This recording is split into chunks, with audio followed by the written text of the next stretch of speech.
Assembly's Ways and Means Committee and co-chair of today's hearing. And today we begin the first in a series of hearings conducted by the joint fiscal committees of the legislature regarding the governor's proposed budget for fiscal year 2021-2022. The hearings are conducted pursuant to the New York State Constitution and the legislative law. Today, the Assembly Ways and Means Committee and Senate Finance Committees will hear testimony concerning the governor's budget proposal for transportation. So I will attempt in our new format for this year, our virtual format, to introduce the participating members from the Assembly. Senator Krueger, chair of the Senate's Finance Committee, will introduce members from the Senate. And in addition, our ranking member of Ways and Means, Assemblyman Rah, will introduce the members from his conference. And just sort of ground rules. Well, let me go to the members and then we'll do the ground rules, because the more people who are here to hear, the better we'll be. So in the Assembly, we have our Transportation Chair, Bill Magnarelli, Assemblywoman Hyndman, Assemblywoman Gonzalez Rojas, as Corporations Chair, Amy Paulin, Assemblywoman Deborah Glick, Assemblywoman Gallagher, Assemblywoman Slitty.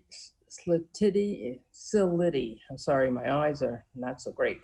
Assemblyman Bronson, Assemblyman Pretlow, Assemblyman McDonald, Assemblyman Jacobson, Assemblyman Zabrowski, Assemblywoman Matthias, Assemblywoman Seawright, Assemblyman Carroll, Assemblyman Kim, Assemblyman Otis, Assemblywoman Darling, Assemblywoman Cook, Assemblywoman New, Assemblyman Thiel, Assemblywoman Williams, Assemblywoman Simon, and I believe that is, at the moment, the Assembly members.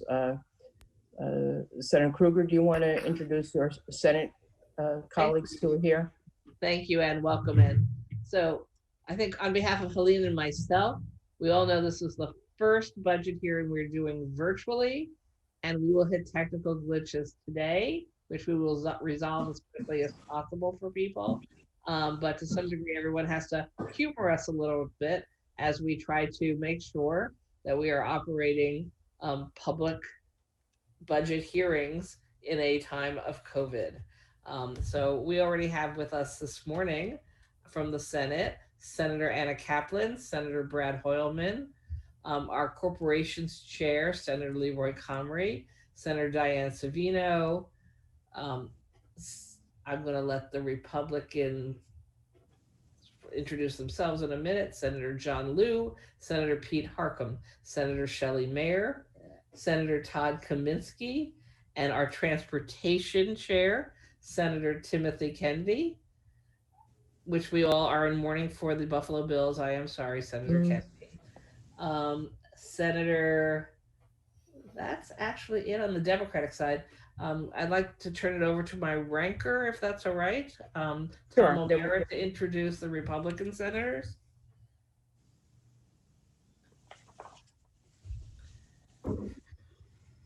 Now you tell me, Liz, I have to introduce my I'm sorry. I'm looking through the screens trying to write them down right now, but good morning, everyone.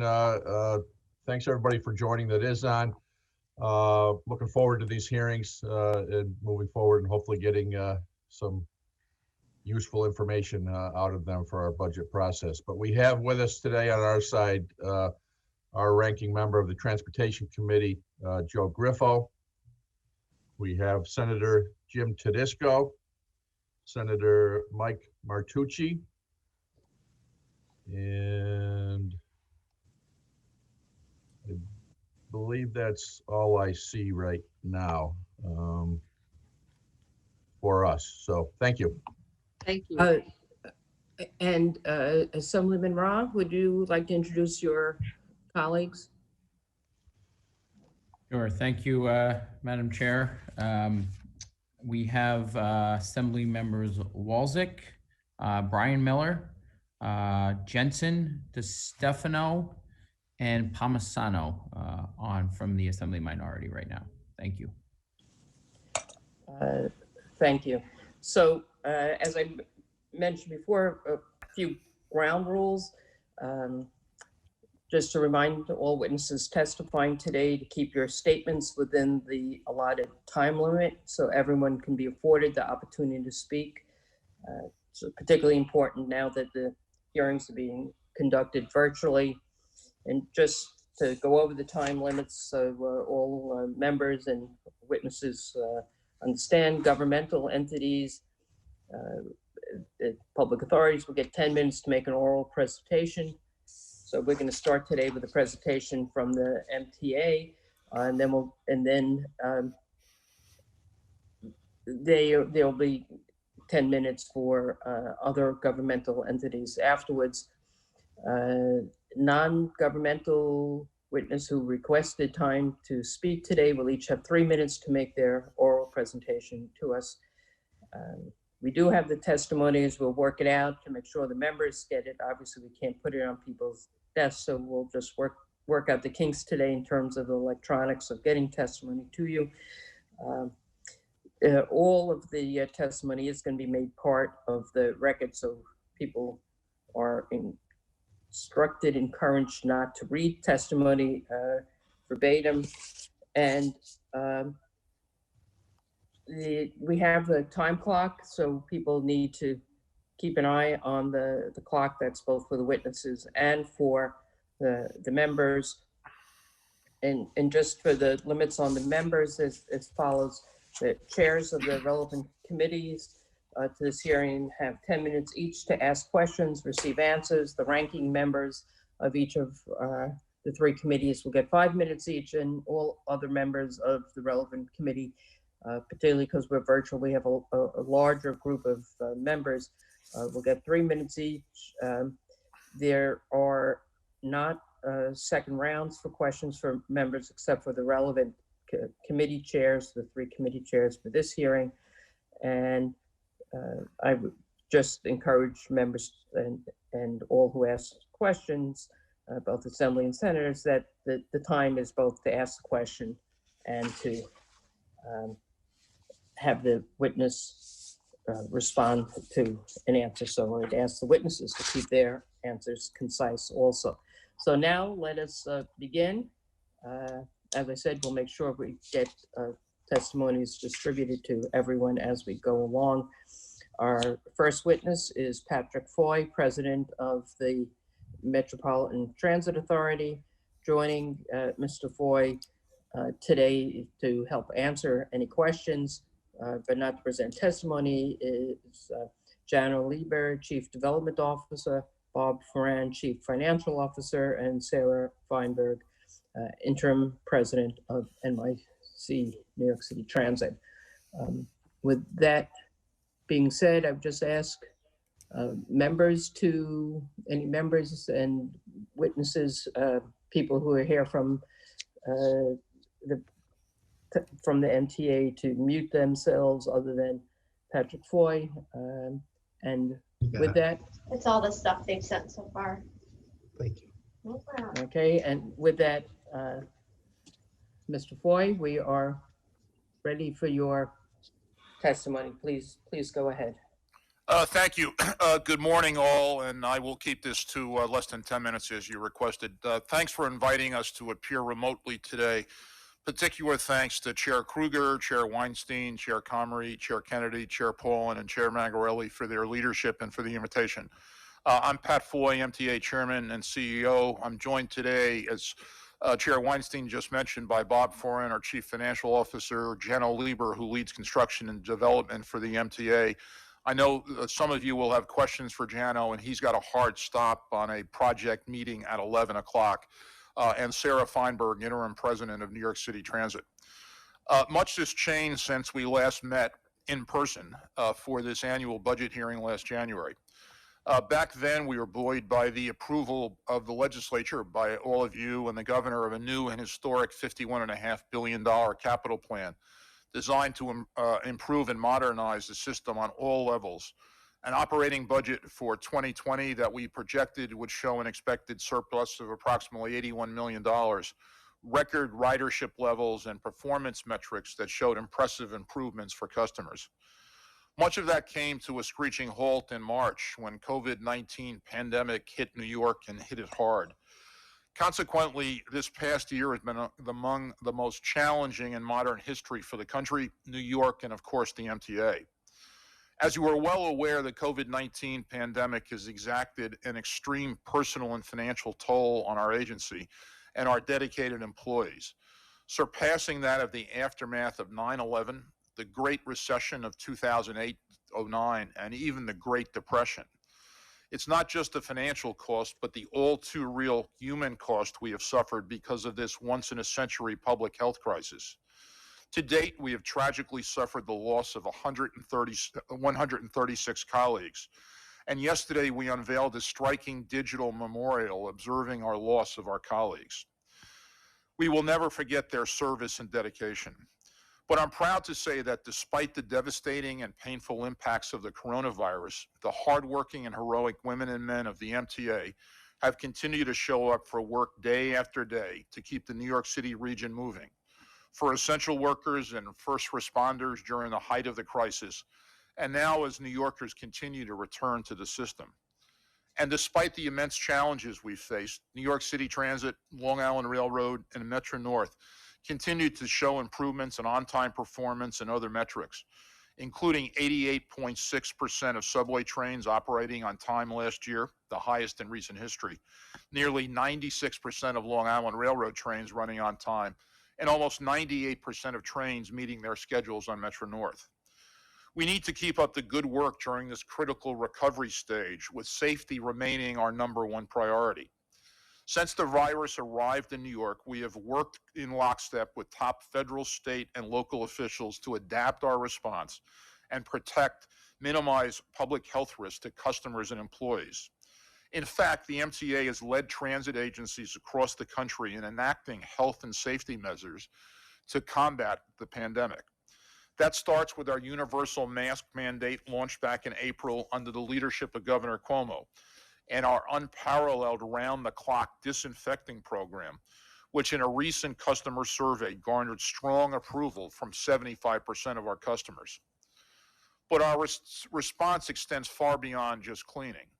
We've piloted innovative new technologies and studies, from air filtration systems to aerosols. We've empowered riders by providing real-time capacity tracking on the railroads and buses to help promote social distancing. Regional mask force, 6 million masks to customers who need them. Many of you and your colleagues have joined us for Mask Force events, and we're grateful for that show of support. We've installed PPE vending machines at select stations and put mask dispensers on buses. And we are distributing hand sanitizer throughout our system using dispensers created by our very own employees. Additionally, we've made it easier for our workforce to get tested for the virus, standing up our own on-site program and serving as the first transit agency in the country to do so. Now our focus is shifting to the coronavirus vaccine and getting as many employees inoculated as possible, starting with those on the front lines. To date, we've achieved vaccination of approximately 3,000 MTA frontline employees. But like every other agency and entity, we've severely limited by the levels of vaccines made available by the federal government to date. We are planning to set up our own vaccination system-wide that is solely dependent on the supply of the vaccine.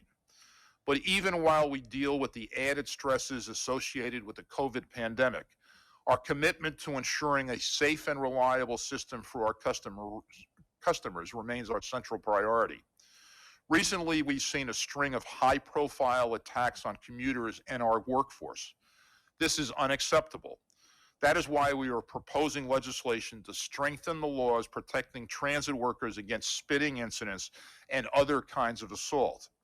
We must be able to assure the public our system is safe if we want New Yorkers to return to public transit. The MTA also continues to work closely with our partners at the NYPD to increase police presence across the system. A word about budget and federal relief efforts. As you know, the ongoing pandemic has driven down ridership precipitously by as much as 95% on the subways at the peak of the pandemic. Even today, we're serving a fraction of the riders we did pre-COVID, with declines of roughly 70% on the subways, 50% on buses, and between 70 to 80% on the commuter railroads. The impact on fare and toll revenue has been so severe, it exceeds even that of the Great Depression. And the dedicated taxes that support our agency remain severely depressed. We've had to rely on the federal government for emergency aid to stay afloat, since the state and city are facing the same dire financial crisis as the MTA. We were grateful to receive $4 billion under the CARES Act back in March. And after months of nationwide leading advocacy on our part, another $4 billion in the latest relief bill passed in December. We thank Senate Majority Leader Schumer, Speaker Pelosi, and the bipartisan New York delegation for their hard work and support. This infusion of federal funds, in addition to another $2.9 billion we borrowed through the Federal Reserve's municipal liquidity facility, which expired at the end of last year, was critical in helping us to avoid severe cuts to service and layoffs of thousands of our colleagues this year, and should get us through 2021. But there will be immense challenges. Just last week, we delayed a vote on potential fare increases that have been approved on a biennial basis since 2011 because we recognize that so many of our customers are suffering financially as a result of the pandemic. And we don't want to exacerbate the economic impact of this crisis, especially for essential workers, low-income residents, and communities of color that rely on us. And while we believe it's the right thing to do, delaying any fare increase has an impact on an already extremely fragile budget. There also remains the issue of substantial out-year deficits through 2024. We are doing our part to rein in costs through agency consolidations, significantly cutting overtime, and major reductions in the use of consultants, projected to save $601 million in 2021. But there is simply no way we'll be able to fully recover without billions of dollars more in additional federal relief to get us through the next few years. With President Biden now in office, Senator Schumer serving as Senate Majority Leader, the first ever from New York State, and a Democratic majority in both houses of Congress, we're more optimistic about our prospect than just a few weeks ago. The Biden administration rightly recognizes the importance of mass transit and has included an additional $20 billion for public transportation nationally in its initial COVID-19 relief proposal. We are eager to continue working with Washington during this urgent crisis. We have said all along that this is a national crisis that requires a national solution. Our goal is to find a path forward to support mass transit nationwide, not only to help cover operating costs, but to fund transformative and necessary capital projects to ensure our 116-year-old subway system continues to serve the region as ridership returns, like those outlined in the historic 2020 to 24 capital program. The installation of modern signaling on 6 subway lines, 70 new ADA accessible stations, East Side Access, Penn Station Access, and 2nd Avenue Subway Phase 2. But the capital plan has been largely put on hold as a result of the COVID crisis and the resulting financial crisis, putting at risk more than 350,000 good-paying jobs statewide and an estimated $75 billion in economic activity for New York State. The pandemic has decimated the MTA's traditional capital funding sources and forced us to dip into capital funds to rescue the operating budget. The Biden administration can help us recover by providing direction on the type of environmental review we must undertake in order to move forward with congestion pricing, which will help us leverage $15 billion for our capital plan, 30% of the funding for the capital plan.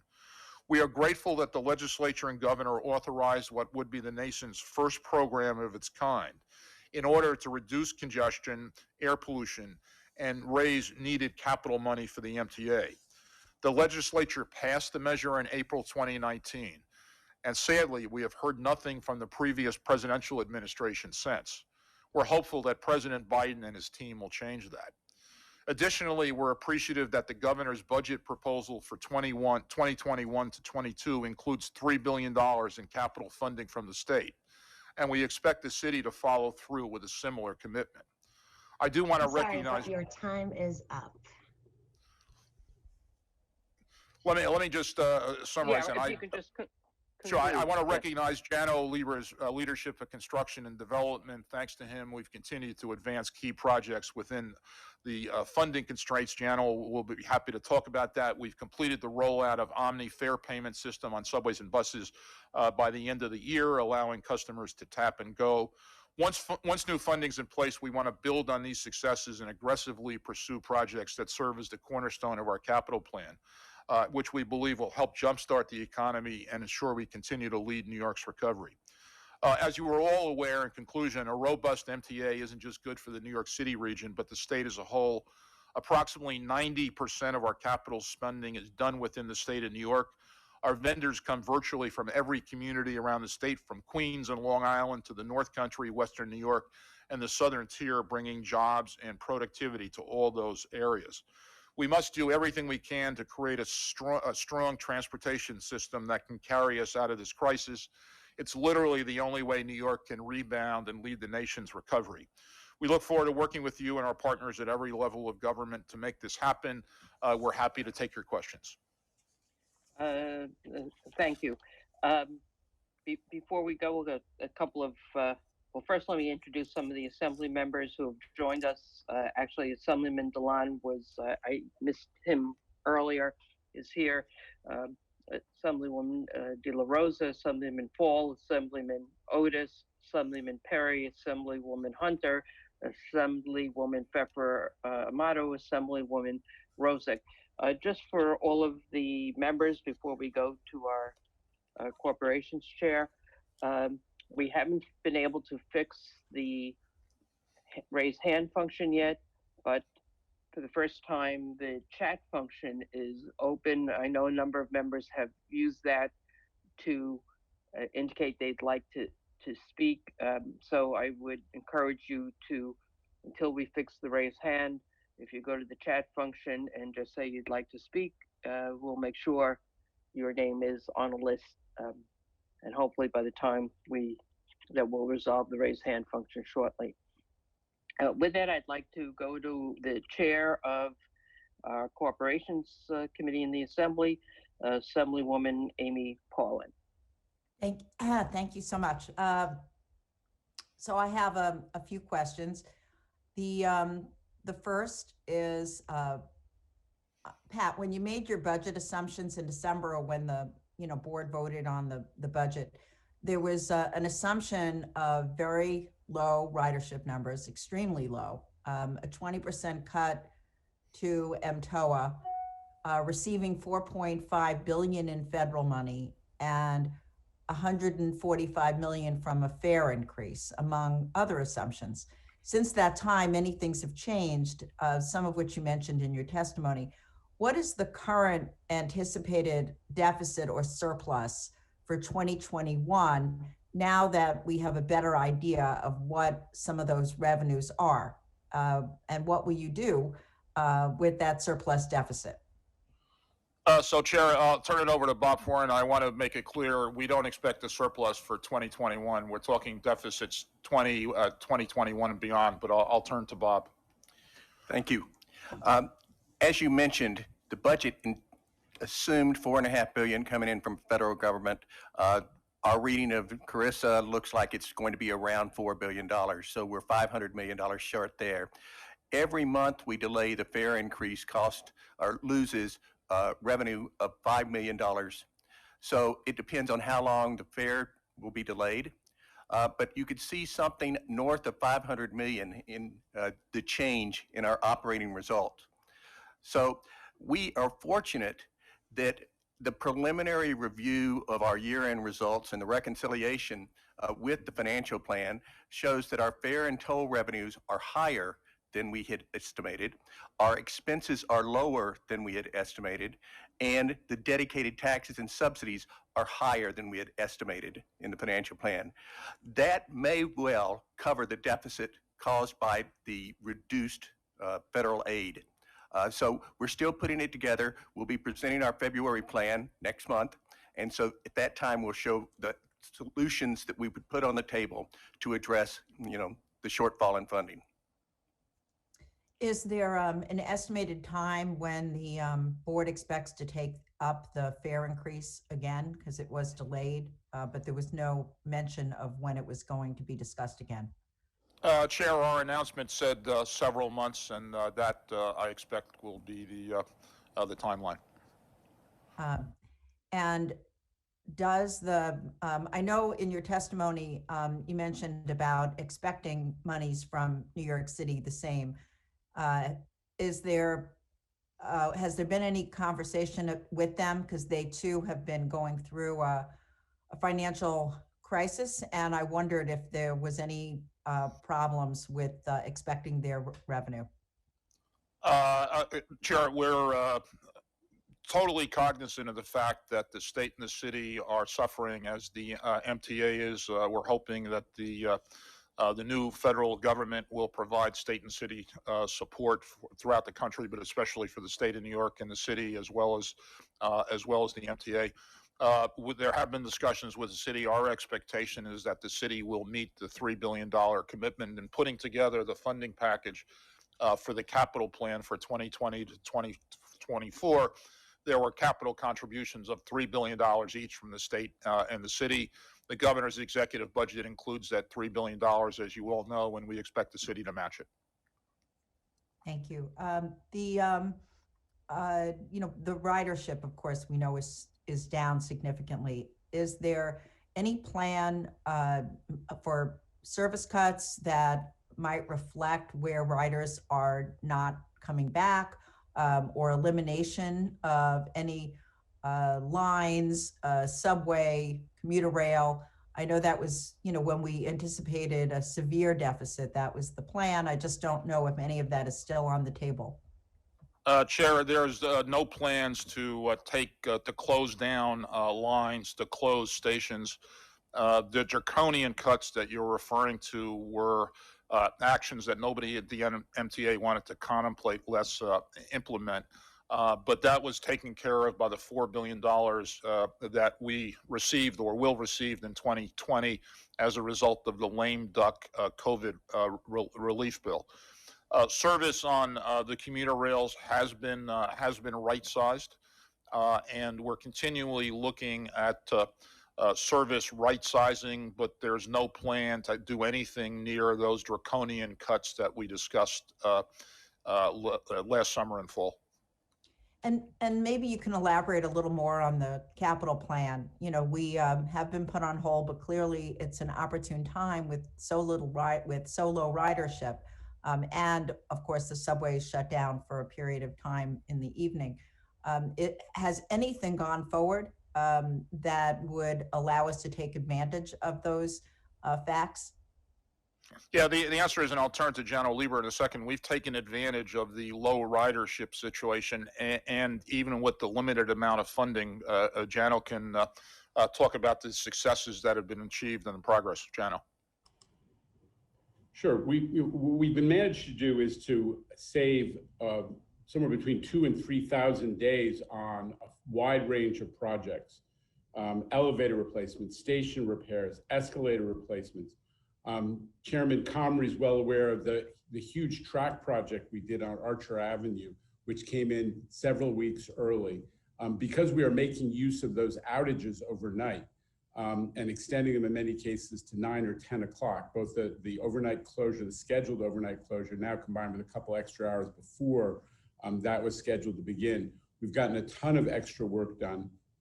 And every time you reduce the project, we don't just deliver for the customers earlier, we actually save money because the overhead costs of running a project are avoided, and it's a huge benefit to the system. And on the capital, there was a big announcement in the State of the State about the expansion of Penn Station as part of the Empire Station District. What role, if any, will the MTA play in that program? And will there be any capital expectation from the MTA? And, I know it was unclear whether that project will just merely expand on one side of Penn Station and or the other. I know one creates an ability for West Side access for the Hudson Line and Metro North, but the other creates an ability to have a one-seat ride from Rockland County. And I just wondered, if you could elaborate a little bit more on your knowledge of that anticipated program. Sure. Well, the MTA, our team is running together with Amtrak and New Jersey Transit the master planning studies that were announced a couple of years ago for existing Penn. There will be a lot of New Yorkers, even with Moynihan's opening and East Side Access is opening in a couple of years. There's still going to be a lot of New Yorkers who are using existing Penn Station because of its proximity to the center of Midtown and also just the trackage arrangement vis-a-vis the East River Tunnel. So we're trying to make sure that that we have a high-functioning Penn. In answer to your question, Governor's announced a plan to expand Penn Station to the south, which would add tracks and platforms and provide additional capacity to take advantage of the new gateway tunnels cross Hudson capacity. It will also open up new track and platform opportunities for New York services, both Long Island Railroad and Metro North. In answer to your, so there will be more capacity for the New York services. In answer to your question about the west of Hudson services, and also the idea of bringing the Hudson line from Metro North down into Penn through the Empire Tunnel on the west side, we are planning as part of that master planning effort, Chair Paulin, for those services. Although that is not, that's not funded in the capital plan right now, and obviously would be, if it comes to pass, part of future capital plans. But in planning the capacity and the organization, the design of both existing Penn and the new stations, we are providing for those services to be included in the future. So let me just understand this correctly. The expansion of Penn Station is within our capital plan or the MTA's capital plan? I was a little unclear about your answer. No, it's a fair question. Clearly, the expansion to the south of Penn Station was conceived of as part of the Gateway program. It is as of yet not totally funded. The governor has announced that part of that strategy, a significant part, will be the use of real estate revenues from the planned land use action in the area around Penn Station to be part of the funding strategy. But the whole funding strategy hasn't been laid out as of yet. It obviously is going to include federal partners and New Jersey as well. The expectation is that it would follow the Gateway program cost allocation strategy of 50% federal, 25 New Jersey, 25 New York. But obviously that needs to be funded in, there needs to be actual money put to that, and that hasn't yet been finalized. And that's for both sides, right? The south side and the other side. Yeah, I mean, that is our goal and expectation. But in fairness, the partnership with Amtrak and New Jersey is, that is still a work in progress, but that is our expectation. Yes, Chair. My time is up. Thank you. Thank you. Before we go to the Senate Chair, I just want to acknowledge that we've been joined by Assemblyman Aubrey, Assemblywoman Nolan, Assemblywoman Fahey, Assemblyman McDonald, and just a reminder again to members, until we fix the raised hand, please indicate in the chat that you would like to ask a question. Everybody who's there is already on my list. Senator Krueger. Thank you so much. So we've been joined by Senator Sue Serino and Senator James Gorin. I'm just taking a quick run to see who else I might have not seen get on. So you'll text me if I lost you, and I will announce you later. Our first questioner is the Chair of Public Authorities and Corporations, Leroy Comrie. Good morning. Good morning, everyone. Good morning, Chairman Foy, and to your team. Congratulations on being the first up to deal with our budget response this year, and I look forward to a productive year, as I believe that this is a year that we need to make some significant changes and some rethinking on how transportation is delivered. And in that vein, I want to thank you for your decision, and to the board also to for the deferral of fare increases. I do want to say that the conference is interested in meeting with the board, and I hope that we can make that happen as soon as possible so we can have a deep discussion on MTA policy with the board.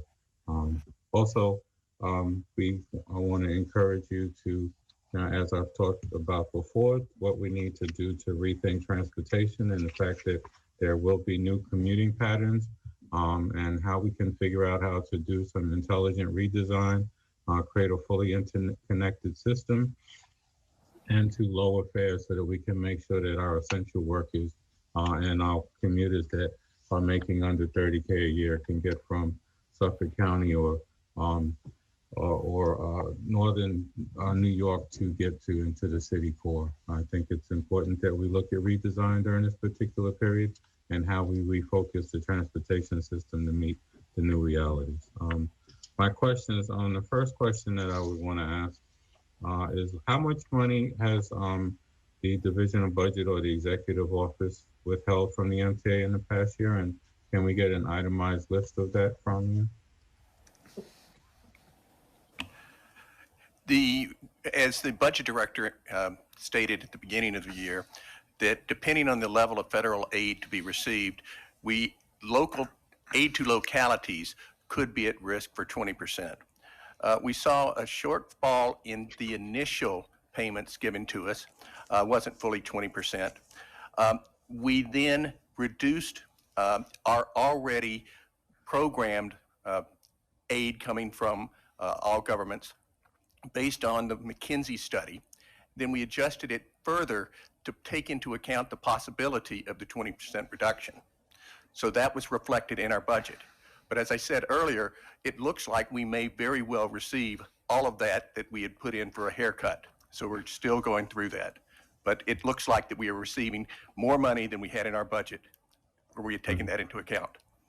And the McKinsey study talks about ridership not coming back until 2025, is that correct?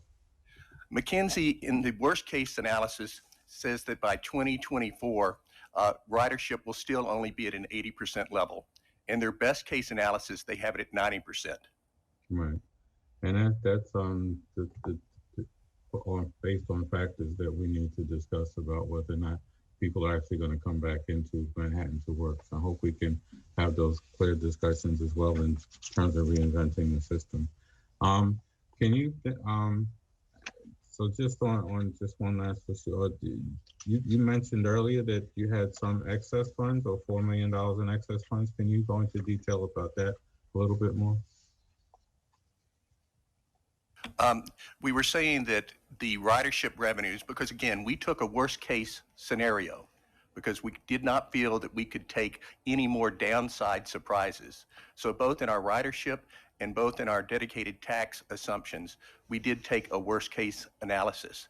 Things did not turn out as bad as we thought. Ridership was slightly better than we had anticipated. Certainly bridge crossings were much better than we had anticipated, and we are receiving better dedicated tax receipts than we thought. So we are combining that. We'll come up with a summary for you, and that'll be part of our February plan.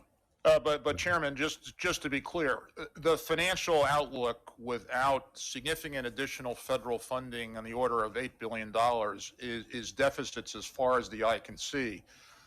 The only way we're getting through 2021 is the fact that the lame duck COVID-19 session provided the MTA with approximately $4 billion. So while there are improvements in certain areas, bridge and tunnel traffic, as the CFO mentioned, up slightly.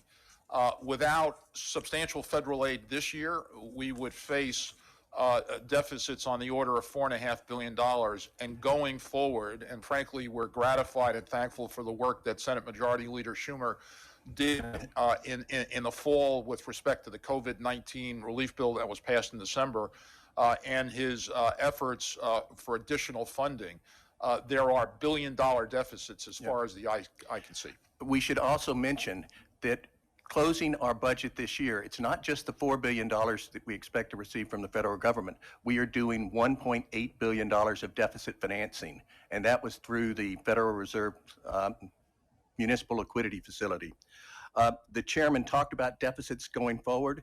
We're looking at almost $5 billion of deficit in 2022, $3.4 billion in 2023, and 3.1 projected for 2024.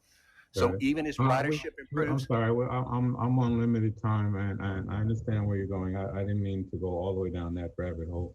I just wanted to just focus on the fact that there will be deficits, and we do need to do a joint lobbying on the federal level to make sure that we get the money. And the federal, doing a federal lobbying, especially since there's a new administration, I think is incumbent on all of us to work together, and I hope that we can work together to make that happen and do that lobbying necessary, hopefully in a conjunction to make sure that we can get all of the federal monies needed. Just to change gears for a minute, since I have limited time, and excuse me for cutting you off, but what is the status of the $250 million that was spent on new police officers, and how much has been spent and how many officers were added, and or has that program been altered due to limited ridership? Yeah, so Senator, approximately 168 police officers were hired last year, and lately an additional 50 officers, which mostly covers attrition in the police force. Beyond that, there's a hiring freeze in effect, and no additional specific plans to hire other than to deal with the attrition-related issues. Okay, thank you. And the next question, when will the system return to 24/7 service? Are there any plans to, and if so, have those plans been finalized to share with the public? Senator, we went to 1 a.m. to 5 a.m. closures on May 6th as a public health matter to allow transit workers to disinfect the subway stations and subway cars multiple times a day. It's far more efficient to do that without customers. Frankly, it's far more efficient and frankly safer to do it without customers in the system. When the governor declares the happy day that the pandemic is over, we will begin to move to restoring that service. Okay. And the overnight transportation needs for constituents, do you have a list of their biggest issues with problematic transportation areas, such as the transit deserts like Northern Bronx and my district in Queens? I'm going to ask my colleague Sarah Feinberg to weigh in on that. Sarah. Sure, thank you. I'm happy to. Thank you, Chair. We are running a very significant uptick in bus service overnight, which we think does help to a great degree. We believe that from the data that we're seeing that we've got a lot of folks who are entering the system, at 5 at the time that the system opens. We track closely comments that we're seeing on Twitter and elsewhere where folks are running into, longer than expected waits for buses, and try to make sure that we're addressing those as quickly as we can. Are we creating more opportunities to expand the Atlantic ticket program or the Freedom ticket program so that folks that are in those outlying boroughs can take the Long Island Railroad at night as an alternative, and what's being done to make that happen? So Chairman, the Atlantic ticket field study pilot continues. There's no plan to end it, and it's going to be interesting to see as ridership returns how usage of the Atlantic ticket increases. We're very focused on that and aware that it's important to many of your constituents. Okay, I have a lot of other questions that we're going to send to you in an email. I hope that we can get some responses to them. And you talked about the federal funding, and I want to just reemphasize that we need to deal with that. The capital plan, have you received, you talked about the $3 billion from the governor. Have you received some confident assurances from the city that they will match that $3 billion before the end of this fiscal year? Senator, as I mentioned before, our expectation is that the city will match that. That was a commitment that was made by the city pre-COVID. I will grant you for both the city and state to provide $3 billion each to the capital plan. It's our expectation and hope that the city will match the governor's leadership. All right, thank you. I'm out of time. I'll try to be respectful and not go over, but I want to thank you. I look forward to working with you and talking with the board as well. And I think that we need to take this opportunity to reinvent transportation, to focus on how we make sure essential workers can get access, and especially overnight, and looking to make sure that they can get access to the trains and Metro North and Long Island Road is a critical component that I hope we can go into deeply in the next couple of weeks. Thank you. Thank you, Madam. Chair Comrie, I just wanted to thank you and many of your colleagues on the Zoom today for your support and advocacy of federal funding for the MTA.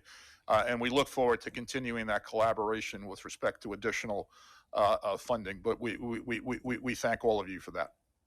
I'm sure many members would be happy to go down to DC, which I know Chairman Kennedy and myself have been talking about how we can help you, especially since there's a new administration that needs to be educated among all 50 states trying to get their attention, but New York should be the first in their area. Thank you.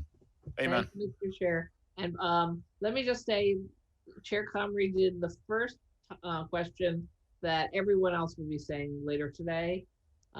If you can't get back to me now, will you please get back to me later?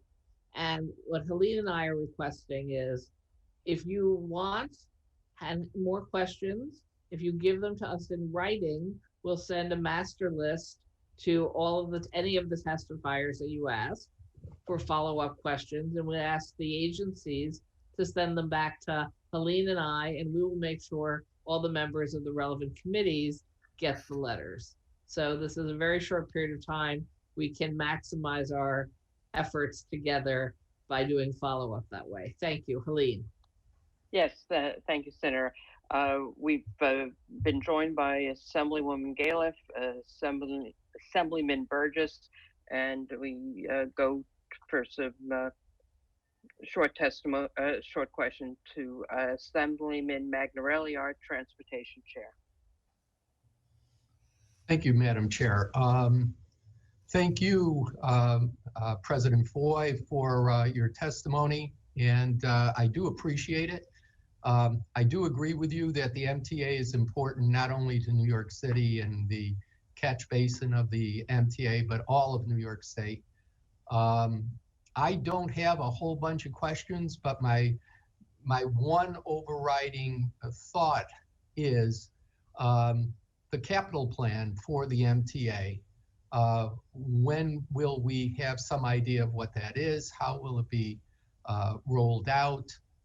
I know we're in the COVID-19 pandemic era right now and things are hard, but I'm concerned that we know what's happening and how it's going to be implemented. So that's really the only question I want to ask you in very general terms. I'm going to leave the other more specific questions to my colleagues from the MTA area. So Chairman, I unfortunately can't answer that question right now for the following reasons. It is going to depend in large part on significant additional operating support from the MTA. As I mentioned, the $8 billion that is our federal ask going forward that we've been discussing with Senator Schumer and the New York congressional delegation is all operating support to get us through 22, 23, and 24. Our success on that, our collective success on that, as well as additional federal funding on the capital side, are going to be critical inputs into how much of the capital plan we're able to unlock. Our hope is to unlock all of it, and that we will have experienced just a delay in the capital plan. But until we have certainty at the federal level on the amount of operating support to deal with pandemic-caused deficits and the amount of capital for the capital plan, I'd be speculating, Chair. We need certainty and closure on those couple of critical items. Thank you very much. Thank you. Before we go to the Senate, I just wanted to go to Assemblyman Rod to introduce some of the Republican members of the Assembly who have joined us. Thank you. We've been joined by Assembly Member Kevin Byrne, as well as our ranking member on the Transportation Committee, Assemblyman Dave McDonough.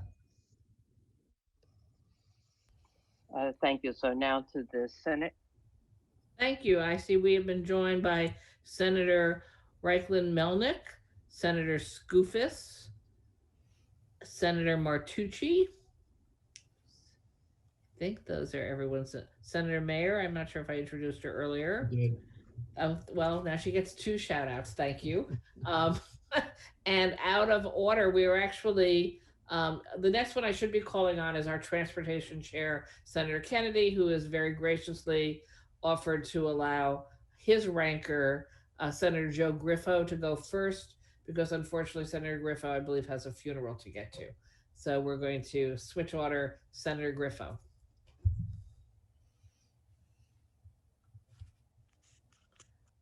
Thank you, Chair. Can you hear me okay? Yes. So I appreciate everyone for appearing today. I recognize and understand that there are many challenges that face the MTA on a regular basis, as well as that being exacerbated during this pandemic. So just a couple of general questions, maybe Mr. Foy, as we start out. There have been a number of accounts about MTA construction costs, and frequently we see them sometimes 7 times more expensive than the global average. If that is the case, are there steps that you are considering to change that? And I know some of my colleagues have witnessed this through international travel and discussions abroad. Do you see this as a potential challenge? Senator, we see it as a potential challenge that we have made substantial progress on under Jano Lieber's leadership, and I'll ask Jano to briefly take you through the changes that have been made and the progress that's resulted. Very quickly, Senator, we've already taken really aggressive action on this. We had a board staff cost containment committee that identified a range of actions, and all of those are being implemented. One, we are using the design build contracting method everywhere possible, and that is an avoider of a lot of conflicts that create delay and higher costs. We have created a single organization, the organization I had, MTA Construction Development, to oversee all of our capital construction work with third-party contractors. Because we're building project expertise, we have changed the contracts to eliminate a whole range of provisions that chased away contractors because it created bureaucracy. We've made all our procurement electronic. Obviously, that was accelerated by the pandemic. The result of all of this, in part, is evident in at least a couple of major procurements, including that for ADA stations that we've done in the last couple of months, where we ended up being able to procure 8 ADA stations to be made accessible, 8 stations to be made ADA accessible for significantly 40% less than the capital program had anticipated per station and 20% less than our own estimate. So we're starting to see positive results from all of this focus on what I call better, faster, and cheaper capital construction. Well, thank you. And then just another last question is, and Sarah, you had said it's basically the organizational chart. I think you had stated that the organizational chart really lacked detail over 70,000 employees, indicating that in some cases your quote was that there are people here who work here and we're paying and we're not sure what they're doing. What efforts are being undertaken to bring some accountability to that, some structural changes to ensure that you can actually follow this and entail and understand what exactly is happening and who's doing what and that accountability factor? Thank you for the question. So to be clear, that at New York City Transit, it's just 53,000 employees. The MTA is the, obviously, as I know, the much larger entity. We have built an organizational chart internally, which was a significant effort, but I think well worth it. It is important for a variety of reasons. First, it's given us an easier ability to trace and to track folks as folks test positive. It's an easy way to find contact information as we quarantine people. It's also just a much smoother and easier way to make sure that we're keeping a close eye on accountability for work that's being done, for overtime that's being assigned, for making sure that we're managing overtime. Look, this is a huge organization, and I think to New York City Transit's credit, the fact that the top management was well organized for a long time was incredibly important. But actually making sure that every single person in this organization, from the top all the way down to hourly employees who just started with the agency, to know what their reporting structure is, who their boss is, where they're supposed to be and when, is, I think, useful for the whole organization. Thank you very much. Madam Chair? So, yes, so we go back to the Assembly and we go to Assemblyman Ra, the ranker on Ways and Means, for 5 minutes of questions and answers. Thank you. So I want to go back to the answers to Senator Comrie, that you started to get into the out-year budget gaps, and certainly something that I think we recognize, with our state budget. Getting federal aid helps us through this period, but certainly any federal aid that's replacing revenue we'd ordinarily have, creates that potential for those out-year gaps. So can you just go a little bit more into detail as to, if further federal aid is realized, which we hope it will be, but what other measures are needed to, close those out-year gaps? Because the short-term federal aid, maybe it's here for a year or two, but I don't know whether it'll still be there, 3-4 years down the road. The answer is, first, we are going to work as hard as we can to get as much federal aid as possible, the full $8 billion, and having the support of Senator Schumer and the New York congressional delegation incredibly important. I think that it's incumbent upon the MTA to continue to cut costs. So in 2021, we expect to take an additional $600 million plus out of our cost base. When that's added to cost reduction, we've already done, that's near $3 billion annual recurring sustainable cost cuts. The $600 million plus is in the categories of A, reduction of overtime, B, cancellation of consulting contracts, and C, non-personnel reduction. Beyond that, we have baked into our financial plan fare and toll increases in 2021 and 2023. Realization of that is going to be important. And depending, Assembly member, depending on the return of riders, we're going to have to watch ridership and the level of service that we're providing. Service on Metro North and Long Island Railroad has been taken down. I think that's prudent. On the Long Island Railroad, that occurred yesterday. I rode the train, the railroad to and from work yesterday and early this morning, and there didn't seem to be any crowding, at least on the Port Washington branch, which I take we're going to watch that closely. So it's a combination of actions like that. Okay, thank you. And then a separate issue, and I know this has only kind of been implemented for about a week, but the Access-a-Ride and resuming, charging for Access-a-Ride. Has there been, any change thus far that you've seen in terms of people taking advantage of the service? and B, the idea of getting up and running contactless payment options. What is the timetable for that for the accessorized services? Sarah, do you want to speak to that? I'm happy to, thank you. We are moving as quickly as we can towards contactless payments for, everyone throughout the system.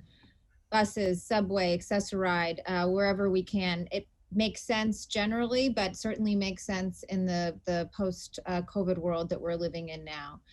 So we hope to be there as soon as possible, and I think latest timing for us is next year. In terms of Access-a-Ride specifically, we have tried to take as many steps as we possibly can to keep that particularly vulnerable population as safe as possible during COVID. We have, certainly right away, we stopped requiring people to come into our facilities to get approved for the program. And we have, allowed folks to make sure that they're able to bring their partner and companion with them throughout. So we've tried to continue to run as efficient a program as possible. Thank you. Thank you. Thank you, Senate. Senator Krueger. Here we go. Sorry, I had to yeah. unmute. So sorry. Yes, our next questioner is our Chair of Transportation, Senator Tim Kennedy. Yeah, thank you very much, Chairwoman, and Chairman Foy, and Mr. Lieber, Mr. Ferran, Ms. Feinberg. It's always great to be with you. Thank you all for your leadership, especially during this very difficult and trying time of the past year. I want to get right to some of the issues that we've been discussing, and really it's been a very strong partnership between Chairman Comrie and I and yourselves. You've really been communicative, and we appreciate that. We may not agree on everything, but we're constantly communicating, and that's half the battle. So thank you for that. I want to talk about 2019 Ernst & Young report, the economic analysis that came out that estimated a $44 billion 5-year MTA capital plan that would generate $62 billion plus in statewide economic output. And the MTA historically had been hitting 89% of its work sourced right here in the state of New York. Large part of what we all worked on collectively in getting the congestion pricing plan was getting that number bumped up for New York State business and labor. And so obviously the capital plan is largely paused right now, but we do know that there is money being moved. We do know that there are projects that are being completed and moving forward. Can you talk about how that spending of the funding in the moment presently is being spent on New York companies? Sure, Senator. So our belief, and obviously the expected velocity of spending on the capital plan, the new 2020 to 24 capital plan has been disrupted in large part by the pandemic. We're looking to unlock that as soon as possible. So less was spent last year than we expected. We're hoping to ramp that up in 2021. That'll depend in large part, as I mentioned before, Senator, on federal action on funding both operations and on the capital side. Having said that, our belief continues to be that we spend approximately 90% of our capital funds with New York companies. I believe that there's no reason to believe, we haven't finished the calculations for 2021. There's no reason to believe that will significantly diverge from the share of New York spend in 2021. We know how important that issue is to you and your colleagues, and making sure that every region of the state, Western New York, the North Country, Long Island, Hudson Valley, Southern Tier, et cetera, benefits from the capital plan, and we believe that continues to be the case. And for instance, rigidized metal in your district and J-Track in Senator Comrie's district, a Queens company and a Buffalo company, respectively, have gotten work. Rigidized has been working on Grand Central Terminal, among other projects, and J-Track has been doing track work on the subways and elsewhere. Thank you, Chairman. I do want to recognize you and your team for taking the leadership role in following up with us in moving around the state, meeting with these various businesses, including up in Buffalo and Western New York, as you had mentioned. We want to continue to move that number forward and get more of that funding right here in New York State. I know you share that same vision with us. Yes, sir. Last year, again, back to the congestion pricing issue in the capital plan. I want to talk about the Biden administration. We've touched on it a number of times thus far in your testimony.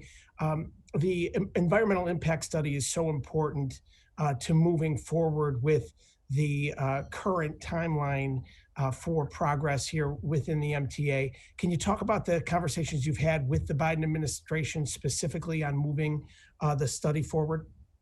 Yes, Senator. Yes, Chair. We were grossly disappointed by the failure of the prior administration to move forward on the project and to make a decision on the environmental process. Frankly, we're encouraged by the interest that the Biden transition team took. Congestion pricing was one of a number of New York and MTA issues that we discussed with them. And we're looking forward in the transit-friendly and transit-supportive Biden administration for a decision on that, and we look forward to that and moving the project expeditiously forward. And I know this is a moving date, but in your own estimation, when can New Yorkers expect to see the benefits of the congestion pricing plan? Again, given all of the constraints that we are currently dealing with, we recognize that timeline may be moved quite a bit, but can you give us your best estimate on moving forward? So, Senator, here's how I would respond to that question. I think when Secretary Buttigieg and Deputy Secretary Polly Trottenberg have been sworn in, and their teams are in place, including the FHWA administrator, will be in a better position to express a view on that. And I think that doing that now, prior to their installation in office, it'd be premature. Okay, I want to shift to the Long Island Railroad. This week, LIRR started reducing service by 10%. As New Yorkers are returning to work, obviously we're going to need reliable and consistent transit service. Can you talk about the metrics that you're looking at to determine increasing or decreasing service? Is it strictly financial? Is it based on travelers, commuters? Can you talk about your... Sure, Senator. As a daily Long Island Railroad, or at least every weekday, and then some commuter, we're going to look at the metrics that we typically do, which would be ridership by peak, off-peak, weekends, et cetera. I think the right sizing that Phil Eng and his team made effective yesterday is right.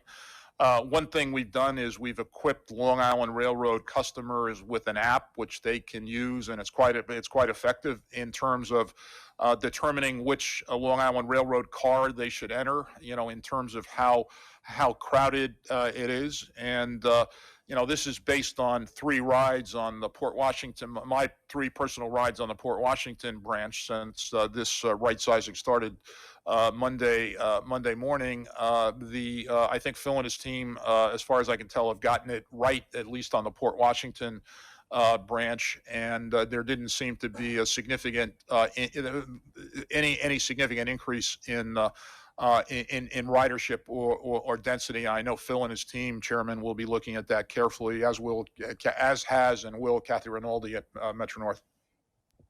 Thank you, Chairman. I know that you share, and your entire team and the leadership shares our gratitude, our incredible gratitude to the workforce for really being the heroes of this pandemic and continuing to ensure that the system provides service to those that are moving around the region.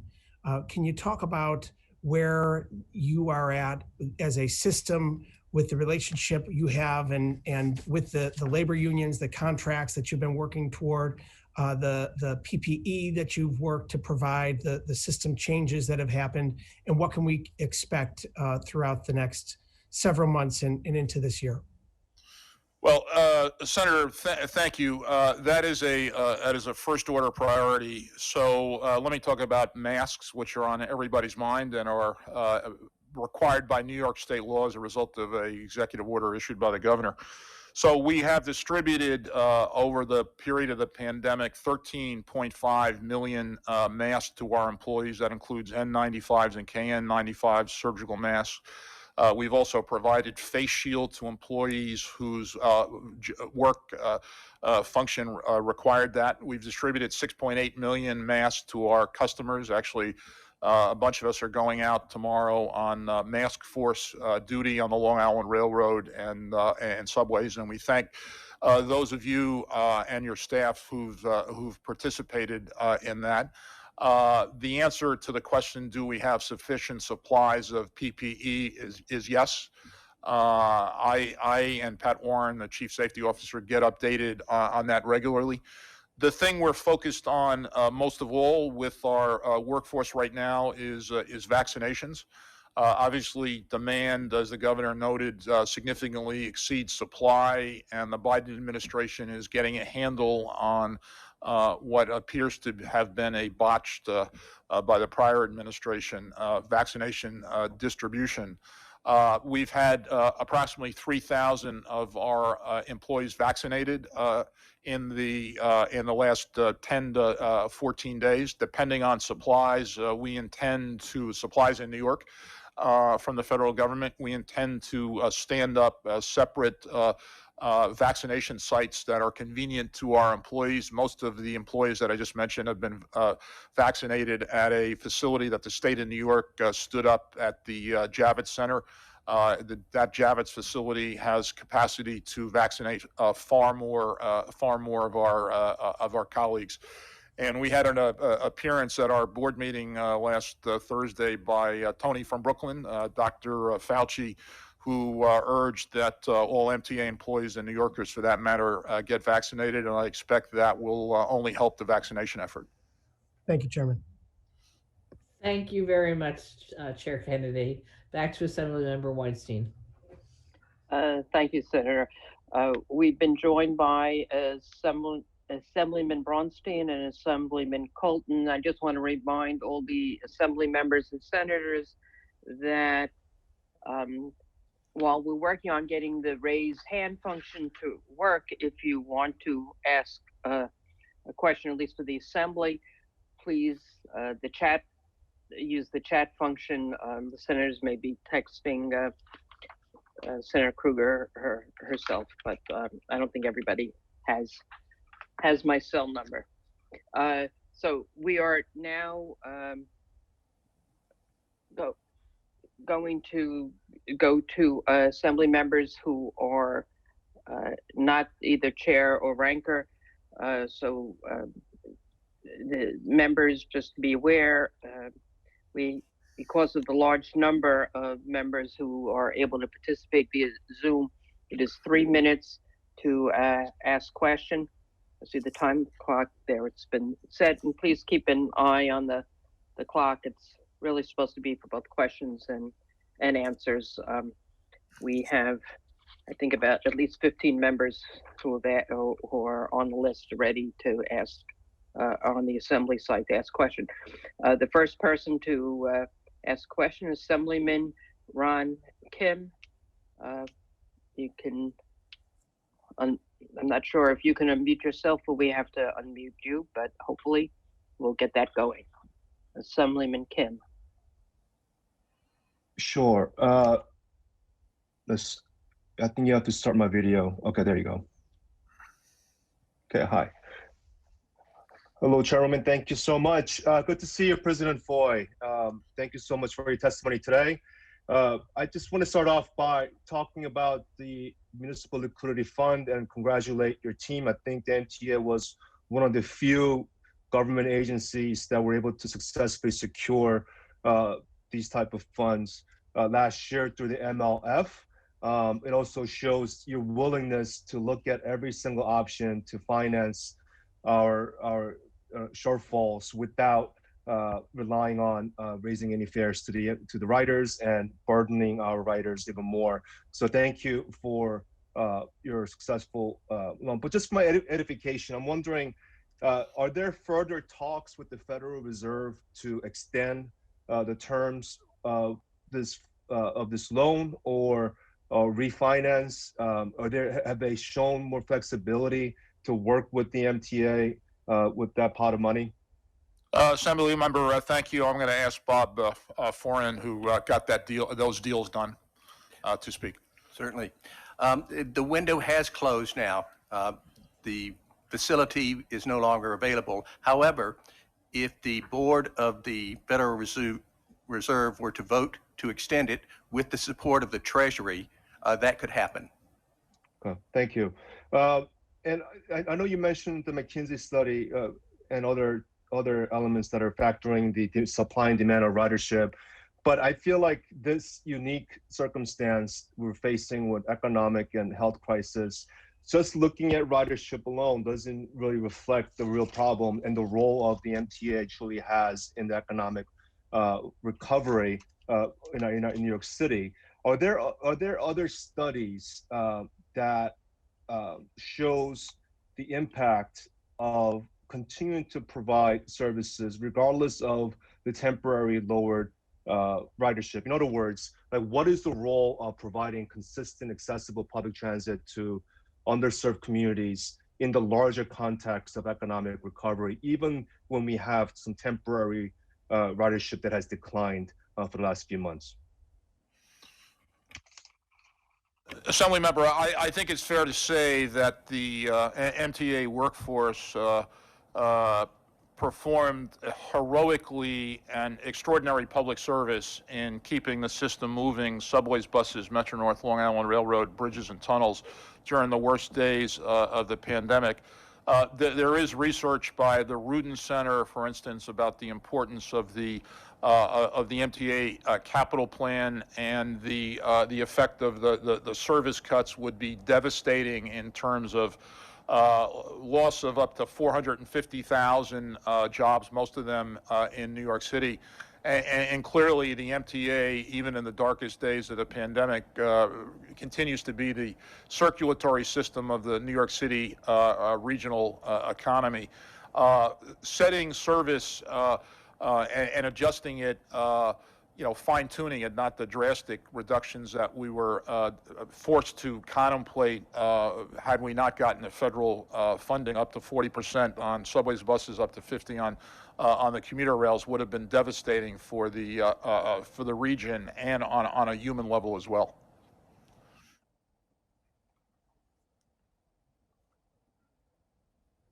Thank you. We go now to the Senate for question. Thank you very much. Our next speaker is Senator Todd Kaminsky.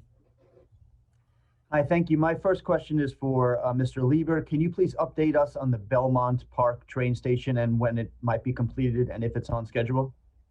It's on schedule, Senator, and it's going to be done in the spring. There will be at least the ability to receive trains at that location timely. Okay, thank you very much. And to Chairman Foy, there have been obviously very troubling stories about overtime fraud in the MTA, particularly in the Long Island Railroad. I'm hoping you could update us as to how compliant you now are with the Inspector General's requests for fraud mitigation, in particular installing Kronos biometric clocks. Senator, a couple of things. One is in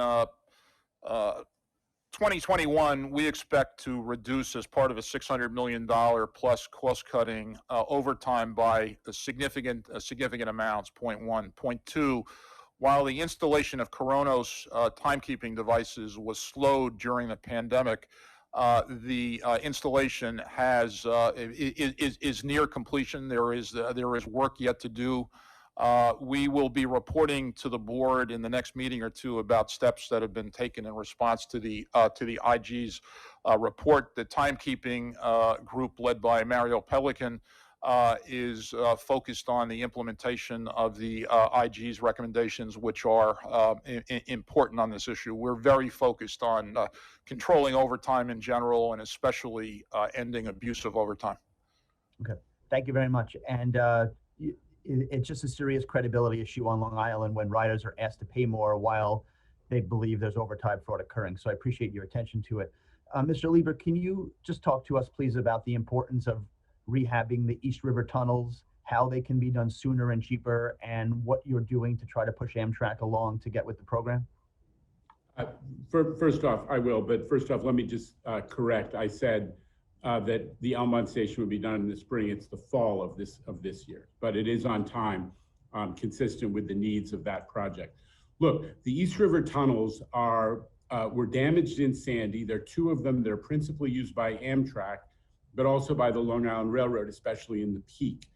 Until recently, it had been assumed that the rehab had to wait for East Side access to be completed because more Long Island Railroad trains could avoid the East River tunnels. When we were able, with the governor's leadership, to figure out how to do the L train tunnels so quickly, nights and weekends without a full shutdown, we started advocating to Amtrak to adopt that approach so that we wouldn't have to shut down East River tunnels, which obviously impacts on Long Island Railroad riders and the number of trains we can put through the tunnels when that work is done. Amtrak so far has not been as receptive to the approach that we are using for the L train, which we, by the way, are using for the Rutgers tunnel, the F train tunnel between Brooklyn and Manhattan right now, and it's going to be done in literally in a couple months. But Amtrak has not been willing to switch their approach to use the approach that we used in the L train tunnels, which is enables you to do the work nights and weekends rather than having a full shutdown. It is a source of disagreement between us. And I know that you and some of your Senate colleagues and some of your colleagues in the legislature wrote about that. We're still hoping that Amtrak will reconsider so that we don't have to hit the ridership as hard when that shutdown comes. Thank you. In conclusion, I know Chairs Kennedy and Comrie and the Long Island Senators look forward to working with you to push Amtrak to do the right thing for safety and for scheduling. Thank you so much, Chair Kruger. I'll just note, sorry, that I think at this point, Jano is going to have to sign off in a couple of minutes. He's got a meeting outside the office on a big project. If there are other questions on capital or C&D, please send them to Will Schwartz, and we'll come back to all of you. Or if it's a particular district question, we'll handle that, on a legislator by legislator basis. Thanks. Member Weinstein. Yes, we now go to Assemblywoman New for 3 minutes.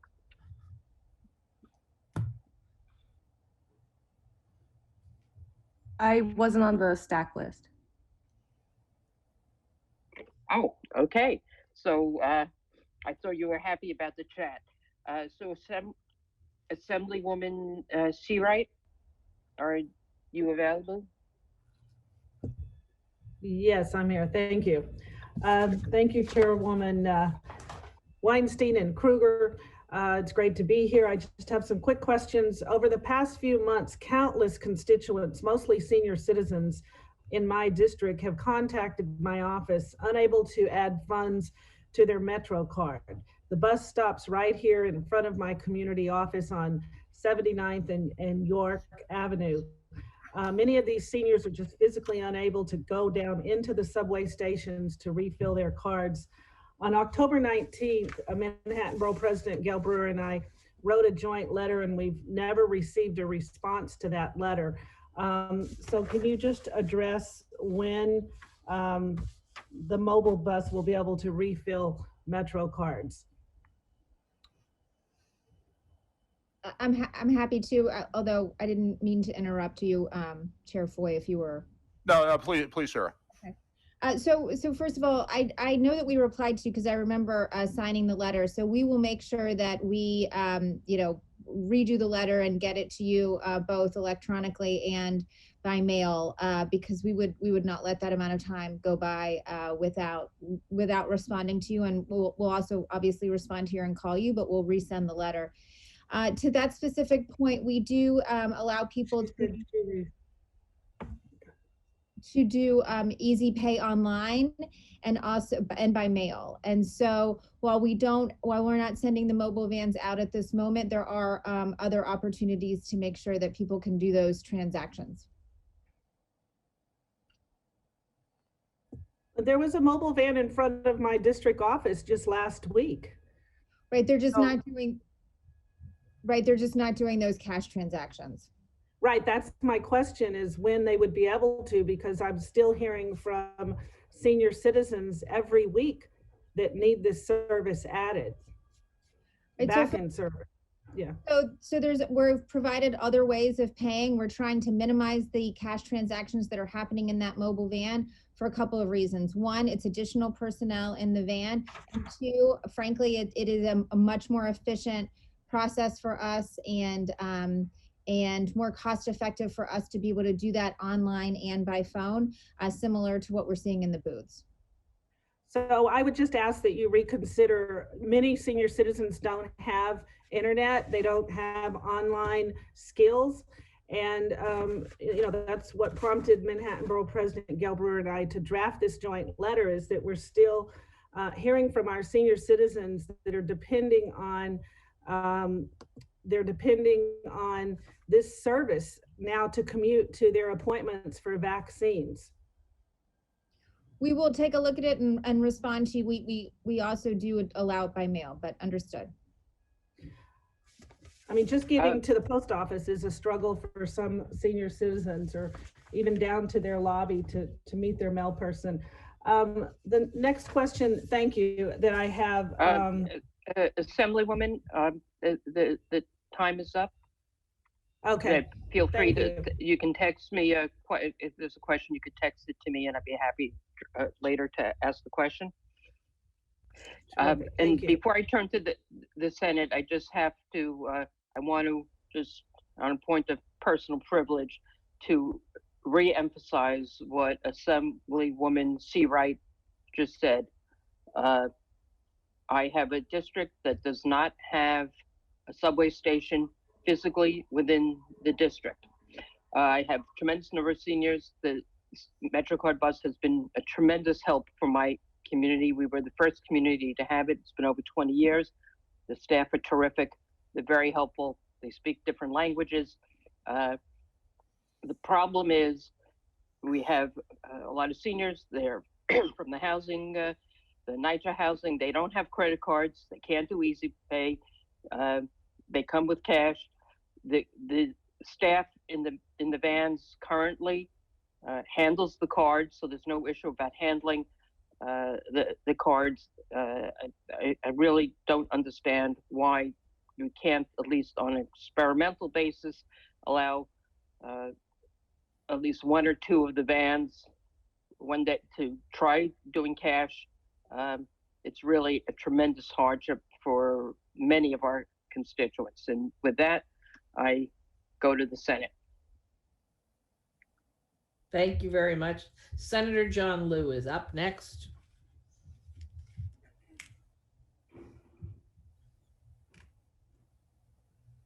Thank you, Madam Chair. I'm waiting for my video to come up, and while I'm waiting, I will note, I love the vintage photos of you on your wall back there.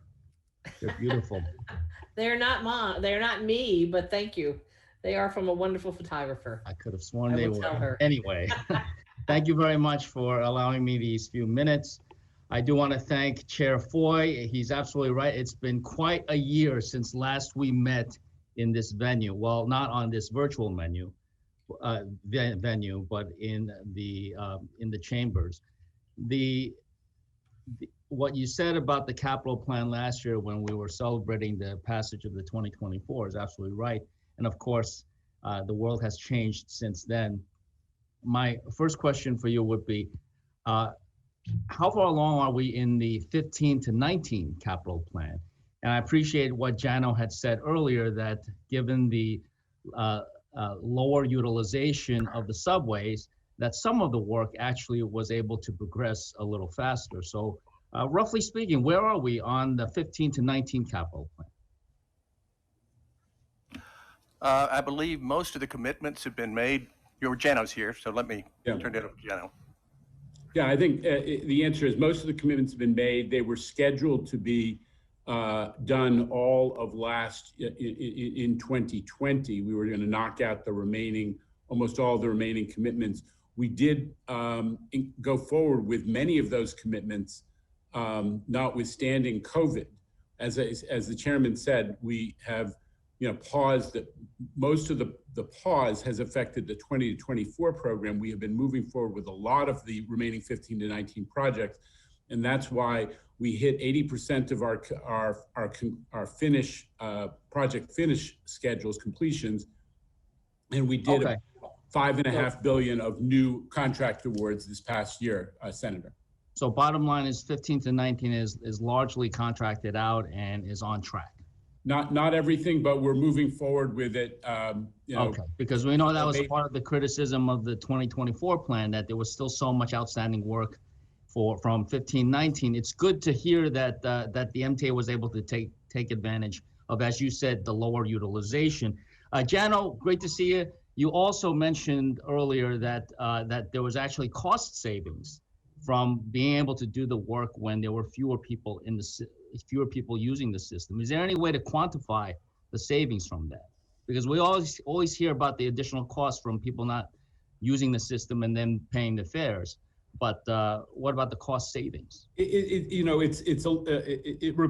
would require a serious analysis. But when you save somewhere north of 2,000 days of project work, given the level of overheads, the project management, the equipment associated with managing projects, the real estate associated with managing projects, you're saving real money. Schedule is the enemy of budget. So great, but you said about 2,000 work days, so that's one way to quantify. Yeah, it's millions of dollars. It's millions of dollars. And then my last question has to do with, the MTA always, I mean, for the last couple of years, you're always citing this McKinsey study, and lately you've also cited the McKinsey study talking about how when the subway system will come back to full utilization.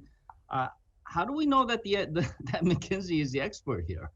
And I guess specifically, you said that McKinsey's estimating a return to 80% utilization potentially by 2024. At best case, 90%. I'm sorry, Senator, your utilization. time is up. What's the difference between the 80 and 90? 10%, Senator. Senator. Thanks, Pat.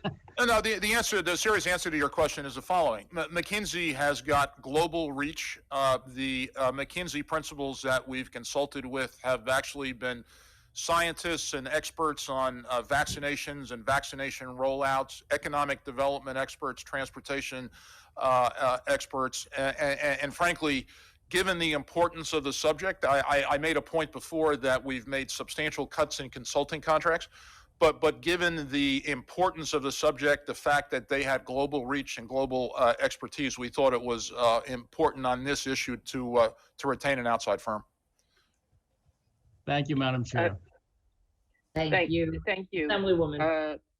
Yes, we go to Assemblyman Carroll for 3 minutes. Good afternoon. Good afternoon, Chair Foy, and thank you for speaking with us today. I have a very broad question. I'm very concerned with the finances of the MTA, particularly its operating budget. Last year, the MTA had approximately $17 billion operating budget. That operating budget was funded 50% by tolls and fares paid by strap hangers. Another 36% was from dedicated revenue. In this year's budget from the state of New York and other dedicated taxes, this year's budget, the governor cuts $1 billion in those dedicated revenue to the MTA. Further, some of the dedicated taxes like the payroll mobility tax, as well as other taxes, have taken huge hits. What is the current operating budget of the MTA for the 2021 fiscal year? And how do you plan to close those budget gaps? Are there federal dollars? Are there state dollars? And further, does the MTA plan to pay back the $900 million it took from the capital budget this year to pay for operating costs? Okay, the budget is $17.2 billion for fiscal year 21. Okay, so this year. The governor didn't cut us by $1 billion. We reduced our projections of what dedicated taxes would be based on the economic forecast that we developed along with McKinsey. As I mentioned earlier, that the budget director for the state did give everyone a heads up saying if there was not federal aid forthcoming, that there may be further reductions in aid to localities. So we took it down even further to be prepared for what might be a worst case scenario. But our revenues have come back, and it looks like we're going to get most of that money, or we're going to recover most of that money from last year. We did not take $900 million out of the capital program. What we took out of the capital program this year was pay-as-you-go capital, about $187 million worth of it. So that's money that we set aside so that we don't have to sell extra debt. Well, we used that money in the past year to help offset the budget, and we are projecting to do that this year as well.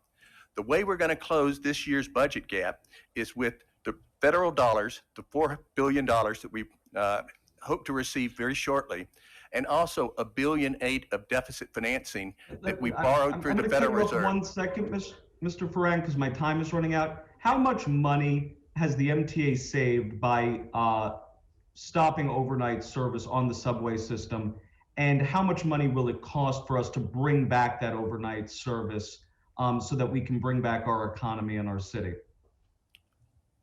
Well, that was not done as a cost-saving effort. That was done for cleansing and cleaning. But did it save the MTA money? We are still running trains there to get our workforce back and forth, and we're running buses to help our passengers and our customers to move. So again, it was not a cost-saving effort. I understand that it was not a cost-saving measure, but did it in fact save the MTA money, or is it has it cost the MTA money, or is it a wash? Assembly member, we'll come back to you on the specific number. As Bob mentioned, it was not done as a cost-cutting measure, and we actually incurred costs, right? Because the disinfecting regime from 1 a.m. to 5 a.m. is something that we had not budgeted, of course, at the beginning of 2020. We'll come back to you with a specific number. Thank you. And also, sorry, lastly, I'll note, we expect in the Biden administration to be reimbursed by FEMA for those expenses. Senator Brad Hoylman.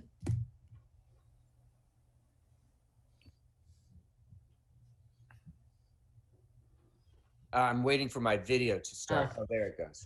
Thank you, Senator. Thank you. Thank you, Chair Kruger and Chair Weinstein and Senator Kennedy and Senator Comrie and my other colleagues.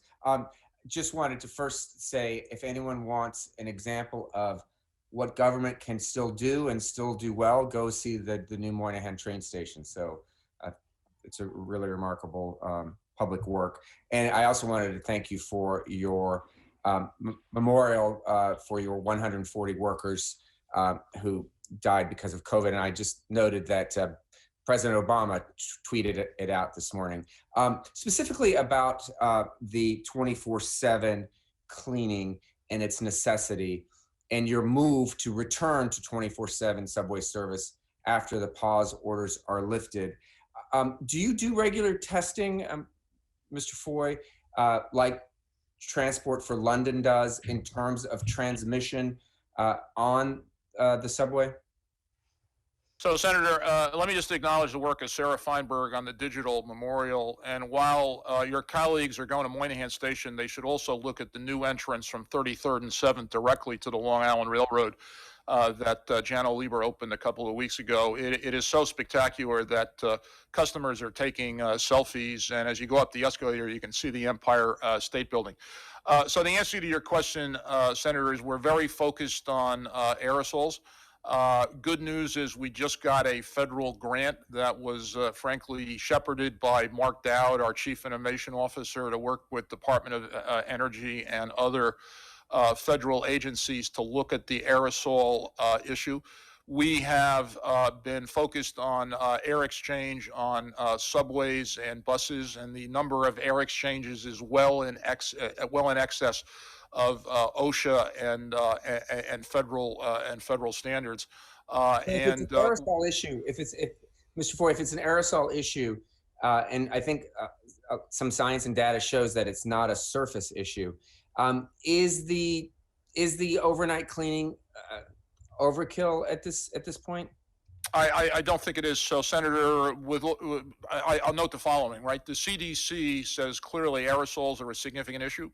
but there is still surface to human transmission And are you testing of the virus. Are you Sorry? testing surfaces? Are you testing surfaces in the subway to determine whether that is in fact the case? Virus has been found on inanimate objects in research across the world. I was just wondering specifically, but I guess I'm running out of time here. Do you have a strategy to rebuild public confidence in the safety of our mass transit? We do, and I think that's represented, Senator, by the latest survey we did, which indicated that 75% of our customers applaud the disinfecting regime.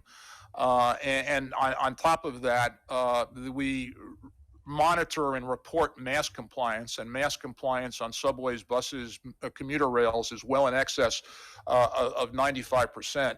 And how many days after the pause order is lifted will the subways return to 24/7? Will it be the next day?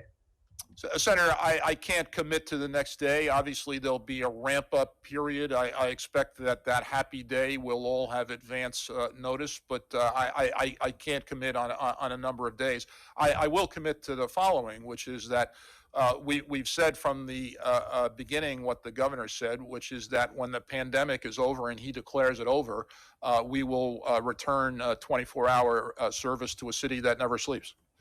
Thank you very much. You're welcome. Thank you, Assemblywoman. Yes, we go to Assemblywoman Glick.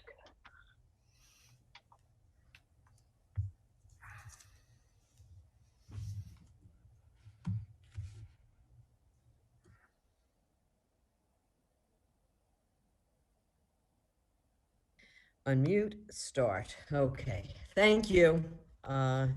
Still a little rocky on the technology side. I'm going to have two questions. One is going to focus on general safety. I know that, Mr. Foy, you referred to working closely with the NYPD, but there are continuing stories that make people a little bit concerned. There have been several incidents in and around my district, and I understand that the system will always have folks who are emotionally disturbed, et cetera, but the number of people pushed onto the subway tracks is concerning to people. So I'd like you to address that at one point. But the other question I have is a little larger, has to do with the implementation of a new payment system and the Omni system. With a MetroCard, the information is held by the MTA. With Omni, I think that the information is held in terms of where you've been by a private company, and there are concerns about privacy. And there's also, as I understand it, an indemnification for the MTA against double payment. Is there some concern, like why would that be? Is that the transfer, the use of transfers not being smooth? And how will seniors access the half fare once this is fully implemented? So, Chair, let me address your second question first, and then Sarah Feinberg and I will speak to the first one, which is a critical issue. First, in installing the Omni system, we carefully researched the privacy issues and the cybersecurity issues. We've gone back and looked at the cybersecurity issues on the Omni system following the SolarWinds revelation of serious hacks at the federal level of a number of federal agencies. We believe that we have sufficient protections in place, but we're going to continue to work with the Department of Homeland Security at the national level and at the state level on those issues. I'm not familiar, I have to say, with the specific provisions of the indemnification provision that you cited, but the MTA does not track riders. The double billing issue, I think there have been a small number of those situations which I'm aware of, which resulted in one tech company enabling without notice to customers the transit feature on its app. That has been addressed, as I understand it, Chair Glick.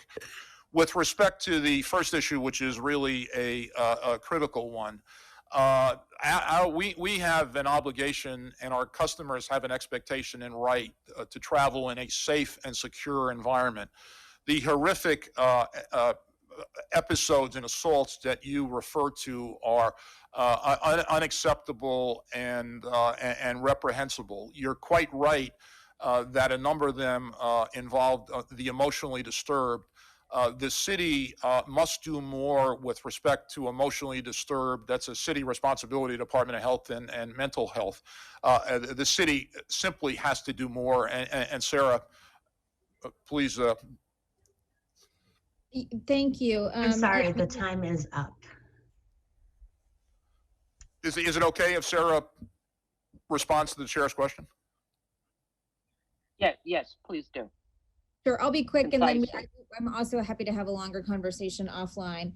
To Pat's point, look, we're trying to work closely with the city to make sure that more is done to address these mental health crisis before it enters our system and before it becomes a true moment of crisis. You know, we know that folks who are experiencing mental health challenges tend to show, signals and symptoms long before something tragic or catastrophic happens on a platform.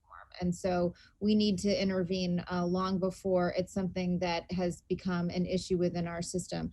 We've asked the city to work on its 311 system so that people in the system can much more easily report someone in the system who needs help.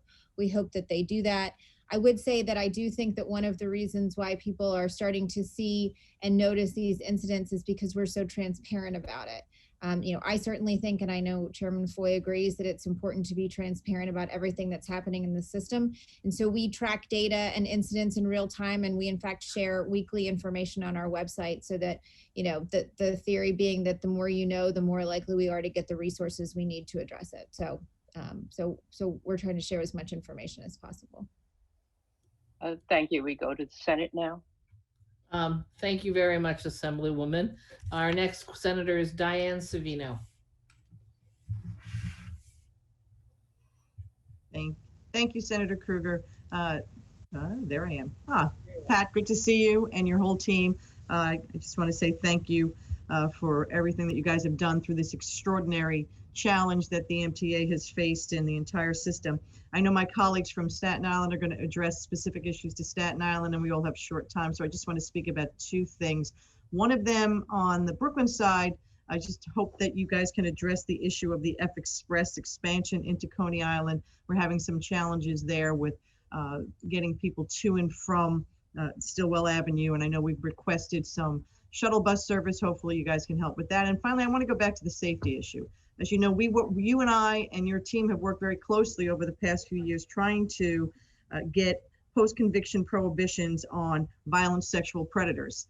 Last year's budget included legislation that would allow for the post-conviction prohibition, but it didn't go far enough. It didn't accomplish what your team, Sarah Feinberg and others, and the NYPD and I had passed. The Senate has passed far more comprehensive legislation. Unfortunately, we were forced to compromise, but we did get some protections that would require post-conviction prohibition on repeat sexual predators from using our subway system. So I'm just curious how it's been enforced. Are we seeing these people who are showing up on the front page of the newspaper still, going into the subway? What's happening with these post-conviction prohibitions? And are we getting these people out of the subway system so that they cannot continue to harass and victimize young women, particularly on our public transit? So, Senator, thank you. Time is short, and I'm going to turn it over to Sarah Feinberg on the F train and on the other issue. I do want to note the following, that in our Article 7 legislative package, we do have an amendment to the penal law with respect to MTA worker assaults and harassments. There have been far too many of them, including spitting and physical assaults. And our employees who performed heroically deserve to be protected. That shouldn't happen to any of them. And with that, I'll turn it to Sarah on the F train and to answer your question. Thank you. Sure. So, and on the recidivist issue, and thank you so much for your work and your help on that issue. The latest on that is we have a very good dialogue with the district attorney's office and have been in close contact with them, doing a couple of things. One, I wrote a letter to judges, making sure that they are aware of the new law so that they can implement it. We also wrote a letter to the DAs, and we've been having conversations with them. They are well aware of it. They'd in fact already trained judges on it before we contacted them, which is excellent. Frankly, I think the issue on their end is that the court system as a whole has just slowed down so much during COVID, and there are very few in-person court appearances. Don't ask me why the in-person part holds them up, but I have heard loud and clearly from them that they intend to use the legislation and the authority they've been given, and we'll hold them to it certainly and be helpful to them in any way we can be. Thank you. You can get back to me on the F Express later. Oh, I'm sorry. Yes, we absolutely will. Happy to. Assembly member. Yes, we go to Assemblyman Walzak.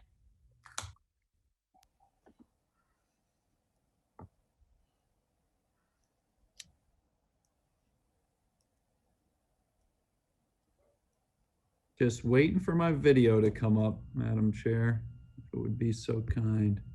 Thanks so much. Appreciate the time, and thank you, President Foy. You mentioned jobs in the North Country a couple of times so far today, and I really appreciate that because that's something near and dear to me as I represent the front yard of America. The Buy New York program doesn't apply to aftermarket parts or to parts contracts, is my understanding.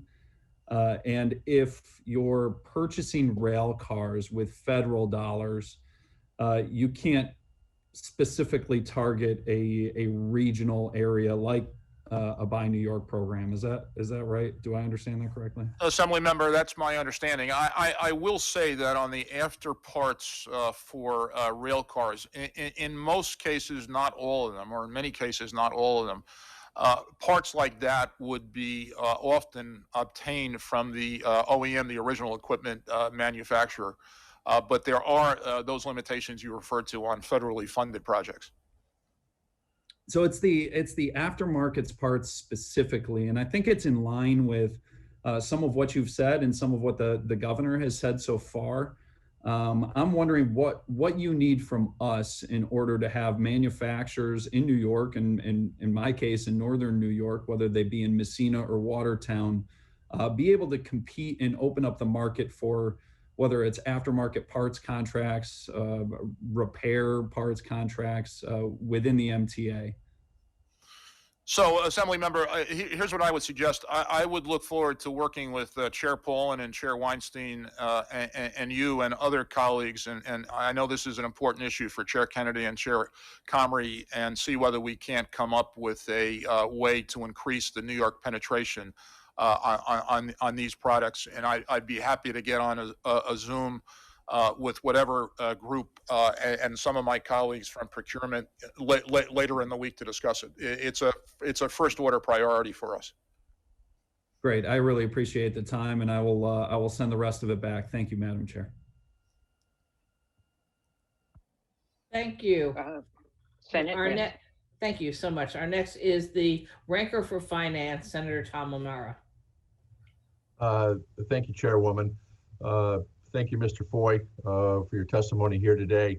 And somewhat in following up from Assemblyman Walczak's point of questioning, I understand that the R262 project has been put on hold, and that was going to be an order for, I believe, 1,000 rail cars for the MTA.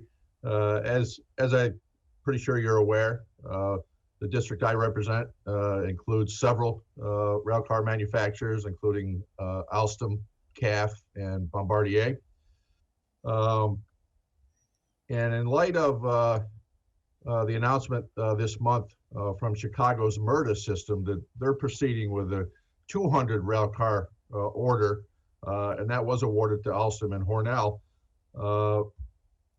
When do you think the time frame is for the MTA to get back into moving forward with the R262 contract? And would there be any benefit to chopping that up from 1,000 car order to maybe something like Chicago's? I can't imagine Chicago's in much better financial shape than MTA, but maybe I'm wrong.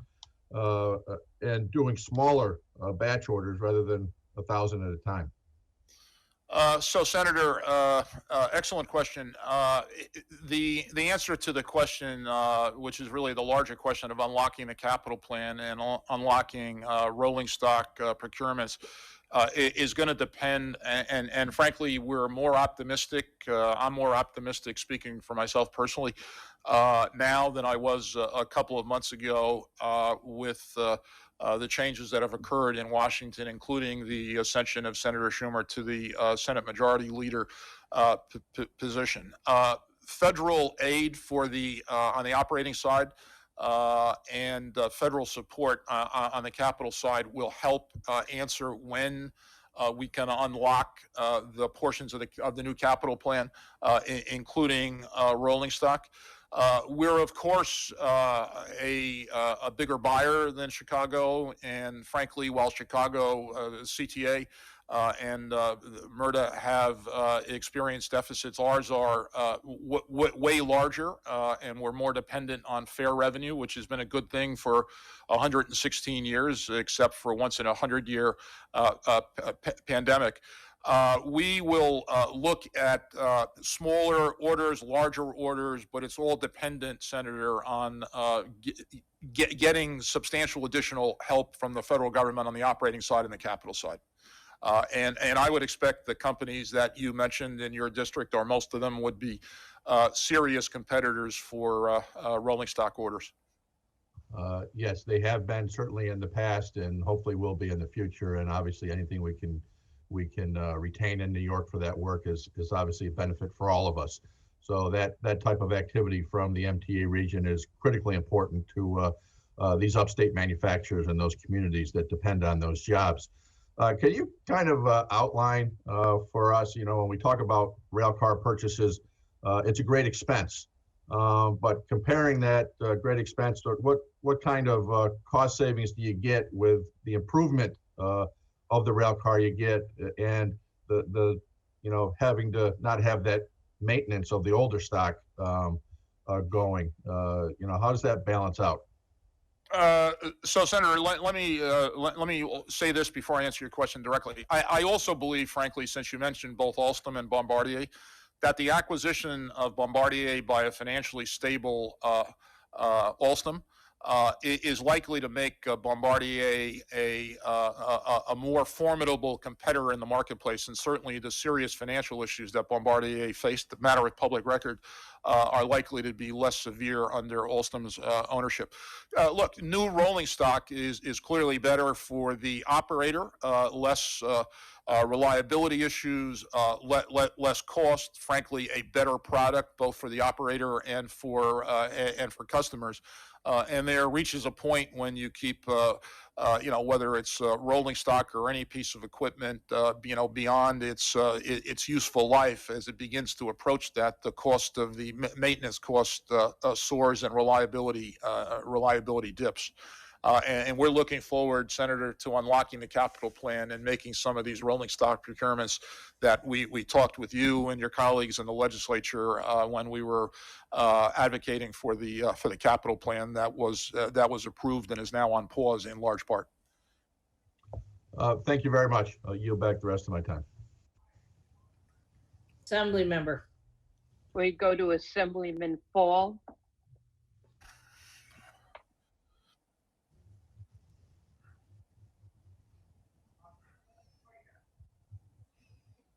That's okay. I could start my For video. 3 minutes? Yes, 3 minutes on the clock. All right, thank you so much, Madam Chair, and thank you, Chairman Foy and your team for being here. I do want to, echo the comments about the tolls from Assemblymember Cusick and the comments from Senator Diane Savino. I do have a quick question related to the executive proposal. I noticed it includes legislation to grant the MTA access to New York City streets, even when the city has already granted such a permit to another entity. Do you have an example to illustrate the problem here and the intent of this bill? And what is the fiscal impact of this bill on the MTA? Would this bill potentially authorize the MTA to indefinitely delay major construction project of a building, for example? If you could elaborate on that, that would be helpful. Yeah, Senator, the bill you're referring to is one which would allow private developers, private contractors working for the MTA on an MTA transportation facility to have the same rights as the MTA if it were doing the work directly. There was one incident on a location downtown Manhattan that involved installation of an ADA elevator, and the fact that a third party was doing it was a legal complication. Since ADA accessibility projects are such a priority to the MTA, to the governor, to all of you as legislators, we asked for legislative redress on that issue, and to be happy to discuss the bill in detail with you or any of your colleagues who were interested. But that's the point of the legislation. I got you. Thank you. As far as the bus rapid transit in my district, I understand because of budget concerns, it has to be put on hold. But the one thing I am concerned with is that I haven't received a timeline on how long you plan on delaying it. I'll give you an example. When the city of New York is delaying a certain projects, they're letting us know that, hey, it's going to be delayed until this date. Can you give me a timeline on how long the bus rapid transit project will be delayed? So, Assembly Member, we know how important this is to you. The project environmental impact statement is currently on pause due to COVID-19. We do believe we've obtained a significant amount of information. I'm not sure that I can say it's all of it, to analyze the project along with other potential projects. The environmental impact statement, piece of good news for you, the environmental impact statement is underway to assess the implementation of a new BRT. The difference between this pause and for instance, the MTA or the city saying we've got to delay this project for a month is this is driven really by financial considerations and people power issues and social distancing on construction projects. Jano has done, I think, a terrific job in managing that, but it's also to some extent held back by the pause that was put in place on the capital plan. And we know how important this is too, and be happy to discuss this issue in more detail if that were helpful. Thank you, Chairman. And just one last question. Is there any status on the train stations that were under construction in the district, and any update on the new trains we were supposed to receive? I know it was supposed to be here on Staten Island in 2019. It was delayed to 2021. Has that been delayed, or is it still slated to be here by the end of this year? Assembly Member, I believe that those cars are expected later in the year, and we will confirm to your office that that's the case. All right, thank you so much. You're welcome.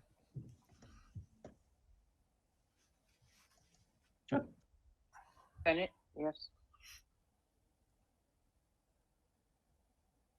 Sorry, it took me a minute to get off mute for that time. I think Zoom is starting to tell us they have problems with us. Our next testifier, our next questioner, I've changed the order a little bit, is Anna Kaplan. Thank you, Chairwoman Kruger. I want to thank also President Foy for his testimony. First and foremost, I want to give a shout out and thank the frontline workers for all the work that they've been doing so far. And I want to give credit to the MTA, Long Island Railroad, 3TC, and the governor for making sure that during this pandemic, we continue to push forward with important capital projects, including a number of projects that directly impacted my district. And General Lieber was present at completion of all of those. This question is really addressed to him, but maybe one of you could answer. With the proposed staffing and reductions in staffing and cuts in transportation budgets, will any of these ongoing transformative projects be interrupted or slowed down? The third track project, Senator, is on time. We don't expect the pandemic, and this is frankly a miraculous statement, to have a significant impact on the timing, and that is a credit to Jano and his team and the Long Island Railroad forces who've been involved. And thank you for your leadership and support on it. Thank you. A lot of my other questions were already raised by other senators, and you've responded to them. And thank you again for all your help with this. Thank you, Senator. We go to Assemblyman Cusick for questions.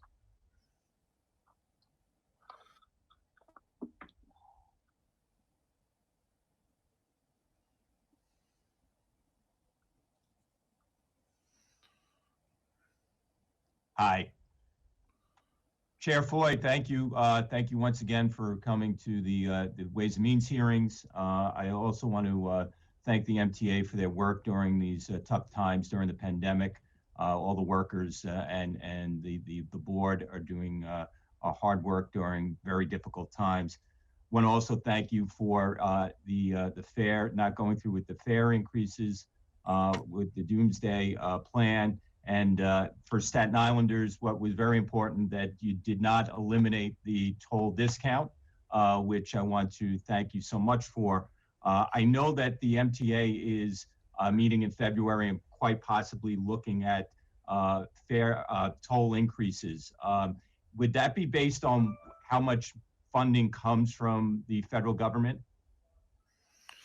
Assembly member, in large part, no. The toll increases and the fare increases, for that matter, are baked into or are included already in our financial plan for 2021 and going forward. They both assume toll and fare increases this year and 2 years hence. And we received the good news of the $4 billion in federal funding in the lame duck session, but our financial plan assumed and included those increases. Okay, so I just want to address that. My colleagues, Diane Savino and Assemblyman Fall, have spoke on other issues. We consolidated and parsed out the issues of Staten Island, and I'm doing the tolls. So I just wanted to ask that when you are considering the toll increases, particularly during the pandemic and the hard times, at the very least, many of these bridges that connect not just Staten Island, but parts of Queens and other areas have discounts. If we could look at freezing those discounts, it's for businesses, it's for residents. This would allow people, as they're suffering through the pandemic, financially and physically, to not have an added burden on top of that, which this really is something that people are, it's adding to the pain of the pandemic. So I ask that the MTA consider that as they go forward, because again, using the Verrazano Bridge as a example, the bridge round trip could possibly go up to $20. And if someone doesn't have the discount, that's an issue. And I know Staten Island residents and businesses have a significant discount, and my ask would be, please consider freezing those discounts. Thank you. Assembly member, we understand how important the bridge and the toll rates are to you and the other members of the Staten Island delegation. I can assure you that these concerns and issues have been a subject of much discussion and will be with the board as the board considers tolls next month. Thank you. You're welcome. Senate. Thank you very much, Senator Pete Harckham.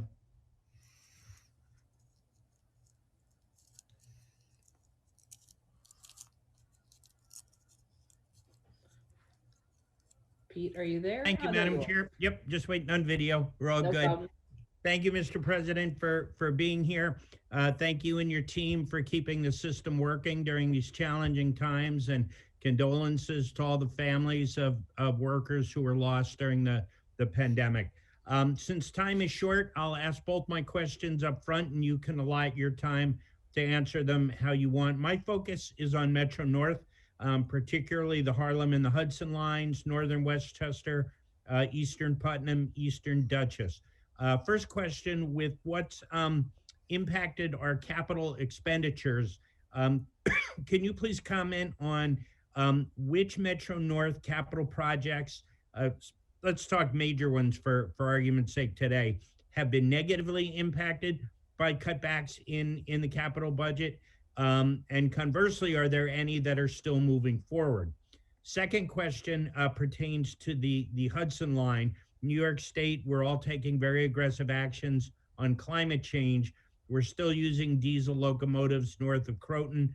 There are plans to buy more diesel locomotives north of Croton, contributing to greenhouse gases, noise pollution for the residents of those communities. So what are your specific plans to electrifying the Harlem Line north of Croton? Thank you so much. Senator, thank you.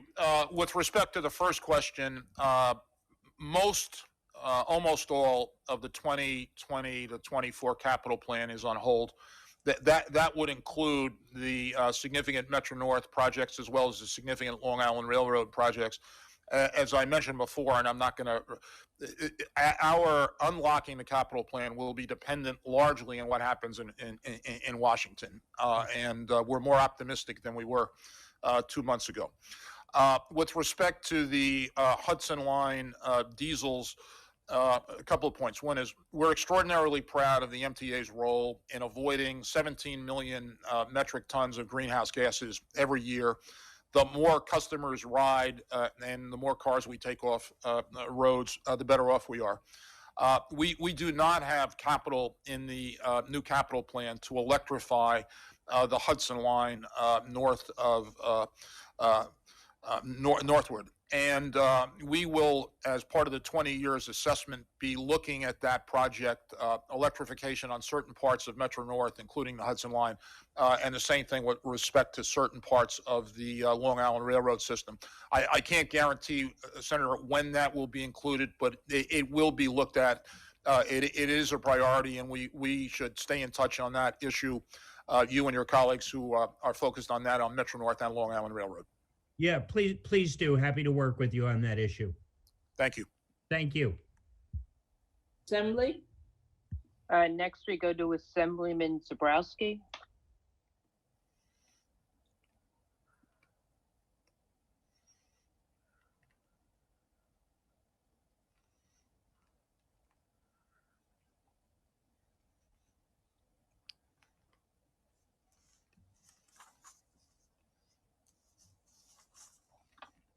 Weinstein, and good morning, Chair Foy, and to your entire team.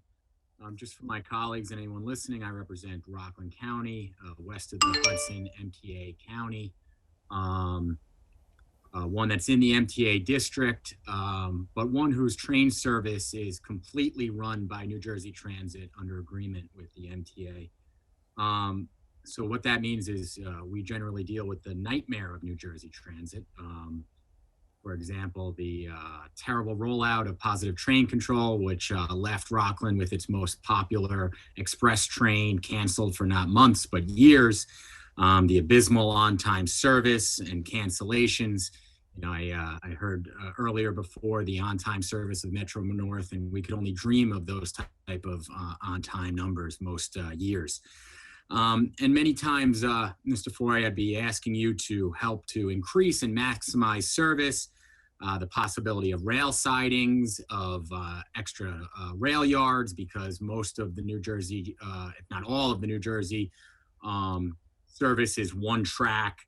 And of course, Chair Paulin mentioned before the importance of a long-term strategic plan to get a one-seat ride over the Hudson River for west of the Hudson commuters.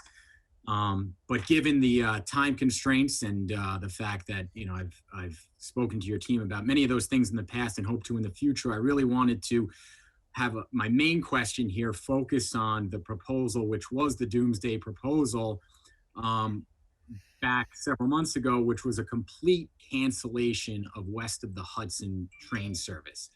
Given that was the Doomsday proposal, leaving west of the Hudson commuters with zero train service.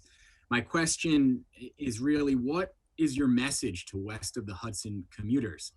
When that proposal came forth, I was forced to redouble my efforts to provide the west of the Hudson counties with an option to withdraw from the NTA district because they would have essentially no service remaining. So what's the message? What's our overall message to west of the Hudson commuters? How can they have faith that not only will their service not be canceled, but that their substandard service will be improved in the future? So, Assembly Member, our message to all of our customers at that point, when we didn't know whether we were going to get $4 billion of federal support, is we are in desperate shape. We are going to have to take, this is no longer the case in 2021. We're going to have to take dramatic, draconian, ugly actions to balance the books. It is going to affect every customer, every service, every agency, including your west of Hudson constituents. We are delighted and relieved we didn't have to take that action, but the message to every one of our customers, these are desperate times and we may have to take draconian actions. Happily, we didn't have to do that, Assembly Member. I see my time's up. I would just point out that leaving west of the Hudson commuters with no service shouldn't have been an option, but thank you. Thank you. Senate?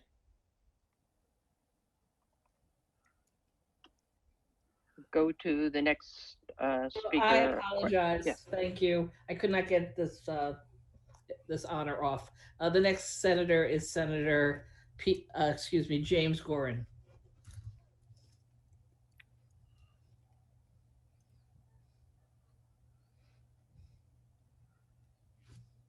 Oh, hello.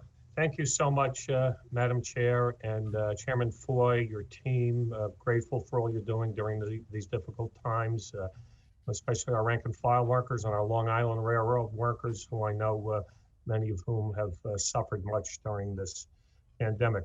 To try to get a little bit more optimistic, President Biden, talks about building back better. And I understand our capital plan is frozen, and I know it's limited to what is in it. But forever, in my lifetime, we've heard about electrifying the Port Jefferson line all the way to Port Jefferson. On the assumption that we do get significant more money in a program from President Biden and his administration and Congress, what can we do to maybe move up the full electrification of the Port Jefferson line? Because we talk about ridership, and one of the problems with the ridership is on the Port Jefferson line, people in 7 communities drive past their station to go somewhere, to go all the way by automobile. Is there anything we can do to take a fresh look at it, just like Senator Harkin was just talking about up north? I on the assumption we get some real new cash coming in. So, Senator, with respect to both Metro North and Long Island, electrification would clearly benefit customers and improve in air quality by reducing greenhouse gas emissions. That's important. I can't commit, depending on the level of funding. I can commit to this. That the MTA and Long Island Railroad has looked at electrification investment on both Metro North and Long Island Railroad. Were we to have enough money to fund the 20 to 24 capital plan and beyond that, and the federal government were to provide funding for vital projects that are not necessarily MTA related, but important ones like Gateway, East River Tunnels, which clearly is a MTA asset or MTA interested asset. Electrification should be on the list of projects. Certainly should be considered in any needs assessment. And Senator, making a specific commitment beyond that, other than these are important and worthy projects, I'd be irresponsible to do that. I can't tell you they've been looked at, and they should be looked at again seriously. And I appreciate that. I would just also add that I think if you can look at how you're going to increase ridership, I think looking at all these potential customers in these major metropolitan areas that are passing this station might take a fresh look. But thank you so much, Chairman Foy. Thank you, Senator. Assembly. We go to Assemblywoman Simon. Thank you and good morning or afternoon now. I have a couple of questions. First of all, I would like to thank you for all of the hard work and the dedication of the MTA employees during this time and for your work to increase accessibility of our train stations and capitalizing on the ability that you have during this period where there's reduced ridership to work on some of the capital issues. And the Clark Street station in my district, for example, is a good example of that, and I appreciate it. I am concerned about the overnight closures, and I'm appreciated hearing your answer to my colleague's question earlier that we will have overnight train service as soon as the pandemic is over. I have a question about the congestion pricing, however, that I would like to better understand. I realize that the federal government has not done what it needed to do in order to get the implementation of congestion pricing rolling. But I'm a little confused as to exactly what pieces need to fit together and in what order, and kind of where are we now, what exactly needs to happen, and how can we help? Thank you. Thank you for that. So here's where it stands. We have some time ago provided reams and reams of data and updated it to FHWA, Federal Highways Administration in Washington and in the regional office. The next step that the federal government needs to take is to tell the MTA, the New York State Department of Transportation, New York City Department of Transportation, what environmental process we ought to pursue. There are three options. One's a categorical exclusion. The second's an environmental assessment. The third's an environmental impact statement, which is the longest and most exhaustive and comprehensive of the three environmental approaches. The prior administration in Washington basically threw up its hands and didn't give us a decision. We can't proceed, for instance, with the environmental impact statement until the U.S. Department of Transportation takes a ministerial act, which only it can take, to publish the beginning of the process in the Federal Register. So it's not something that we are in control of. As I mentioned, we had conversations with the Biden transition team on a number of issues important to the MTA, to subways, buses, Long Island Railroad, Metro North, et cetera, including federal funding for the MTA, as well as congestion pricing, which is high on the list. And we're hoping that when the DOT Secretary and the Deputy Secretary, Polly Trottenberg, are installed in place, we're first hoping that will be done expeditiously, that we'll have a decision on that. We are ready to go. We have taken the design process to as far as we can legally, and we look forward to a prompt federal decision and action and moving this along. Thank you. Thank you very much. Our next senator is, James Skoufis.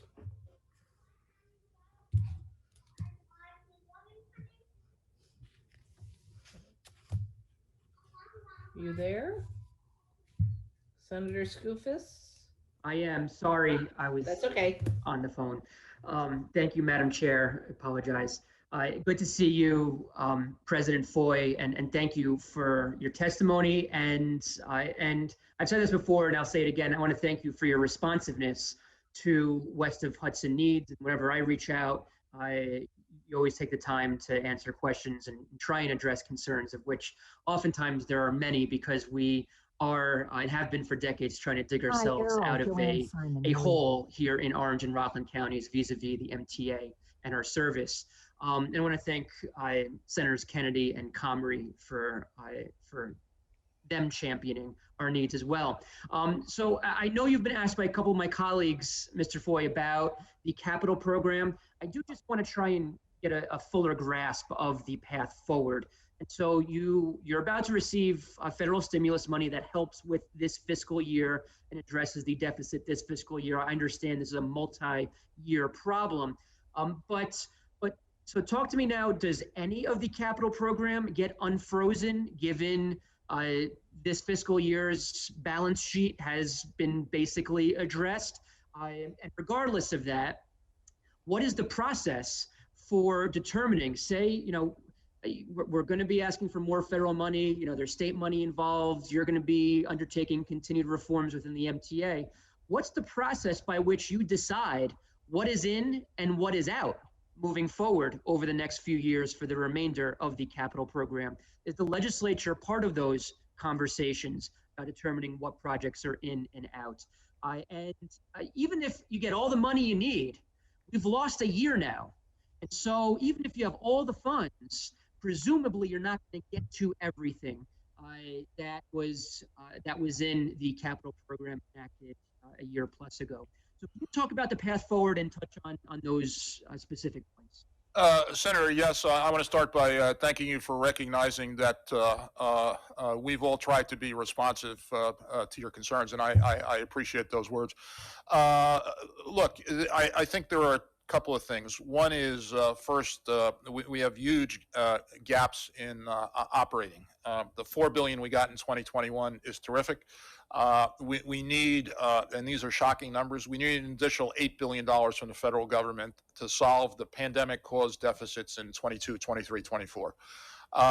The capital plan funding elements, many of them are uncertain. Happily, the governor's executive budget includes, $3 billion. Hopefully, the city will match that. We hope to make progress on congestion pricing, which is literally 30% of the money. So let's assume that we make progress on some of those things, and there's a gap to be filled. At some point, there will be a process to determine what will be in or out. I would expect, not necessarily a certainty, but there may be a capital plan amendment or amendments required, and obviously the Capital Program Review Board will have a say on that. If there's a 10% change or a 10% change in a particular element, and if we're in the unhappy situation, Senator, that we've got to make decisions and can't do all of the $51.5 billion in this capital plan, which is not our goal and expectation. And obviously the funding that the Biden administration is contemplating, both with Senator Schumer's support, both with respect to operating and capital, makes one optimistic. But there'll be a process of selecting which projects go forward if we don't have capital for all of it. Right now, I don't have any certainty as to how much of the capital plan we're going to be able to unlock and when.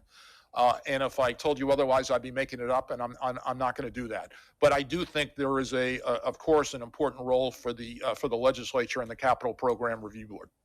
Okay, thank you very much. You're welcome. Assembly. Next, we go to Assemblywoman Gallagher.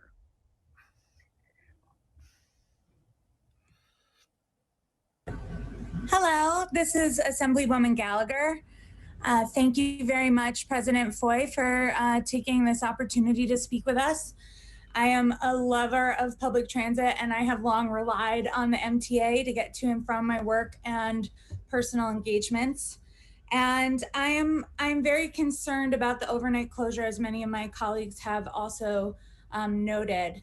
I noticed that in the investigative journal New York Focus, there was a piece that said, it was titled, "The MTA's $500 million cleaning regimen is shutting over the subways, and experts say it's not worth it."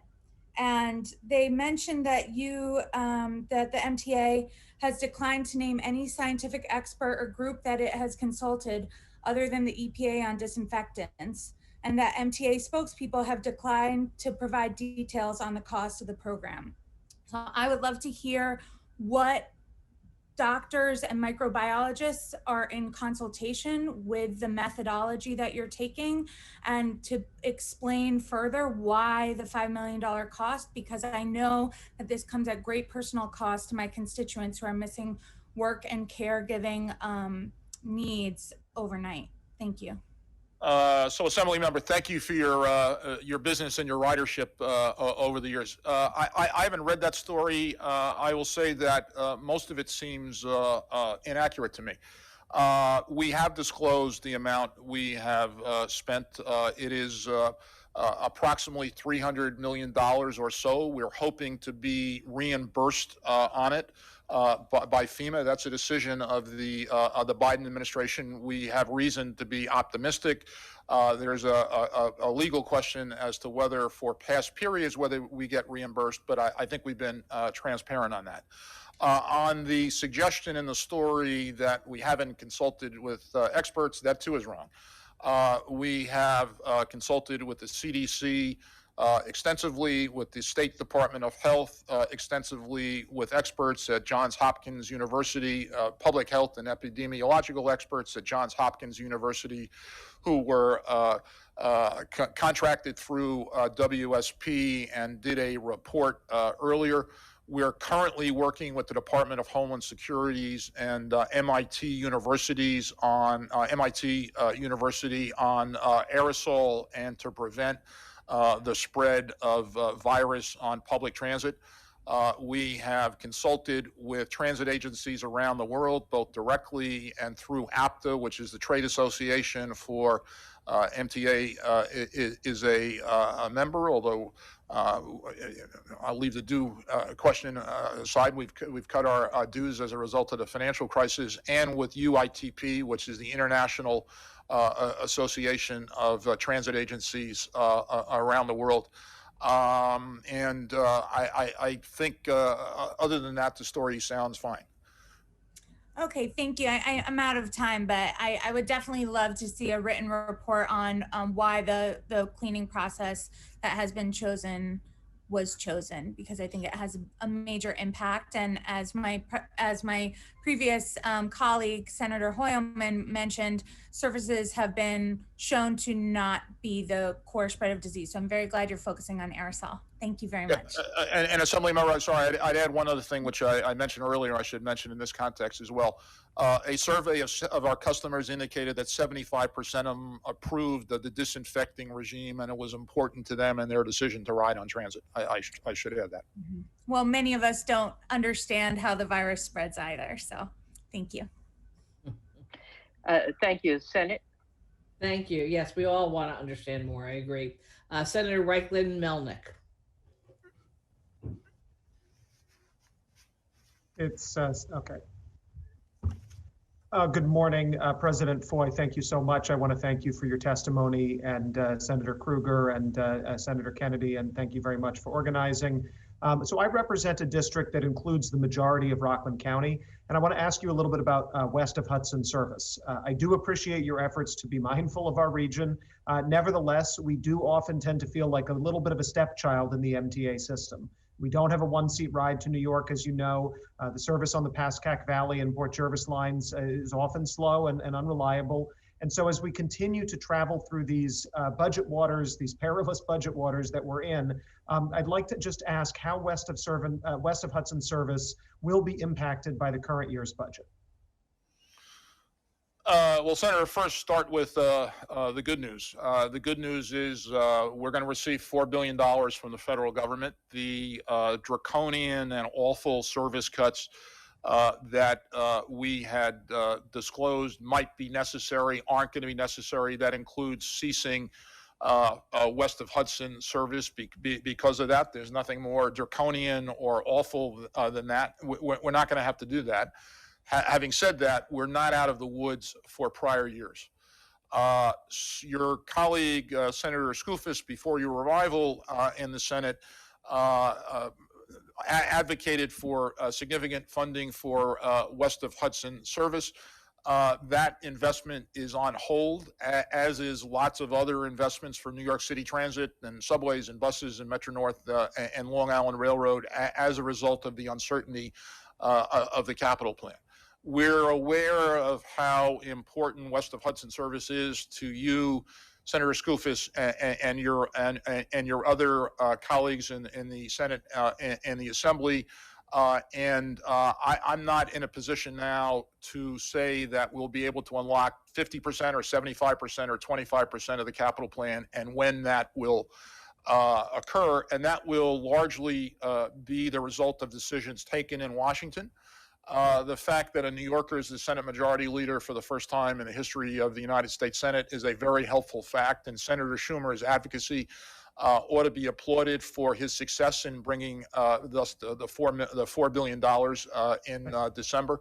Thank you. And President Foy, I'm sorry, I just had one other quick question and I appreciate your response there. With regards to this doomsday budget, I obviously, a so-called doomsday budget, it's great that we're not seeing that. And I know that it proposed total elimination of West of Hudson service. I'm just looking for any assurances you could give my constituents that going forward, if there is another significant budget deficit, we're going to have a more balanced approach rather than proposing eliminating service to entire counties in the MTA region. So, Senator, I've got to be candid with you and your constituents. Everything, if we're forced back into that situation, everything's got to be on the table. And I can't, I wish I could, but I can't make that commitment because it'd be irresponsible of me to do that. We will hopefully not go down that road in 2022 or 23 or 24. So we won't, I hope we don't have to have the conversation, but I can't rule it out. I can't rule out that there will be ugly draconian actions to be taken. We hope to avoid them with the help of you and your colleagues. Thanks very much. We go to Assemblywoman Hindman.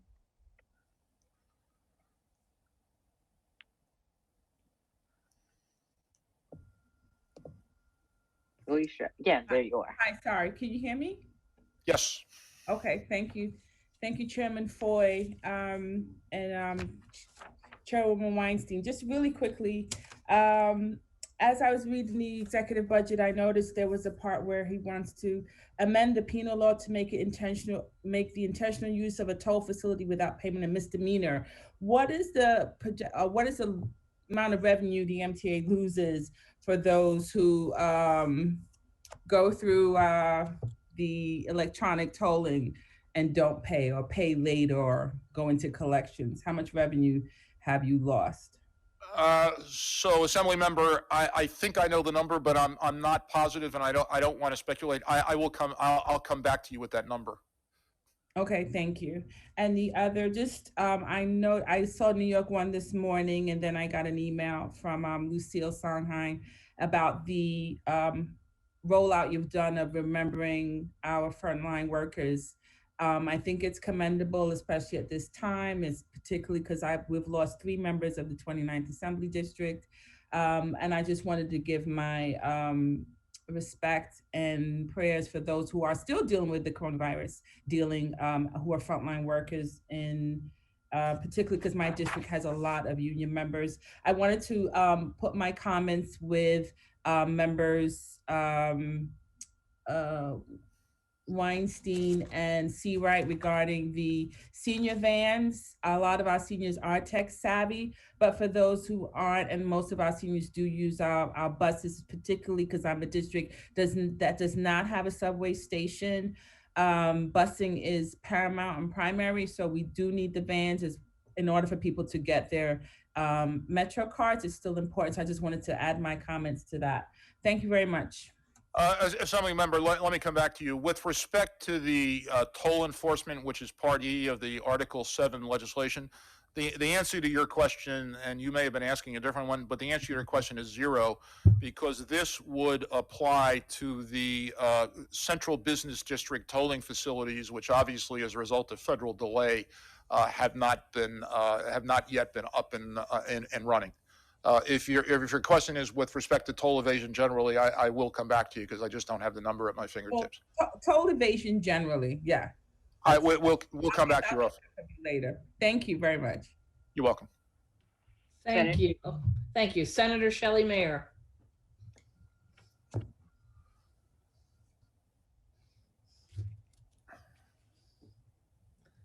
Shelley here with us? All right, if Shelley is not available, let's jump to Senator Kevin Thomas and we'll go back to Shelley. Hi, everyone. Can you hear me? Yes, sir, Senator. All right, excellent. Thank you, Senator Krueger, and thank you to President Foy for being here. I represent parts of Nassau County, and my questions are about the LIRR. Recently, it was announced that they will be cutting service during rush hour. The changes took effect on Monday and will impact peak travel schedules on most of the railroad's 11 branches, including Hempstead, which is in my district. During a pandemic, we should not be trying to pack passengers together, and I urge you to reevaluate this. Second, if you are cutting these peak time trains, are you adding more train cars during other times? So, Senator, I begin with the following. One is the last day that I have data, weekday, Long Island Railroad ridership was down over 75%, and that's been fairly consistent throughout. Two, as I mentioned before, the Long Island Train Time app gives customers the ability, empowers customers to figure out which cars are less crowded than others, and customers, I think, have received that well. Phil Eng and his team will be looking at the issue of crowding carefully. Again, this is anecdotal, but having taken 2 trips yesterday and one this morning, 6:45 out of Port Washington, there didn't appear to be any crowding in Penn Station. But Senator, we will be looking at the issue, and we are aware of how important Long Island Railroad is to your constituents in Hempstead and the rest of your district. But, Mr. President, are you adding more trains? If you're cutting service during peak times, are you adding more train cars so that people can space out? Even though you have an app saying, all right, this car has less passengers on it, are you still adding more trains so that people can spread out a little bit more?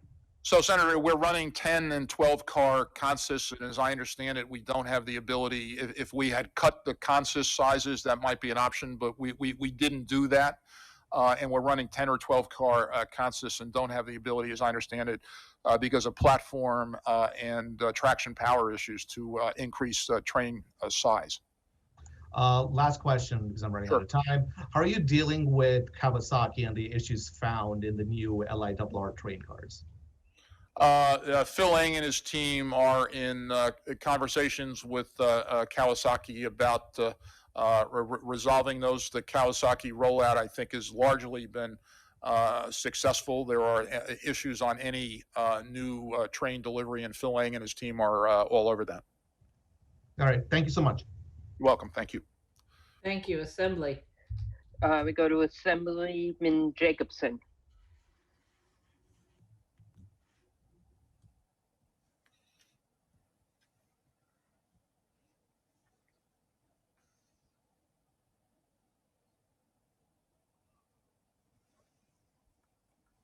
Jonathan, are you there? Yeah, I'm here. All righty. Thank Okay. you. I had to get off the committee meeting at the same time. So, thank you, Madam Chair, and good to see you again, Mr. Foy. We seem to see each other a lot. My questions are to follow up. As you know, I represent both sides of the Hudson. And so my questions are very simple. Can you commit, because we've heard all these rumors, can you commit to keeping the same service on the east side of the line that goes from to Beacon and then up to Poughkeepsie once the pandemic is over? And can you commit, and I know it's been asked before by my colleagues in the Hudson Valley, but can you commit to keeping the West Shore line open as before the pandemic? This is what we want to know. Otherwise, or do we have to start to make plans on what to do? And that's my question. So, Assembly Member, unfortunately, it'd be irresponsible for me to make those commitments because they depend. First, let's set the context, right? Today, Metro North's ridership is down last weekday, 81%. Long Island Railroad, only slightly better. To make those commitments would require knowing what the federal government's going to do in terms of its support for the operating deficit, pandemic-caused operating deficit in 22, 23, and 24, as well as the amount of capital we're going to receive from the federal government, as well as progress on congestion pricing, which I'm optimistic about, but don't know the timeline. I will commit that before we take any of the steps like that, we will consult with the legislature and of course the governor's office and elected officials. But to commit to saying that is a impossibility is not something that is a responsible thing to do, given the huge uncertainties and the billion and billions of dollars of deficits we face. Well, I don't think we want to make this a self-fulfilling prophecy. And I think that, and as far as getting more ridership before the pandemic is completely over, I think, and even when it becomes over and things start to get back to normal, I think you should consider reducing the fares so that people will have more of an incentive to get back and realize that it's safe and realize that the service is there. And that's something to consider. But really, I think we need a commitment that there's going to be there, because otherwise people are going to plan to do other things, and then we're back, and then it's like, what comes first, chicken or the egg? You're going to make it a self-fulfilling prophecy that people won't want to use it. So I really think there needs to be a commitment. I understand, but in the absence of a commitment binding commitment from the federal government on the operating support and the capital support, it wouldn't be a responsible thing to make any commitments that we're not going to have to reduce service, including significantly and drastically. It's not a commitment, sadly, that I'm in a position to make. I understand the importance of the service to you and your constituents, and you've been clear and consistent about that. But sadly, I can't make that commitment given the huge uncertainties we face. Well, I think we need that commitment. I think the federal government would like to see the commitment. I know the legislature would, and certainly the members from the Hudson Valley. Thank you, Madam Chair. Thank you, Senate. Thank you, Senator Shelley Mayer.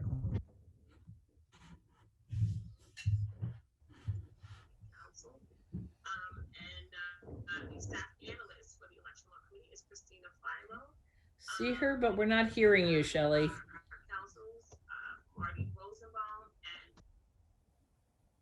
No, we can hear you, Shelley Mayer, but okay, can you hear me now? Yes, we're good. Okay, I apologize. Thank you both, Chairwoman, and thank you, Chairman Foy. Thank you for your advocacy for the entire system, and I know how hard it has been, and thank you to the workers who have really put themselves on the line. Thank you for the tribute that the MTA started yesterday. Very much appreciated that. Two quick questions. One is building on Senator Skoufis's question on the revisiting of the capital plan projects once there is money in the pipeline. Can you elaborate whether the MTA will be open to revisiting the existing capital projects in determining which ones are going to be priorities, assuming you have funding? And I particularly care about Mount Vernon West, which has long been basically abandoned in my position. But I wonder if there is a commitment to revisiting them in light of probably changed patterns of commutation from Metro North. So Senator Janno Lieber and his team on the capital side and Bob Foran and his team on the finance side are looking at those issues. Obviously, there's a great deal of uncertainty because, as I mentioned to your colleague a couple of minutes ago, we don't know when the capital plan is going to be unlocked and to what extent and when that will happen. Our goal is to unlock sooner rather than later and to do as much of the historic capital plan that that our board and the Capital Program Review Board approved in the last 18 months. And I can't say that Project A or Project B will advance if we are looking at limited resources. I will commit that it'll be done in a transparent manner, discussed with the public, discussed, of course, with legislative leaders. Thank you. I appreciate that. Lastly, on West Side access, given the sort of anticipated continued redevelopment on the west side of Manhattan for our New Haven line customers, where is that in your sort of priority of projects, assuming there's additional funding? Penn Station access is an important project and part of, obviously, the governor outlined an ambitious program for Penn Station, and indeed the entire west side of Manhattan, and Penn Station access is an important part of that, benefiting Westchester, New York City, and particularly the East Bronx with the building of 4 stations. So that is clearly a very important project. Okay, thank you very much. You're welcome.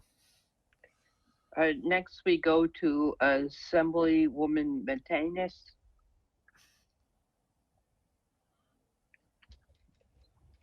Hello, thank you. Recently, the governor postponed a proposed 4% increase in subway fares. And Chairman Foy, you recognize that such a change would hurt essential and low-wage workers. This acknowledgement recognizes that essential and low-wage workers already contribute a significant portion of their wages for existing fare costs. In light of that, do you believe that we should move towards making public transit free? And how much would the legislator need to appropriate annually to postpone the delayed fare increase indefinitely? And how much would the legislature need to appropriate annually to make bus fare free statewide again? Thank you. So, Assembly Member, I'll note that if we were to make fares free, we would lose about $6 billion in revenue annually. That excludes toll revenue, and I assume that's your suggestion. A $6 billion, and I ought to say a $6 billion annual hole would be devastating. And I can't imagine how we would make up that money in the current situation, especially given the pressure on the state and the city as a result of the pandemic. As attractive as an option that may appear, I think it'd be devastating to our finances. I appreciate that. That's why I asked the amount, and as state legislators, I think it is our job and responsibility, particularly in this moment, to find new revenue streams. Thank you. I understand. Assembly Member, I would add one thing. The city of New York does have a fair fares program, which frankly could be more effectively marketed by the city, but it provides for discounted rides for people of low income. It's administered and funded by the city, and frankly should play a larger role and be more effectively marketed in these times. Thank you. Thank you. Senate.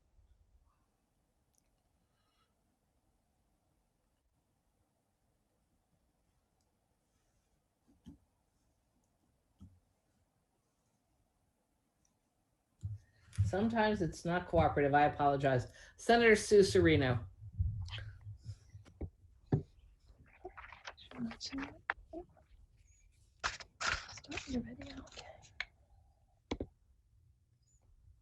We almost have her.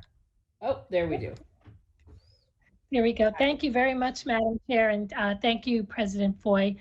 I also just received the email regarding the transit workers that have passed away due to COVID.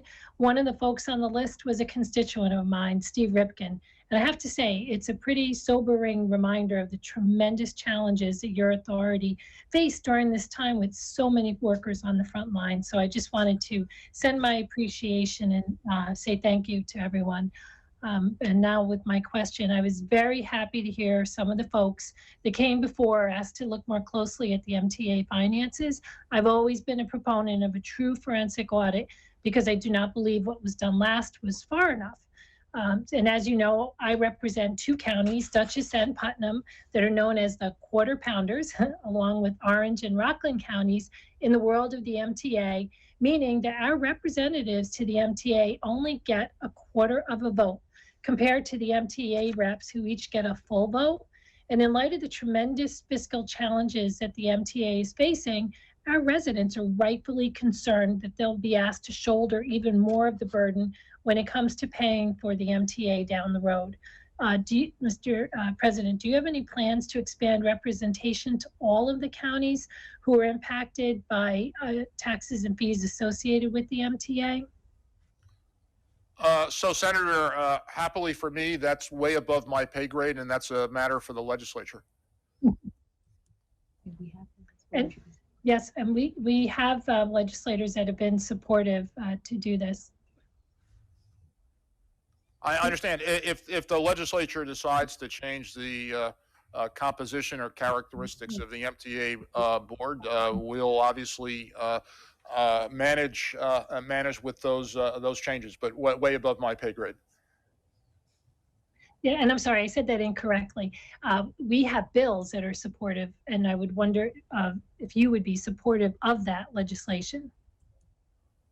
So Senator, without having seen it or reviewing it, I don't have an opinion.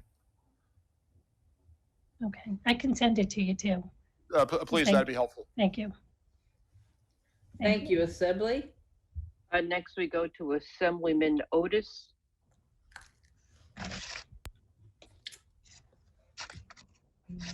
Thank you, chairs, and thank you, Pat Foy and your team for all the great work in these hard times.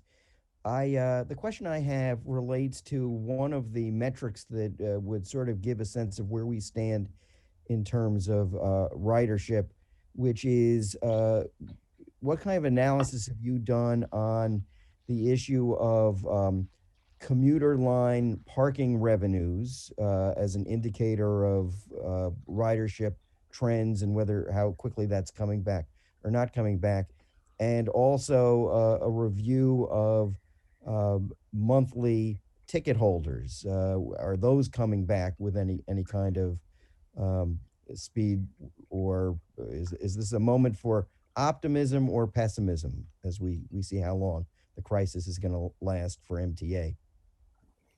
So, Assembly Member, I'm optimistic, but having said that, the pandemic has been a all pervasive disaster, and will have an impact on this region and the MTA in particular for a significant period of time.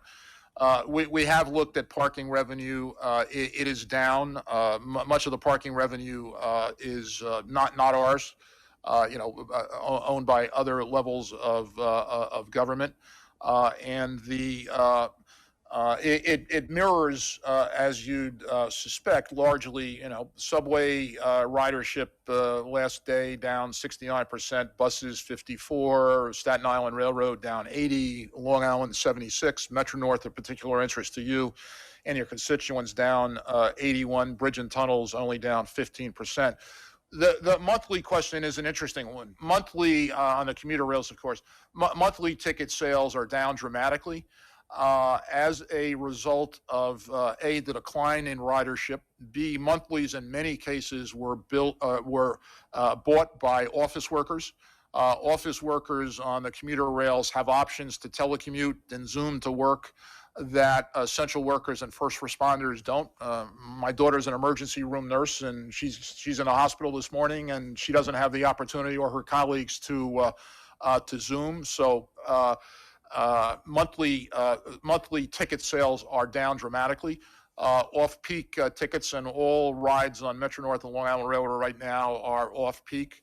Off-peak tickets are up. We are exploring alternatives to the monthly ticket. Since it doesn't work for a lot of people now, even people who are returning, and more to come on that issue, but thank you for the question. Thank you very much. Thank you. To the Senate now. Thank you. Thank you, Mr. Foy, and thank you to all of your workers and members. And the fact that it is now 12:45 and we are still questioning you highlights how much the MTA matters to so many people in the state of New York. And we know it's been.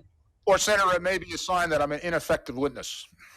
No, I don't think that's actually the argument, Pat. All right. Well, thank you. But I'm actually going to take my time now as the finance chair to ask you a number of questions that were not asked by other people in the Assembly or the Senate. First off, there's been some discussion about service reductions, but when service reductions become necessary, what process will be used in the future to determine how and where those should take place and be implemented? And is there a public participation part of that process? Because we hear quite a bit about frustrations of our constituents when there are announced service reductions. Well, Chair Kruger, good question. Obviously, service reductions took place during the worst days of the pandemic on subways and buses. That service has been restored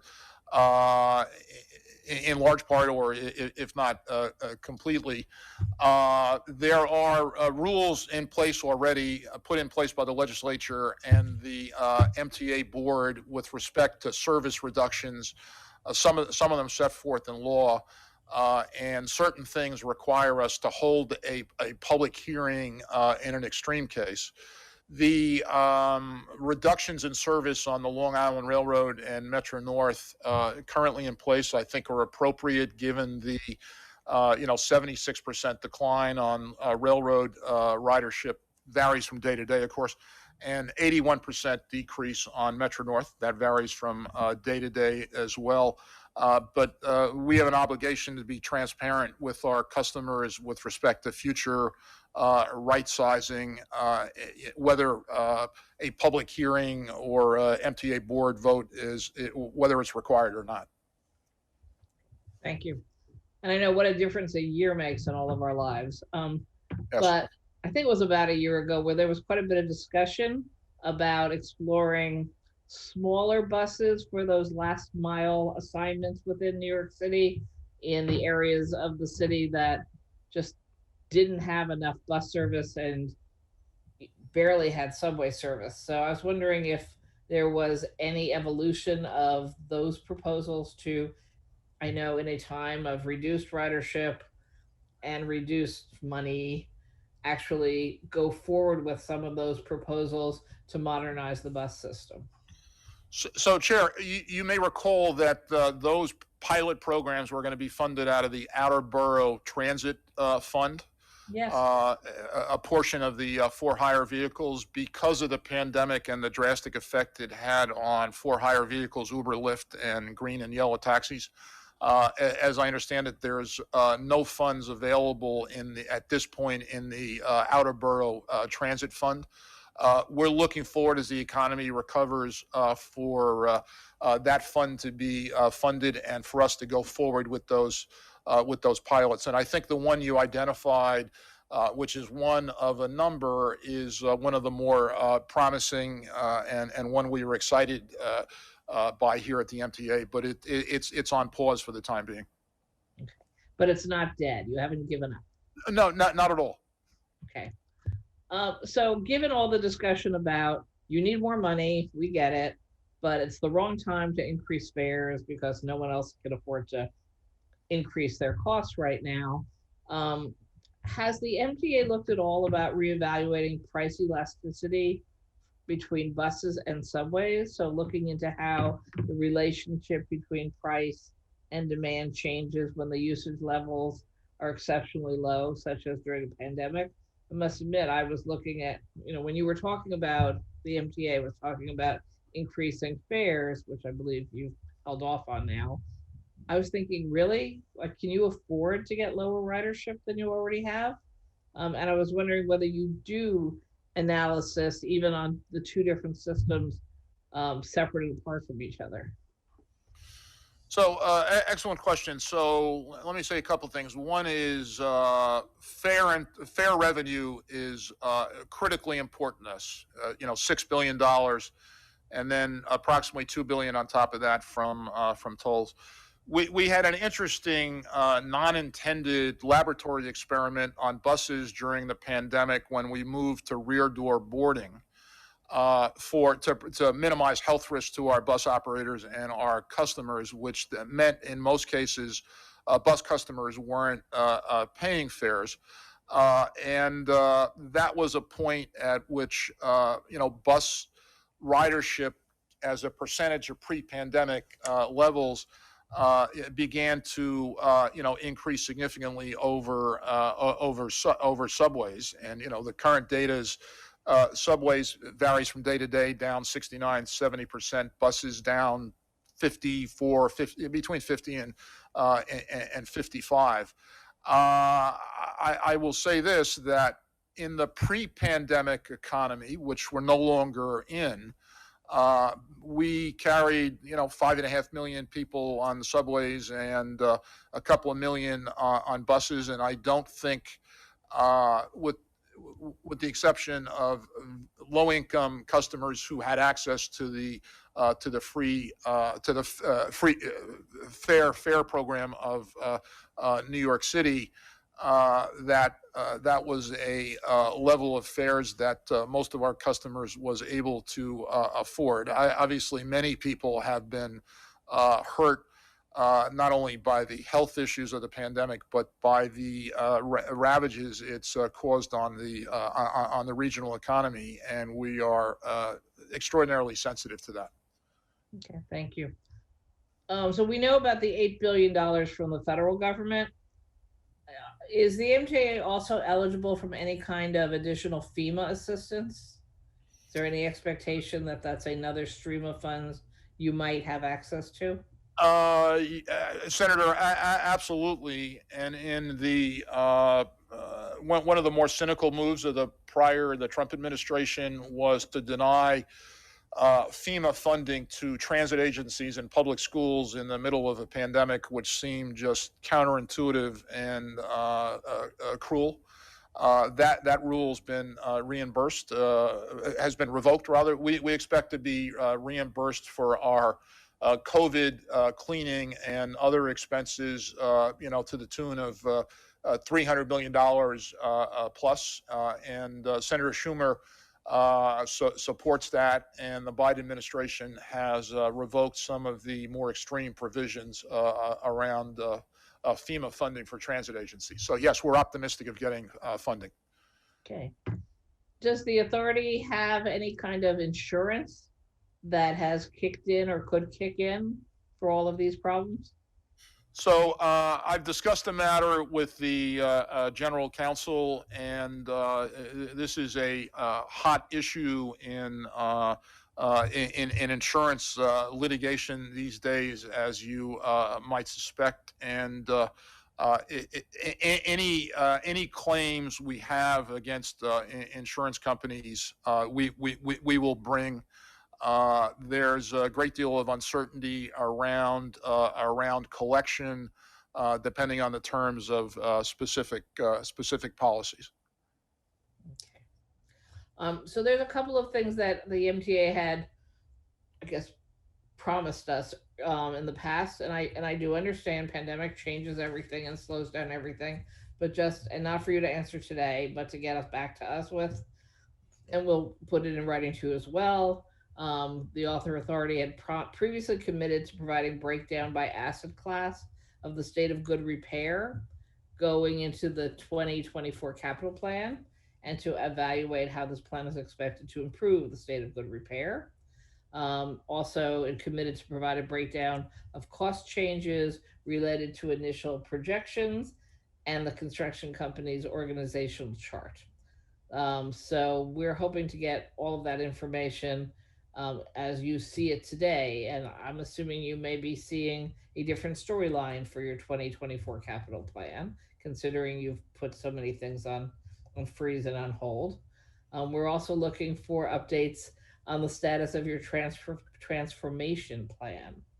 So I think your transformation office began staffing up in February 2020. So we're interested in whether they have moved forward with the commitment and the agenda of transformation of staffing in the MTA. So Senator, we will respond, of course. We'll look for the letter on transformation. The transformation office is in the process of completing the consolidation, which was part of the transformation plan and set into law by the legislature a couple of years ago. That'll be completed by the first quarter. That's a major step forward on transformation of the MTA. But we'll come back to you and your colleagues on all those issues. Great, thank you very much. Assembly. We go to Assemblyman Rodriguez. I don't see him. Hello? No.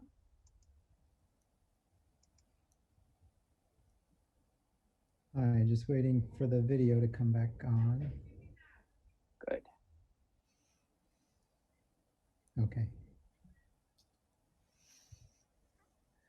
Hi, President Foy, thank you so much. And I appreciate what you and your team has done in terms of managing through what has been a truly horrific pandemic. Your work and the work of your team, keeping us afloat, quite frankly, has been impressive, and just want to give thanks to you and, of course, to the folks on your team.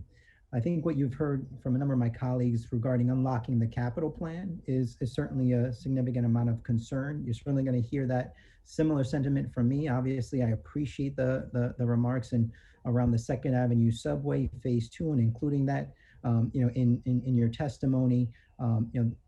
Everyone we do have folks who are not familiar with that 100-year-old project, and certainly the commitments that were made in the 15 to 19 capital plan, as well as this capital plan. And we know that, so goes the MTA, goes the capital budget. But I think it's important that we do prioritize those things that impact low-income communities significantly. And because what we're talking about here is a $3 billion commitment to capital, it's not lost on anybody that unlocking the capital plan is critically important. So I certainly want to hear your thoughts, President, on the 2nd Avenue subway, maintaining that as a priority. We can certainly have that conversation with Jano later. But I think it's important that we keep that on our radars as a critical priority for Manhattan and also for East Harlem. So, Assemblymember, I completely agree. I think it's one of the most important projects in the capital plan. I think it's critical as a transportation matter. I think it's critical as an equity matter, and it's critical as an environmental matter. You well know that East Harlem is one of the neighborhoods in Manhattan and frankly in all of New York City, which is underserved by transit. Frankly, from a equity point of view, it is a critical project, and extending the 2nd Avenue subway to 125th Street in Harlem is vitally important. Environmentally, given the fact that so many of your constituents have to rely on a car, that moving them to the 2nd Avenue subway and reducing pressure on the Lexington Avenue line is certainly going to achieve significant reductions in your district and in Manhattan as a result of some of your constituents moving from cars to the 2nd Avenue subway. So from a transportation point of view, an equity point of view, and an environmental point of view, it is a vitally important project, and we're looking forward to getting it moving.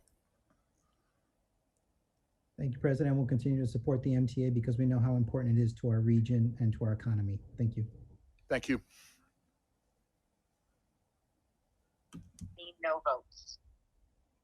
So we go now to the Senate. I believe Senator Conry is up. Yes, thank you, Assemblymember. The ranker, so you have 5 minutes. Okay, thank you. Good afternoon, gentlemen. Thank you for your perseverance and answering all the questions from us. Have you studied the ridership sensitivity regarding fare adjustments, and have they has anyone started to study whether or not a fare decrease could increase ridership and revenue? And has any study, including McKinsey, looked at this issue? Senator, I'm not specifically aware whether McKinsey has reviewed that. I will say, as I said earlier, that we had an experiment of sorts on buses during the pandemic until in, I think it was August or September, when we installed more or less permanent barriers between the driver up front and passengers, and in the rear door boarding point of time. I will say that the surveying we've done indicates that riders are, for the most part, most riders surveyed are not going back to their offices or taking transit back to their offices for fare reasons. I think the city's Fair Fares program should be funded to a greater extent and marketed more effectively. Obviously, growing participation in that program during the pandemic was a challenge, as it was for any type of a program like that. But that program in particular, Senator, I think is deserving of greater participation and more funding. I agree. The Fair Fares program needs to be expanded and also promulgated better, because a lot of folks are really not aware of it. I think it needs to be opened up to just a regional program as well, because now we have a lot of essential workers that, due to apartment prices, are living in Suffolk County. They're living in, Westchester County and cheaper places. So that's why I'm thinking of fare reduction, because, as I spoke to you earlier, I think it's important that we think about reviving transit and revamping transit to look at bringing in people more for entertainment and off-peak opportunities for service. And so I think that there's a need to have a ridership study to look at fare adjustments, and I hope that we can promulgate that. I have another question and I hope that we can consider looking at ways that we can improve transit access to rerouting buses to get to the Long Island Railroad stations and to the Metro North stations as well, to make sure that folks that are making under 30K can utilize the trains to get in, and especially during the evening. So, with the night hours from 1 to 5 p.m. Are you still using, what type of alternate transportation are you offering people that are taking, that need to get into the city between 1 and 5 p.m.? And how is that working? We are offering enhanced bus service, and I'll defer to Sarah Feinberg, who can brief us on the details. Are school buses still part of that mix? It's not school buses, sir. It's just our New York City Transit and MTA bus service. It's all MTA related. No private entities are being utilized. That's right. Okay. Thank you. And do you have can you give us an idea of ridership? I know you maybe can't do that right now, but if you could let us know what type of ridership, the numbers that you're getting from the different areas. The members in Brooklyn and Northern Manhattan and Bronx are curious to know, and especially Queens. I'd be happy to. Thank you. Just another question and another topic. The issue on accessible meetings has come up to me from a couple of people. What can we do to have full committee meetings via Zoom as you do for the full board meetings, and when will that process be able to be restarted? So, Senator, we are looking at that. I think our board meetings have been effective and accessible throughout this this period. We're looking forward, frankly, to not the board meetings, the committee meetings.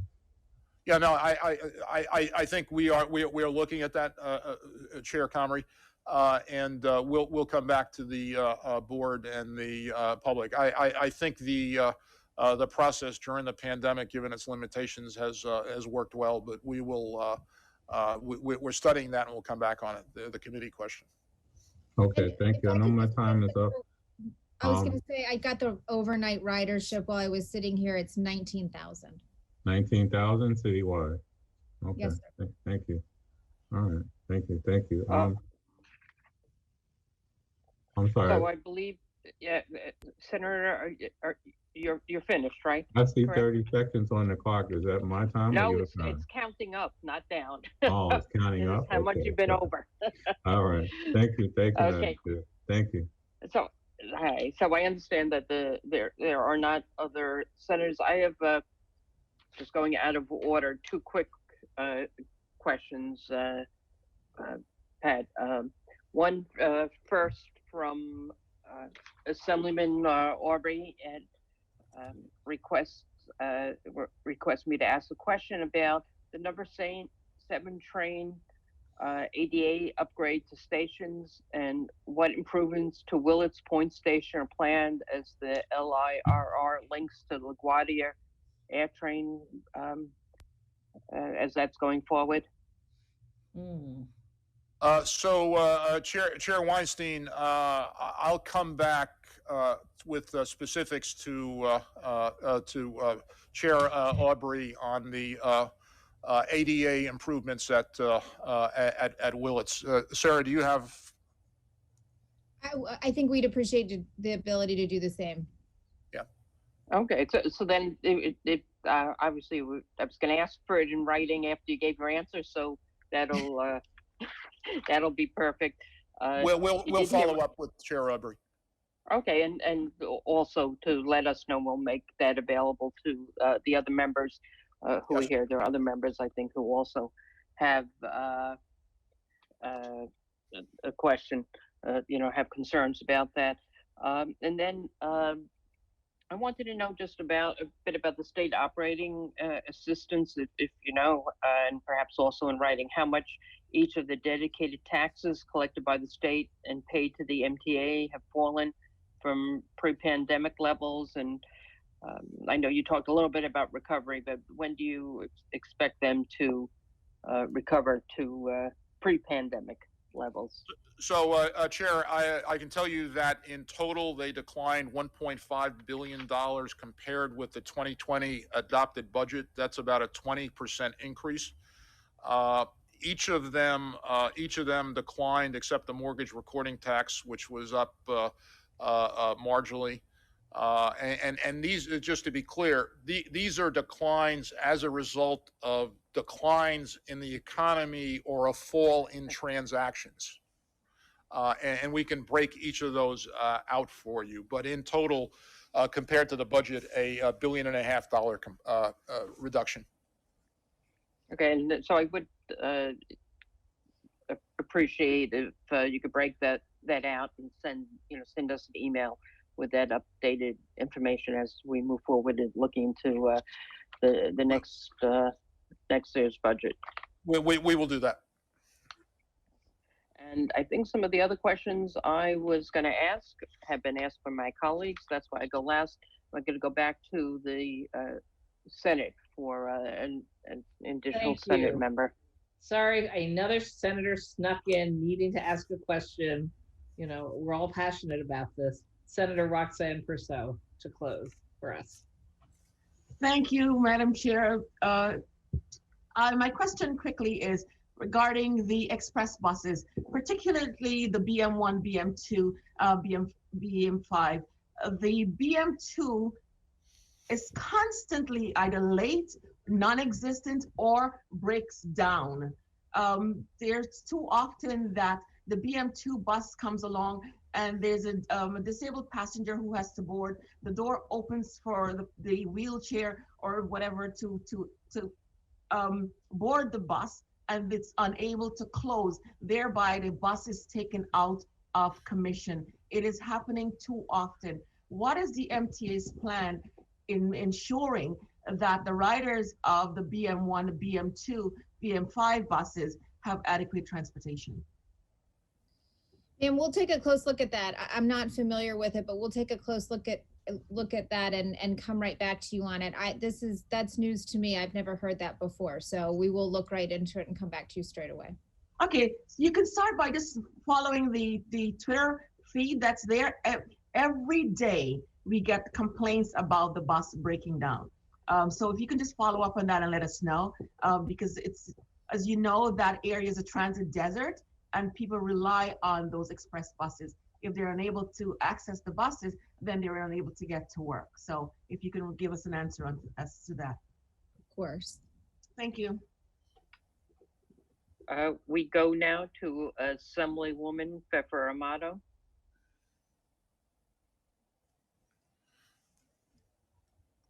Okay, good afternoon, everybody. Hope everyone's doing well. Chairman Foy, to you and your team, thank you go through this pandemic of all the work that you've done. And certainly I appreciate all the sensitivity that you've had in discussions regarding the tolls. So it's no surprise, as the Chairman Pollan and Comrie will both know, that I'm speaking about the Cross Bay Memorial Bridge located in Rockaway. And I just want to bring something, I guess, a thought to your attention. As everyone knows, the Cross Bay Bridge is the only tolled inter-borough bridge in all of New York State. And for years, my community has fought against the toll, that it's unfair as people, my constituents, go from Queens to Queens. Now, in times of tragedy or hard times like the pandemic is, everyone has been innovative in thinking. And I've been thinking about the toll bridge. And when we have no, when someone has no money, like let's think about our own budget, so the folks that really lost their jobs and have no money, we reevaluate. So I think this is the time that we reevaluate the toll on the Cross Bay Bridge. Because once you're broke. And if Peter comes from Paul, you take it from Peter, pay back Paul. I just think it's this opportunity to do what's right. And what's right is to eliminate the toll.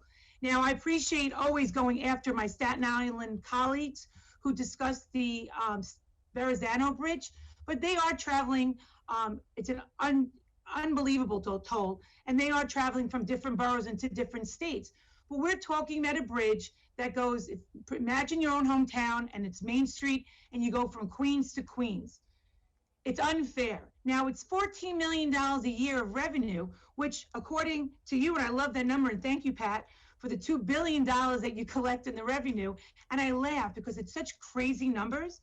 If we took away the $14 million, you then would only collect $1,009,806,000,000. So that's still a lot of money to work with. And that's my point. I think it's time to reevaluate the $14 million that this bridge brings in only on the burden of Queens. Now, again, I'm grateful for all the innovative thinking, how we're doing it through the budget, how we're doing it through congestive pricing, out-of-bridge funds. But really, there should just be no toll. It shouldn't be complicated. It goes back to people who are fighting tolls if their Easy Pass card, their MasterCard was expired. And, it becomes unfair because they're going from Howard Beach to Rockaway.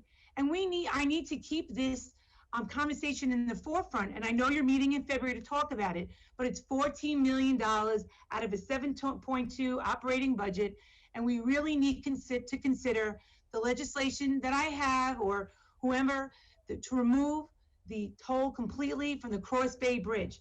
I'm happy to see that Senator Schumer has become this leadership position, because one day before he was our senator, he was our congressman and knows very well about the Cross Bay Bridge and the undue burden it brings on all of Queens residents, certainly all the city residents, and anybody who travels from borough to borough. So this is a pondering thought. I don't expect an answer, but it's something that I will always stick up for my community, and hope that we can come to some other resolution where the toll is unlimited. Thank you. So, Assembly Member, your advocacy for your constituents on the bridge is well known, universal, and understood. I fear the following: that it would be a slippery slope, or frankly, a slippery bridge in this case, to removing one toll, leading us to having no toll revenue. And that would be disastrous because it would create a hole at the MTA that could not be filled. And I'll also note that net revenues from the bridges and tunnels goes to support subways and buses, including service, obviously, on the Rockaways and in the Howard Beach area. But I understand your passion and commitment for the issue. Thank you. I appreciate it. Thank you. We do not have other senators, so we go now to Assemblywoman Gonzalez Rojas.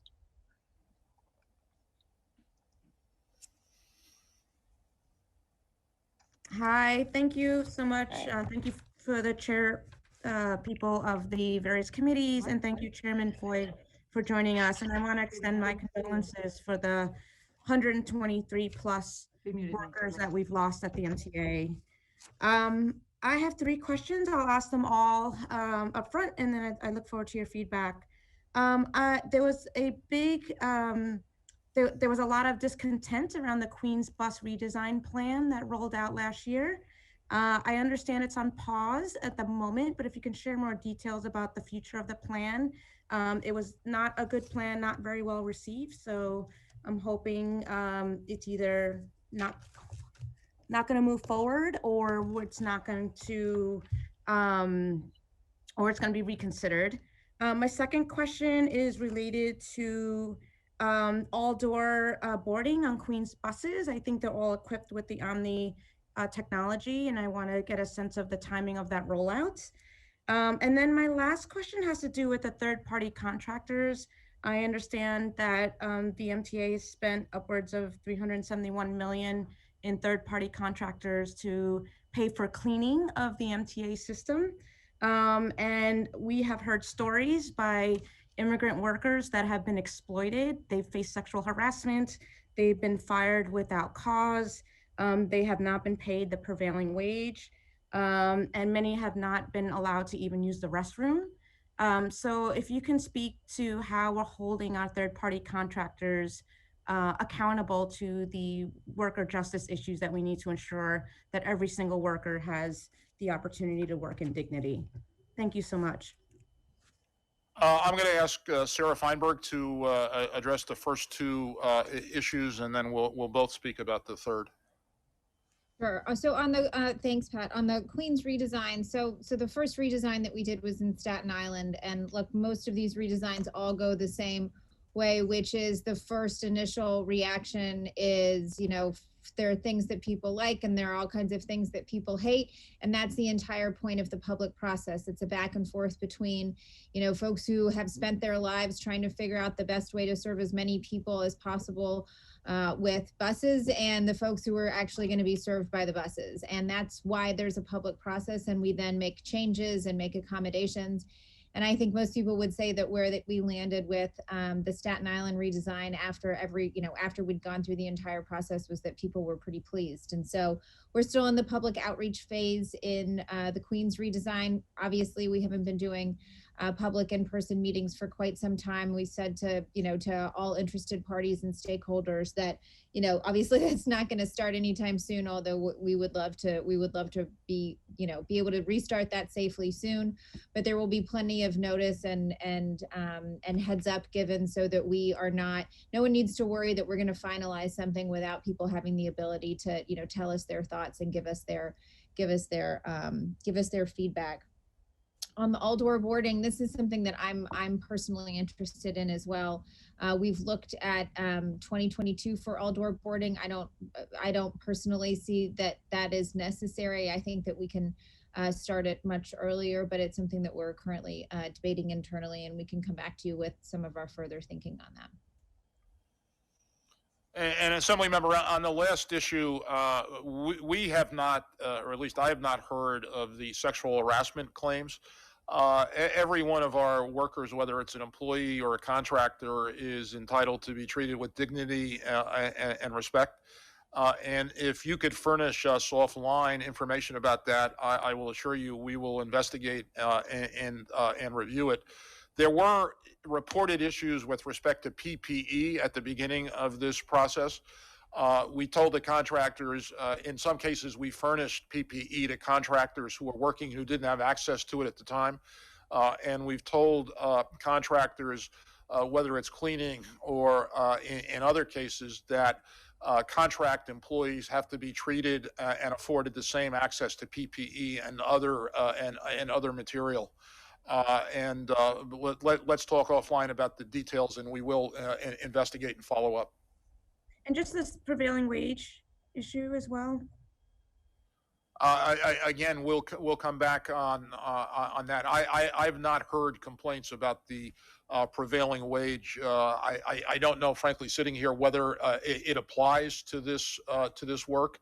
And we'll talk to the State Department of Labor, which I think is in charge of determining where the prevailing wage applies. Assemblymember. Thank you. Before we go to the last questioner, which will be Amy Paulin for her as the chair for 5 minutes, I just wanted to alert folks that I have to leave to run a Ways and Means meeting and attend a Rules Committee meeting. So Senator Krueger will be taking over the hearing for a little bit, and will be calling upon the State Department of Transportation Commissioner Dominguez after Assemblywoman Paulin finishes asking her questions. Thank you. Great. And Assembly members who may want to ask questions of the DOT Commissioner, if you could pass your names, who should they pass them to, Helene? Is Rich staying here? Rich, I think you should stay and that'll, yes? Okay, so if you would let Rich from Helene's staff know, and then he can feed your names into me so that I do my due diligence on behalf of both houses of the legislature. Okie dokie. Okay, and senators can continue to text me if and when they have questions to be added to the list. Thank you. Okay, Amy Paulin for a second round. Thanks, Liz. Just three areas. First, the MTA's transportation revenue bonds have been downgraded over the course of the past year. First, what impact does that have? And coupled with that, the payroll mobility tax obligation resolution to establish a new bond credit for the PMT was submitted to the CPRB earlier this year and subsequently withdrawn. Our understanding is that that would have a positive impact on bonds. So is the plan to resubmit that resolution, and if so, when? Thank you very much. We do want to resubmit that resolution to the Capital Program Review Board. We've had that resolution rated. It's rated AA+, and as you indicated, the transportation revenue bonds have been downgraded over the past year. Downgraded 7 times. The lowest rating is BBB+, so a significant difference in terms of rating. We have $30 billion of transportation revenue bonds outstanding. That's a lot of revenue bonds, and particularly when it's under pressure, the market starts to charge a premium, a higher interest rate than any other comparably rated bonds in the marketplace. The difference between that credit and what a PMT credit would be is significant, but it's most significant on the shorter end of the yield curve as opposed to the long end of the yield curve, which shows that investors are really concerned about MTA's finances right now, but the farther out you go, the more comfortable they are. So they'd rather be a 30-year investor than a 1-year investor, but there still is a big difference right now. On the front end, we could borrow on a PMT for 16 basis points. That's 0.16. We're borrowing on a TRB at 1.51. So almost 10 times more to borrow through the transportation revenue bond on a 1-year. You go out to a 5-year and it's 4 times more expensive than borrowing. You go to 10 years, it's twice. So Bob, I'm going to stop you because I only have 4 minutes and 2 minutes and 43 seconds left. But I would really appreciate if you could, obviously you're reading from something, if you could send that to me, because I would love for my colleagues to all see that. It's very important. And since we have the approval for that, it's critically important that we have all that detail. So I really appreciate your answer, and I'm sorry to cut you off in the middle of it. The next question, the executive proposal includes legislation that imposes a criminal penalty for failure to pay a toll, including for tolls within the Central Business District tolling program, which hasn't started yet. Who exactly is charged? The driver, the registered vehicle owner? I mean, we're talking about a misdemeanor level. Has that really been thought out? And why are we doing that for a program that hasn't even started yet? Chair, the answer is the owner. Why are we proposing it is the following. Congestion pricing, and that's what we're talking about in Part E of the bill package. Congestion pricing will support 30% of the capital plan, and it's fundamental that we realize those revenues. So if we lend our car to a neighbor or a friend or a child, and they happen to go through the congestion pricing zone without paying, the owner would be charged. Correct, and the owner, if the vehicle didn't have an easy pass, the owner would get a bill at home and have a discussion with whoever the teenage driver was or whatever the situation, but the owner be responsible for paying, Chair. Got it. And the last area is procurement reform. The procurement reform bill, which has many elements. What is the savings that's estimated from that, and where can and then why did the MTA decide to stop producing change order reports related to that, and where can the public find information on cost overruns for the MTA projects?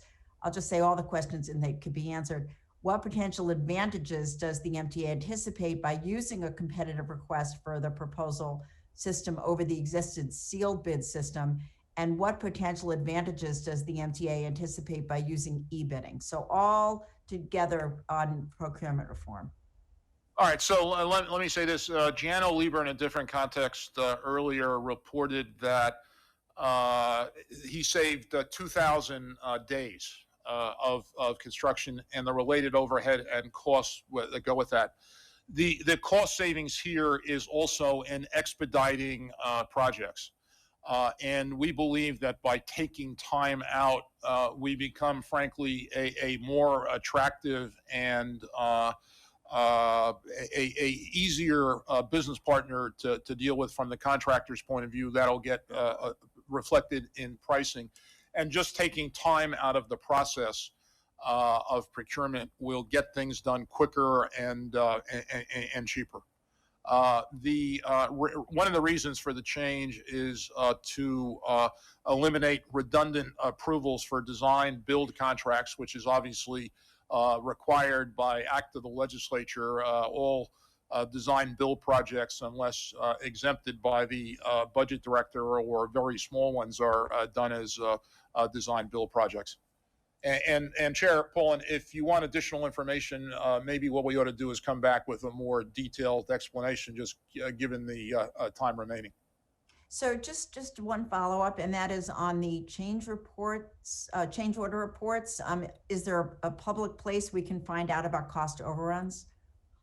Well, the CPOC committee regularly looks at those, and Gianno reports. And let me come back to you on the change order reporting. Okay. Well, thank you very much. That's it for me. You're welcome. Thank you.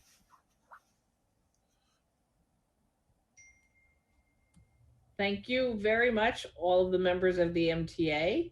I think you are now free. Actually, you don't even have to go anywhere. You can stay in your offices and go back to your work. It's the plus of not having to commute to the LOB this year. And we are on to welcome our next speaker, who is Marie Teresa Dominguez. Excuse me, I pronounced her name badly. The Commissioner of the New York State Department of Transportation. Chair Krueger, thanks very much. We're going to sign off, and we will follow up on the questions that were raised, and we'll cede the floor to Marie Therese. Thank you all. Get back to work on the subways and the buses. Thank you. Right. I see Marie Teresa. Hello. Hello. Good Welcome. afternoon. Thank you. See, we're just as late as we always are in these hearings, but you didn't have to hang out in the hearing room for all those hours. So I believe that all the members have your testimony, but welcome and take your time and present and highlight the important issues for your agency this year.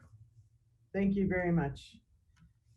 Chairs Kruger, Weinstein, Kennedy, Magnarelli, and distinguished members of the legislature. On behalf of the Department of Transportation, thank you for this opportunity to discuss Governor Cuomo's executive budget. First and foremost, I would like to take the opportunity to publicly thank each and every member of our DOT team for all that they have done throughout the ongoing global health pandemic these last 10 months.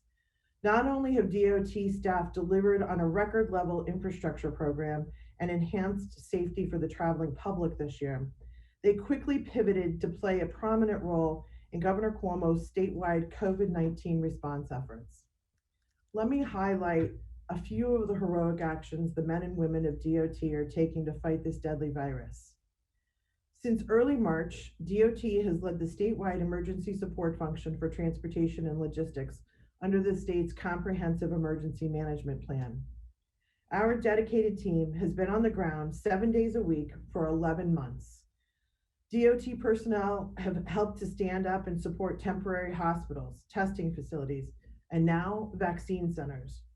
We've distributed more than 2.5 million test kits to nearly 1,200 nursing homes.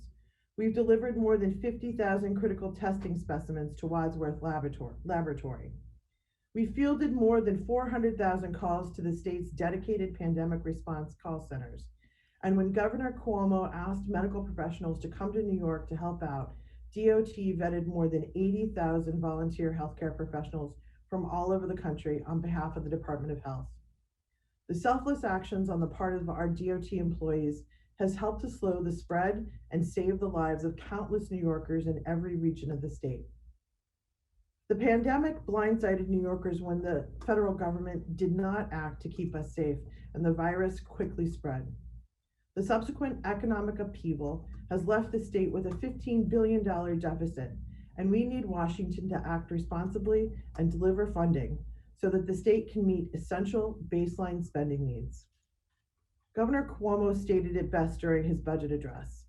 Over the past 4 years, the federal government has consistently failed New York, failed to provide us with adequate resources to a state that produces approximately 8% of the nation's GDP and contributes approximately $23 billion more annually to Washington than it receives. New York, for decades, has subsidized the vast majority of other states, resulting in an imbalance in basic tax fairness. There is, however, hope for optimism. With a new administration and a new Congress, the prospects for an additional stabilization and economic recovery funding package have greatly improved. In addition to basic fairness, the state also seeks federal assistance to reimagine, rebuild, and renew New York. After all, for the nation to prosper, New York must remain strong and vibrant. We must continue to modernize our public transportation systems, and we must continue to transform our airport, freight rail, and seaport infrastructure. And we must continue to build and renew our roads and bridges in every community across this great state. Building upon the governor's unparalleled commitment to renewing and modernizing infrastructure, the budget outlines $306 billion in infrastructure, which will create hundreds of thousands of jobs. It will be, these are generational investments, and all of this will strengthen the state's diverse regional economies. In fact, New Yorkers are already benefiting from the projects funded through his initial infrastructure plan, including modernization of multiple commercial service airports and rail stations throughout the state of New York, reconstruction and elevation of the Nassau Expressway in Long Island, and reconstruction of Prospect Mountain in the southern tier, as well as construction of the new eastbound ramp on Interstate 690 and the pedestrian access enhancements at the state fairgrounds. Building upon unprecedented DOT investments over the past decade, this executive budget fully honors the second year of a record level 2-year capital plan. The 2-year DOT capital plan is supporting $11.9 billion in investments to renew and modernize the state's infrastructure. Compared to the final 2 years of the last capital plan, this current plan represents an increase of $3 billion or 33%. This record level of investment provides DOT with resources necessary to renew, modernize, and continue to drive economic development in local communities across the state, all while ensuring a more resilient transportation infrastructure for years to come. The proposed budget also provides support to advance projects that will reverse the marginalization of communities, that all of which occurred during the construction of the original interstate system, including replacing the Interstate 81 viaduct with a community grid, reimagining the Buffalo Skyway into a community boulevard, and converting the Albany Skyway into a linear park.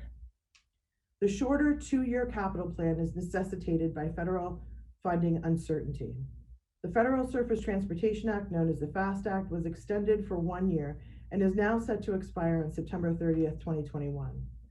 Unlike the MTA capital plan, where federal aid accounts for approximately 20% of the total spending, the DOT capital plan has historically relied on federal aid for more than 40% of its spending. Due to the ongoing uncertainty at the federal level, the state is making the prudent decision to commit at this juncture to the second year of a 2-year plan while working with the New York congressional delegation to move the renewal of the FAST Act forward. The executive budget remains contingent upon the federal government delivering the resources necessary to offset COVID-19 expenses and mitigate the revenue losses caused by the pandemic, which has ravaged our state's economy. Federal support is not only just and fair, it is essential for our state and our nation to prosper.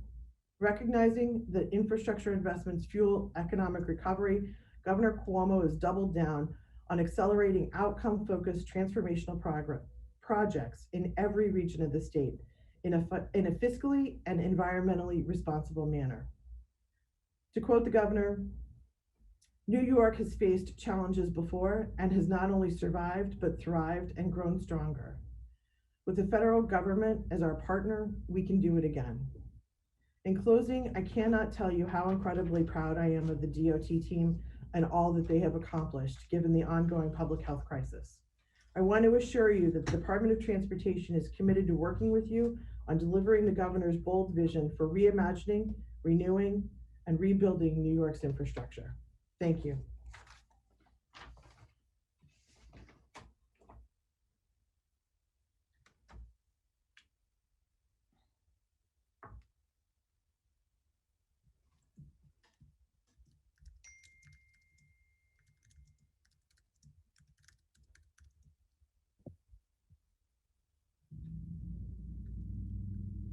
Senator Krueger? Sorry, I'm so sorry. I disappeared and I couldn't find myself.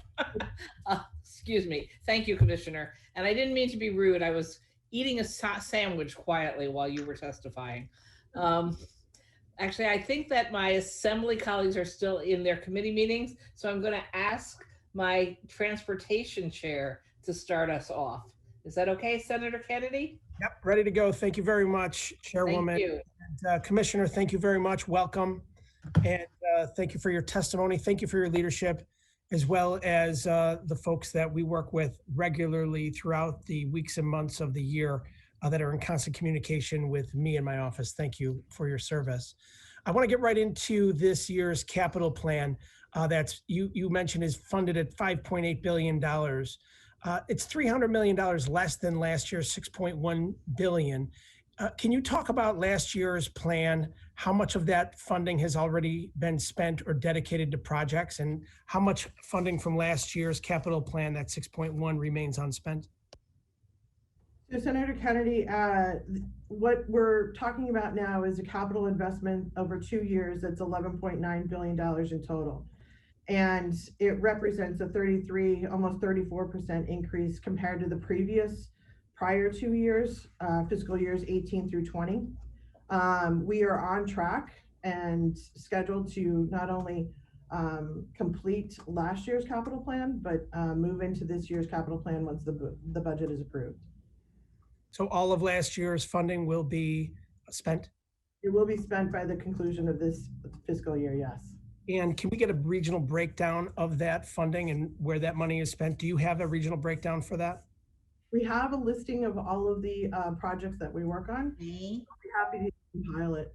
What do you have? What do you have? I think it's imperative that, and you and I discuss this at length quite often, about the regional distribution, the equitable distribution of resources. It's essential that every region around the state gets an equitable distribution of resources It is simply fairness and equity, and we'll be looking for that.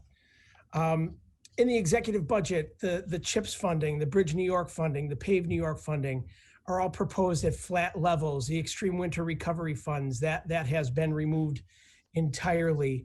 We know that these not only work to keep our roads and our bridges and our infrastructure across the state sound and improve the quality of life in our communities, but at the same time, it creates jobs.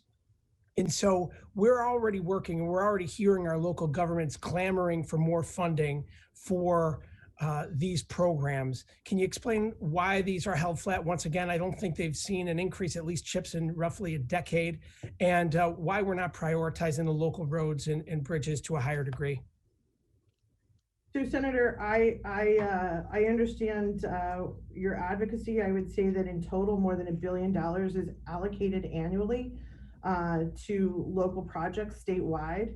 That includes CHIPS, it's Pave New York, Bridge New York, the Marcus Sully funds, all of them combined are up to $1 billion. And those, in addition, it's 700 million that are provided directly to municipalities in total. So while we continue to work with you on all of these projects, I think this reflects the incredible amount of investment statewide that we continue to make in all communities across the state. I just want to point to the CHIPS funding again, specifically, that hasn't seen an increase in so many years prior to you being named commissioner even. And, we've been fighting for this. It is essential that we prioritize this. The communities across the state are clamoring for it. And with the municipalities looking at a potential decrease in their AIM funds that also help to bring up our local communities, it's essential that we're getting more funding into these programs. So we'll be looking to work with you on that to get that increase by the time the budget is approved. Next, I want to talk about the focus on climate change. You know that we put in very aggressive goals here with the passage of the CLCPA here in New York. What is your department doing to address issues of climate resilience through infrastructure planning? So we've got a whole host of activities that we've been undertaking for many, many years now, actually. The department has a very good record on the level of investment. So it's everything from looking at materials and how we use them in our construction projects to investing in electric buses and getting ready, as you know, under the Climate Leadership and Protection Act, to make sure that our state has the infrastructure to be ready for further reductions in greenhouse gas emissions through electrification, whether that be in our buses, in our transit systems, or making the roadways ready for electrification. Are we building for water levels of today, or are we taking into consideration the potential for the water levels to be increasing over the course of the next 10, 20 years when we're in the planning process? So we actually have done an enormous amount of work to make sure that all of our standards reflect the floodplain standards and how we actually accommodate them in our construction standards. So the resiliency factor alone, the hardening of our infrastructure, is something that we take into account through a standardized process that we go through. And I keep saying the word standard because it's literally engineering standards that we have updated over the course of years and taken all that climate information that we're garnering nationwide and including that and updating our standards accordingly to prepare. And we've seen it on Lake Ontario, and all of the projects that we're doing as a result of READY reflect all of that. Yeah, thank you. A perfect example of this is Route 214 and Jewett County Road. I know your department's been actively engaged in restructuring these based upon the recent flooding through that district. That Senator Hinchey has been not only discussing this with myself, but I know she's been on the front lines with you and the DOT and actually getting right in there in an emergency mode. These roads were washed away by increasing floodwaters. And we have to make sure that we're planning for the future. So I'm glad to hear that you're taking that into consideration. And I want to credit Senator Hinchey for her work in her district on that, as well as the climate change initiative. Obviously, the pandemic has ravaged us. It's been catastrophic on our bottom line when it comes to our finances here. The proposed budget takes into account the pandemic changes, but it has a devastating impact from what's been proposed on our infrastructure. Our downstate non-MTA systems are decreased by 16%, upstate transit by 9%. While some federal assistance has come, it's been used to negate these deficits over the last 12 months by helping with their operating funds. But these cuts that we're putting in on these systems are absolutely unacceptable. And so we have to get them up not only to where they were in years past, but we have to get them increased as well. I look forward to working with you on those. Thinking forward, thinking about high-speed rail, I know the governor briefly mentioned it in his budget release. I would like to ask you where we're at with high-speed rail within your department. What's actually being done with that? And are we prepared when federal stimulus funds come here to the state to hit the ground running on high-speed rail? Indeed, we are. We've been doing a lot of work in preparation for high-speed rail. We have an EIS that's pending with the Federal Rail Administration, looking at the scope and degree to which we can implement additional high-speed rail components. And as you know, over the course of the last decade, we've invested significantly in everything from positive train control actions to a number of projects between Buffalo and the city to make sure that we're not only investing, but making the entire state ready for high-speed rail.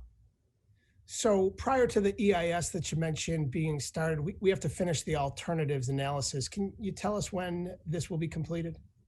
As I understand it, the Federal Rail Administration provided us some comments back on the EIS, and we'll look to work with them to resolve them and look to issue the final environmental assessment. Okay, thank you. I was pleased to see that the continuation of the $100 million over a 5-year program to help transit agencies electrify their fleets. However, it's my understanding that last year's $20 million is yet to be released. Is that accurate? That's correct. Why is that, and what do we need to do to get it moving, and how do we get the next iteration out the door? We're working on it, and it's part of the lower, the broader funding levels for transit. And as we look forward to hopefully some additional investment from our federal partners here, we would look to enhance our ability to electrify fleets upstate. Thank you. And I know I want to give credit to RTS2 out there in Rochester for really leading the charge here. And I know there are other agencies across the state, but we do need to move that. Is the state on target to hit that 25% electrification of fleet? Okay. And then congratulations to you and the entire administration on the completion of the Empire State Trail. Can you discuss how this will continue to roll out and what the DOT's role is going to be and what we should look for pedestrian-friendly, bicycle-friendly infrastructure into the future? So I'm proud to say that the department has contributed to over 200 miles of creating the Empire State Trail. It was a collaborative effort, a number of state agencies involved. And so, as you know, we've really looked across the board to make sure that whenever we're undertaking a transportation project in any part of the state, we're looking to see how we can further leverage that larger view of not just a road, not just a bridge, but how do we enhance our connectivity, whether it's to the Empire State Trail or other shared use path opportunities. Thank you, Commissioner. Thank you, Mr. Chair. You're beyond your 10 minutes. You'll have a second round if you wish. Assembly Member Magnarelli, Chair of the Transportation Committee. 10 minutes, please. Yes, thank you, Senator. Commissioner, good to see you again. Hello, sir. And thank you for your testimony. The executive proposal maintains the second year of the 2-year DOT capital plan of $11.9 billion. This was mentioned already by Senator Kennedy. And he also asked about projects and where they are and in what stage I'm asking in what stage they're in and how they can be delineated by region. As the senator pointed out, and I agree with him, It's a matter of fairness and equity that we see where these projects are and what they're doing. In speaking with you before, I know that there are lists, but the lists are basically lists of what you're letting, projects that are about to begin or are being put into contract, from what I understand. They don't tell us where they stand. They don't tell us if they're completed. They don't tell us whether they ever went forward. And what I really would like to see is this very simple list of what projects are going on, where, how much they cost, when they intend to be done. Can that be put together? So, Mr. Chairman, as we've talked, we have a number of pieces of information that are available to the public on our website with regard to all of the projects that we advance. I'd be happy to work with you on a compilation of that list. The bottom line is that if the Department of Transportation is letting a project, it means that we're completing a project. So I want to make that assurance to you that if we're going through the contractual process, once we start, we're going all the way through to completion. So, you know, unless something unforeseen happens, et cetera, there's not, right. But what I'm trying to say is that, like, there's for the most part, there's not, I think some people are concerned about a withdrawal of projects in some form or fashion. That has not occurred with the Department of Transportation, not during COVID, not before. And we're, as you can tell by the investment that we're making this year in infrastructure, it's full speed ahead.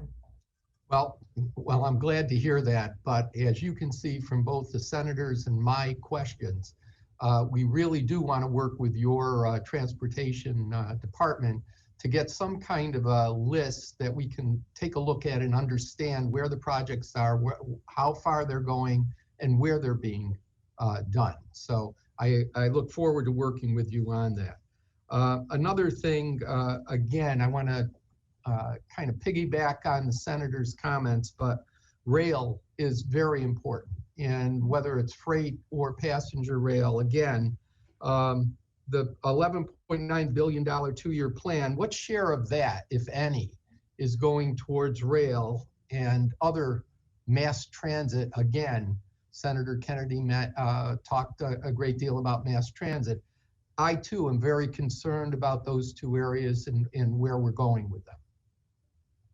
So I can assure you that the department's budget is broken out into all modes of transportation. We've got a minimum of about $60 million that is going into rail, and about $250 million that's going directly into our capital transit plan.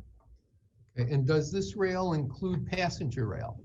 Yes, it does. We talked about the the high-speed rail, but just increasing the ability of passengers to get from one place to another and an on-time train would be amazing as far as I'm concerned. So is any money going to get us to that point, or are we only looking for high-speed rail and not enhancing the rail that we have now to make it so that people can get from point A to point B, on a reliable schedule? Those dollars that we're investing are a direct reflection on our passenger rail network. So, as you know, the federal requirement under PREA, the responsibility for passenger rail is really now with the states across the United States. And so New York has, that's why our program is so robust, because we need to make sure that passenger rail experience not only stays safe, but is continued to be maintained in a good manner. And we partner with Amtrak on that. I look also to the Climate Leadership and Community Protection Act as something else that can be enhanced by, mass transit and freight and passenger rail as well. I hope that that's being taken into consideration with all of your plans going forward. Yes, actually, it's the Department of Transportation, and I actually chair the Transportation Advisory Panel of the Climate Action Council, which is the organizing group under the CLCPA. And I can assure you that we're looking at all modes of transportation in a reduction for greenhouse gas emissions, and obviously freight plays a big role in that. Freight rail. Switching gears a little bit, the DOT used to release an annual report on the condition of highway lane miles and bridge conditions. Why did the DOT stop producing that report? So I can assure you, first and foremost, that the roads and bridges in New York are indeed safe. We inspect our bridges every 2 years. We get hands on them, and obviously we are constantly looking at the roadways. We inspect by the 10th of a mile. We are always looking for any critical deficiencies and making sure that they're identified and addressed immediately and corrected. You know, our level of investment is across the board. So I just want to assure you that our ability to respond to anything, not just respond, but we actually look in a very detailed manner at everything and rank by risk what we need to address based on our inspections that are continuous and inform how we approach it. Okay. You know, the governor announced that over 100 DOT bridges were rehabilitated or replaced in 2020, which is great. But do you have a breakdown of which DOT regions those improvements occurred? Again, just trying to figure out where these projects are and how they've been done. Can we at least get together with your people and try to put together a report that gives us that information? I don't have the list at the ready, but I'll follow up with you directly. Okay. Also talking about CHIPS, highway maintenance and repair. I want to reiterate what Senator Kennedy was talking about earlier. We have not increased monies to our localities for maintenance and repair of our highways and bridges. I would hope we can do something about that. Why the $65 million appropriation for extreme winter recovery monies was not included in the governor's proposal, I don't know why, you know, except that, you know, it comes out in the budget process somehow. But these are things that are important to our localities, and more importantly, they're needed, and they definitely have to be funded properly in order to have these roads safe for our constituencies. So I want to reiterate that, and I hope that we will have the support of your department in trying to get some of those monies to our localities, as well as you know, the things that we have to do on a state level. Mr. Chairman, I appreciate your advocacy. I also want to assure you that in addition to the CHIPS dollars that have been, it's a long-standing program here in the state of New York, I realize that. But in addition, you know, under this administration, we've created 2 additional funding opportunities with Pave New York and with Bridge of New York. And those 2 go directly to local aid. Those 2 are monies that go directly in support of local communities across the state. So that is part of the larger $1 billion investment. I hear what you're saying, but at the same time, you've got to listen to what I'm listening to here on a local level. And the need for additional funds is real. And the amounts of roads and bridges that have to be maintained, especially across the state in upstate rural areas, is incredible. And so there's an awful lot of mileage and an awful lot of bridges to maintain.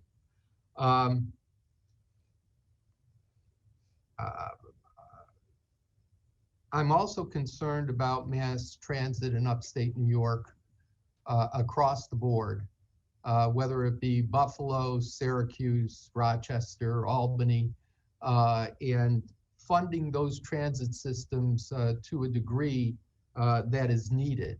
And from what I hear, for the most part, they're always scrambling. I would hope that we would be able to put more money into mass transit. Having said that, and having talked about cities across New York State, I'm also very concerned, especially from my colleagues in upstate New York, from what I'm hearing from them about rural transit. Talk about deserts. We have transit deserts in upstate New York where people can't get around. So I'm looking to have at least a report done or a study done that will take a good look at what's happening in rural upstate New York in mass transit. And I would hope that I have the cooperation of the department in this as well. So, sir, I think that, you know, I do want to address the investment in transit across the board, because I think having heard from the MTA, you heard what a significant impact COVID-19 has had on transit ridership across the board. That's also translated not just in the city, but also to upstate systems. So I think moving forward, we need to make sure that that we take a real fresh look at our public transit system across the board, and make sure that we, you know, are going to accommodate our new norms, which are social distancing and cleaning protocols and everything that we have to go to make sure that we've got, you know, the appropriate system in place to not only invest in people's safety as they ride, but also make sure that where those dollars are going, they're addressing the needs. So across Well, the board.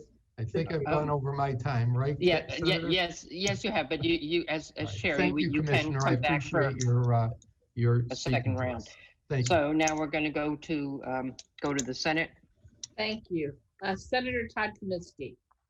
Thank you so much, Commissioner. It's good to be with you. Want to thank you for your concern with the Long Island transit system. We have tremendous amount of traffic, an enclosed drainage system, and really am hoping that the next DOT capital plan will prioritize some bigger projects in our region. You and I have specifically talked about the Southern State Parkway. In fact, you came out in the fall and actually drove on it, which is much appreciated. Want to reiterate that the stretch of road known as Blood Alley by Eagle Avenue in my district that bleeds into Senator Brooks's district is just incredibly important. And I would like to know from you about the study that DOT has said that it's going to look at, but without really providing any specifics of what will be included in it and what the timeline is. I just want to quickly show you what happened when a bus tried to go under one of the overpasses there. It was completely had its roof shorn off, and there are fatalities almost every year at that stretch. So I wanted to point it out for you and hope that this study can significantly remediate the area and lead for plans that will put it into practice. The senators, as you and I have discussed, sorry, our internet service, just for a blanket notice, is going in and out, so I apologize. Senators, you and I have discussed the study is progressing, and the study in particular on Eagle Ave down to the Meadowbrook. We're looking at that seriously, and we'll take into consideration everything that we find in terms of road conditions and go from there. But again, we'll be in touch with you directly as we look to develop the study. Okay, really appreciate it, and making it a priority and having the study be a significant one that could eventually be the blueprint for real changes there would mean a lot.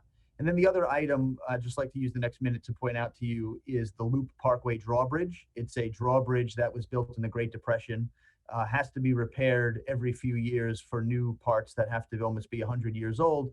And every time a boat goes through in heavy summer traffic, all the cars have to wait on either side for like one guy and his boat to pass. And it's extremely frustrating, gets in the way of all types of commerce and tourism. And I'd love to see if DOT can please study whether a new approach is economical and justifiable. Someone who's lived in that area basically my whole life, I have to think there's better technology that allow cars to pass without interfering with maritime traffic in a safe manner. And in light of this bridge nearly being 100 years old, it's about time to look at that. So that's something I wanted to put on your radar, please. I understand, and you and I have had a chance to talk about that. It is a unique bridge. It is old. When the parts go out, it does take a while to restore it and replace it, but we'll continue to look at it and see. I'm hoping that with federal, additional federal infrastructure dollars, that we have the opportunity to address some of these older bridges like you were talking about. Thank you so much for your time, Commissioner. I really just want to thank the chairs, Kennedy and Comrie, for their wonderful advocacy on behalf of Long Island on this committee. Thank you so much. Thank you. Assemblywoman. Yes, we go to Assemblywoman Paulin, Chair of our Yes, I can Corporations Committee. unmute, but I can't put there's a computer glitch, so I'm afraid you won't be able to see me. They are trying. Let's see if that works. No, I can't start my video. Let's see what happens. Yay. Okay. It worked. So, so thank you, Commissioner. And it's nice to see you by Zoom, if not in person. I just have a couple of questions. The first one is very Westchester, Hudson Valley focused. The executive proposal includes $11 million for the annual operating costs of the Lower Hudson Transit Link to provide express bus service across the Mario Cuomo Bridge. A couple of years ago, or maybe now 3, maybe going on 4, the Assembly provided $13 million to begin phase 2. Where is that money now, and what is the status of phase 2? So it's a pleasure to see you on Zoom. Thank you for the question. As you know, the governor directed that the Department of Transportation develop and implement a modern, enhanced public transportation service along the Interstate 287 corridor. And that really did coincide with the opening of the Mario M. Cuomo Bridge back in October of 2018. And what it did was enhance the Hudson Link service. And we really started operations. The system is, as you know, very high quality. It's high frequency. It comes every 15 minutes at peak, 30 minutes off peak. And I'm really talking about phase 2, which is the bus service that's going to go across Westchester, not across the bridge. So we're constantly, right, what I'm trying to explain is that the bottom line is that the service has been expanded, this past summer alone, even in the middle of COVID, to make sure that we had additional shuttle services to provide for the shared use path along the Mario and Cuomo Bridge. We've done a lot, and we're constantly looking to see how we can assess the service. And as demand warrants, as we've got ridership, we'll look to discuss how the affected communities can actually look at future phases of this service. But right now, that's where we're at. All right. Well, just to let you know, I realized that you're, a commissioner that wasn't in that spot when this promise was made, but there was a commitment made to the Westchester delegation that phase 2 would start. And there's been no progress. I've asked the same question for the last 2 hearings, or last 3 hearings. So I would just appreciate maybe offline hearing about the actual real timeline, because there is $13 million sitting there from the Assembly devoted to that project. Next, the executive proposes funding non-MTA downstate transit systems in the amount of $329.8 million, reflecting a decrease of $63.9 million or 16.2%. One of the reasons is that dedicated taxes that support the non-MTA transit system was impacted significantly by COVID-19. Having said that, non-MTA downstate systems are expected to receive a portion of the additional federal coronavirus relief. And I'm wondering, has the non-MTA downstate systems reached a cap on federal transit aid? Are they going to be eligible to receive all that money? And what is the impact of the allocation on the entire picture? Coupled with that, has the department looked at how the downstate systems have done financially, and does the federal funding fill that budget gap? And have the non-MTA downstate systems in Nassau, Suffolk, Rockland, or Westchester had to increase or had to decrease service You know, so has the department evaluated that? And if they have, you know, how much money would they need? And does the money picture allow them to get up to full service? So just a complete analysis, if you would, on the federal money, the cap, where we're at, and, you know, and does that warrant the 16.2% cut? So I would say that the first and foremost, that neither the downstate or the upstate corridors are, you know, the cap has not been relaxed for either one of them. And so they're still in place. And, you know, in terms of service has been, service is in place.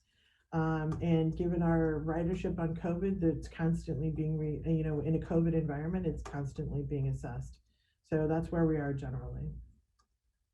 And just a follow-up, I guess we'll be hearing from the counties to, you know, to be sure that they're whole, but the actual monies, as I understand it, haven't been specified yet, you know. So what is the, you know, where are we on the caps for those communities, those counties?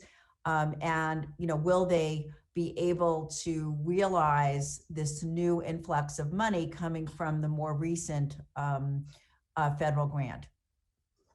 So just in general, yes, we're going to be able to make sure that that the counties and everyone else is ready for the cap. But I also want to state that the, you know, I do realize that some of the transit systems were subject to, you know, some of the transit aid being withheld during the course of the last year. But the bottom line is that as we move forward, you know, they really also have the benefit of some of the other dollars that came in from federal assistance, and they've been leveraged across the board and across the state. So they're really back at the comparable levels that they had in 2021. I wonder if we could just get a breakdown, because we don't know how much money has been given to these systems from the first federal grant, nor from, you know, and as soon as we have those numbers from the second one, it would just be helpful to see that on paper. If someone on your staff could send it, that would be so appreciated. We'll work with you on that. Thank you. That's it for me. Thank you. Senator Joe Griffo, Ranker on Transportation. Thank you. Thank you, Commissioner, for your appearance, and to all the men and women at DOT for their hard work and dedication each and every day. When was the last time that a full needs assessment for New York's roads and bridges were completed?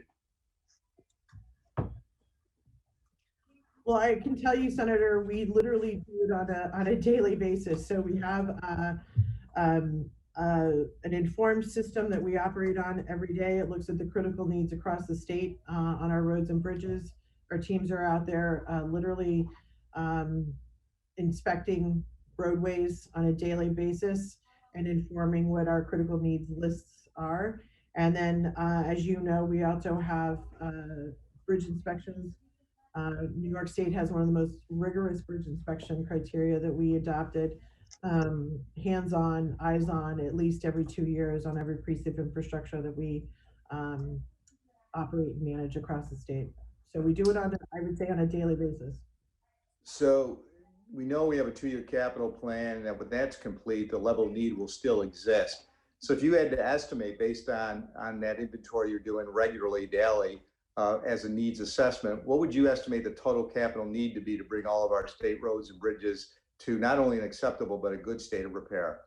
Well, we do that on a daily basis. And I have to say that the funding that we have right now addresses the needs of what we're looking at. So, you know, given our inventory and the critical needs that we have, we are using the dollars to leverage them on a daily basis. Leverage those.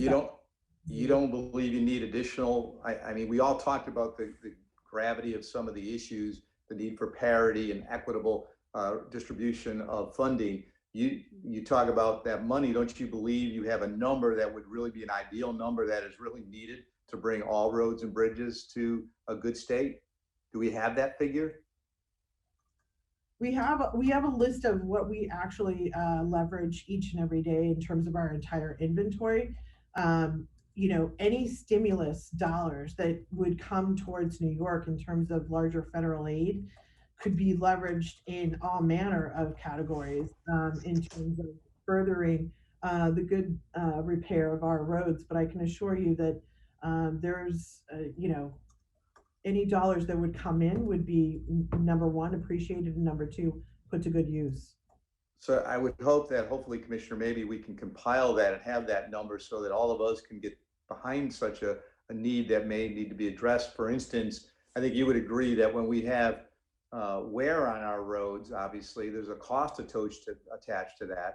So obviously when you see the elimination of $65 million in extreme winter recovery money, that is disappointing. And when you look at CHIPS, that was brought up by my colleagues, it's been held constant since 2014, has not been increased. So when you take the cost of living into account, that flat funding is effectively a reduction in support for those type of services.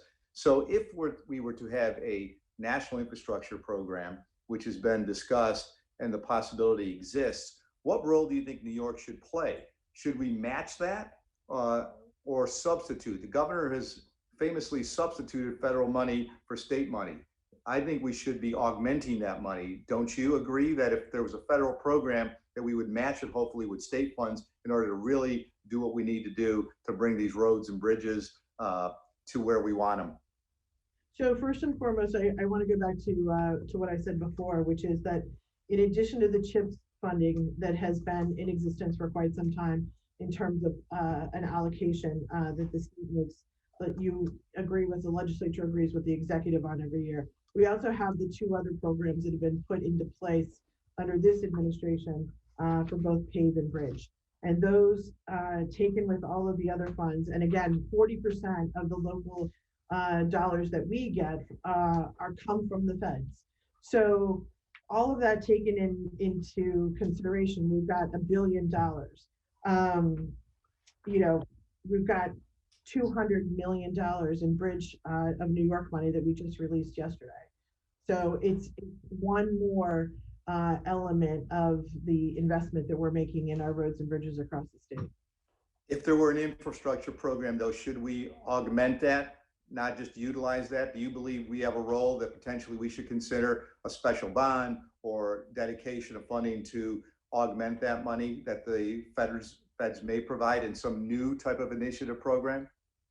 I think it would depend on the details of how the federal money comes together. Certainly we're advocating with our federal partners, our leaders in Congress from the state level to make sure that any federal dollars that come out of, you know, either stability funds under COVID or with the reauthorization of the FAST Act for surface transportation, that it addresses New York's needs, and we'll look to make sure that you know, how those are defined indeed actually address the concerns that we have.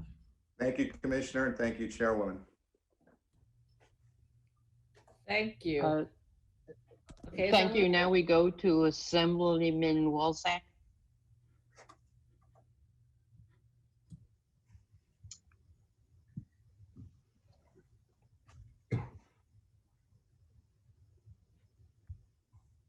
Thanks very much, Commissioner. Wonderful to see you and speak with you on this beautiful and snowy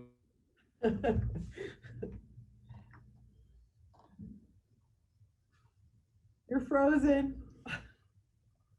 North Country Day. It is day you're for that. Thanks for all the work that you've done throughout the pandemic. Your department has stepped up in so many tremendous ways, and I really appreciate you. I believe that leadership comes from the top, and I think the DOT is in good hands with you at the helm. From running sites throughout the pandemic to, like I said, keeping us safe on the roads every day. So thank you. I also appreciate you personally being available to legislators. It means a lot to me to be able to pick up the phone and have a conversation with you on many different topics. And you know, with with a district that spans from Sackett's Harbor to Messina, we have a lot of roadways, and DOT does a lot of work in our area. So I appreciate you always being available. Something that's consistently come up, and I think it's good to talk about this in a public way, because the governor's talked about initiate this initiative to make broadband cheaper and make sure that there's internet access for all New Yorkers. An issue that has come up in the past is that the tax on fiber optic lines within the state's right of way, most of it being your DOT right of way. Can you just talk about the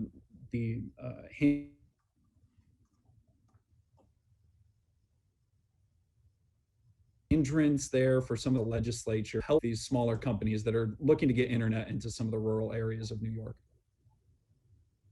So I'm sorry, you're freezing, but I think I heard you ask about the access issues for fiber. So I just want to be clear. First and foremost, this is it's not a tax. It is literally the imposition of the department carrying through what the legislature has actually enacted, and that is Craig? And that is that we're actually looking at, how to make sure. I want to distinguish a couple of things. First and foremost, the broadband expansion for underserved communities across the state is indeed a top priority for the administration. The governor has made the largest and most ambitious investment across the board, $500 million. I think no other state has actually done this. The state has secured internet upgrades for approximately 2.4 million locations statewide. And the providers who receive a grant through the state New York broadband program are not subject to the fee that DOT is assessing for purposes of fiber optic lines that are actually installed in the state's right of way. So the permitting process that we administer includes the fair market value compensation for those state properties. Really what we're trying to do is make sure that the taxpayers get compensated for companies using our right of way. Just like if a company were going to seek to put conduit in someone's private property, they would get compensated for it. The individual owner would. The state is doing the same for the taxpayers in New York. And so really accessing the state's right of way is indeed a safe thing to do. Last year we had, sadly, an employee from one of the internet companies actually die because they had not properly gone through the process of permitting and were on the state's right of way illegally. And as a result, unfortunately, they lost their life. So this really is Thank you, Commissioner. They're going to move on to the Senate now. Thank you. We have Senator Ramos.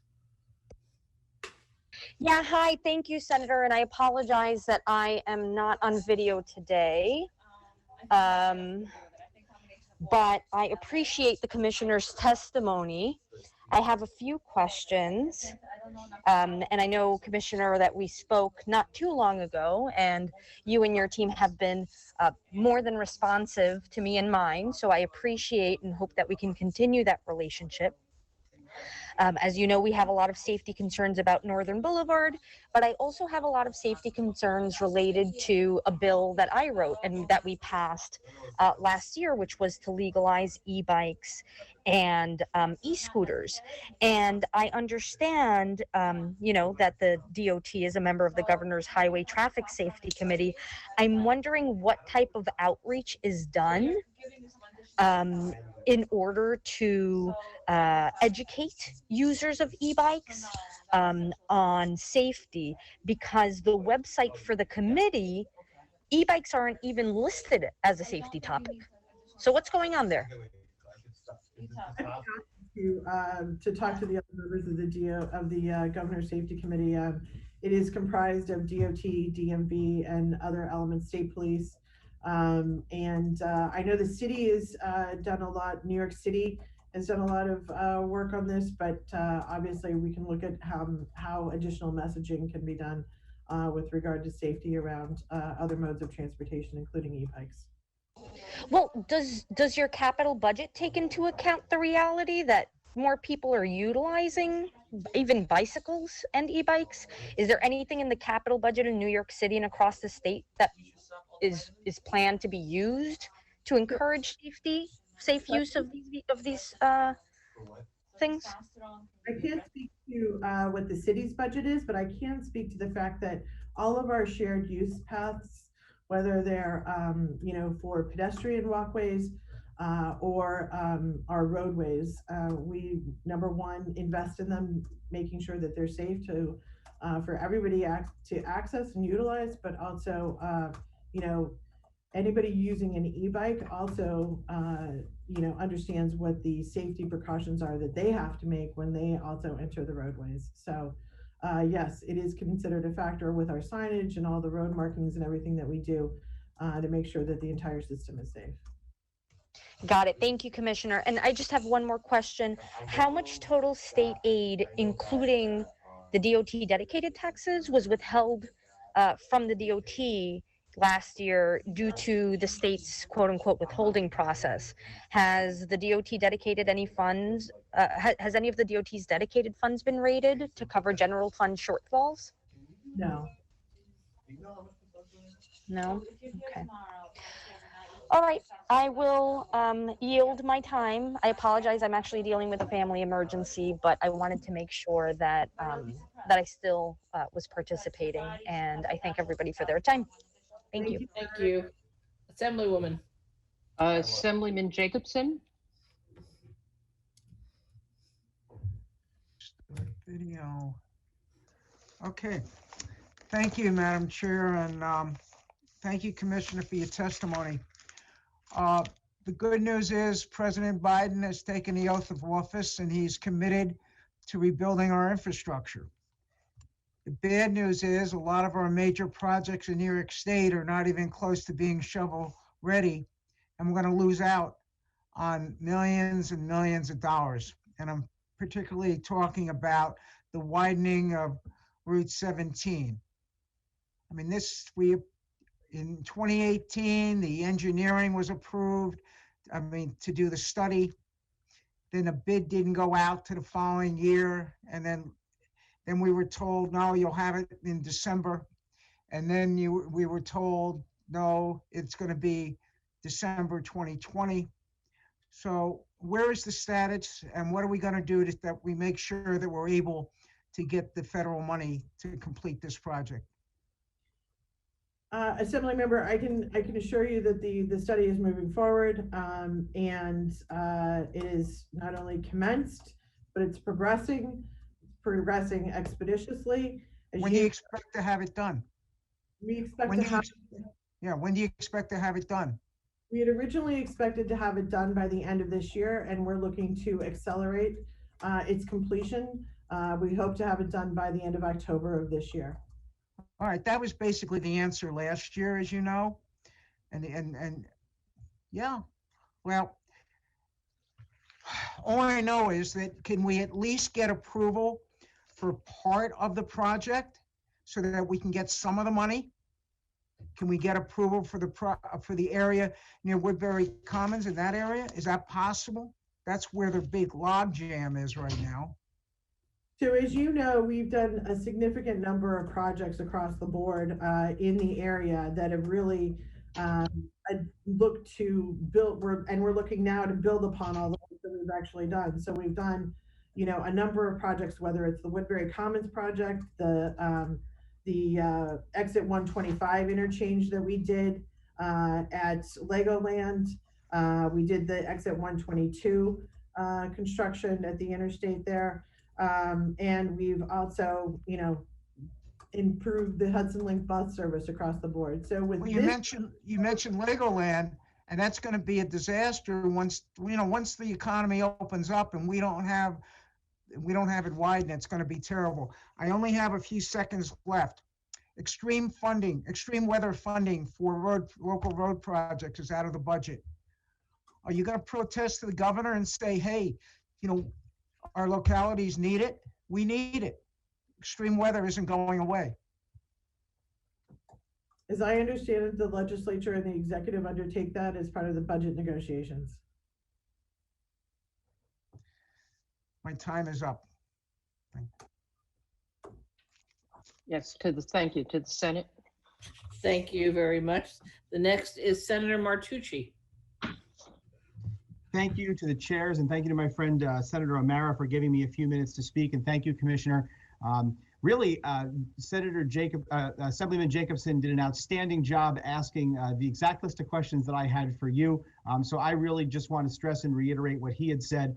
Certainly from a time as early as I can remember, before I even drove a car myself, quite frankly, we've been talking about this Route 17 project. And, I'm concerned that this has been something that we've been talking about year after year after year and have never really forwarded the ball on. So again, I just really want to reiterate what Assemblyman Jacobson said, which is the importance of making sure that all the necessary studies are complete, because certainly this will be a tremendous missed opportunity for the region should federal funding become available. And we're not eligible because the project is not shovel ready. So once again, I don't have any specific questions, as Assemblyman Jacobson did a great job with his questions, but I thank the chairs and I thank you for appearing here today. Thank you. Thank you. Go back to the Senate now. That was the Senate. Back to the Assembly. Okay, that's what happens when I turn my head away. Assembly, too many new members, right? On exactly. both in both our houses. I know. Assemblywoman Simon.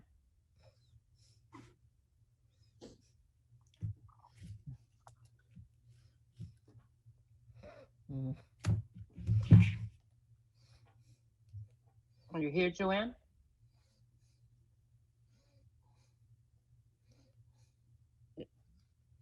If we don't have Assemblywoman Simon, then can we go to Assemblywoman Gallagher and we'll come back to Simon?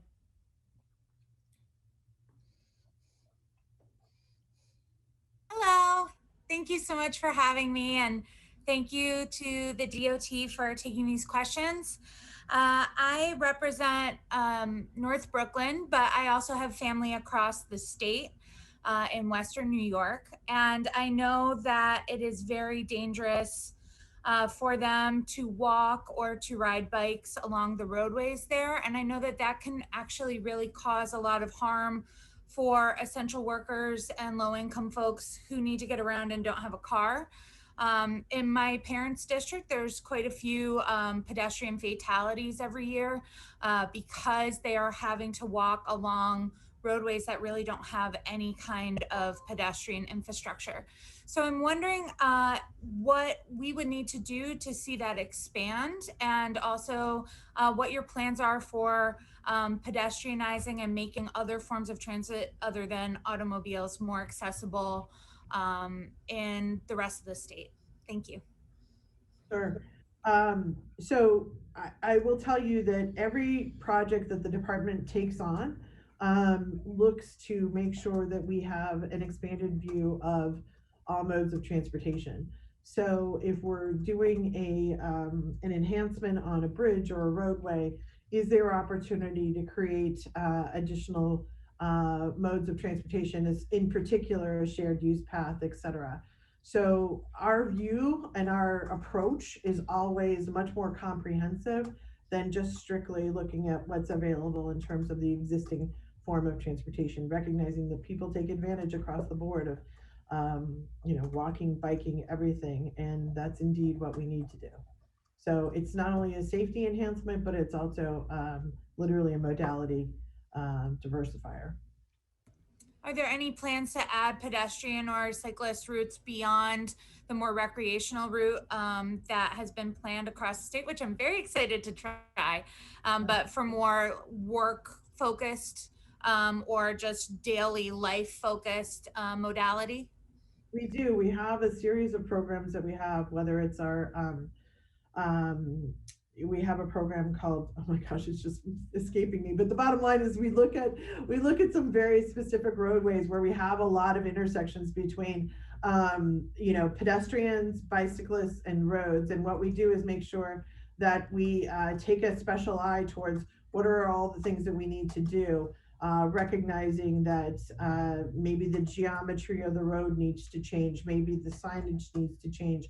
What can we do to enhance safety where we know we have increased pedestrian use and we're also seeing additional bike users?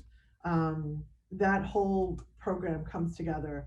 And it's something that we've invested in certainly over the last 5 years, but we're doing another round of investments this year. Thank you so much. I look forward to seeing that. Thank you. Thank you. Then to the Thank you. Senate. Thank you, Senator Diane Savino.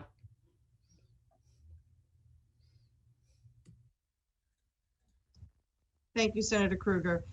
Commissioner, good to see you again. So I'll be brief because we only have 3 minutes. So first, I want to thank you for for the work you guys are doing on the Staten Island Expressway. It's been great. Everything is moving along smoothly except for last Sunday, but hey, we can take it where we can get it. I'm hoping that the commitment to continue the future of, I see Joanne Simon there, I know she's going to talk about it too, the Triple Cantilever project is critically important to the region. You don't have to go into much detail, but please, that has got to be part of the capital project. The future of the city is dependent upon the future of the Triple Cantilever project. In the Article 7, though, I would like to say there is a proposal for increasing the fines for overweight vehicles. I know the governor proposed this last year. I would just like to say there should be some flexibility in that. When you live in a place like Staten Island, many of our trucks go over the bridge. They get hit by DOT, they get hit by the MTA, and many of them have no choice because they're container trucks. So they go over the bridge into Brooklyn to drop off construction containers. They then pick up the product on the other side. They have no choice. They have to pick it up. They're often overloaded by their customers on the other side. And then they wind up paying huge fees because they have no choice because they can't leave them there. So there should be some flexibility if the customers overload them, which they often do. So I would just hope that there's got to be some room in that. And then finally, I'm very happy to see the SLOW Act, which is the Slow Down and Look Out for highway workers. For the past 9 years in the Senate, we have passed the Safety in the Work Zone bill. The Assembly has never once taken up the Senate's version of that bill, which would create the penalties of felonies, of incursion into work zones. Unfortunately, we have tinkered around the edges of increasing the penalties for work zone violations, and we have done nothing to decrease the numbers of workers who are injured, many times killed, or the number of work zone accidents. So I fully support the language in the Article 7, and I would hope that the rest of my colleagues would as well. And at that point, if you have anything to say about the Triple Cantilever project, now's your opportunity. Well, I first want to thank you very much for your support of the SLOW Act. It couldn't be more critical. We have so many transportation, maintenance people that are working in the work zone, and literally we've seen an increase in hits, and it's just unacceptable. We've had a loss of life and everything else. So that's why we're so passionate about it and have appreciate your support and advocacy for that. Died in the Codes Committee for 8 years. Maybe now it'll finally come out. Thank you very much. We appreciate it. Okay, Assembly. I believe Assemblywoman Simon is back into the meeting. Joanne? Mute video. Thank you. Thank you very much. Yes, I had to get off to join session and come back. Thank you, Commissioner, for your testimony. And thank you to Senator Savino for raising the issue of the Triple Cantilever. As you know, we've spoken about this. I have, I think we all know that the Triple Cantilever is a very vulnerable part of the I-278 interstate, which really very much feeds the entire region and is a critical link in that. I wanted to just follow up on two issues. One is remote truck weight enforcement, which would require some involvement of the state as well as the city. And the other is the involvement of state DOT, really kind of rolling up its sleeves and being at the table with city DOT to connect the dots so that we can actually repair the triple cantilever and look at the corridor on a corridor-wide basis. Thank you. Well, it's a pleasure to talk to you again. I will tell you that the department continues to work with the city on assessing their proposals to ensure the safety of the BQE and the structure itself. This includes everything from technical assistance to engineering support. We are really working with the city and also with the Federal Highway Administration. We've refocused our efforts based on the city's desire to really make sure that we maintain the structure so that it can continue to meet the needs of the region and certainly of the state. And we're gonna continue to do that. But the city has really refocused their efforts to make sure that the system, that the structure itself is actually safe. And so while they're doing that, we're assisting them with those critical needs and understanding that they need to address some critical factors first. So can I ask you a follow-up question, which is in what ways are you engaging with the city beyond the sort of immediate repairs to keep the roadway from falling off a cliff, and so that we can look at the broader issue? The state needs to be involved in aspects of the on and off ramps, for example, some of which are not in the city's purview. And so there are permissions from the state that need to be involved. And I don't have a very clear sense of the states being at the table and providing those, the authorization, for example, and the access to federal funding. We've been working, our engineering teams have been working directly on those critical assets right now and making sure that those are repaired in a very timely way to make sure that the structure itself, the integrity of the structure is always constant so that it's safe for operation. So our engineering teams have literally collaborated and are continuing to collaborate on those outcomes. Thank you. We go to the Senate now. Thank you, Senator James Skoufis. Thank you very much, Madam Chair, and it's good to see you, Commissioner. I want to thank you for taking the time to reach out and speak with me a couple of days ago. And as I do at each of these annual budget hearings, I do want to acknowledge and express my gratitude to the Region 8 team. You have a phenomenal Hudson Valley team that I work very closely with, and I'm compelled to thank them again for their work. And so you've heard from a couple of my regional colleagues, and so pardon me as I continue sort of the battery on Route 17. And this is something that, as I mentioned, we recently spoke about, and I'm delighted to hear that, after we spoke, you were able to come back and at least expedite the Pell study a little bit from December you had just shared a few moments ago to now October.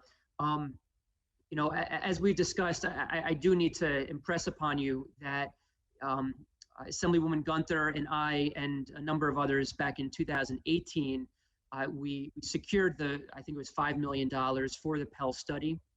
And that was April of 2018. The Pell study didn't begin until the middle of 2020. So it took literally over 2 years from the appropriation to the start of the contract, to the start of the Pell. I know there was an issue with the contractor or the initial contractor that cost us a few months, but we lost at least a year and a half just based on, just not moving forward for whatever reason. But the past is the past, and I would just urge you and ask you to please to do better than October, and see if we can get this Pell study done in the coming immediate months, and not have to wait another essentially 9 months by the sounds of it, although 9 is certainly better than 11 months.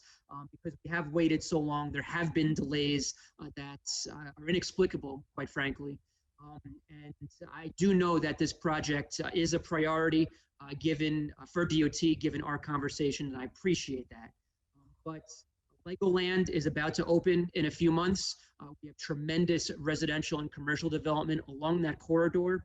And my question for you, my ask is, can you please publicly commit to going back from this hearing and doing whatever you possibly can to further expedite that October date and try and get this Pell study done more imminently, because we still have the EIS after that. So I hear you loud and clear. I want you to know that we take this very seriously. The Pell study, as you know, and we explained when we had a chance to talk, there were some complications in the contracting process. That said, we've taken another look at it. We've moved the date up and accelerated the delivery. We're hoping to have that done no later than the end of October. And I recognize this is a sincere interest of yours and many others. The bottom line is that the work that we're doing right now is critical. It is the scoping document that will further define the next steps of this project. So doing all we can to get this done as quickly as possible. And I appreciate you acknowledging that we're working in that direction and understand the urgency of it. I look forward to continuing to engage with you and your team on this. And thank you, Madam Chair. Thank you. We go to Assemblyman Ra.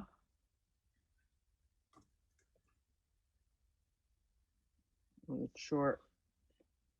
I can. Yes, because I know My you may video be be going to put session back on, soon. please?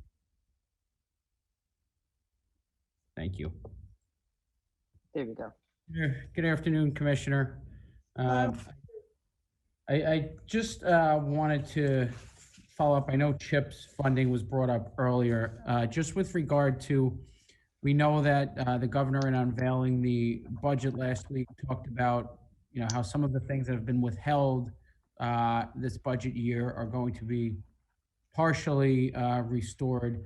Just wondering, do you have any information on exactly how CHIPS is being handled with that regard, and when you know, municipalities would receive the withheld funds? So what we're looking at right now with this executive budget proposal is that we would restore 75% of the current withholding that's occurred to date. So guidance on the process for the restoration of the funds is going to be forthcoming, and we'll make sure that we share that directly with the municipal sponsors moving forward. So that's where we're at. Okay, thank you. And then just going back to more generally with the capital plan. Obviously, there was a big focus from the governor in recent weeks about infrastructure. I know that this is an area that we're, you know, everybody always talks about as a way when we're in these types of, you know, economic situations to get things moving. What is the long-term outlook? I know we're continuing to fund this 2-year capital plan, but in terms of you know, the next one and potentially doing a larger and longer capital plan as we try to have an economic recovery. So I think this year's capital plan, you know, gets exactly to that point. The fact is that transportation literally is, in this budget represented, it really is, as articulated by the governor, a point of inflection, right? I mean, investing in transportation leads to job growth, it leads to economic recovery, and the executive budget, as it's been presented, does exactly that. It's you know, $3 billion. It's the second installment of a 2-year commitment. And moving forward, as our state finances stabilize and we get additional support from the feds, we'll look to leverage those dollars as well. But I think this is not only a great framework, but a great path forward in terms of our larger transportation investment here in the state of New York. Great. And I know, last year, I believe we had spoken about, some of the local roadways down on Long Island, some of our state parkways, and, prioritizing areas especially that are currently, experiencing, revitalization type projects and things, including the interchanges near Hempstead Turnpike and the Nassau Hub property, and certainly as near the Cross Island, near the new Belmont Arena. So I thank you for your attention to those matters, and thank you for being with us today. Thank you. Thank you. We can go to the Senate now. So sorry. I would like to next introduce Senator O'Meara.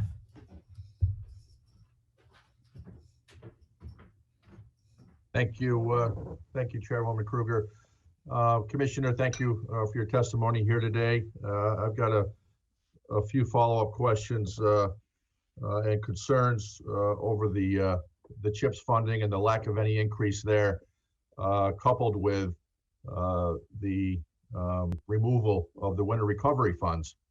I've heard your answers with regards to Bridge New York and Pave New York, and those are great programs and they've done a lot of good, and I'm glad they're continuing.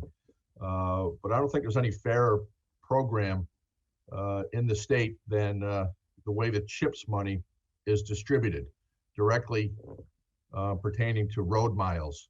And we don't have that type of distribution with the bridge and pave programs. They're discretionary up to the executive to do those. So losing that 65 million, which follows the CHIPS formula, is problematic for us upstate on what we need to do. And certainly that loss of 5% that you're saying now from the that 20% being reduced by 15%, so leaving a 5% hole.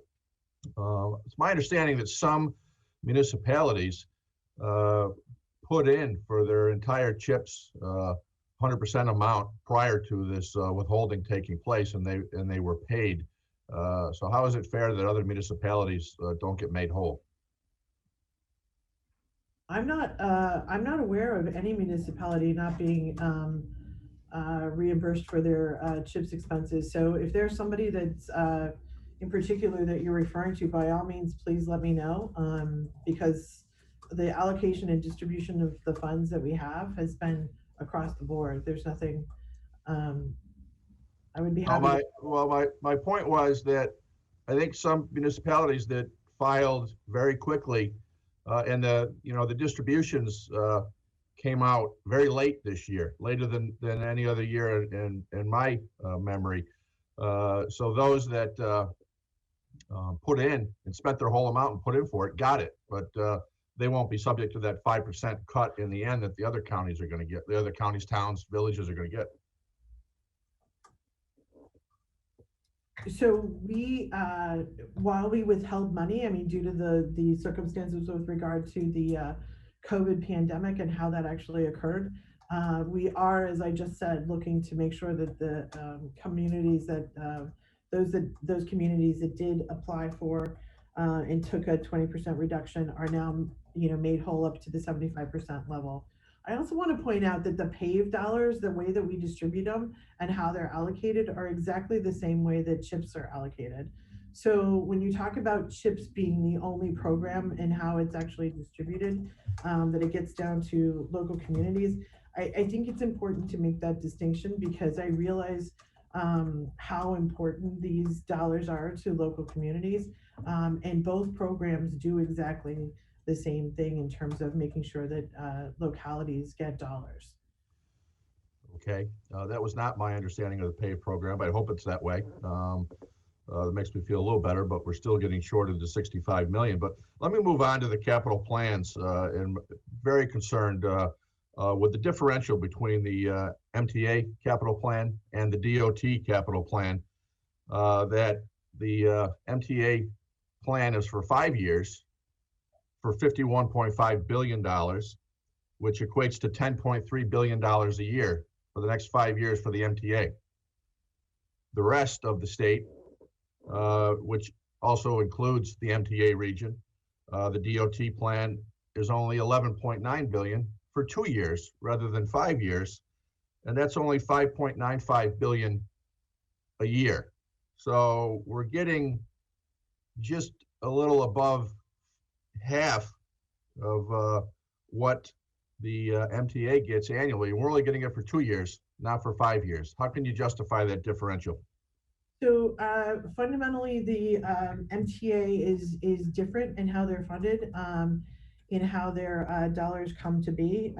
They are primarily funded through off-budget, regionally derived revenues. Those revenues have been extremely strained, and due to the direct impacts of COVID-19. At the same time, the Department of Transportation's budget has received aggressive increases. We've got a $3 billion budget, which is a 33% increase over the prior 2 year period. So, DOT relies on about 40% of our federal aid. Dollars go directly to our program. The MTA's is only about 20%. And so when it's not a direct correlation is what I'm trying to say. Okay, I guess I'd like to see some further clarification and breakout of how that works, because I can tell you that's not the way my constituents and many across upstate New York view that. But thank you for your testimony today, and I'd like to follow up with you on that at some point for my own clarification. I'd be happy to.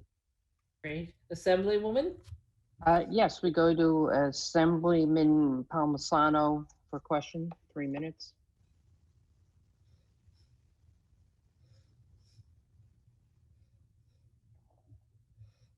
Yes. Thank you, Commissioner, for being here. It's good to see you again. I do have a couple questions, or probably one question with the time I have, but I have a couple comments I'd like to make first, particularly around the CHIPS program and the local infrastructure. It's a critically important program, as we've discussed in the past. And I heard you today talk about how, there's more money going to localities with other funding programs, and I understand that, but please keep in mind that those programs are handpicked by the Department of Transportation, which programs are getting funded, which programs are not. So it's almost like picking winners and losers. Some benefit from it, some municipalities don't.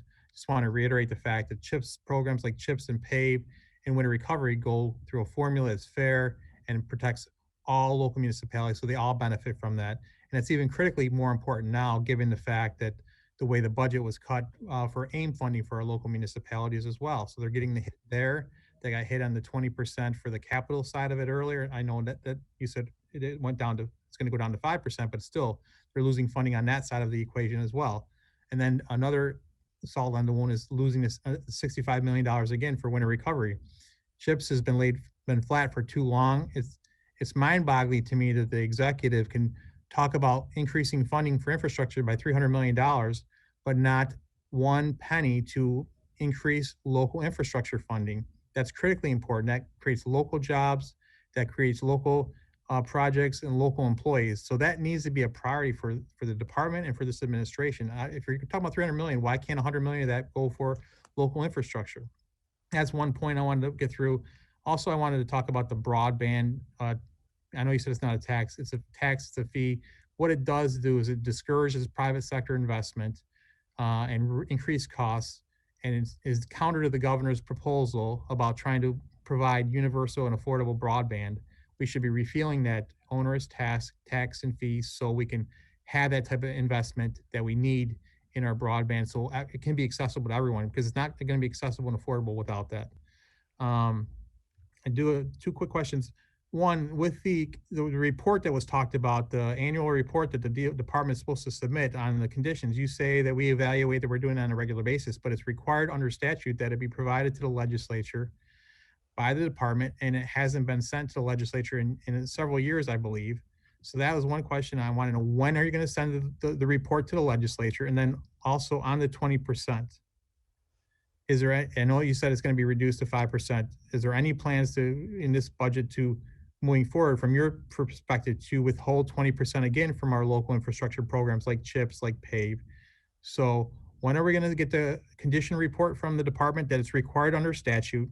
And do you have any plans to eliminate or to reduce funding by 20% again?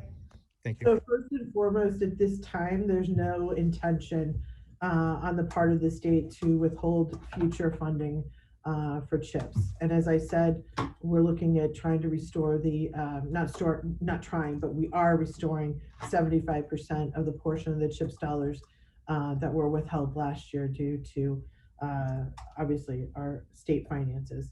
I think that going forward, we have to be mindful of literally that the pandemic is still ongoing, and that the state is going to continue to monitor what our finances are and any impact that the budget that might have on the budget. But that's what we're looking to do. You know, the intention right now is not to withhold future funding for CHIPS. In the report?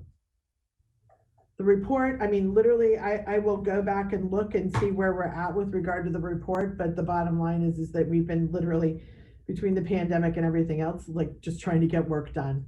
I understand and appreciate that, but it's required under statute that it provided the legislature, so we would appreciate you seeing it. Thank you. Thank you. Go to the Senate now. Thank you, Senator Jeremy Cooney.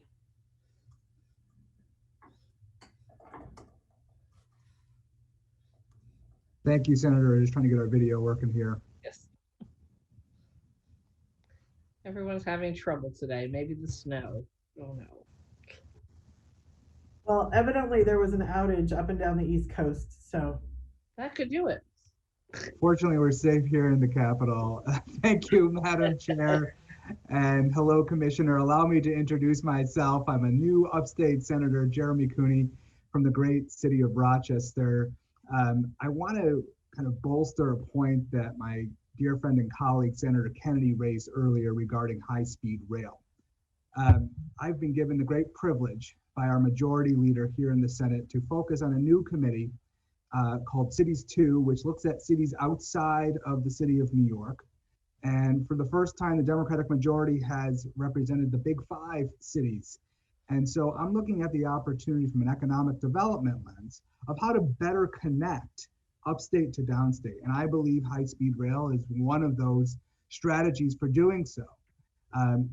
I got my start working many years ago for the late and great Congresswoman Louise Slaughter, who represented the Rochester region in the House for many years, but also served here in Albany as an assembly person before that. When I was working for her almost 20 years ago, she was talking about high-speed rail. So this is not a new conversation that we've been having in the state of New York.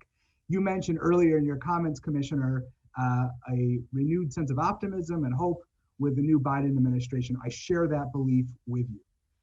But we want to take advantage of those opportunities.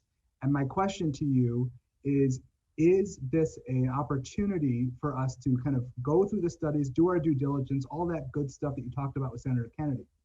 But can we elevate this conversation to finding new grants, opportunities, planning studies to really kind of push forward this conversation? Because I, again, believe that as difficult as this pandemic has been, we know that remote working, look at us all here in this committee hearing right now, has opened up economic opportunities for people who live downstate and are very happy to be employed in a New York City setting, may consider the quality of life in upstate in a different way because they can connect via Zoom or what have you. So I believe high-speed rail can be part of that conversation. And I'm wondering if you're willing to have conversations with the governor and our new administration in Washington on this topic.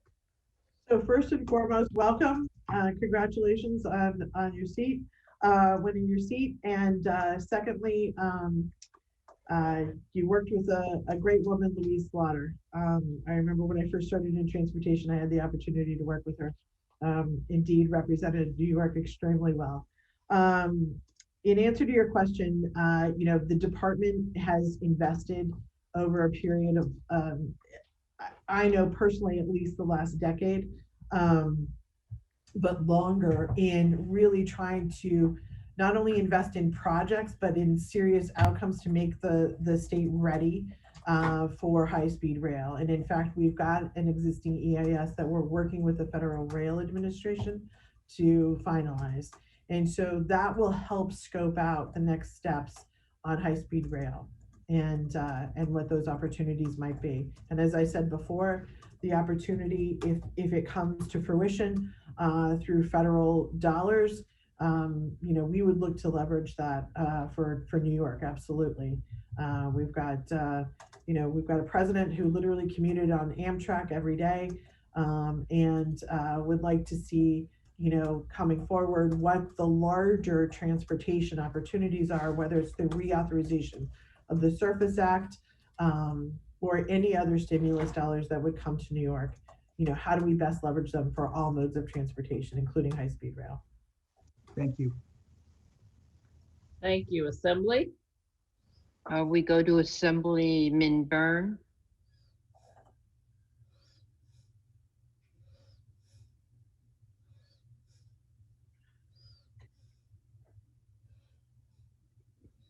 Thank you, Good, Kevin. Chairwoman, and thank you, Commissioner, for your testimony. I've been listening, trying to go back and forth like many of my colleagues, and so many of the points I was going to raise have already been raised, so I don't want to be overly redundant, but I want to thank you for your time. Thank you for your communication. I think one of the senators from across the river pointed out the level of competence and passion and dedication that Region 8 has delivered, and I would echo that. I think the regional director in Region 8 has been very helpful. I call him up, he gives me a call back almost immediately, which I greatly appreciate. And I would like to see the governor continue to commit more towards infrastructure investment into local roads through CHIPS. We have this perennial debate about extreme winter recovery funding. I like to see that wrapped into CHIPS, and I like to see the governor at one point take that step and put that money into CHIPS, so we don't have to continue to have this debate each and every time we go through budget negotiations. But I just wanted to, again, echo my thanks all the same. I have seen a notable investment and work in Region 8, particularly in Northern Westchester and Putnam. We always have more work to do. And on a personal note, I know you've come down to Putnam County to visit the Pudding Street Overpass project, which is very significant. We talked about it for 10, 20, almost 30 years, and it's finally getting done. So I wanted to thank you for that. And that's all I have. All right. Great. On to the Senate. Thank you. Thank you very much. I think it's actually me for just a few questions, Commissioner. I want to talk about the federal money that you got from the COVID relief bill, which passed back in December and included approximately $417 million in funding for transportation for New York State. Can you tell us how you allocated that money? Those dollars have come into the state and are in the process of being analyzed by the executive, and we'll look to see how they're expended. But there's a lot of different categories that those dollars are able to be put towards. So it could be from anything from operating expenses to, there's a lot of different caveats in those bills. So it hasn't been allocated or appropriated yet. No, none of the 417. Do you happen to know if it's going to be distributed regionally? Is New York City expected to get any of that money? It hasn't been determined yet. What's the timeline for when we have to do that or worry about giving it back? I'm not familiar with any deadlines, but I will let you know. Be happy to circle back with you. And does the new stimulus package that President Biden and the Congress have promised us include a similar specific allocation for transportation within it? Not that I'm aware of, but I also want to go back. The monies that were allocated under the CARES Act, it's 2024 when they expire.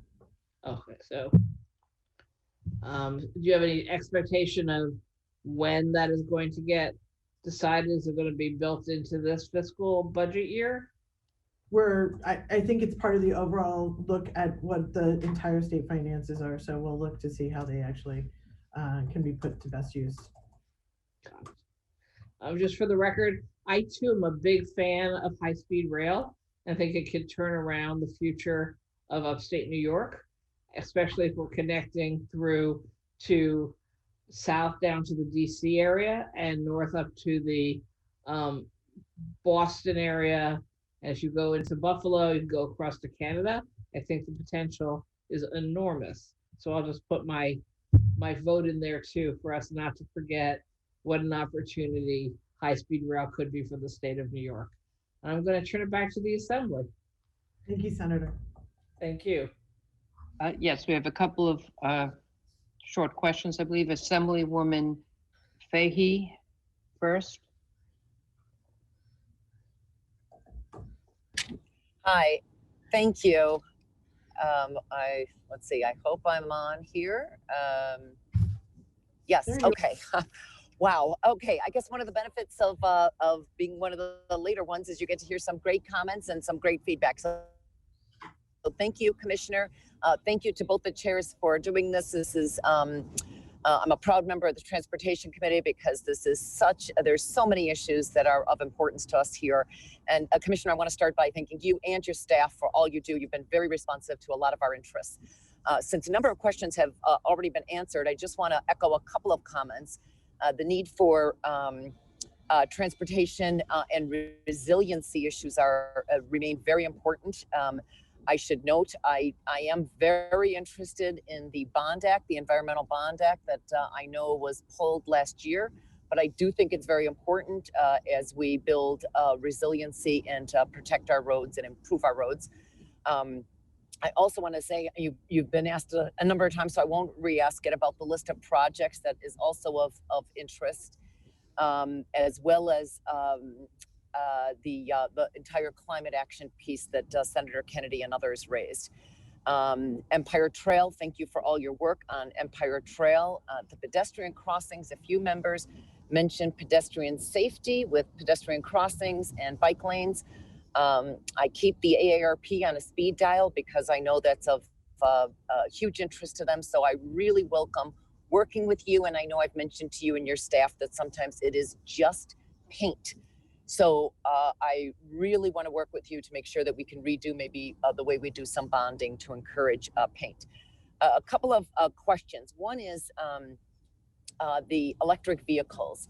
And can you talk a little bit about the the state vehicle fleet?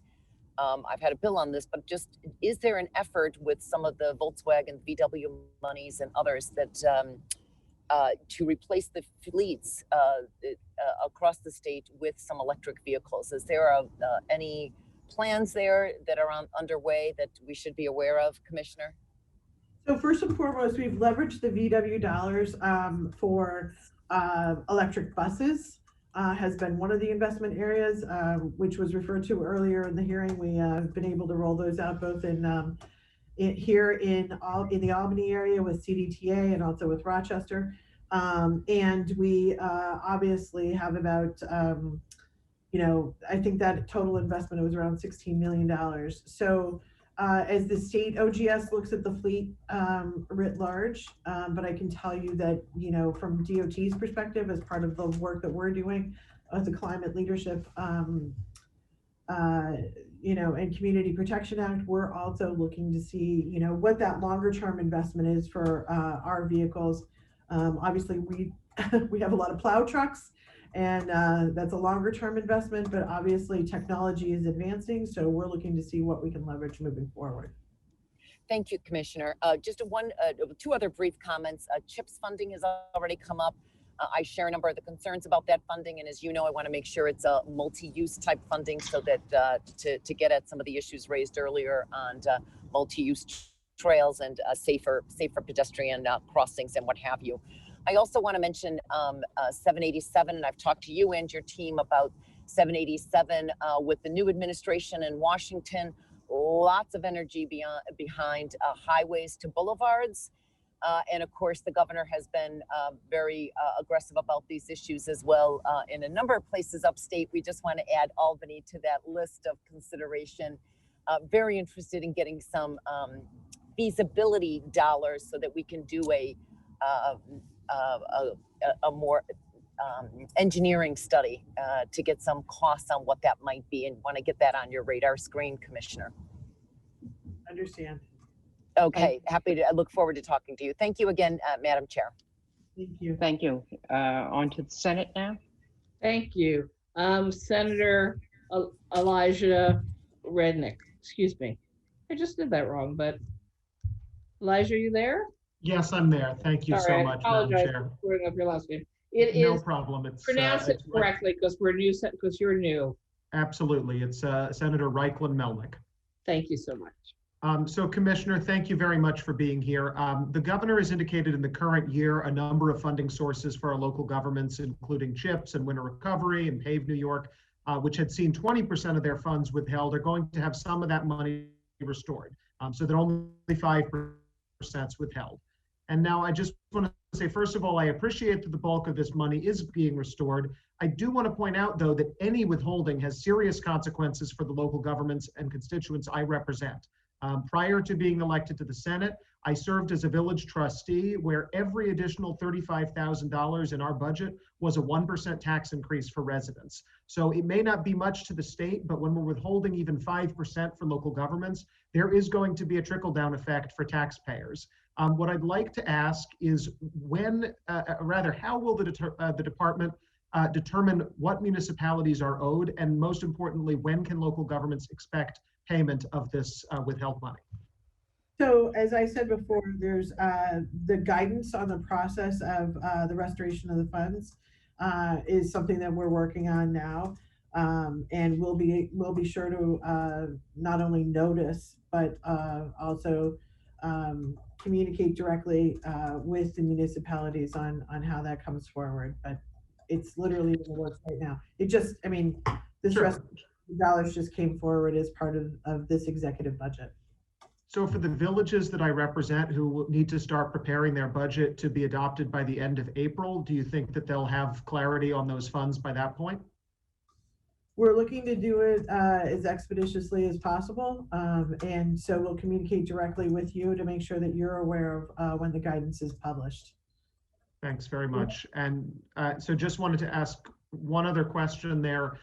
So the Article 7 legislation in the budget does include language to address safety of highway workers, which I certainly appreciate. I did notice it seems like there is an exclusion from this. Specifically, there is no plan to employ photo enforcement in work zones, which I know is a high priority for a lot of the unions who I represent.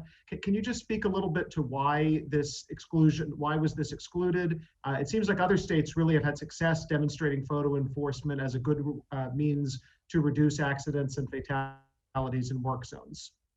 So photo enforcement is one element of all of this. I mean, quite frankly, the advocacy level that we've had to make sure that we have legislation in place to protect our transportation workers in the work zone, as well as police, emergency responders, everybody, like that level of comprehensive legislation, we need to advance it. And so the fact that we have a bill right now that actually reflects those component parts is something that we'd like to see. Any further enhancements on that as it moves forward, by all means can be looked at, but the bottom line is that getting that basic legislation in place is critical. We've seen an increase in aggressive driving across the board, certainly during COVID. We've had a number of highway maintenance workers at DOT who've not only been hit but injured. And we've certainly had fatalities, and it's just completely unacceptable. We've got too many distracted drivers. The safety factor is not being paid attention to. People are using their phones. It's just not, can't have it. People are out there keeping the roads safe, and they need to be safe in return. People need to pay attention. I totally agree. Thank you very much. And I hope certainly can continue to consider photo enforcement in those work zones. Thank you. Assembly? We go to Assemblywoman Glick. Our history of the world, but also the dawn Okay. moments. The Holocaust. Okay. They're not letting me turn on my, there we go.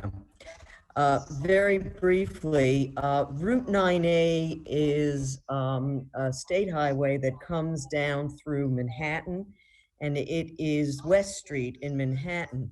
On one side is a very populated community. On the other side is the Hudson River Park.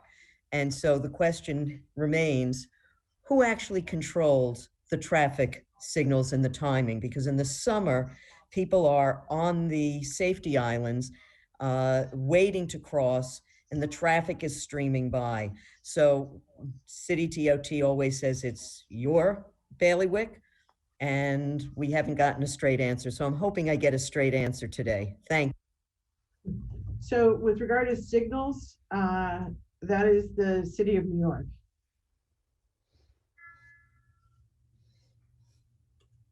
The safety improvements that have been under review, do you have any idea when we may get some answer about the report that's sort of been pending for the last couple of years?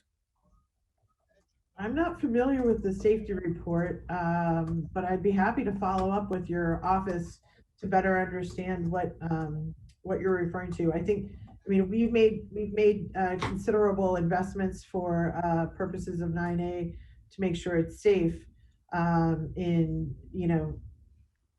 given all the security measures that have been put in place. But I'm not familiar with the study. I'd be happy to follow up with you on it.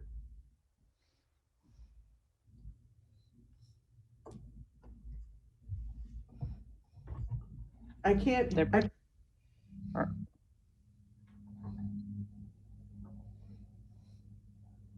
Deborah, do you have something else, or have you left us? I think she's giving up. Okay. I know she was having problems with her service. Yes. So Senator. Okay, so to close for the Senate, we have a second round for our Chair in Transportation, Tim Kennedy. Thank you, Chairwoman. I just want to go back to a couple of different issues, some that we've discussed, some that we haven't. I want to bring up the Upstate Airport Economic Development and Revitalization Competition. The governor proposed $200 million as a follow-up to the previous $200 million round of funding for this program, which I think is great. But I was disappointed that Western New York, particularly Buffalo Niagara International Airport, was left out of that first round of funding, especially since they were adding that $80 million expansion right in the airport. Will priority be given to airports that did not receive funding in previous rounds? So Senator, first, I just want to make sure that I'm accurate in the dollars. So the initial round of funding was for $200 million. This round of funding that's in this executive budget is for $100 million in new funds that have been authorized. And with regard to the criteria, all airports will be eligible. And will priority be given to airports that did not receive funding in the first round? We're going to do everything we can to acknowledge that, some airports did receive funding in the first round, and we'll look to see what other criteria can be used for those airports that are applying in this round. Does the DOT plan on working with the various airports that were denied to strengthen their applications? We'll work with all the airports to make sure that their applications are strong. Okay. What percentage of the dedicated highway and bridge trust fund was directly used for capital construction instead of operating or debt service last year? I'm not familiar with the number, but I'm happy to circle back with you. Okay. Do you know how that's been trending in recent years by chance? We've been more focused on debt expenditures or using operational funds? I'm not, but I'll be happy to get back to you. Okay. The reason I bring it up, some advocates have begun calling for bonding against the dedicated highway and bridge trust fund to increase capital availability, arguing there's a capacity that's outstanding debt has been paid down. Have you heard of this idea, and do you have any thoughts on it? So I think we're, the bottom line is that as we look for different ways of paying for transportation investments, I think first and foremost, we need to look at what we have and then what could be coming through federal funding opportunities. So I would, for the department personally, I think those are the best ways forward right now. As you look at other bonding opportunities, that really is, I think, a discussion, that requires voters taking action on a bond act, and something that I know that the legislature, you've mentioned it before, and the executive, I think, there's more discussion to be had on that. Okay, I look forward to those conversations. We've spoken multiple times about the aging infrastructure and quite frankly, the state of disrepair in some areas of the state, particularly some of the urban communities. What's being done to prioritize the urban roads? I know in the past we've discussed doing a specific dedicated funding stream to address the aging urban districts across this state. And I think Senator Cooney brought up the fact that there's a new focus on urban economic development revitalization. This would play a pivotal role. Can you talk about that initiative and whether or not you would support such an initiative? Well, as I said before, I think that the department, the bottom line is that for our purposes, we really look to make sure that based on our inspection process and our asset management capability, we really look to make sure that we inspect the bridges on a very regular basis. New York has the most aggressive bridge inspection program in the country, and the same for our roads. And so based on that capability that we exercise each and every day, we really understand where the need is and address it directly. So how that fits out between the entire structure of what we're looking at statewide, whether that's a road, bridge, and other needs, that would have to be, that's how we approach it right now. If there's other ideas on how to do that. Well, Commissioner, I really appreciate that. And quite frankly, I give you credit for working with us, for coming into the city of Buffalo, for seeing the disparity between the suburban and communities, and you hit the city line and the roads become a whole different conversation.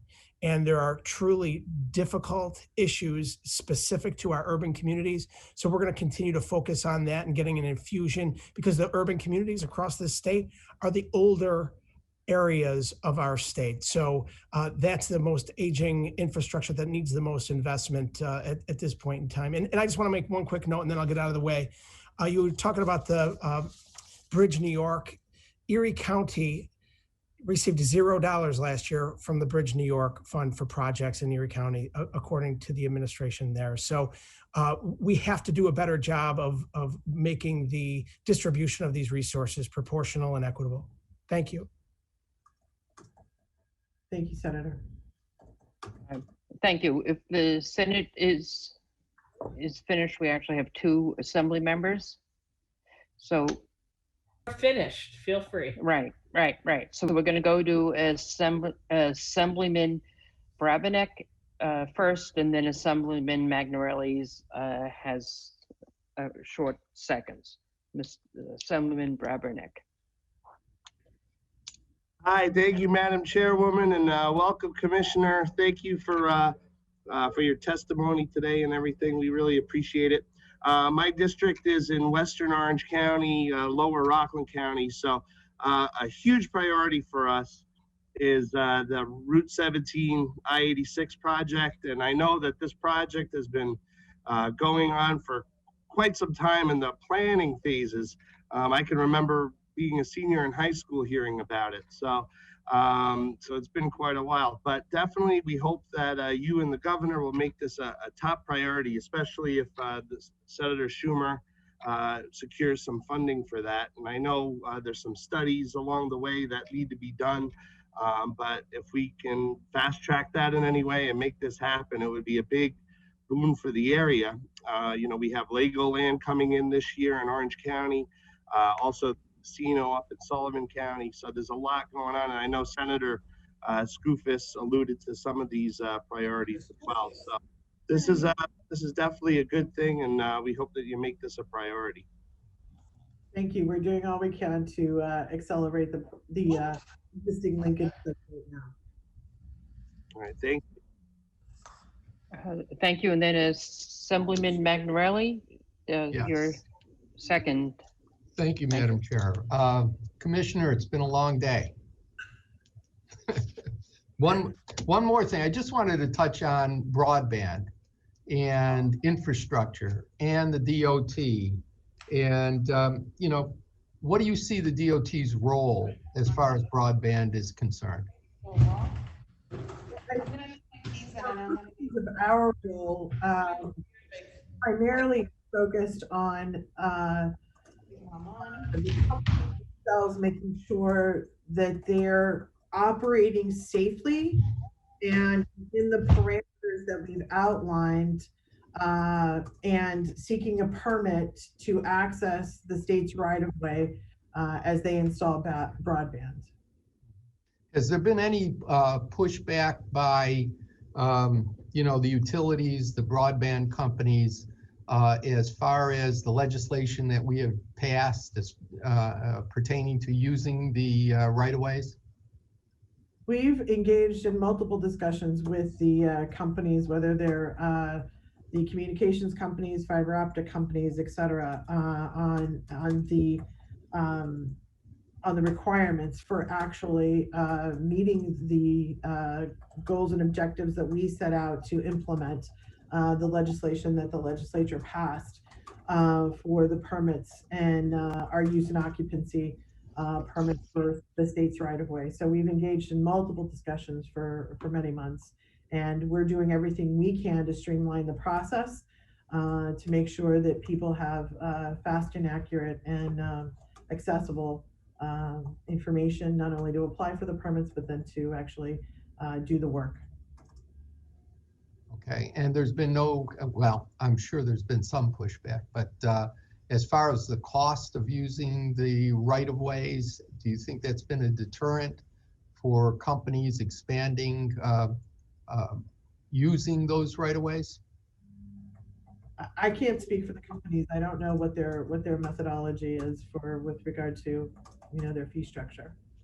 One last question. This is it. Not only broadband, but just for you know, energy purposes like solar, wind, things like that. The DOT has control of a lot of land within New York State. Has there been any talk of using those lands to put up solar farms, whatever, allowing people to do that, like using the right-of-ways, but to get those lands producing energy in a climate-wise manner? So we actually, two things. One, we actually have a number of solar installations across the state on DOT right-of-way. And it is producing renewable energy right now, contributing back to the grid. And as the governor outlined in the executive budget, with the number of renewable projects that are going on across the state, literally tip to toe, north to south, the DOT is an active participant with NYPA and all of the other organizations, NYSERDA, that are working on transmission lines, renewable, et cetera, so that we can literally make sure that New York meets its aggressive renewable energy objectives. And we're at the table doing all of that. Well, again, I want to thank you for your participation today. I really do appreciate talking to you. Thank you. Thank you so much, sir. Thank you, Commissioner. Thank you for being here. And now we are going to go to the New York State Department of Motor Vehicles, Commissioner Mark Schroeder. Thank you, Madam Chair. Sure. Look forward to working with you. Thank you.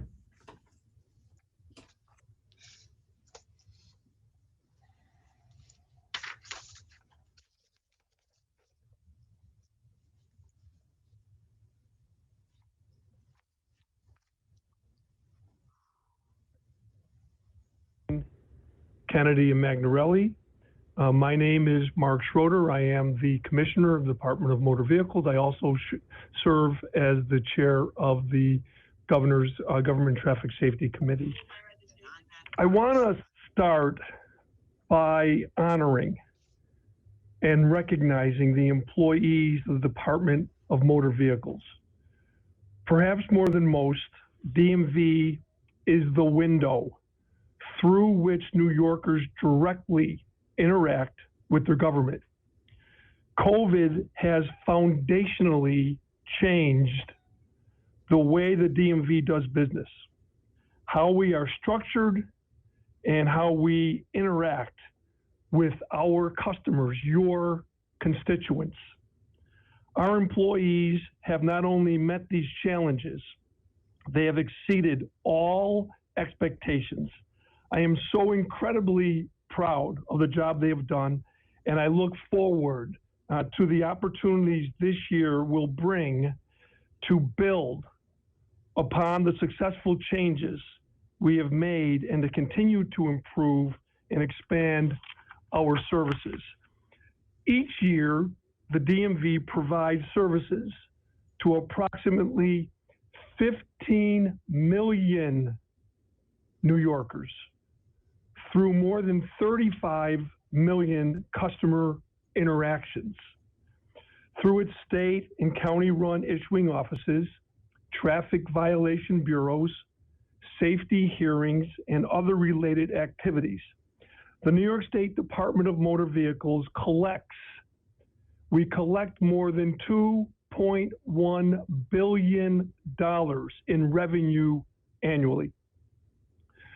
Governor Cuomo's executive budget plan provides $456 million for DMV to support its main office in Albany, 30 state-operated offices, and 102 county-operated offices, and will enable us to continue our efforts to reflect our mission statement and to improve overall customer service, promote traffic safety, and protect consumers.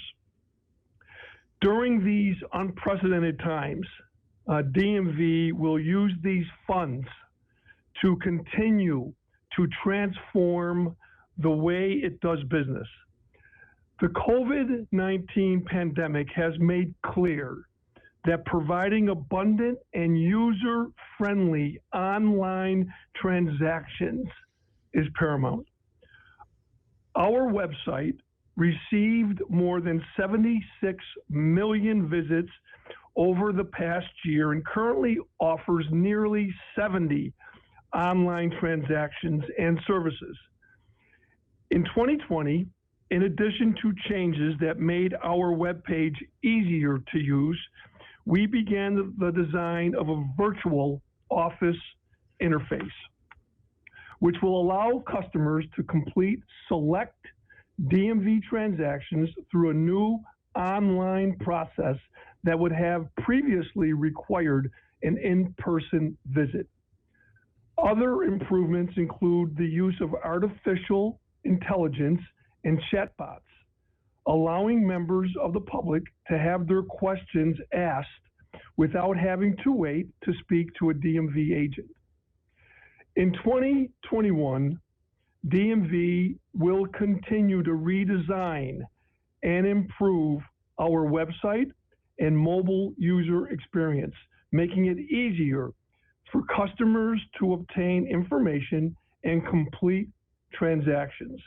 In addition, DMV is working to develop additional tools, such as online permit testing and virtual hearings that are all aimed to allow customers to interact with DMV without coming into an office.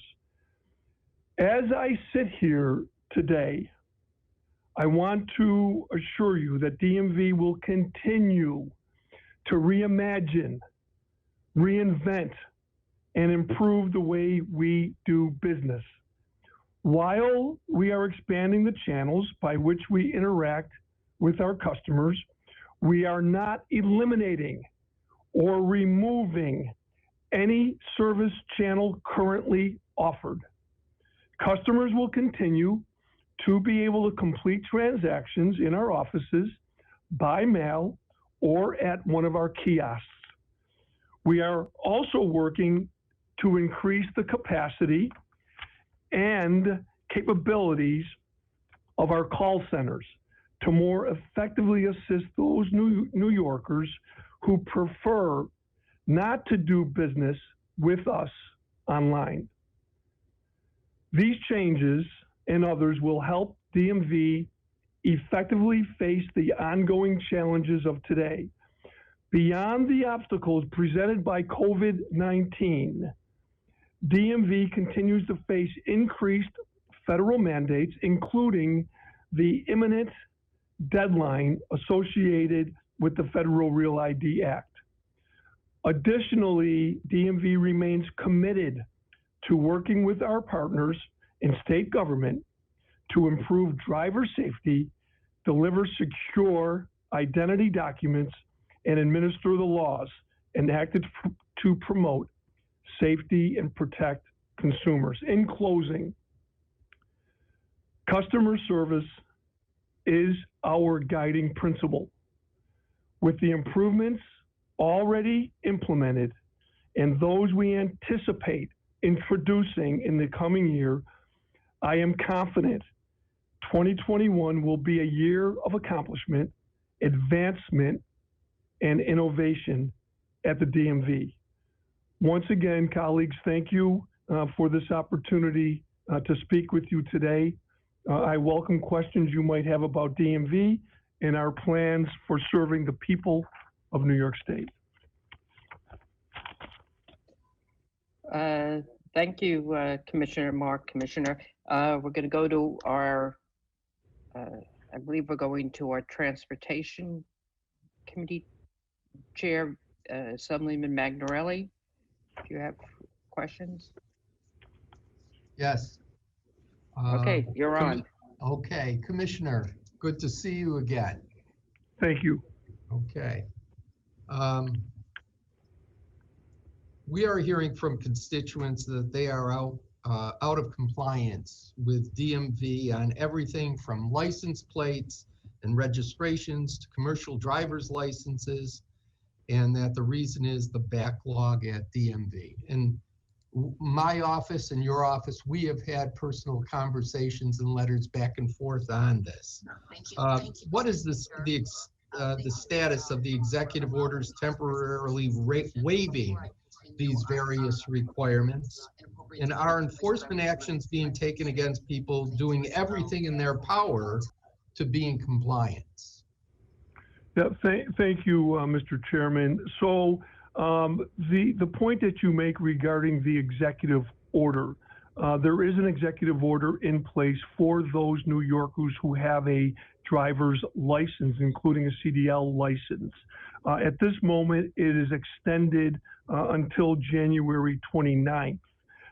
So this executive order has been extended on a monthly basis since March. The other things that you talk about, registrations and some of those things, currently the executive order is no longer valid. But your point is that we are reaching out. We have a database, Mr. Chairman, of about 6.4 million people that we communicate with, that we know that they have to do a DMV transaction at some point in time, soon, so that we reach out to them and we're giving them the options of what they can do. And there are far more options right now, especially having to do with other channels, having to do with online transactions and virtual offices, and in the call center being able to help people in virtual MVRs, helping our customers. So those are a number of things that we are doing and that we will continue to do. I don't want to give the wrong impression that I don't think that your people aren't doing, working as hard as they possibly can. But I know with COVID, we've all been put into kind of tough situations, and the backlogs that we're hearing about when people call and that they're being told 8, 10, 12 weeks before they can get to something. You know, if somebody even does something a month ahead of time and then all of a sudden is told, well, it's going to take 10 or 12 weeks and I don't have a license anymore, that's very problematic. And I just hope that you will continue to be responsive to those the problems that we're seeing out in the field, so to speak, and you know, continue to try to get through these backlogs. And you know, that gets to the point. DMV offices around the state are experiencing backlogs in license and registration renewals. How is this being addressed? And I guess you've kind of given us an you know, some indication of that, but budget-wise, what is needed to get on top of this problem? So Mr. Chairman, let me just say this first, and then I'm happy to address some of the budget situation and the appropriations. But I just want to be clear about this, and thank you for the comment about all of our workers across the state, because they are, you're right, they're working very, very hard. So if you look, and I have, at the top 9 DMV transactions that New Yorkers want to do, 8 of the 9 can be done now, either online or by mail or by drop-off. And so that, we've come a long way with that. If there are customers who want to go to a DMV office, then because of COVID, we are on reservation only and social distancing. And so that is a situation that we're in. That's why we wanted to give New Yorkers an opportunity to be able to do other things, and they are. In terms of your question, the budget, proposed budget by the governor is $456 million to DMV. That is about $5.4 million more than last year. So the short answer, Mr. Chairman, is the proposed appropriation and the FTE, the full-time employee levels at this moment, they are sufficient. And we, like everybody else in state government and all the other agencies, we're just going to try to do the very best we can, and we are. How has COVID impacted the DMV's ability, again, all in the same area now, your ability to implement the Real ID Act and the Driver's License Access and Privacy Act of 2019, the Green Light Law? Have there been any discussions with the federal government about getting an extension? So I think I'll take that first. Since we are early in the year, Mr. Chairman, there probably are going to be conversations had with the federal government regarding the Real ID, which is slated for October of this year. The good news, though, Mr. Chairman, in my view, is that I have it on good authority that the Homeland Security, Department of Homeland Security, the new regulations that they're looking at right now will reduce the length and complexity of an in-person transaction by allowing customers to submit documents to DMV electronically. Now, this isn't done yet, but this is, we're on the way to an opportunity here, because quite frankly, Mr. Chairman, when people go into a Department of Motor Vehicles office to do a Real ID or an enhanced driver's license, quite frankly, they have to bring everything but the kitchen sink in. It's very, very difficult. And it's difficult for them to do it, to be successful the first time. So we are truly looking at that and to see how we might be able to accommodate our customers. Your question regarding the Green Light Law of last year, well, it went into effect of December 16th, 2019, and then it was going into full effect in the first quarter of 2020. And then everything was just abruptly stopped because of COVID-19. So the situation that we're in right now, and I'm glad that you asked the question early on, because I do want to say that there are a number of New Yorkers, 16-year-olds to those who are within the green light law, who have an interest in a permit. So very shortly, and I mean very shortly, we will be introducing an online permit test as a pilot soon. And we're just trying to get all the kinks out right now. But that is going to be so very helpful. Why? Why will it be helpful? Well, in 2019, there were about 400,000 people who want to do a Class D permit. And so therefore, with COVID and with the restrictions of people going into our offices, for instance, in Syracuse, if you go into your DMV, there is a testing site room, and let's just say it has 20 seats. Well, we're only able to put in maybe 8 or 9 people right now because of COVID. The online permit test is an opportunity for people to do this at home, and they won't necessarily have to get that appointment. They won't have to go into the Department of Motor Vehicles office. So we're extremely excited about that, Assemblyman. Thank you for asking that question. Got to keep rolling here, Mark, okay? How many registrations have been revoked as a result of penalties related to cashless tolling? Now, I know this is kind of new. I don't know if you have any information on that. Well, first of all, I mean, the governor and the administration and all of you successfully rolled out the open tolling just this past fall. To answer your question specifically, and I know you're on a time clock, so I'll answer the question clearly here for you. I'm going to come back, Mark. I'm going to come back. Oh, good. Okay. All right. Thanks, Bill. But in any event, let me just say this. There are 15.7 million New Yorkers who have a driver's license. And to answer your question specifically, there are 20,000 active suspensions right now on file due to a toll evasion at the end of December 2020. Thank you very much. I think I'm out of time at this stage anyway. I hope to be able to ask you a few more questions, Commissioner. We'll have you I'm not going back for anywhere. seconds. Right. We'll have you back for seconds, but now we go to Senate Transportation. Thank you. And we'll start with our Chair of Senate Transportation of the Senate Transportation, Tim Kennedy, who may in fact know what your next question was going to be and use it anyway. Tim. Thank you, Chairwoman and Commissioner. It is fantastic to see you. Thank you for your service. Thank you for what you do in our community and across the state, and for your constant communication in your office with mine. It's really a pleasure to continue to work with you and to see you doing so well here. Thank you, Senator.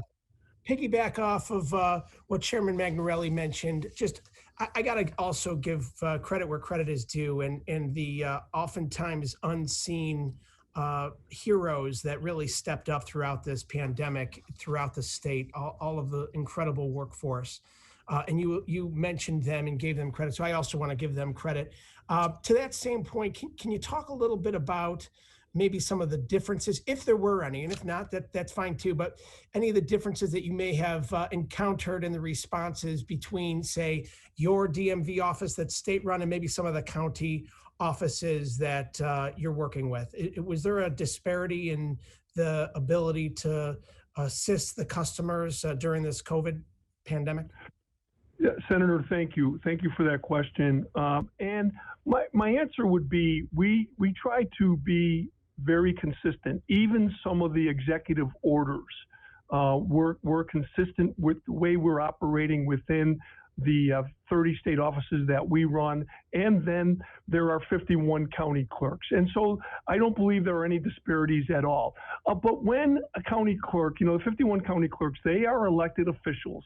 And so therefore, and they feel very strongly about taking care of their customers as we do.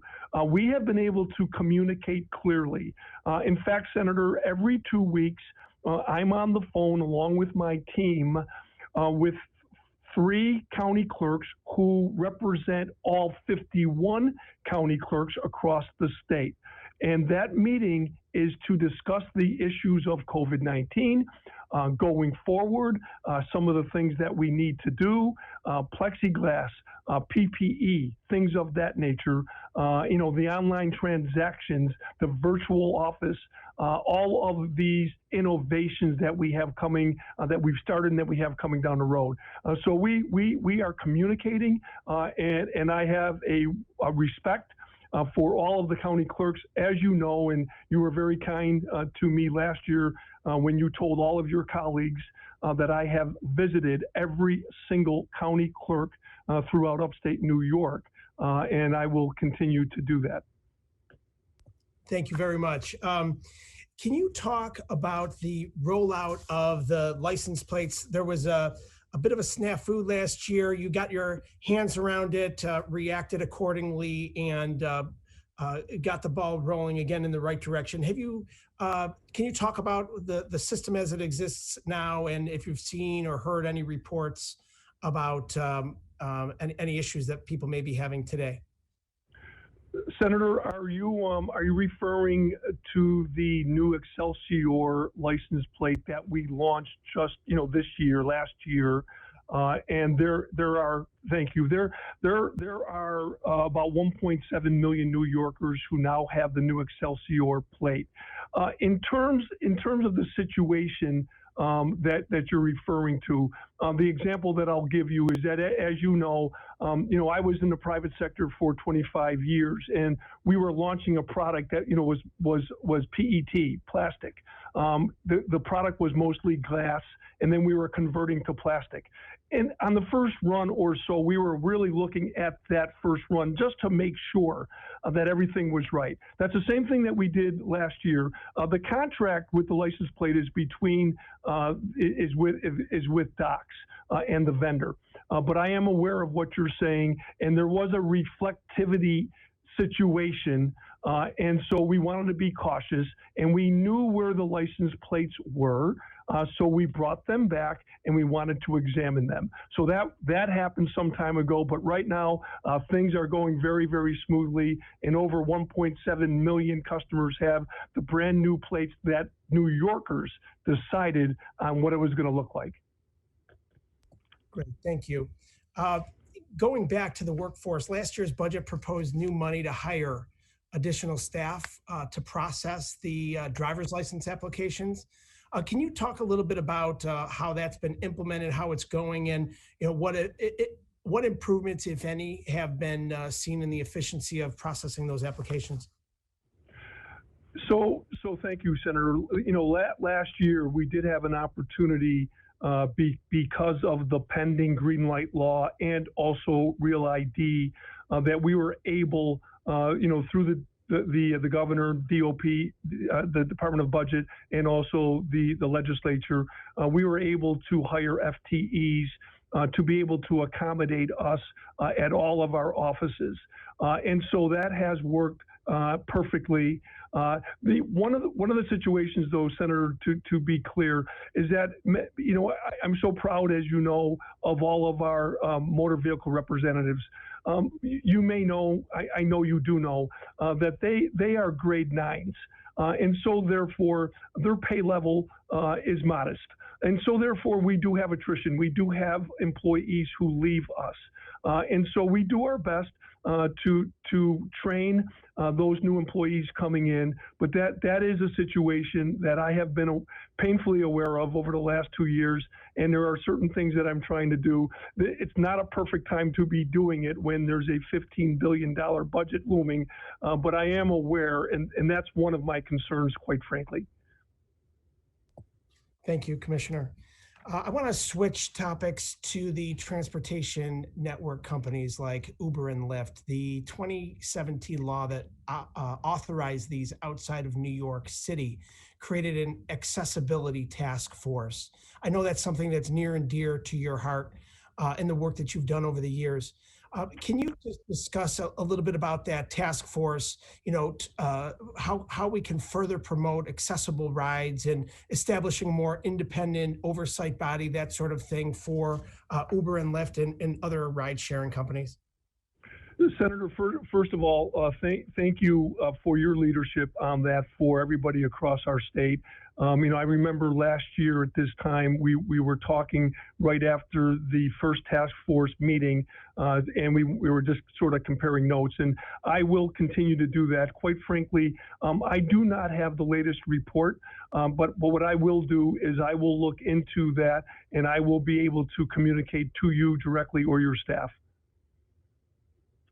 Okay, thanks, Commissioner. And then switching gears again, and I know I'm just tight on time here, so I'm trying to get through as much as I can here. Talking about the autonomous vehicle program here in the state. It's for 2 years. In the budget, it's proposed to be a 5-year extension for the one hand on the wheel law repeal. Can you just speak to that and what accounts for that change in the difference in years? I can, and thank you for the question. Senator, as you know and your colleagues know, most crashes are caused by human error. I think it's like 94%.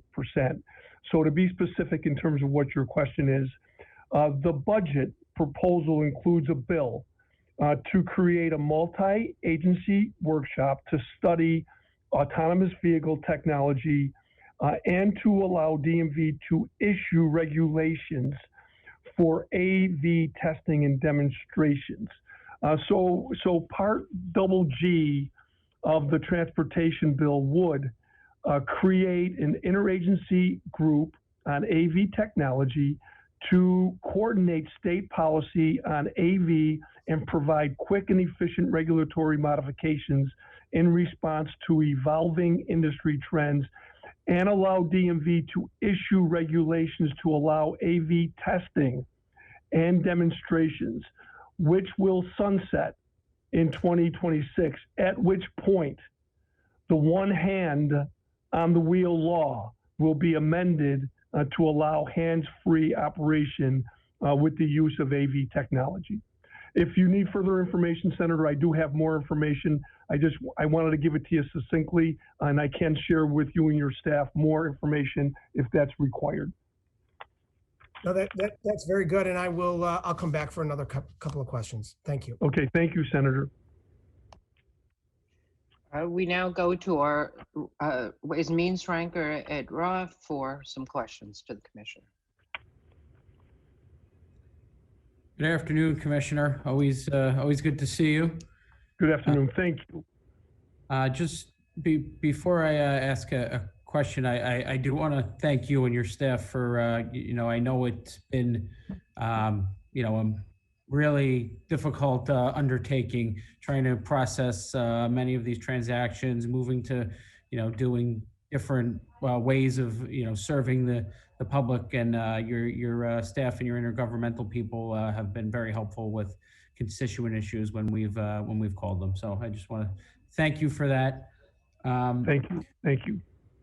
I did want to ask, because I have not, and our staff has not been able to get a clear picture of this, but there's this proposal for this $1 fee on DMV, on certain DMV transactions. And do you know if it's planned that would be something that will be utilized, that, the revenue will be utilized within DMV for, technology enhancements or something, or if that's something that's just going to be remitted to the state general fund? Yeah, thank you for that question. So as you know, and my colleagues, my former colleagues know, I was an elected official for 17 years. So when I hear the word fee like you do, I'm sensitive to it. And I know that the New York State Legislature and the executive will deliberate this and make a decision within the next 68 days or so on what's going to happen with that fee. But allow me to explain the word that's in front of the fee. That word is convenience. And as you know, COVID shut us down, the DMV, for nearly 3 months.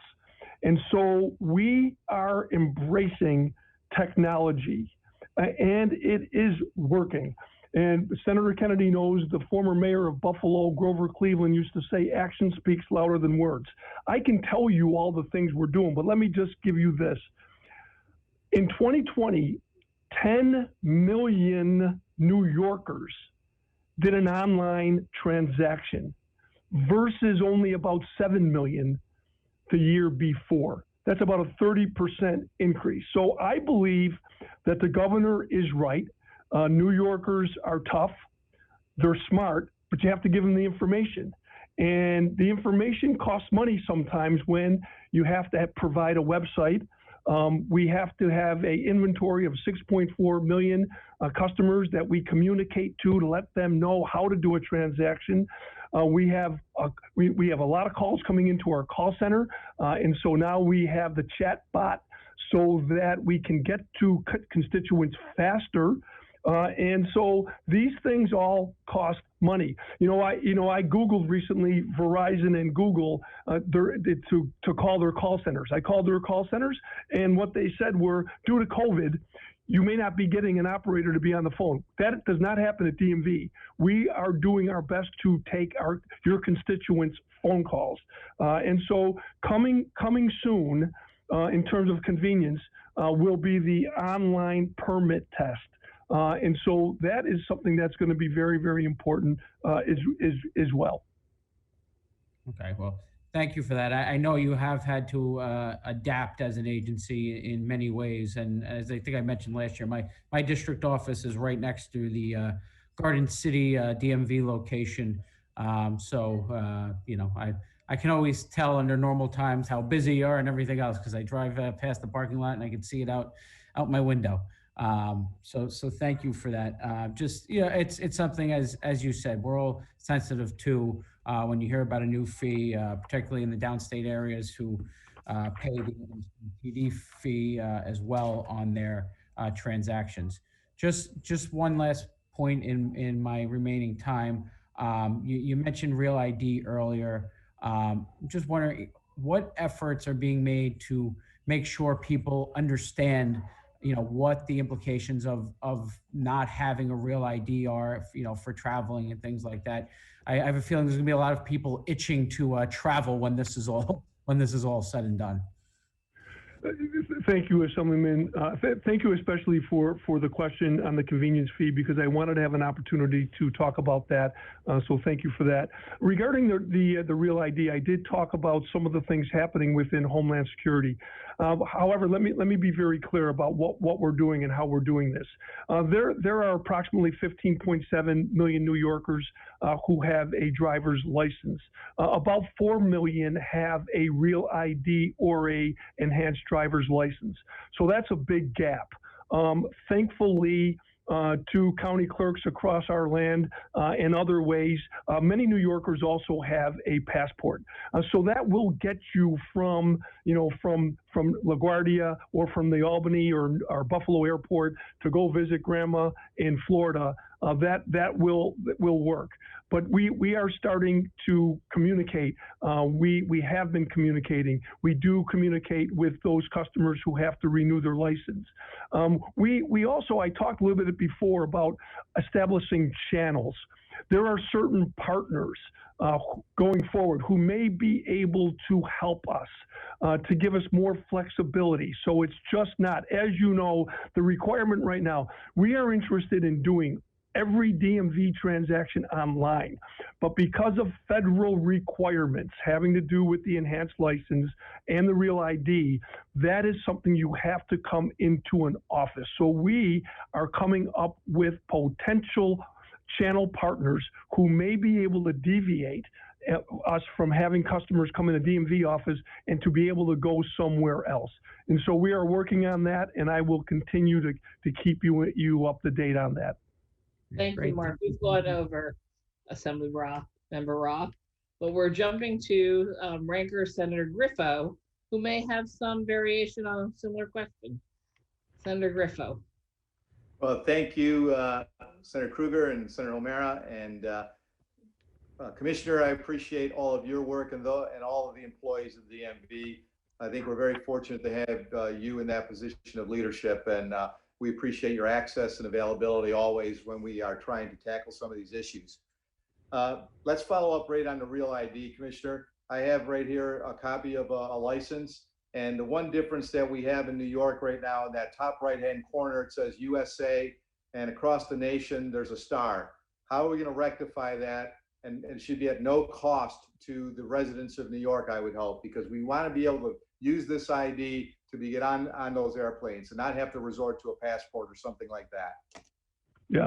So Senator, thank you very much for the question. And I do realize, I know your Senate district. I know that you have 3 county clerks within your Senate district. I know that you hear a lot of feedback from them and also from your constituents.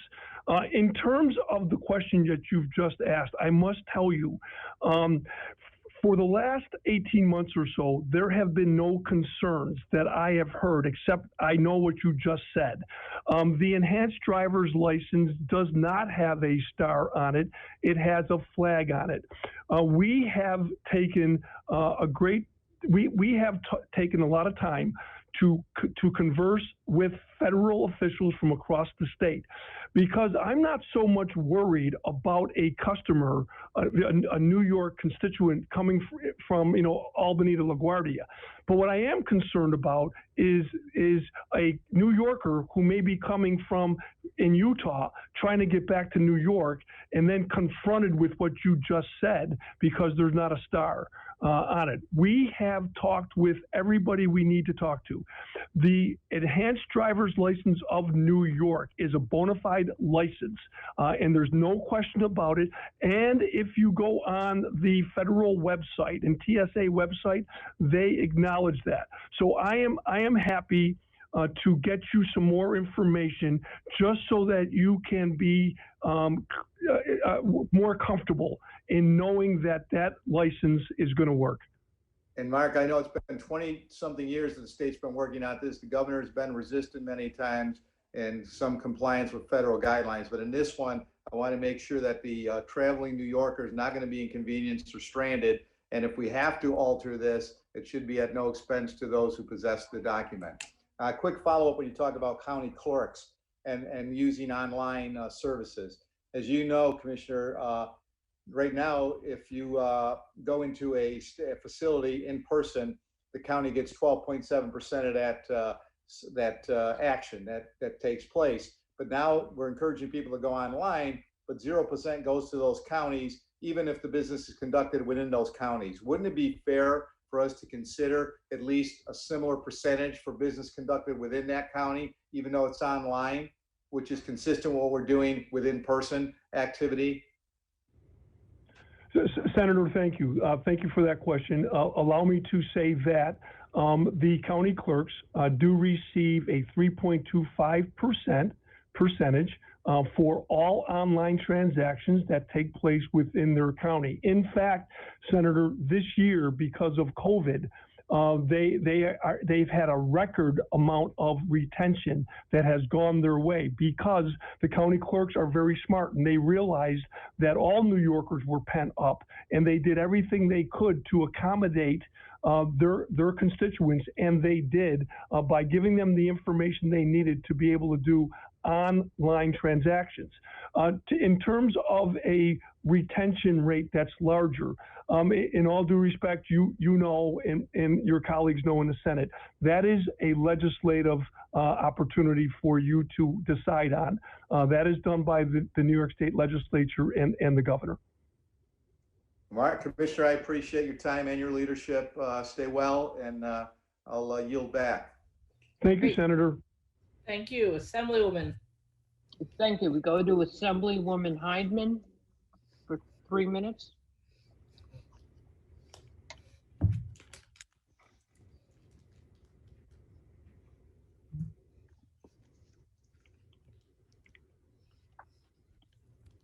Alicia, you there? I'm here, Chair Weinstein, just trying to get the things together.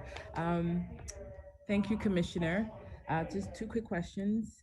You said that, can you at all quantify the increase to the DMV when it came to the green light law? Were you able to quantify that at all?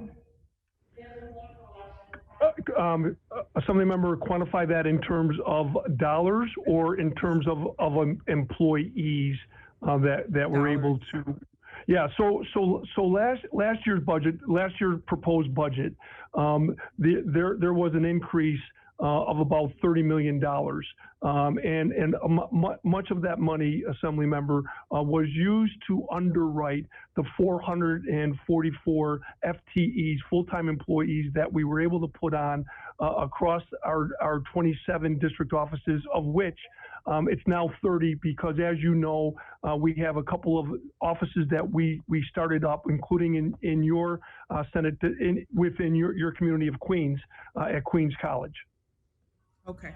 And my other question is in regarding to the Article 7 language, are there, because more electric cars included in this modification that's taking place with autonomous cars? So Assembly member, what that would represent is that it would have sunsetted this year in April of 2021.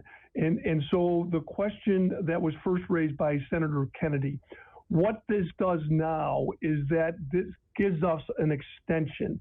And so because, as I mentioned, all of us have an interest in autonomous vehicles from a safety value, and that is one of the reasons why the testing and things of that nature will take place after this extension that goes, another several years out. Okay, thank you, Commissioner. You're very welcome. Thank you. Senate? Okay, thank you. We have Senator Jeremy Cooney from Rochester. Thank you, Madam Chair. I want to follow up on a point, Commissioner, that I think was raised just a few minutes ago. And this is really around those services that the 51 county clerks who operate DMV operations are looking to kind of follow your good vision and I believe the right vision for increased virtual presence of our DMV services, specifically around tests. So I was wondering about the timetable specifically. Is there a timetable for which these DMVs who are not state-run will have access to some of these online testing tools? Senator, thank you very much. In a point of personal privilege, my mother is from Rochester, New York. So congratulations to you. She came from Irondequoit. So to the question, I have had several conversations with your great county clerk, Jamie Romeo, and she knows. I've told her. Right now, many of the innovations that we are doing, we are getting ready to launch pilot programs. Once we feel confident that everything we're doing is secure and proper, when it goes live, it will be statewide, and the county clerks across the state will also participate with us. As I mentioned to Senator Kennedy, when we have our conversations every 2 weeks with the county clerks, as you know, they're very smart. They know what's going on. They know that the online transaction train has left the building. They get it, and they want to be a part of it, and they want to make sure that they have every advantage to their constituents within their counties. I appreciate that. And so let me just emphasize the point that please continue that good work in those conversations, because I do think that that is where our operations should head. Pandemic may have caused it to come a little faster and a little sooner, but I think it's a part of delivering better 21st century services to our citizens. And on a point of personal privilege as well, as I say to Senator Kennedy very often, go Bills. Thank you. Thank you. Thank you, Senator.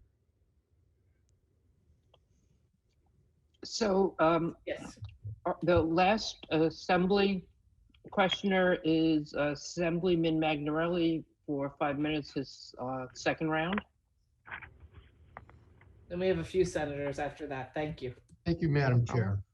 Yeah, Commissioner, I'd like to go back to the autonomous vehicles, Article 7 legislation that has been proposed in the governor's budget.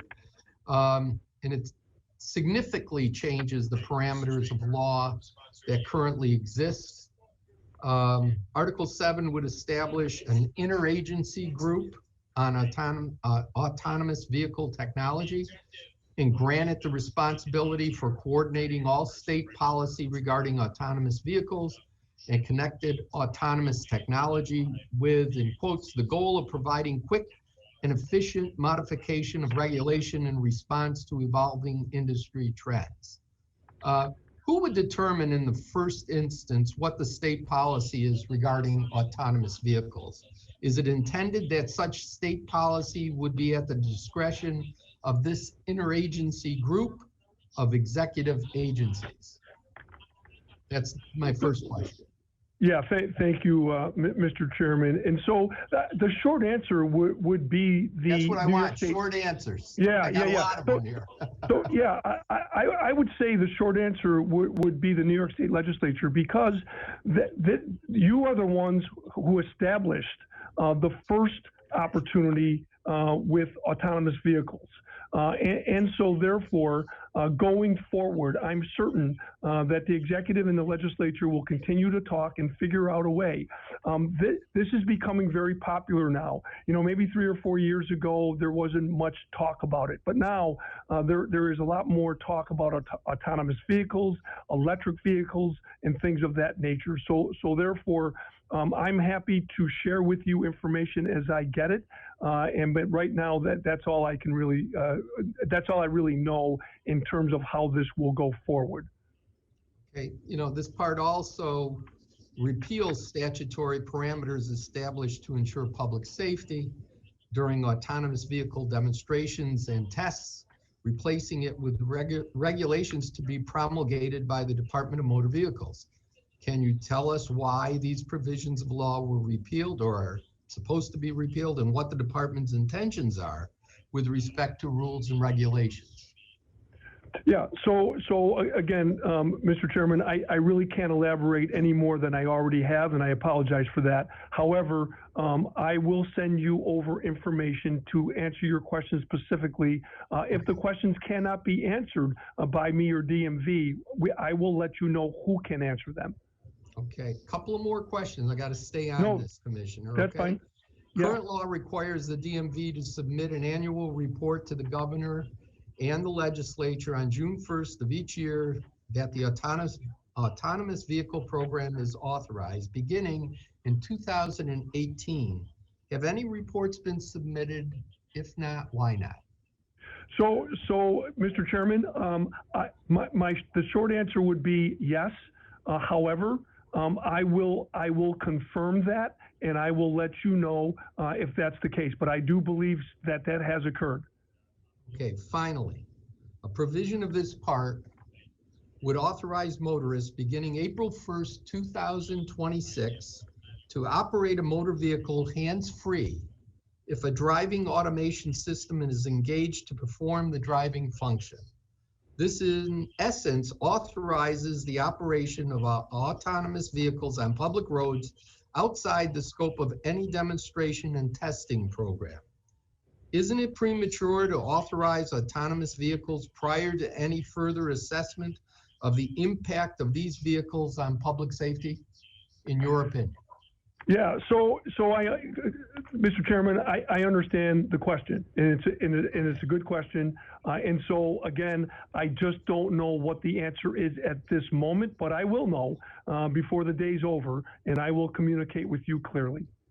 And one more thing, just off of that, are there any federal oversight regulations or legislation that would affect all of this as well? In other words, if we're going to pass this, are we getting into something that the federal government has already stepped into?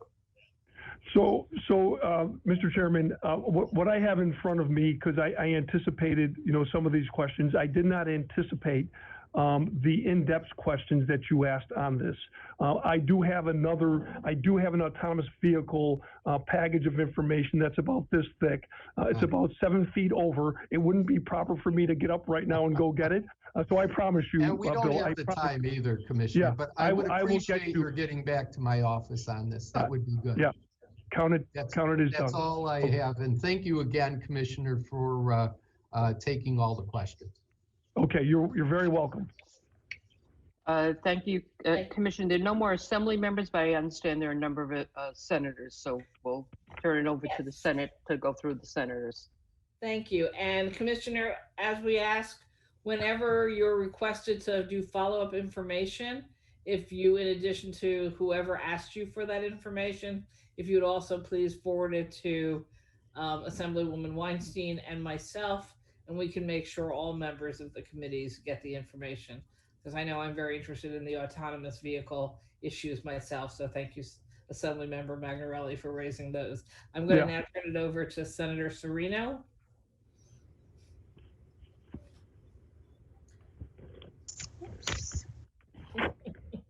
Hi, Senator Krueger, can you hear me?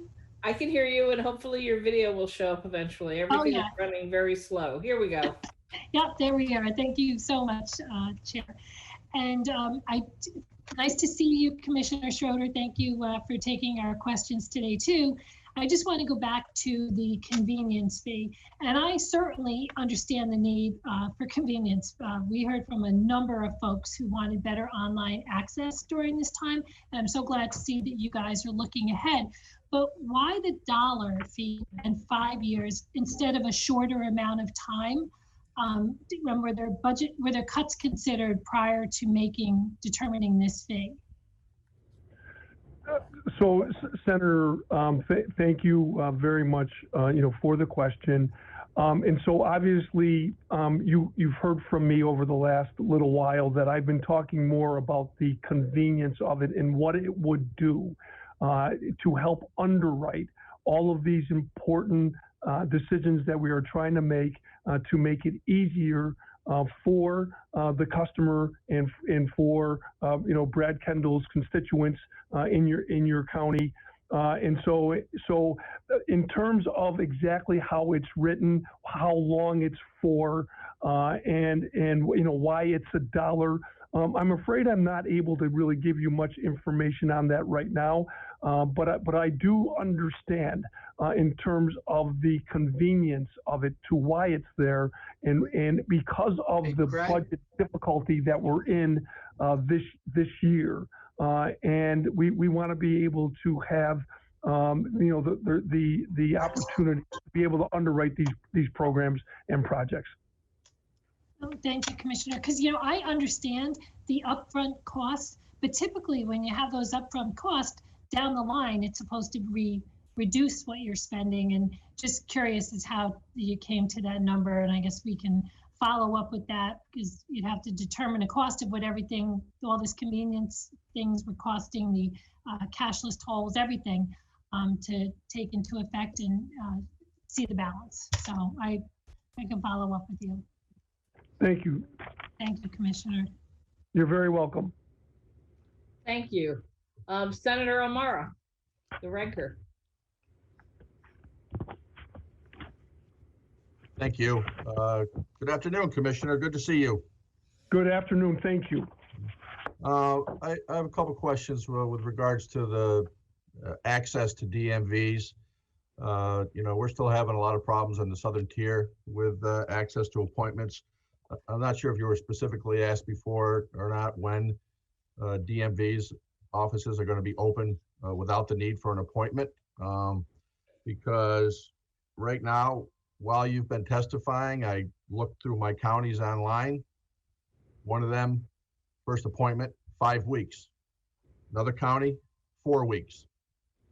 Another county, 3 weeks. That's not acceptable to my constituents, particularly when it comes to private sales, which I've been through personally myself during the pandemic, and it's a huge pain in the neck, and I know what I'm doing. The dealers have been able to handle a little bit better, but these individual transactions are a real problem. So when are people going to be able to go to the DMV and get their newly purchased car transferred and registered and licensed in their name?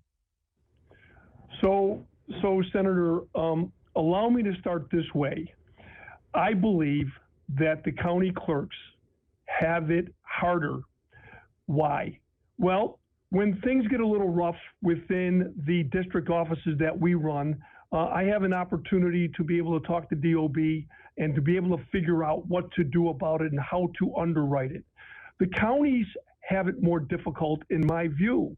Their budgets are set the year before. You know the process. You know how it works. You know they have to go through the budget process. And then when things are tough, when there are cuts, the county clerks have gotten hit within the counties. And so therefore, it's difficult for them. Their constituents are calling on the phone. They're unable to answer the phones. Why? Is because they're trying to do all of the transactions and because they know it benefits them to do the transaction in the building because of what Senator Griffo said earlier of the 12.7% retention that they get. So these are things, it's a difficult, COVID has created situations. There has never been a time where the county clerks have been in a situation where there have been lead times of 4 or 5 weeks. So I feel for them. We're trying to be helpful to them. We try to communicate with them. We try to support them. When will county DMV offices be open for walk-in appointments, or state offices as well? Yeah. So the you know, when you have county clerks, Senator, they have a mind of their own. So they have been doing all of the transactions since the reopening. Within the district office that we run, we did it, I would say, like a disciplined approach, that if there was executive orders that gave New Yorkers an opportunity to extend out, we were trying to get in customers to be able to do those transactions that they needed to do in person. Commissioner, my time is running short. Is it up to the counties to open up for walk-in appointments, or is that a state restriction? The county clerks were under an executive order to have appointments only for public safety reasons. Many of the county clerks have adhered to that. Some have not, and some are doing it a different way. Is that restriction still there from the executive order on counties to not have walk-in appointments? It expired, Senator. Okay, so that's up to the county if they want to open at this point.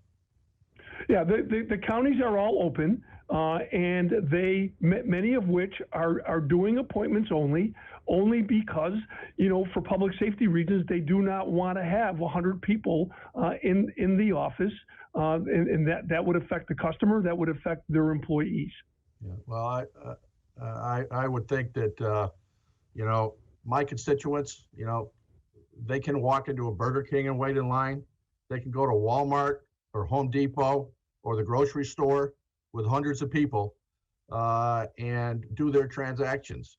Yet our DMV offices don't seem to be able to handle that same type of activity. Just my time is running out here, so I don't have to take a second round. I got one last question, please, Chairwoman. Sure. Go ahead. There seems to be an issue with several constituents that I've seen an increase in my office lately about plates being lost that are mailed into DMV. I experienced this myself, and you know, without that cancellation, you can't get that car off of your insurance. Now, I've had constituents that are being told they have to call the police and do a lost or stolen property report for something that they mailed into DMV. And I know because I've done this myself. What are you hearing and seeing on that, and what are we doing about that? Yeah, so Senator, I must tell you, I have heard what you've heard, and it is concerning to me as it is to you. And so one of the things that I will do, we will be responsive to you on that question that you've asked. We have a legislative liaison, government relations office. I will make it clear to them that I'm asking them to reach out, to you to find out exactly what your situation is in terms of what you know, and then we will follow up here at DMV to be able to articulate why that is happening.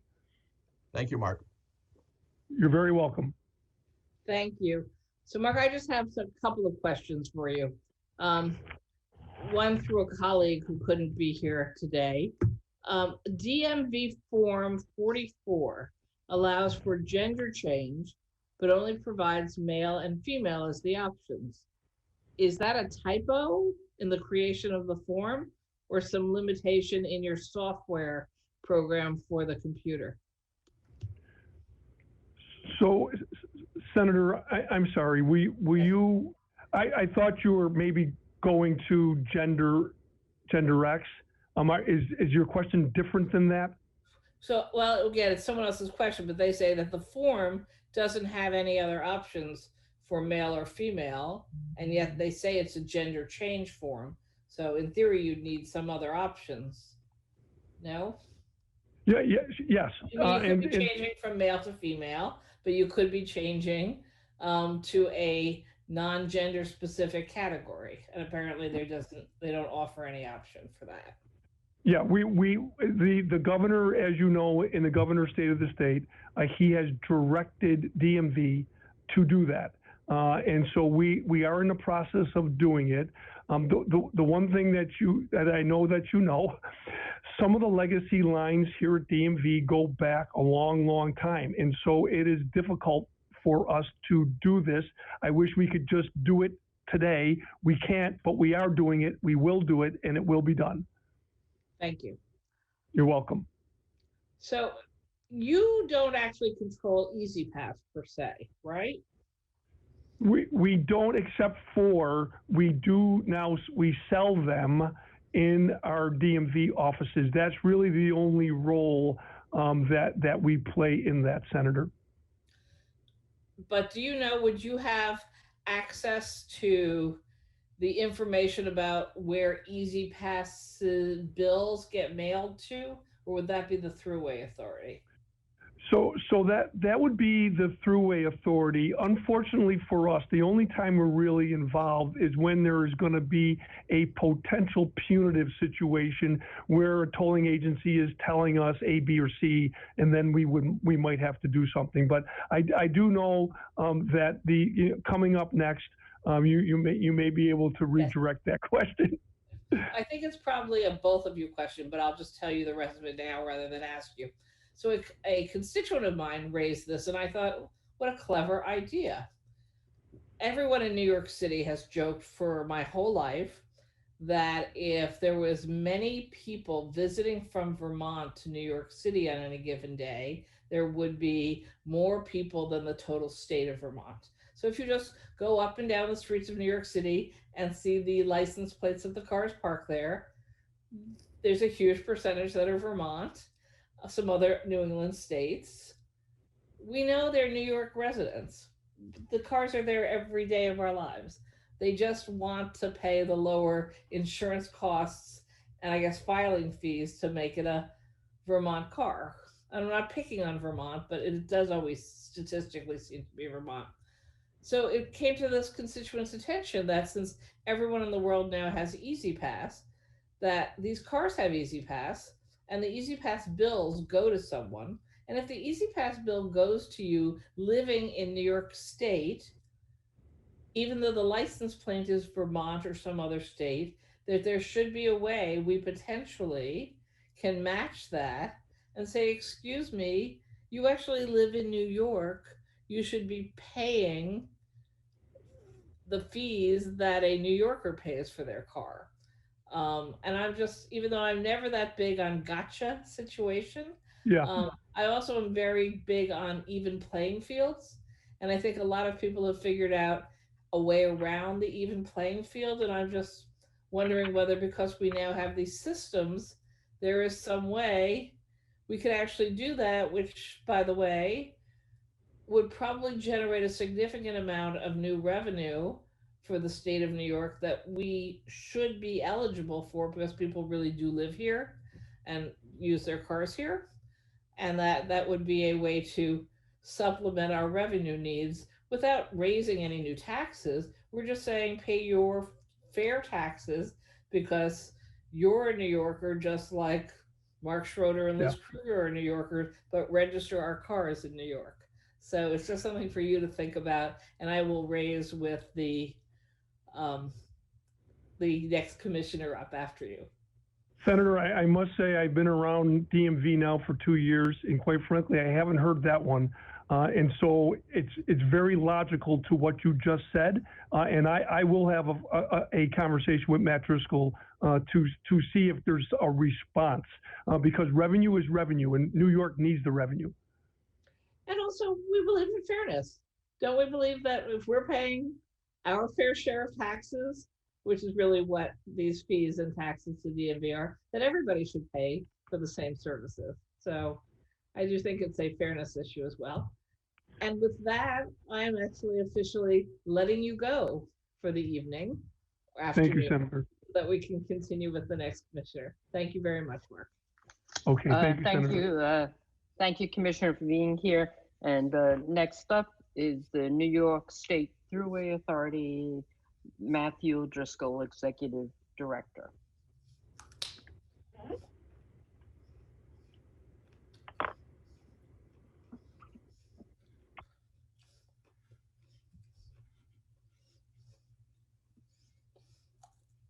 Can you hear me? Yes. Good afternoon. Yes, you're on. Thank you. Chairs.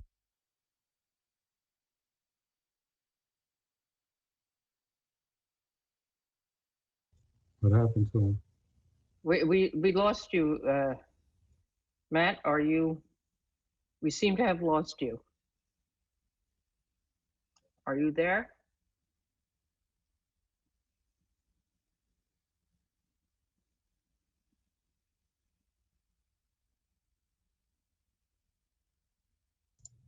We don't have him in the room. We will try and get him back. Okay. Momentarily. Okay. I apologize.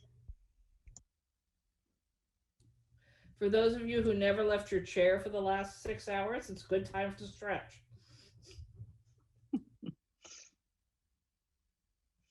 And just to let you know, this is then going to be our last government witness before we move on for people who are listening to panels.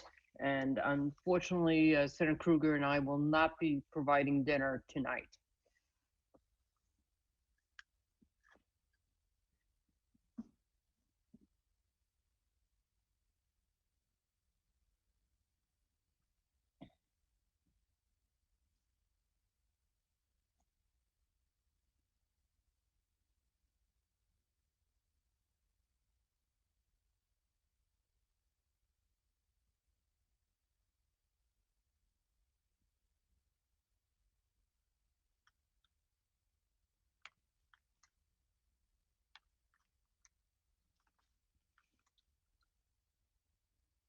So we saw Matt for a second and then he was gone. So let's, hopefully we can get him back in.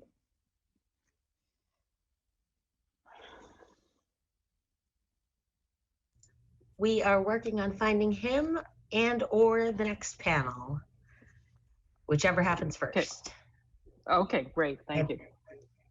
You're welcome. I apologize for the delay.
Who's talking?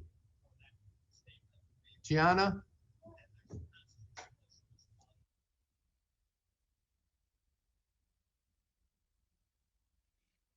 So we're getting the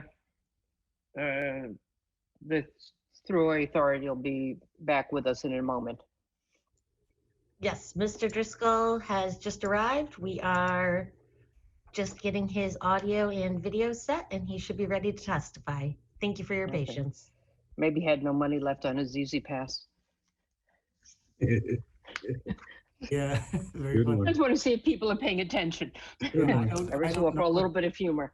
I don't know what happened, and I don't know where we dropped off.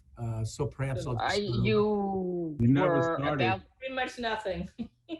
right, you basically said hello, and then we lost you. So why don't you just start from the Let's take beginning? it from the top again. Hello. Where's his stuff? Yes. All right, let me start again then. Thank you, Chairs Kruger, Weinstein, Kennedy, Magnarelli, and distinguished members of the Senate and Assembly Fiscal and Transportation Committees. Thank you for inviting me here today. My name is Matthew Driscoll. I am the Executive Director of the New York State Thruway Authority. The Governor Thomas Dewey Thruway is a 570-mile superhighway spanning New York State and is one of the longest toll systems in the United States of America.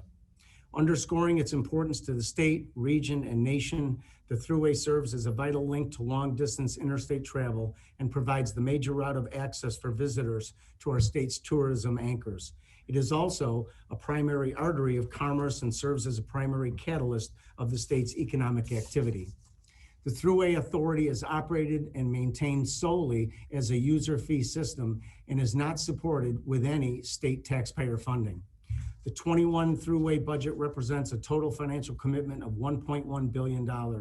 It is a budget that is balanced, provides the necessary resources to operate the system at a high level, and maintains our infrastructure by maximizing funding for critical projects through our multi-year capital plan. As we're all aware, the COVID pandemic has caused unprecedented challenges to almost every aspect of our daily lives. Throughout this crisis, the Thruway Authority has continued to progress transformative changes. On November 14th, 6 weeks ahead of schedule, cashless tolling went live on the Thruway's entire ticketed system. Implementing cashless tolling is a long-term capital investment that improves the safety and convenience of the system for all of our customers. The environmental benefits are clear, and we have already seen reduced congestion and improved traffic flow with the reduction of stop-and-go traffic and idling at toll plazas.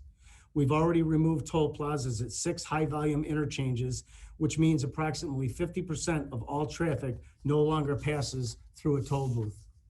The remaining toll plazas will be removed this year, making driving through toll booths a thing of the past on the entire system. Along with the conversion to system-wide cashless tolling, the authority has expanded its aggressive education and marketing campaign to raise awareness and promote Easy Pass usage, the most convenient way to pay for tolls. This is a multi-platform campaign including social media, drive time radio ads, and targeted in-app advertisements on Waze and search engines. The rebuilding and redevelopment of the Thruway's 27 service areas is also advancing. The selected proposer, Empire State Thruway Partners, was approved by the authority's board of directors in May of 2020 with their $450 million investment plan. Service area improvements include enhancing customer amenities, technology, commercial truck services, and overall facility energy efficiency, including electric vehicle charging stations. To support the Charge New York program, we are creating an expansive network of electric vehicle charging stations, which is key to the increased adoption of zero-emission electric vehicles. We currently have 39 EV charging stations operating at 23 locations across the system. This foundation, coupled with the redevelopment of those 27 service plazas and accompanying charging stations, will result in a robust corridor of more than 100 fast-charging EV stations with an average of 30 miles between each location along the Thruway system. On June 15th of 2020, we opened the 3.6 shared use path on the Governor Mario M. Cuomo Bridge. To date, more than 250,000 visitors have taken advantage of this one-of-a-kind destination featuring 6 scenic overlooks, digital kiosks, and impressive public art installations. We also feature dedicated parking spots reserved for electric vehicle charging stations at both the Westchester and Rockland landings as well.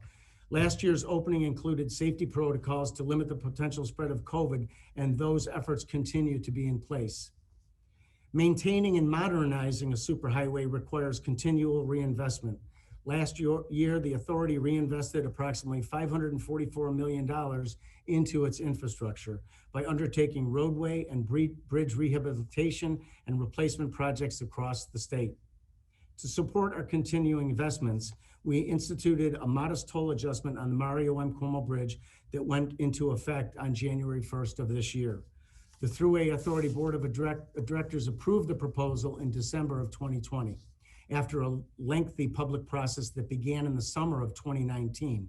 It's been more than a decade since any previous adjustments to our tolls.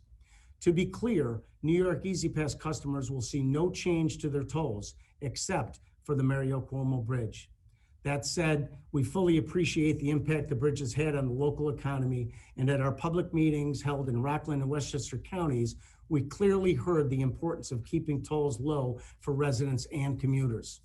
So to address that feedback, we created a new resident Easy Pass plan for Westchester and Rockland County residents that keeps their toll rate flat through 2022 when traveling over the bridge. Approximately 250,000 qualified residents who have a vehicle registered in one of those two counties were automatically enrolled. For commuters, their tolls also remain very low. They pay only 15 cents more this year and another 30 cents in 2022. And again, in all other areas of our system, New York Easy Pass customers will see no toll increase whatsoever. These accomplishments have been possible because of the commitment from the men and women of the Thruway Authority. Their dedication and professionalism during these most trying times has really kept the Thruway a very safe and reliable system for all motorists and has been integral in allowing for the continued movements of goods throughout the state. Those that work out on the roadway each day are the key to our success, and they deserve to have a safe work environment as much as any other employee. As part of that commitment, we continue to promote awareness about the Move Over law, and we look forward to the day when we can be back out interacting with motorists at our service areas to talk about the importance of that law. In closing, please know that I remain committed to keeping the Thruway the safest and most convenient means of travel in the state, whether one is commuting to work, visiting friends or family, enjoying the recreational opportunities around our state, or supporting the freight economy. The Thruway will take you there. Thank you for your time, and I'm happy to answer any questions that you may have of me. Yes, thank you. I believe we go to our Transportation Chair, Assemblyman Magnarelli. Yes, Madam Chair, thank you very much. Sure. Commissioner, good to see you again. Good to see you. Okay. I just have a couple of questions. First of all, I'd like to say thank you to you and everyone who works on the Thruway. I do enjoy driving that road back and forth, and I appreciate all the work that you and staff and the workers do to keep it in good shape. There's part of your remarks that alluded to as part of the commitment, we continue to promote awareness of the Move Over law and look forward to the day when we will all be back. I'm concerned about workers on the Thruway as well, and I just wonder if there's any support from the Thruway and your authority for the workplace or workforce camera law bill that I'm trying to get passed in the Assembly, and if we can get it part of the budget as well, it would be just as well. In other words, a pilot program or something to take a look at catching violators of workplace sites. I think the governor is looking to increase penalties. My feeling is that if we can get the consciousness of these people, and that they know that there may be cameras at work sites, that this might work even better than just increasing a fine. I want to make it known to everyone that this is the wrong thing to do, and make sure that our workers are safe. What do you think of all of that? Well, the first thing I think is thank you for your support of the safety of the men and women who are out on the thruway. And frankly, all roadways, we appreciate that. As I shared with you, I am supportive of measures that will help ensure the safety, of the men and women who work out on the thruway, a high-speed road that, it can be very difficult to work on for our men and women. Same goes for state roads as well. So yes, I'm supportive of working through that process. Another question that I have is, the thruway right-of-way, the constituents come up to me all the time, especially those that are concerned about, transmission lines, solar panels, solar farms. Why can't we use the thruway and some of the thruway's lands for some of those things? So in this era of, being very aware of climate change and the things we have to do to be more environmentally sound as a state, what do you think of the thruway right away for some of those things? Is it even feasible?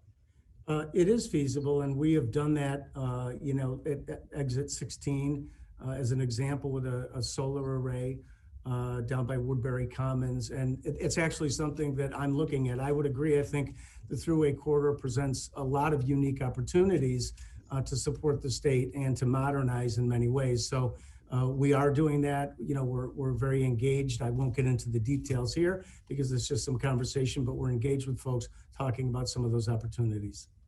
I don't know what the cost is, but the last time I had a talk with someone who was talking about, speed, fast rail service, that maybe even the thruway corridor could be used for that. I think one of the problems is getting on and off type of thing. Yeah, and that would be considered a break in access. So I think, frankly, that's pretty challenging. And while you may see, like when you're driving home to Syracuse, you may see, wide swaths of right-of-way, it's not that way in other sections, and certainly as we head downstate. So I think that's a little more challenging, but I think that there is ample opportunity in other areas, and certainly to help support the, the energy framework of New York State as well. So it's something that I'm interested in. I can tell you that I'm looking at. Commissioner, the only other thing I have to talk about is local, and I think I'll collar you some other time to talk about that. I think the bridge I'm talking about, so we'll get together on that, and I appreciate all your time in answering these questions. Thank you. Thank you. Thanks for your support. I appreciate it. To the Senate now. Thank you. Chair Tim Kennedy. Thank you, Chairwoman. Commissioner, it's always a pleasure to be with you. And again, thank you for your leadership, not just with the Thruway Authority, but over the years in state government. You've really been a pleasure to work with, and we appreciate the relationship that we have, the constant communication. I want to talk about the Thruway Authority maintenance and repair, especially the bridges within the system. And the Thruway benefits from not having to do as rigorous of scoping as maybe other agencies like the DOT. Can you talk a little bit about that and whether the Thruway Authority will be accelerating any capital spending to get more New Yorkers back to work and more projects started in the system, given the financial situation and in the current economic situation that we're in? Yeah, and I just, again, I would point out that as you'll recall, I know you and I have had this conversation, we received no state funding. So all of the funding for the operation and maintenance of the thruway is from tolls. That said, we've had a very aggressive plan here, a capital plan here. And frankly, in the last 3 years alone, since 2017, we've either rebuilt or replaced 130 bridges and redone about 917 lane miles. And I think you, coming from Buffalo, probably are enjoying a smoother bit of a ride. It's a big focus for us. And the reason for that is because we are a customer-based user system. So we want to keep our people happy. The other thing is we've really taken a deep dive into how we can continue to harden our infrastructure. We've replaced about 398 culverts across the system. And that's important because of, flooding issues and other things that impact our system. And again, as we have had created a very sophisticated asset management plan here, so we can really make site-specific investments knowing that they're paying us dividends. And so that's a model that we'll continue to use. Thank you, Commissioner. you and I have talked about the Easy Pass, to your point there, and recently I've introduced legislation to make the Easy Pass more accessible to low-income and underbanked communities. Can you talk a little bit about what the Thruway Authority is doing to ensure that Easy Pass is accessible to everyone? Sure. So we have right now over 800 locations across the state that anybody can go and get a transponder from. And by the way, the transponder, the thing that you put on your windshield, there's no cost. It's for free. So what we do is, and continue to do, is we'll accept money orders, checks, prepaid credit cards, debit cards, many of the things that people do already using cell phones and for some utilities. So I think, that's part of the marketing program that I talked about too, right? So we're very aggressive right now out across the radio, doing billboards across mobile app devices, and really promoting the use of Easy Pass. So it's easy to get the transponders for free, and we'll accept money orders, debit cards, prepaid credit cards as well. So it's pretty simple. Yeah, and again, I want to recognize your leadership on that issue in making it more accessible. But I think we have a long way to go. And for someone to be able to walk into a gas station and actually acquire a Easy Pass, but they can't go into that same gas station and actually load it or reload it with cash, therein lies the problem, especially for lower incomes or underbanked communities. So we're hopeful to work with you to get this legislation or an iteration of it passed to expand the accessibility for that Easy Pass. Okay. I want to talk about Thruway debt. Will the most recent toll increases cover the anticipated capital needs for the next 5 years? Well, it helps. Everything goes into essentially a pot, as we've always done at the Thruway Authority. And I said earlier that we use, our system to do site-specific work and repairs across the whole system. So that those revenues will go into that same fund, and we'll make site-specific determinations based on our asset management plan on how the upgrades are made. Okay. And then when it comes to Easy Pass ownership rates, there are much lower rates upstate than downstate.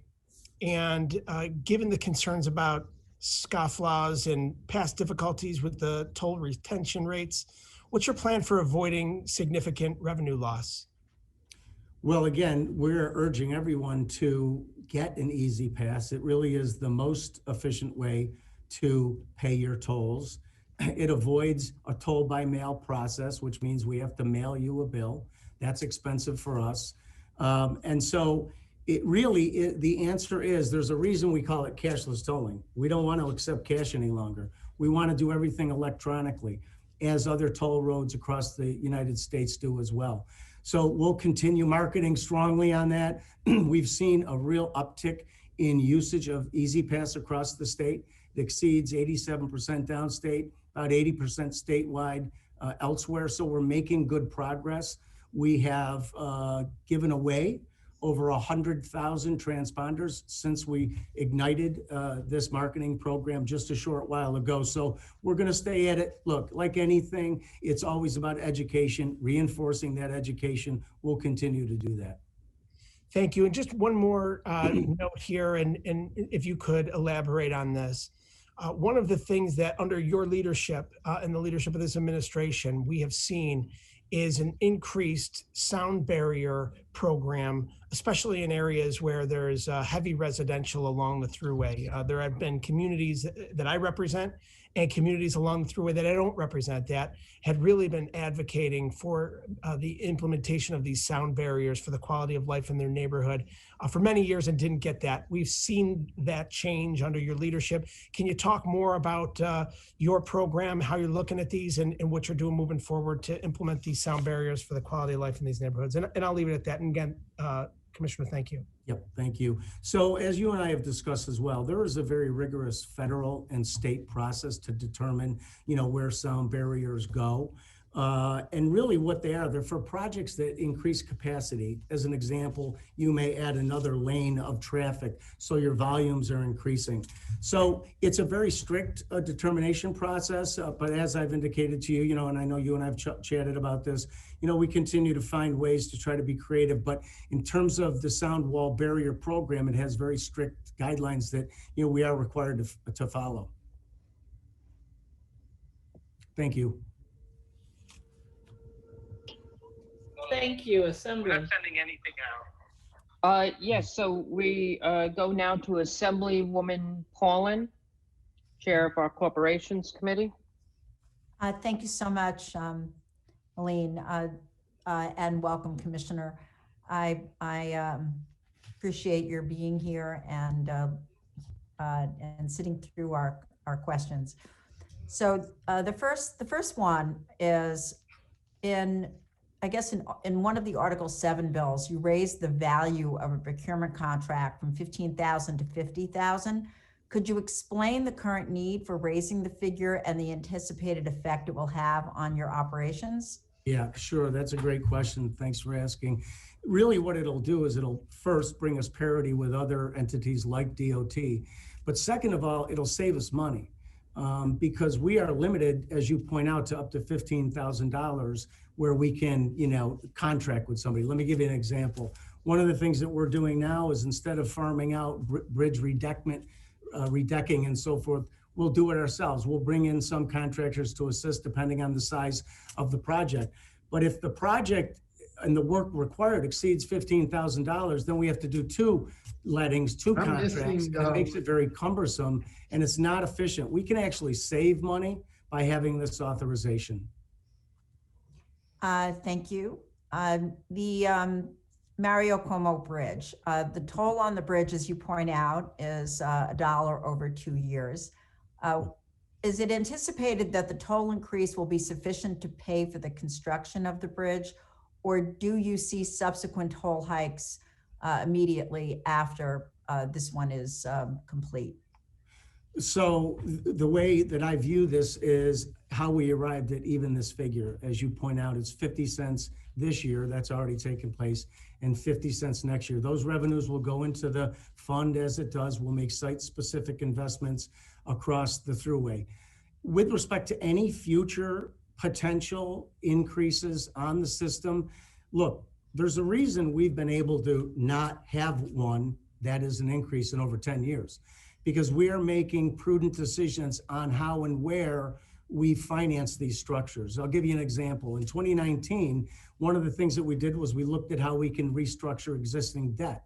By doing that, we actually saved ourselves $327 million. It was like found money.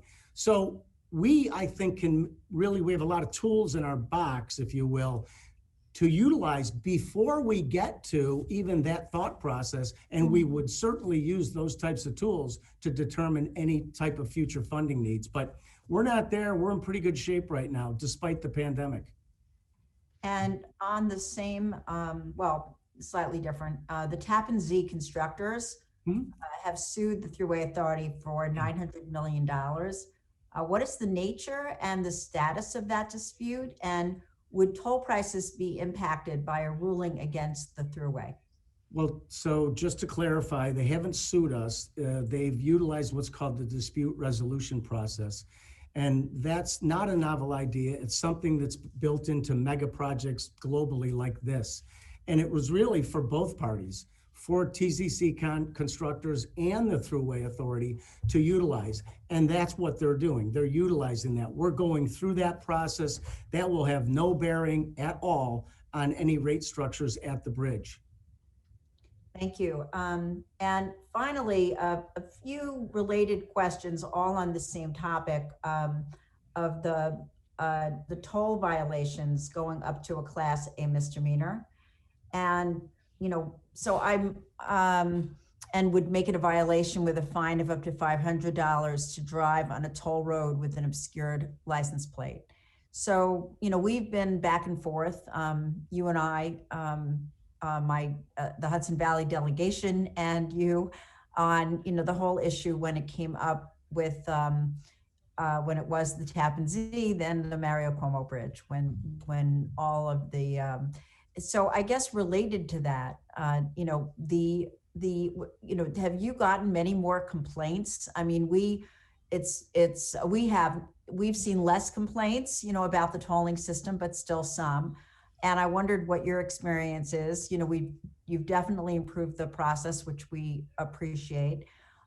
Second question related to that is, what is the revenue currently that you get? It was quite a lot, as I recall last time I looked, and I just wondered what the current numbers are. And do you really need a Class A misdemeanor? That seems like a very high penalty. You know, are there that many people that are completely evading paying tolls? So you've asked a lot there. The first part is, look, the last thing we want is to get to that suspension process. We have really doubled down on the customer service aspect. You mentioned the Tappan Zee Bridge. That was really kind of the growing pains, if you will, for when the state went to its first cashless piece. And there was a lot that went with that. I was very visible down there. As I say, we've really focused on customer service. The last thing we want is to get people down there. I suspect that the reason that you've heard less about that issue is because more people have become informed and educated about it. And we're making sure that we're doing outreach to people as well. We're offering people lots of opportunities and different ways to pay in advance before they get there. And if they get here and they come to us, we work with them. So, I think that's a big part of it. And the money you've collected from the toll violations, the revenue? From toll violations? Yeah, from the. I don't have a specific number that we've collected on toll violations. I wonder if you could just get that number to the best degree you can for us. That would be helpful. Sure. And also, riders don't know whether they're traveling on a thruway road or an MTA, bridge or road, right? Have you worked together to align your procedures so that there's less confusion for the public, even in terms of, as you point out, trying to work with someone once there are a lot of potential violations, just to make sure everybody's on the same page? Yes, and that's a great point. And I can tell you, I get a lot of people who reach out to me, and they're 99% of the time they're MTA. So we work with, so in that instance, our customer service people here, I get it to them, and they work with the MTA to get that resolved. But to your larger question, do we work with the MTA? We do. And we also work with the Port Authority, since we're all tolling agencies. We have, great communication between Pat Foy, Rick Cotton, and myself, and our staffs work together all the time.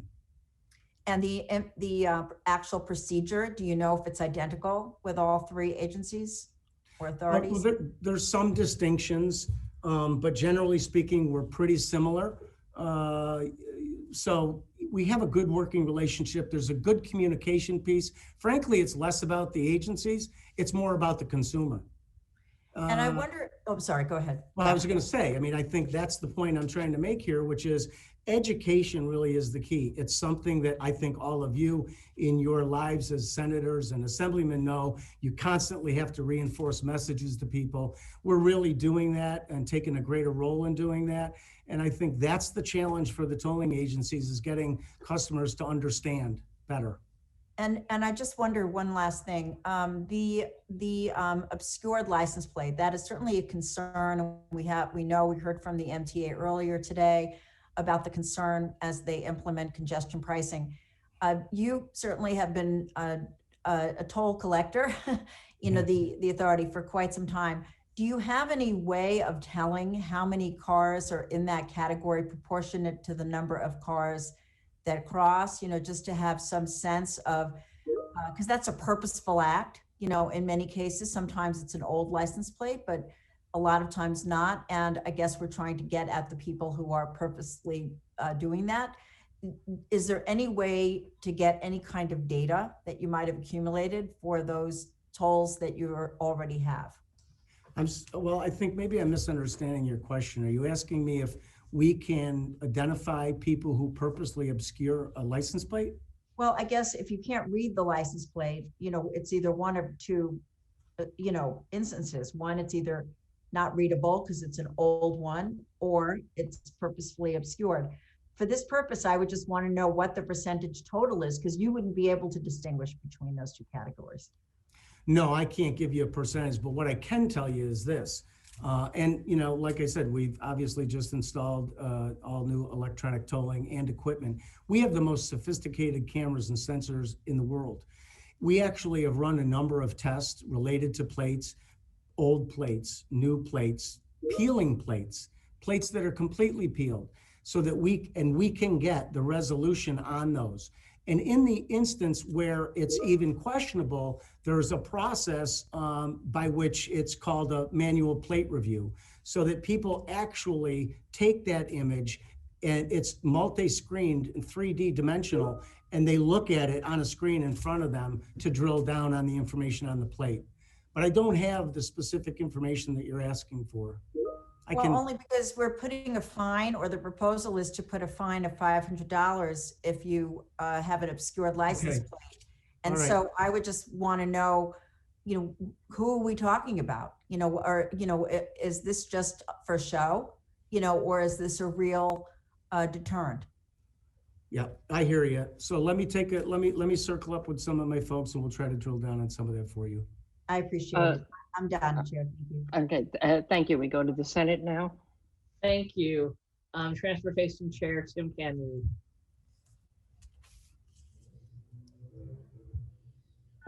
Thank you, Chairwoman. Let me just, I'm sorry here. There you go.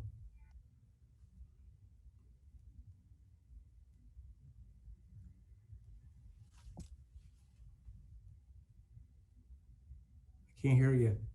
You're muted. Yeah, I'm sorry. We're having some serious, this late in the day. It's one of those long days here, Chairman. Commissioner, we're all set, Chairwoman. All set on my end. Okay. Thank you. We're ready for you, Tim, but you went back on mute. Oh, no, I'm very sorry, Chairwoman. I said I'm all set. Can you hear me? Yes, can you hear me? Yeah.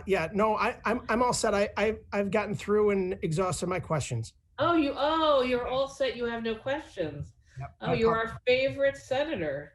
Thank you so much. Then I'm going to jump to Senator Comrie. Are you all set, or do you have some questions, Senator Comrie? Yes, I'm here. Thank you. Certainly. Thank you, Madam Chair. I do have a couple of questions. Good evening, Commissioner. Happy New Year.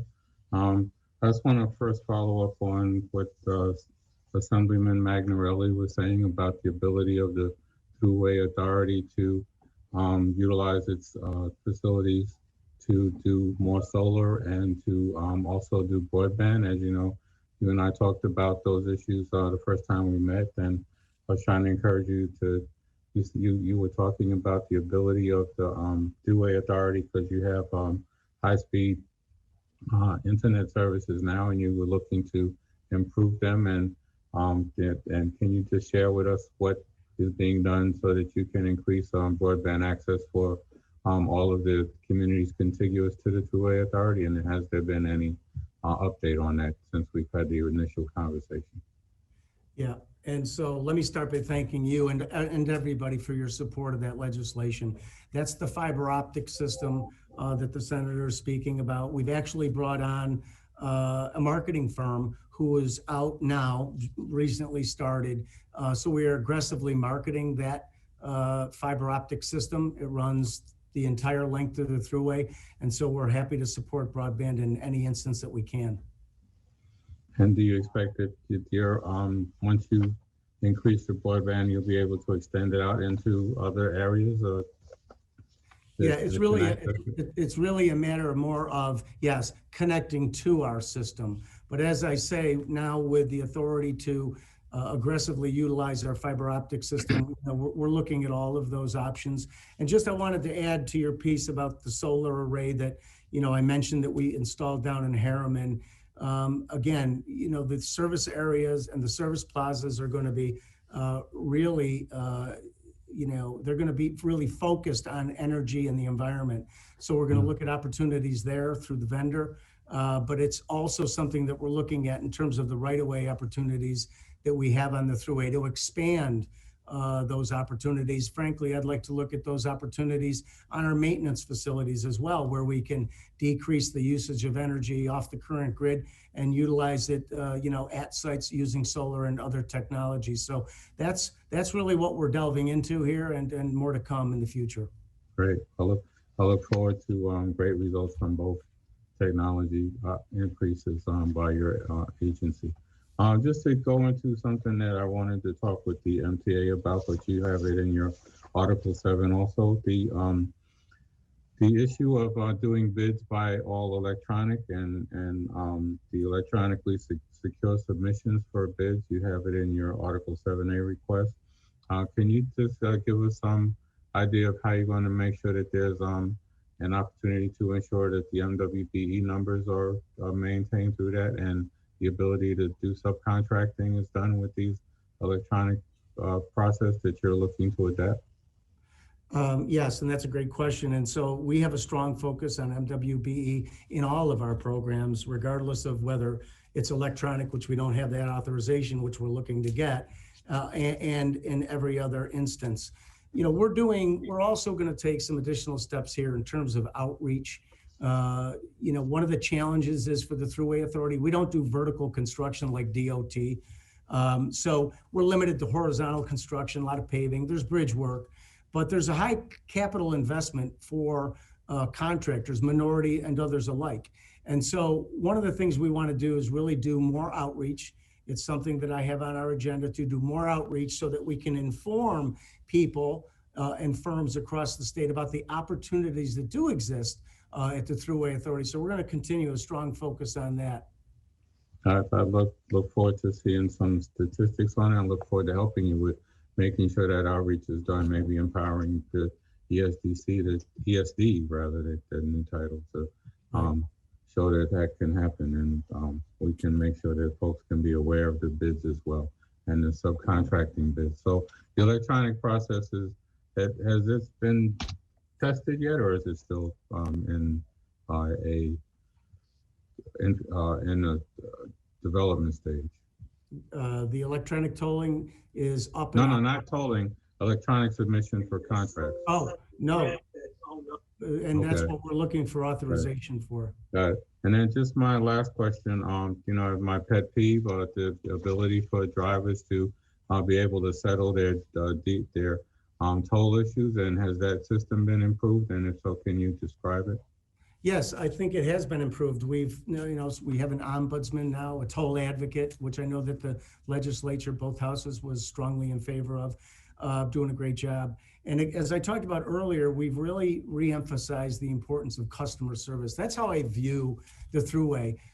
Again, we receive no state funding, so we are a service business who relies on its customers. And so it's important for us to make sure that we're working with people, that we do outreach to people. We've really upped the game on that, and we'll continue to do so, as I also pointed out, with our marketing campaigns as well. Well, if you could send us the ombudsman, because unfortunately I still have constituents that are getting huge bills because they did not realize that their original process expired due to changing banks or credit cards, or et cetera. So I'm still getting a lot of folks that are frustrated with their ability to get cogent responses from folks. And I'm happy to do that. I think, at least historically, a lot of the folks that you've sent our way are MTA customers. But as I said earlier, whether the Port Authority, the MTA, or the Thruway, if they come our way, we make sure we connect them with the right people. And if it's here at the Thruway Authority, we make sure we get it finalized. Thank you. My time is up. Thank you. Appreciate it. Thank you. Thank you. We go now to Assemblyman Ra for 5 minutes. Thank you, Chair. Good afternoon. So just a question with regard to the recent hiking of the non-Easy Pass tolls. Is that viewed as, is that an attempt, to further just drive people to go and get Easy Passes, or how is that viewed from a revenue standpoint? Do you anticipate it being a revenue increase or a decrease? Well, let me start by saying and recognizing your flag behind you. I appreciate that. A great university, known nationally. So no, what we really want is we really want people to get an Easy Pass. That's what we really want, because we don't want to have to send out bills sometimes multiple times. It gets expensive. Again, there's a reason we call it cashless tolling, and that's because we don't want to, we want to do everything electronically going forward. So I don't view it as a revenue stream that, we would want. We would prefer that people use an Easy Pass. Okay, thank you. And then I just wanted to ask about, I know, we've had this conversation, especially earlier with the MTA, obviously,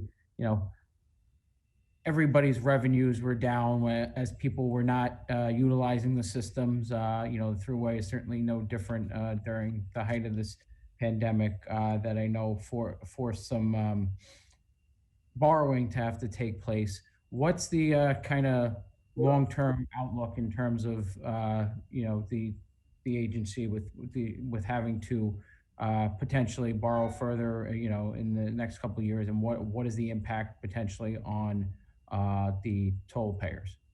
So I'll first say COVID absolutely, obviously impacted everybody. The first thing I would say is the most important thing is that we had an impact to the men and women who work at the Thruway Authority, particularly in our New York division. I mean, at one point we had 121 people who were they were out of work. They were out because they either contacted or contracted COVID, or they were a contact. So there was that kind of operational impact, and fortunately, thankfully, everybody's fine. But we had a decline, obviously, in traffic, and that is our business model. We bottomed out in April and May. I mean, we were down nearly 70% at one point. But I'm pleased to say that we've seen that continually and steadily growing back. So those revenues are gone. With like any business that's lost, but we're seeing the volumes increase. We're only down now around 15%, depending on the day, but that will have no impact going forward on any future costs for the Thruway Authority. I kind of view it as it is what it is. We did what everybody's had to do who's been impacted by COVID.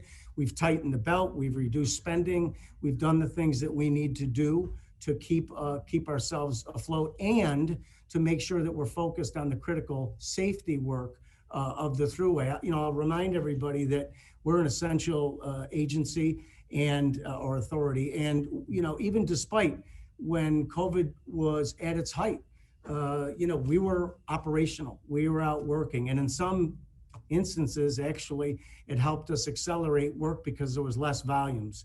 But that said, that will have no bearing on our future issuances.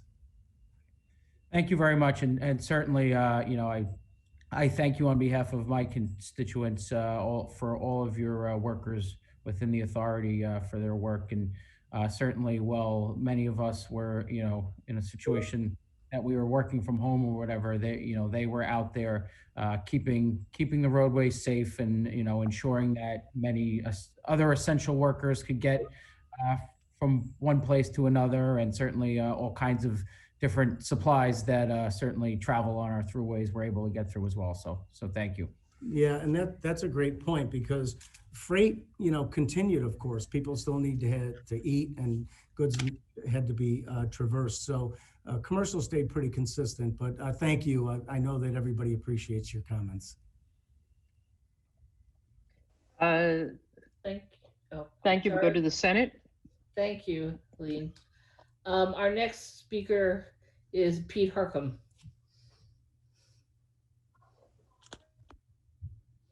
Thank you very much, Madam Chair. Mr. Commissioner, great to see you again. Always good to see you, sir. It's good to see you. The last time I saw you, we were in a snowstorm together. Yeah, unfortunately, but we're in another one right now, so things don't change that much. But please give all my regards and best to friends and former co-workers over at the Thruway Authority. First-rate bunch of people, and I share everything that everybody has said about their performance during the pandemic. So please pass along my best wishes. Will do. Couple of questions. Most of my questions have been asked by other folks. I know you're not looking beyond 2022 on tolls in the big picture. Important to Westchester and Rockland, are you in a position to commit that there would be some sort of a Rockland-Westchester discount beyond 2022? So I think our actions have spoken. I was down there myself, and beyond the 2 public hearings that we held with a panel of individuals, and I've been there and met with many other people. So we heard loud and clear about the importance of that. I won't ever make any commitment about future predictions. That's just not who I am. But I can assure you, again, that I will always listen, and I take seriously, what people say to me. And I think the result of the plan that we've put forward with the residence plan as an example is a direct result of that. Got it. Thank you. And then just quickly in the last minute and a half I have left, a lot of controversy last year about the proposed merger with the Bridge Authority. Instead, there is a coordination agreement. Have both agencies started to see savings from that? And how is that going to positively impact the driving public? So the whole effort was really just to improve the efficiencies of both authorities. I'll tell you that I've already met with the executive director. We're forming a small team so we can start digging down on some of the recommendations that were in the cooperation agreement. And I can tell you that the Thruway Authority is already assisting them and absorbed their legal work. So we're saving them, based on their last year's expenses, over $500,000 just on the legal work. Great. Thank you. You bet. Thank you. Assembly. Yes, we go to Assemblywoman Glick.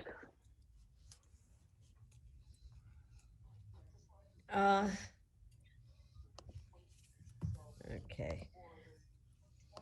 Thank you very much. I just have 2 quick questions, and I'll ask them and then just listen to your response while my Zoom is still seemingly working. One, you talked about the solar array at Harriman at exit 16. I'm just wondering, what does that generate, and is that just used for your for the operation right there at the beginning of the thruway? And number 2, before the world came to sort of a crashing halt, I'd had the opportunity to do a little travel down to Virginia and down to the Jersey Shore. In both instances, I have to say the rest stops in other places are more appealing and more customer friendly. And I'm just wondering whether we have long-term contracts that limit what can be done at our rest stops, and whether there's a future where we'll have better, more welcoming rest stops. Yes, Thank you. So that's, I'll start with your last point. And I would agree that our thruway service areas need an upgrade. That's the reason that last year our board of directors approved us moving forward with Empire Partners, who is going to renovate and frankly rebuild the 27 service plazas throughout New York State on our system.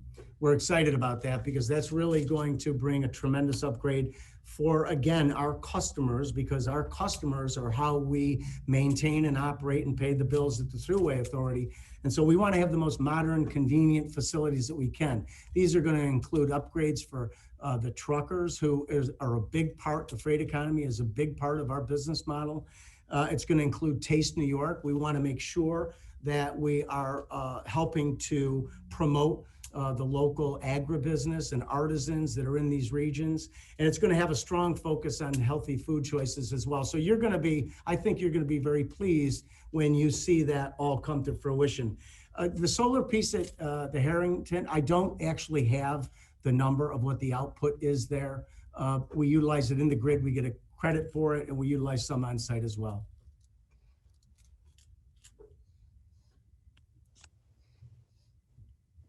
Did I lose the assembly person? I'm not sure if she's That, finished or that not. was fine. Oh. I appreciated the response, and I look forward to maybe a little more air and light in those rest stops. I think you're gonna be pleased. Thank you. Thank you. We go to the Senate now. Thank you, our Senate Transportation Ranker, Joe Griffo. Thank you very much.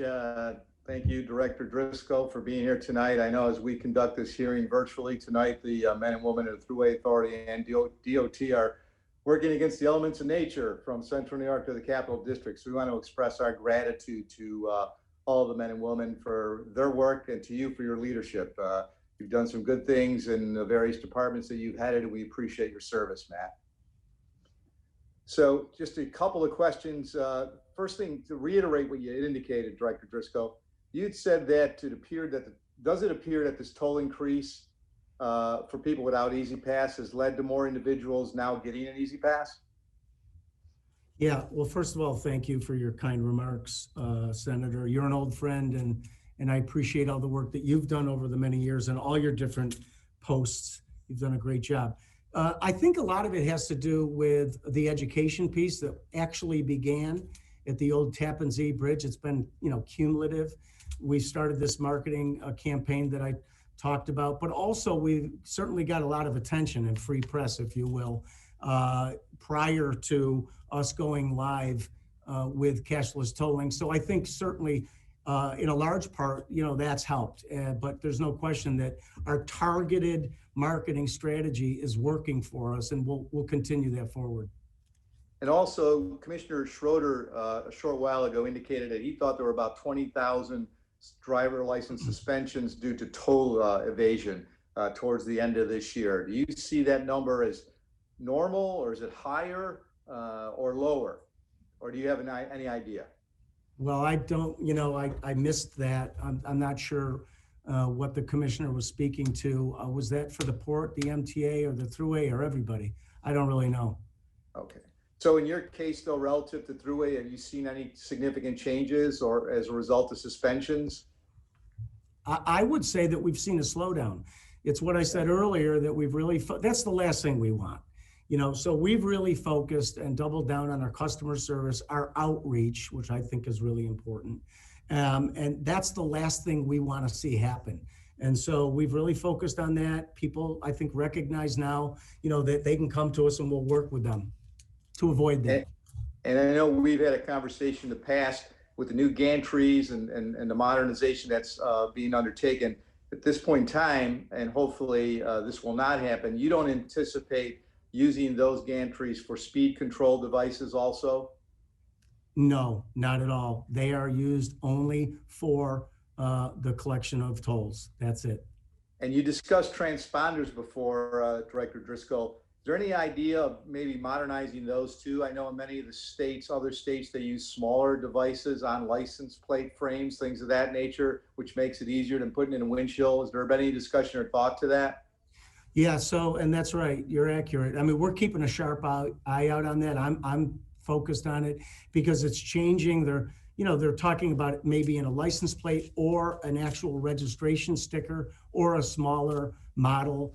So the technology is advancing quickly. And so we're watching it, quite honestly, and would make the appropriate determination when we think there's a final solution that's going to work for everyone.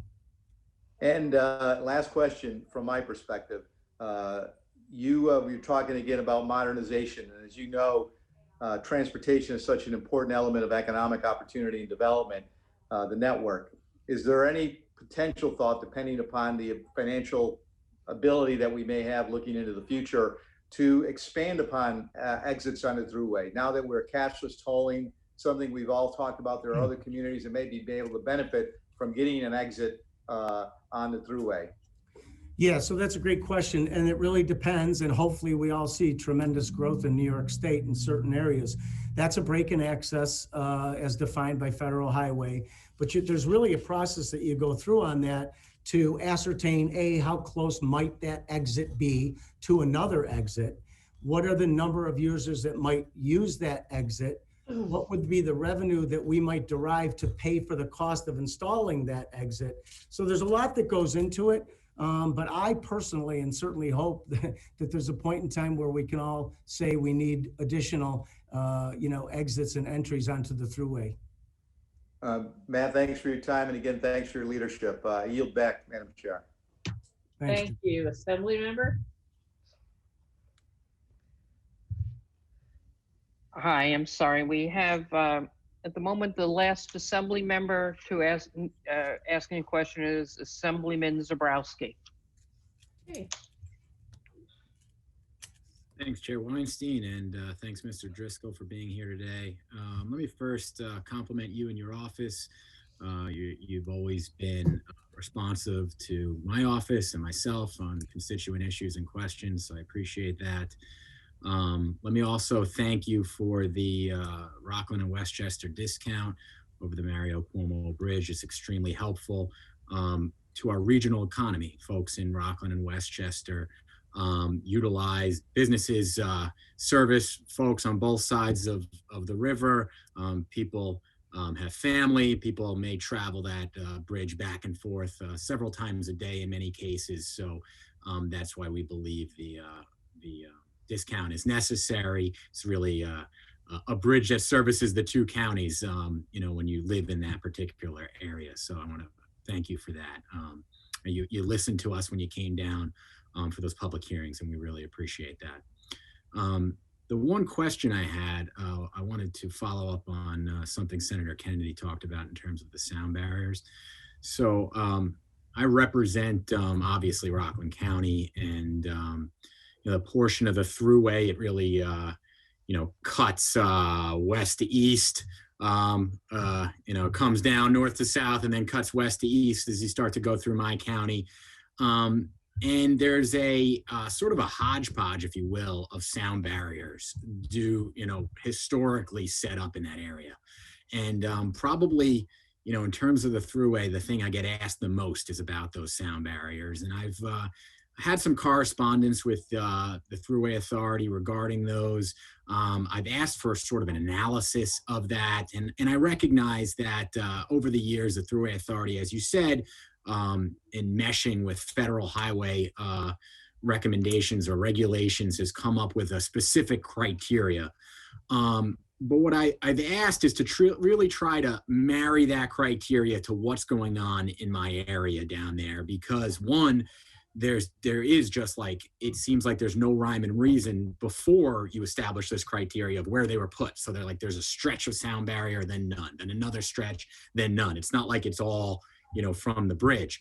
And then certainly the bridge increased capacity. So my question would be the length of area with regulations as to where it really increased that capacity. So, I would just ask if perhaps we could have a little bit of attention down there. I know money is tight, right, in these COVID times, but if we could really prioritize and look at the area, because it just doesn't seem to have much of a rhyme or reason, like I said earlier, of where they are and where they're not. And we asked for specific data about the expanded roadway from the new bridge. Okay, sure. And I suspect that many of those noise barriers that you referenced were done with a project specific in those particular areas. But I'll have my person reach out to you, and we'll provide you some information on that. Thank you. There are no more assembly members to ask questions. I know there are several senators, so Senator Krueger, if you can move on to the senators one after another. Great, thank you very much, Assemblywoman. All right, we have Senator Anna Kaplan.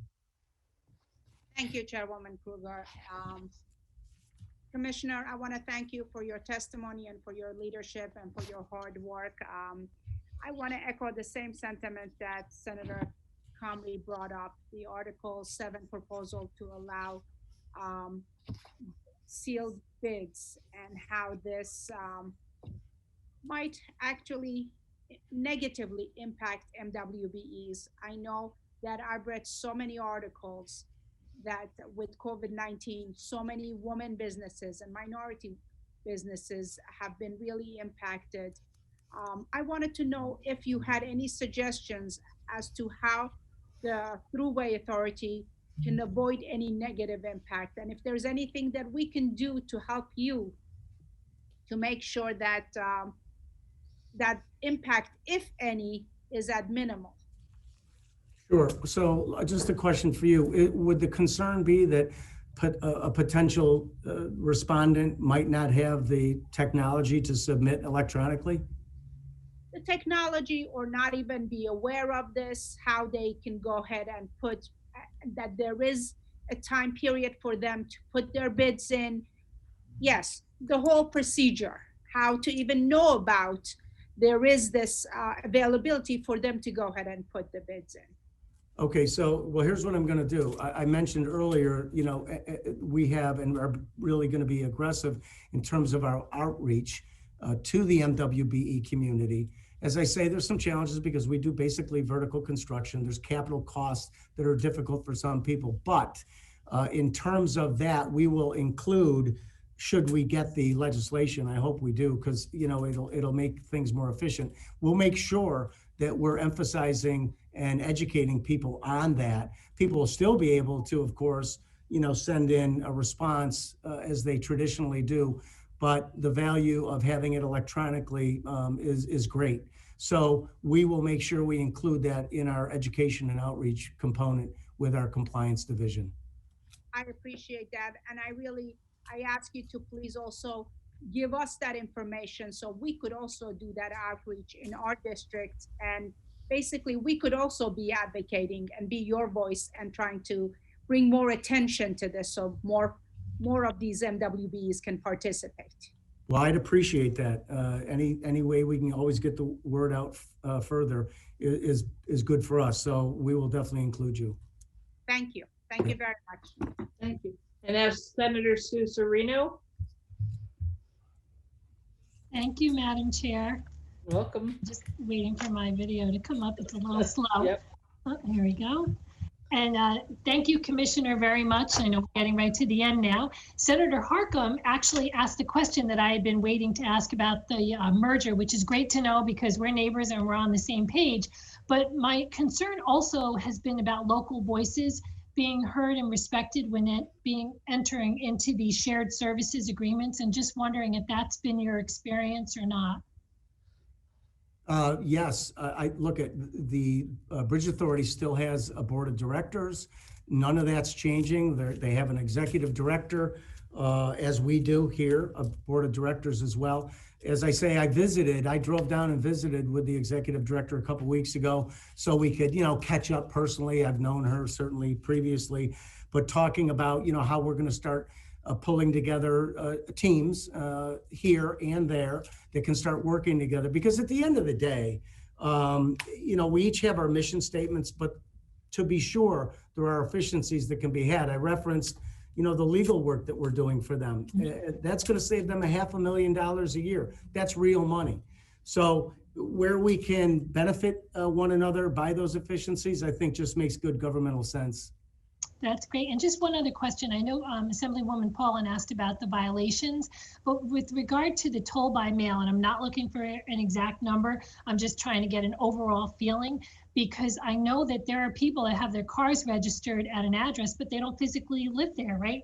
That happens, or maybe they're just not being responsive. And that's my question. Are they being responsive, or are you finding challenges with getting paid? Well, one of the things that, you know, I learned early on was that, and first of all, people are required by law, if they move, they're supposed to, you know, provide the Department of Motor Vehicles their new address for that registered vehicle. So we've seen a lot of that. And I think was one of the larger challenges that we saw on the Tappan Zee Bridge when that went to, you know, cashless tolling. As I say, we've done a lot of outreach and education on that. I've seen a decline, quite honestly, in the complaints that I get and that we get here. Nonetheless, I mean, we're still busy, of course, but it's dropped tremendously. And I think it's been kind of that maturation process from the Tappan Zee Bridge to where we are at this point in time.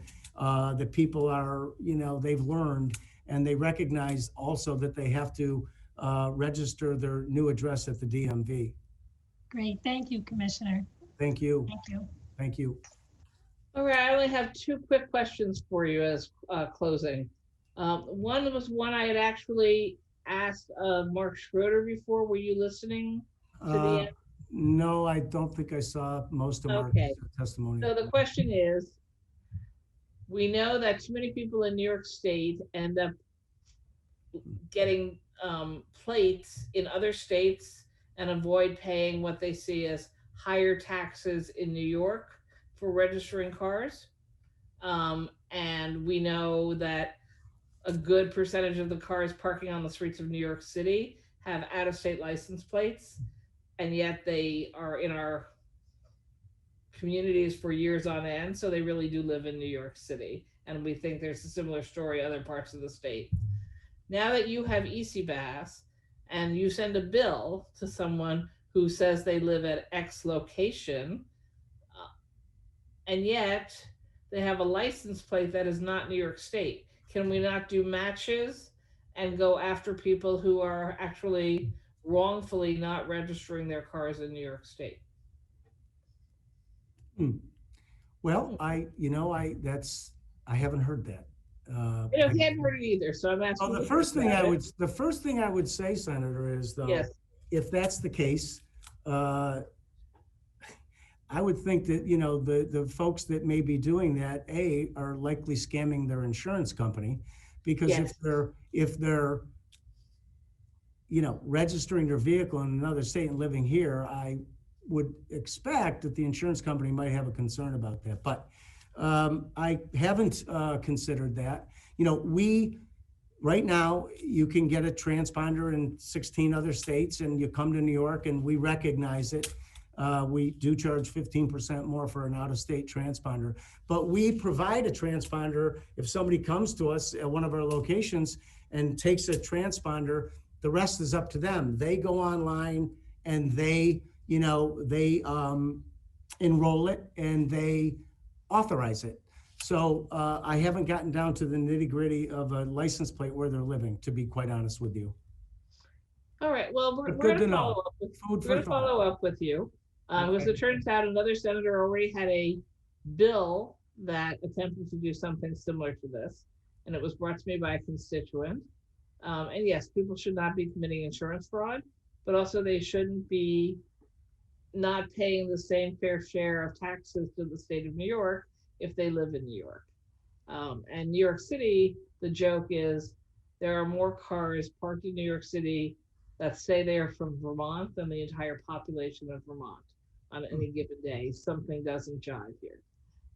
My final question to you for this evening are concerns that have been raised by some of my colleagues that your customer service centers do not have enough language access for people when they are trying to follow up on billing problems, collection problems, etc.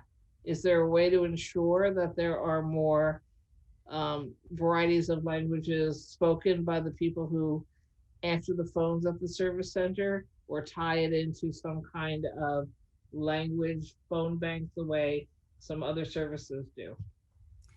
Yes, we'll speak with our vendor and as well as here, and let me look into that and I'll get back to you. But I don't see why not. Great. Because again, you said how large this contract is, multiple states.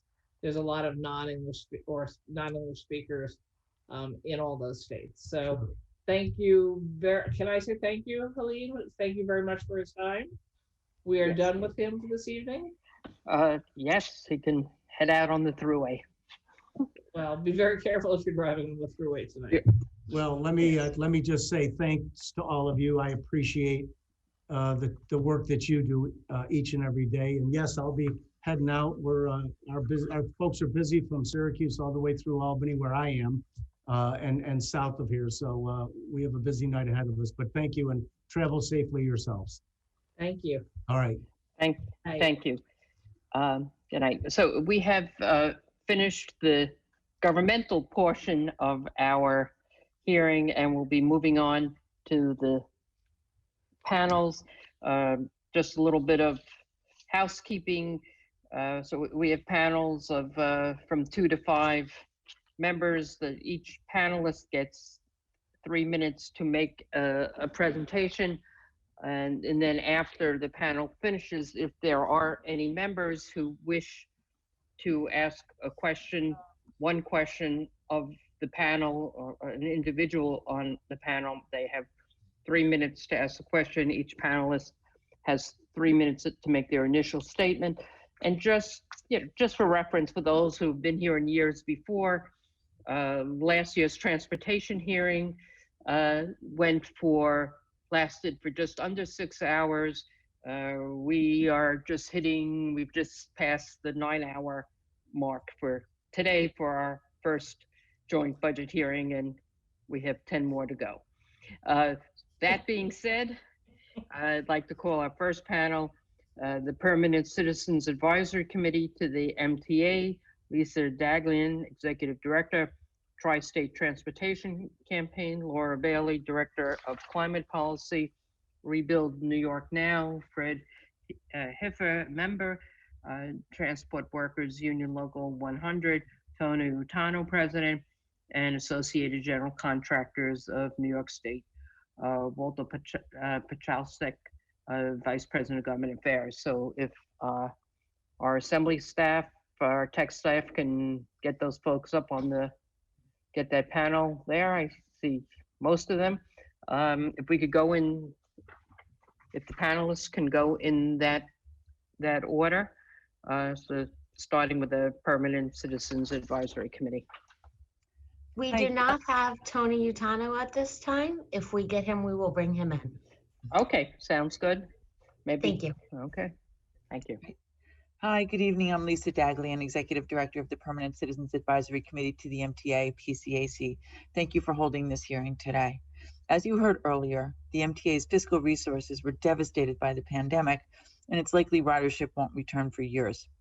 Last week, we released a white paper entitled How the MTA Can Transition into the New Normal, Getting Riders Back on Board, that includes our recommendations on measures the MTA should take to increase rider confidence and help get them back on transit.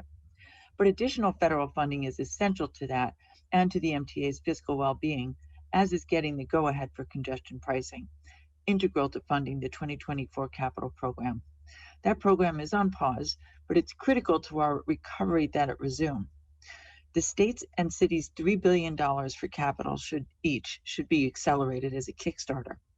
We reluctantly supported unlocking the lockbox to allow capital funds to be used for operating, but it's important to relock the box and restore the funds.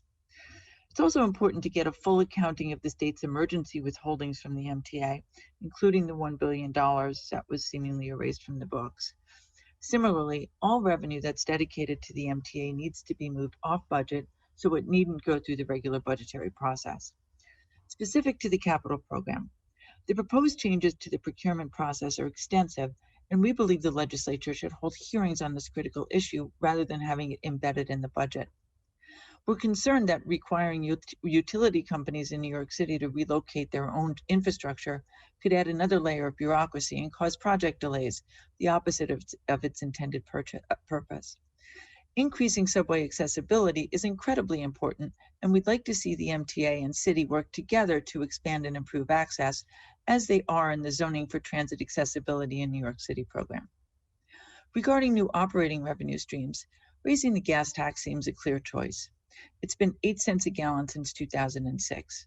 Tripling it could yield hundreds of millions of dollars for the MTA and benefit upstate transit systems, including Amtrak and roads and bridges. Another option is increasing the percentage of the gas tax and petroleum business tax the MTA gets. Yet another possibility is a temporary 10% COVID recovery fee on the PBT for the 10-county MTA region. Regarding other aspects of the budget and process, restoring 24/7 subway service is essential, and we continue to call for publicly stated metrics and milestones for reopening overnight service. As you look at mental health spending, We ask that you ensure it's sufficient to support adequate services for the unsheltered who inhabit the system. We thank transit workers for everything they've done to help us get through the worst of this and fully support increasing their safety by adding transit employee titles to the penal law. We thank you for all your efforts to ensure stimulus money came to the MTA and pledge to continue working with you to get what the MTA, state, and municipalities are due. Thank you for considering our comments, and I look forward to any questions you may have. Thank you.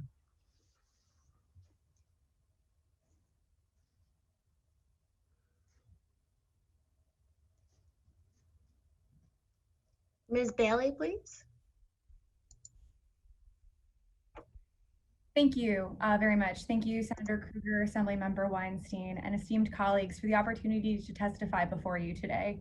I'm Lauren Bailey, Director of Climate Policy for Tri-State Transportation Campaign, a 27-year-old organization dedicated to improving people's lives by expanding their access to transit and clean transportation options in New York, New Jersey, and Connecticut. Despite the massive disruption to the daily patterns of our lives over the past year, transportation continues to be New York State's highest greenhouse gas emitting sector.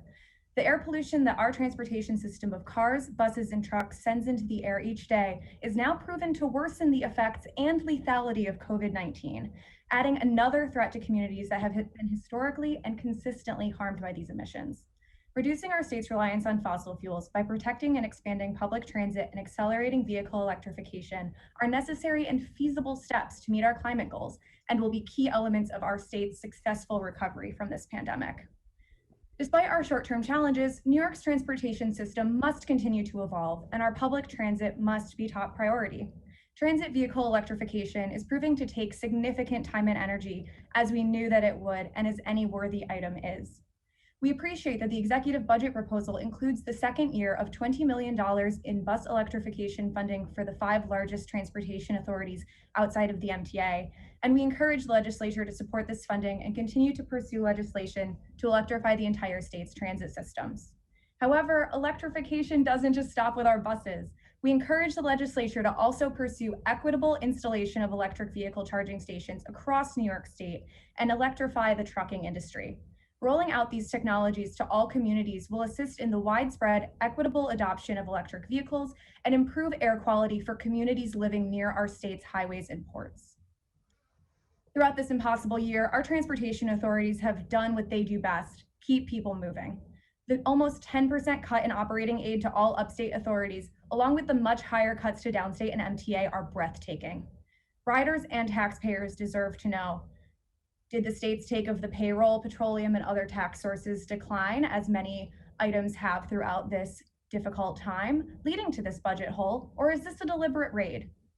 The legislature is poised to find these answers. We finally encourage you to push for the renewal of 24/7 subway service. Our organization has conducted thorough research with our colleagues in public health, and we have found no indication of transit contributing significantly to the spread of COVID-19. The overnight closures do not save the MTA 1 penny in spending, nor does the ongoing hygiene theater of disinfecting the train cars have any measurable benefit to protecting riders or operators' health. Since vaccine clinics are soon to be slated to be open 24 hours, it is all the more urgent that frontline shift workers, primarily low income and people of color who are mostly transit dependent, have an efficient way to access these places. Transportation continues to be an essential service we provide to all New Yorkers, as well as an industry with enormous potential for contributing to New York's economic recovery and clean, green future. We look forward to what the legislature will accomplish to make transit and the entire transportation network cleaner, safer, and more efficient for everyone. Thank you very much for your time. Good evening. I'm Fred Haifa. Yes. On behalf of Rebuild New York Now, we appreciate the opportunity to address you today with regards to the governor's proposed executive transportation budget. I want to start by commending the DOT for continuing to deliver a robust capital plan during these very difficult times.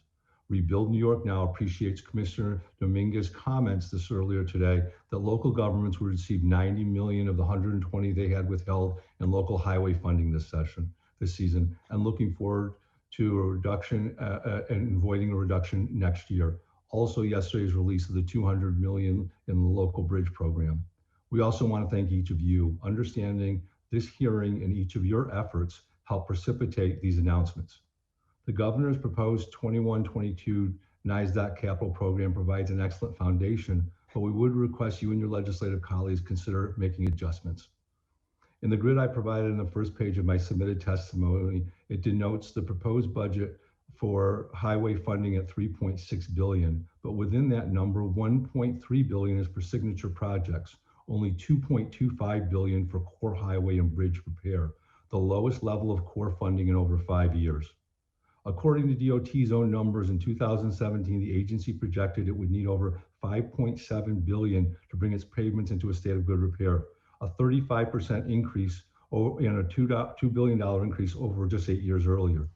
During the same period of time, the agency projects more than 2,100 bridges will become deficient over the next 5 years, a 100% increase. We understand there are limited resources, but there needs to be a correlation between project selection in the executive's budget and the system's real needs. The Thruway is a great example of how project selection can impact the conditions of the system as much as the level of investment. The Thruway has taken on a number of mega projects, including the Mario Cuomo Bridge and cashless tolling. These projects have benefits, but due to their significant costs and the authority's limited finances, reductions occurred on capital investments on the rest of the system. As a direct result of prioritizing the mega projects, the rest of the system has seen devastating levels of deterioration. In 2007, only 9.6 of the Thruway was rated in fair and poor condition. Just 10 years later, in 2017, 62% of its pavements were rated fair and poor. Construction on the new bridge began in 2013. At that time, the Thruway spending an average of $350 million annually in highway and bridge maintenance. Since 2013, the average spending has been reduced to just over $200 million annually. In December, the federal government passed a second stimulus package, which included $426 million for the New York State DOT. The DOT's 21-22 capital program has not been increased to reflect these additional funds. We urge you to ensure these funds are added to the DOT's core program, creating jobs and infrastructure renewal, not fiscal relief. On behalf of New York, Rebuild New York Now, thank you very much, and we look forward to continuing to work together. Thank you. Good evening, I'm Walter Pacholzak, Vice President of Government Affairs for the Associated General Contractors of New York State. AGC is a construction trade association of union and open shop contractors. The AGC members perform the majority of public and private transportation, building, and environmental infrastructure across the entire state of New York. I'll quickly go through my testimony today. Governor Cuomo, recognizing the critical nature of the construction industry to New York's economy, has kept construction essential throughout the COVID-19 pandemic. And even as the industry has worked safely on projects that have contributed to the economy and remained online, New York lost more construction jobs than any other state other than California, a loss of nearly 10%. At the same time, the governor has made it perfectly clear that action by the federal government is essential to the revitalization of this aggressive plan and recovery of our economy. AGC and our members have consistently hammered home that message with the members of the New York State Congressional Delegation. To date, we've had 17 of these Zoom town hall style meetings and will continue to do so in 2021, hammering home that message. The construction industry is ready to meet Governor Cuomo's challenge to build back better, a vision shared by President Biden. That means building signature projects, the core DOT program, local roads and bridges, and across the entire state of New York. For the past several years, or maybe longer, AGC has testified at these joint public hearings, urging the legislature to require DOT to release annual road and bridge condition reports. The reports increase governmental transparency and will help the legislature and public to determine whether or not the New York State DOT capital program is meeting our needs, and if all the approved funding is actually being spent on road and bridge construction. I'm going to move to quickly through to the Article 7 proposals addressed in the TED bill. Specifically, I'll start with Part B, addressing the safety of transportation workers. This is something that AGC supports very strongly because in the definition of highway worker, it includes contractor and flagger. It imposes tougher criminal penalties on perpetrators of violence against transportation workers, and establishes new penalties for the intrusion into an active work zone. Part C, we talked a little bit about the electronic bidding for throughway construction contracts, something clearly important. AGC supports that proposal. Under Part E, the toll enforcement, something that AGC supports, but we do not know where the money is going yet. And on Parts G and H for the MTA, AGC clearly supports those two to help speed up and expedite construction. And on Part I, the MTA worker assault and harassment, obviously we support that too, but think that the contractors that are doing work for the MTA should be included. And I will just quickly, one final note on the cannabis proposal. AGC clearly supports allowing employers the right to a drug-free workplace. This is particularly important to the construction industry where job site safety is of the utmost concern. Furthermore, New York is the only state in the nation with a scaffold law, which places an absolute liability standard on elevation-related injuries. So therefore, AGC supports reforming the scaffold law as well. Thank you for your time today. We appreciate it. Thank you all for being here. I do not believe we have questions from any members. I did want to take this opportunity both to thank all of you for the work you do, as well as being here, and just a reminder that written testimony is that has been submitted was circulated to the members and is to all members of the respective committees and is part of the official record of the hearing. So thank you for being here. Now we're going to move on to panel B. Thank you. New York State Association of Town Superintendents and Highways, Alex Greger, President, and New York State County Highway Superintendents Association, Joe Wazinski, President.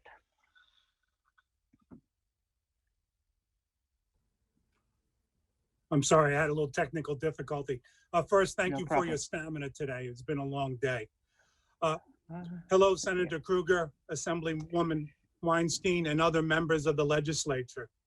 I'm Alex Greger, President of the New York State Association of Town Superintendent of Highways, and I'm the Highway Superintendent for the town of Southampton in Suffolk County. Local governments are responsible for ensuring the safe operation of 87% of the state's public roads, half of its bridges, and plowing not only our own huge system, but over a quarter of the amount of the state DOT roads. The executive budget proposal holds CHIP funding once again flat at $438 million. Bridge and Pave New York are also receiving no increases at $100 million each. And the Extreme Winter Program, that's been cut to zero, and we urge you to reappropriate this funding in the 21-22 enacted budget at an increase of $100 million. This is something we always depended on you folks in the Assembly and the Senate to be our champion and get this included. So please respectfully, we request the $100 million in. I'm pleased to hear from Commissioner Dominguez this morning that the withholding of our local transportation assistance from this year will be restored to only a 5% reduction, which means the return of $90 million statewide. The commitment there is currently no intent to withhold these funding programs in the upcoming budget. The vast majority of municipalities receive no federal highway assistance. Restoring these funding is essential. I was also very happy to see the next round of Bridge New York was announced yesterday. Thank you to the governor and Commissioner Dominguez, and especially to you all, every members of the legislature. Thank you very much. I also would like to thank those New Yorkers who were deemed essential employees, including the many thousand men and women, municipal highway workers, who continue to work tirelessly through this pandemic to ensure other essential workers and the traveling public to get to where they need to be safely. I realize that this isn't really a budget-related issue, but I did send a letter to Governor Cuomo just asking for clarification that we are and should be included in the 1B vaccination plan. I mean, it was something that was said all along. So if there's any help with that, you know, we would certainly appreciate it. I don't see the clock, but I'm pretty much finished. I wanted to thank you for the opportunity to participate in this important hearing. But what I've learned as a simple highway superintendent from the town of Southampton and the president of 933 towns is we're all connected, whether we live in the urban areas, whether we live in the suburban, or whether we live in the rural. We need to fix the infrastructure, and I hope that the funding can be spread fairly throughout the state to ensure safety. And I appreciate your dedication and all your work. Thank you very much.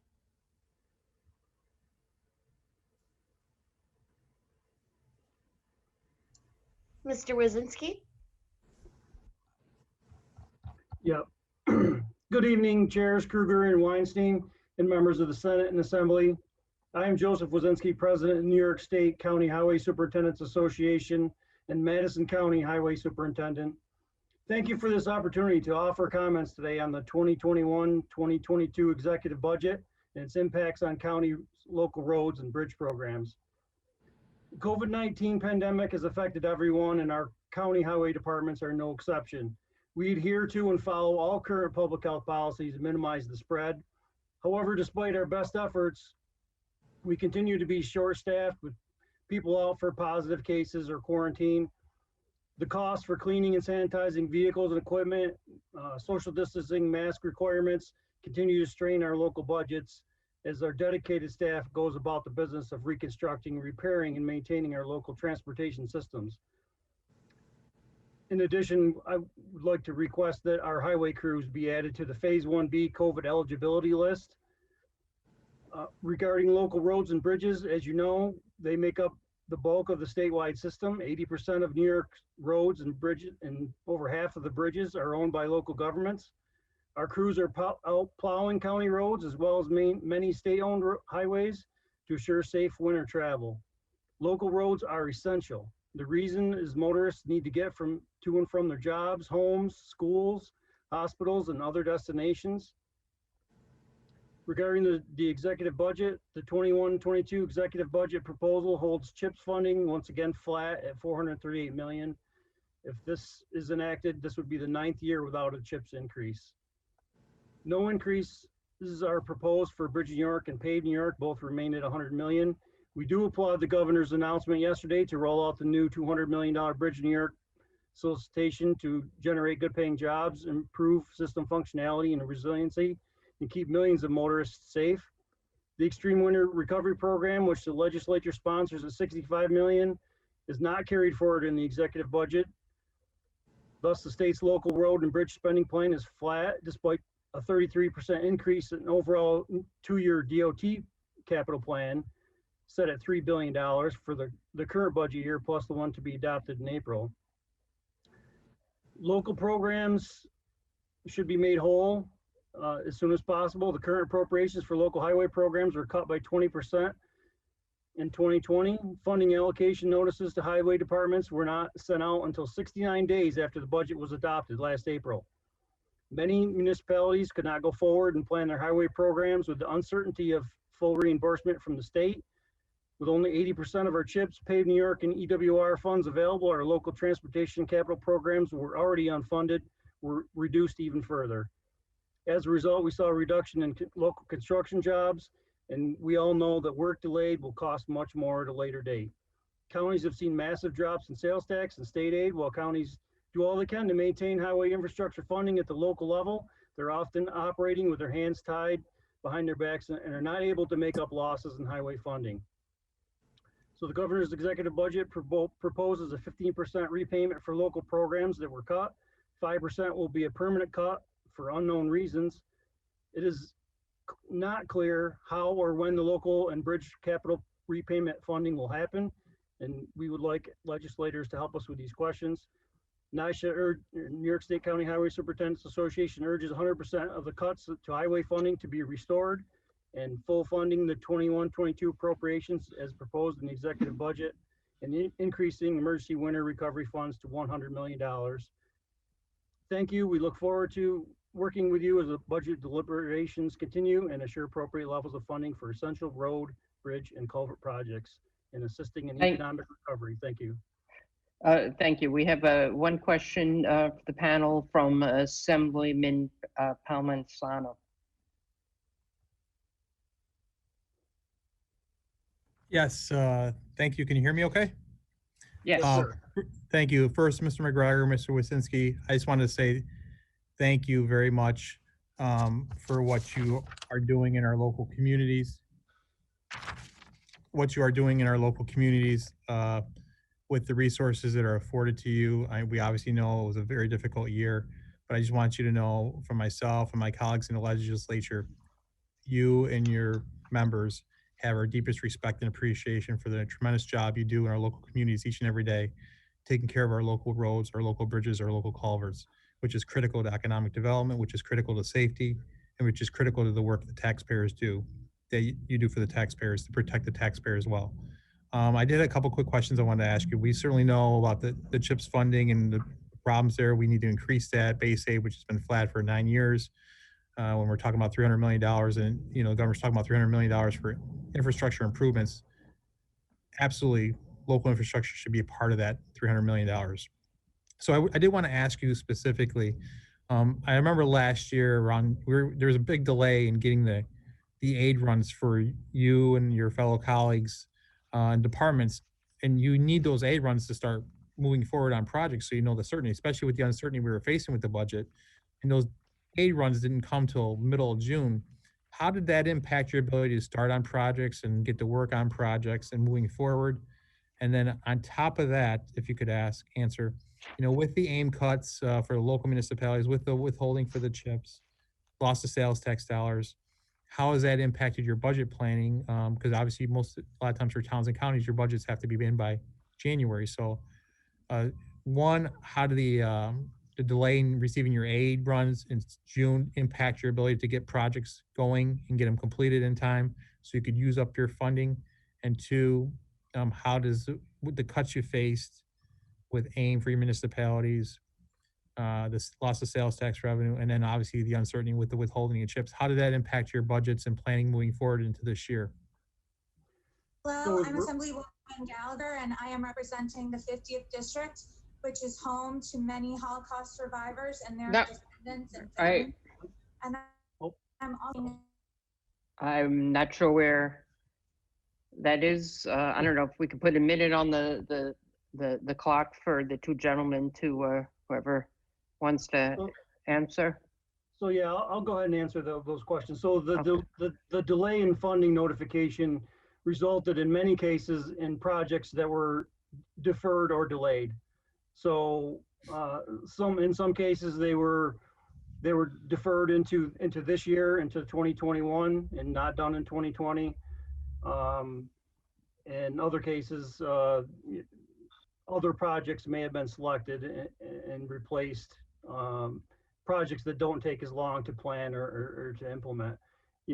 We have to, it normally takes us some time to be able to get bids out and get projects planned and in the queue and ready to go, contractor schedules. If everybody's looking for work in the last month of the season, there's only so many contractors available to do the work. So the simple answer is projects just don't get done, they get deferred. In regard to budget impacts, obviously all the items that you mentioned are negative impacts on our budget, and we have seen most of our county legislators just try to they try to do their best to maintain infrastructure funding at the local level, but basically without knowing the revenue source from the state, they estimate on the low side and try to add whatever projects they can. So any future funding or additions to what we know now certainly will help the season go along. Okay. Thank you for what you do again. Thanks so much. Appreciate the very much the support we get from everybody, assemblymen and senators. Thank you. Thank you. Thank you, gentlemen. We now move on to panel C, the New York Public Transit Association, Bill Carpenter, President, Railroads of New York, Scott Weger, Executive Director, Empire State Passengers Association, Gary Profit, President.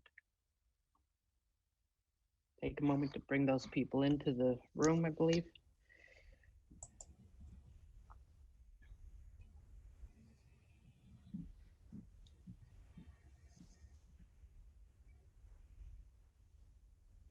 Mr. Carpenter, you may begin.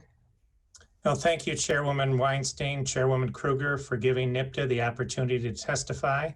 And thank you, Chairwoman Paulin and Chairman Kennedy, Comrie, and Magnarelli, and all members for your support.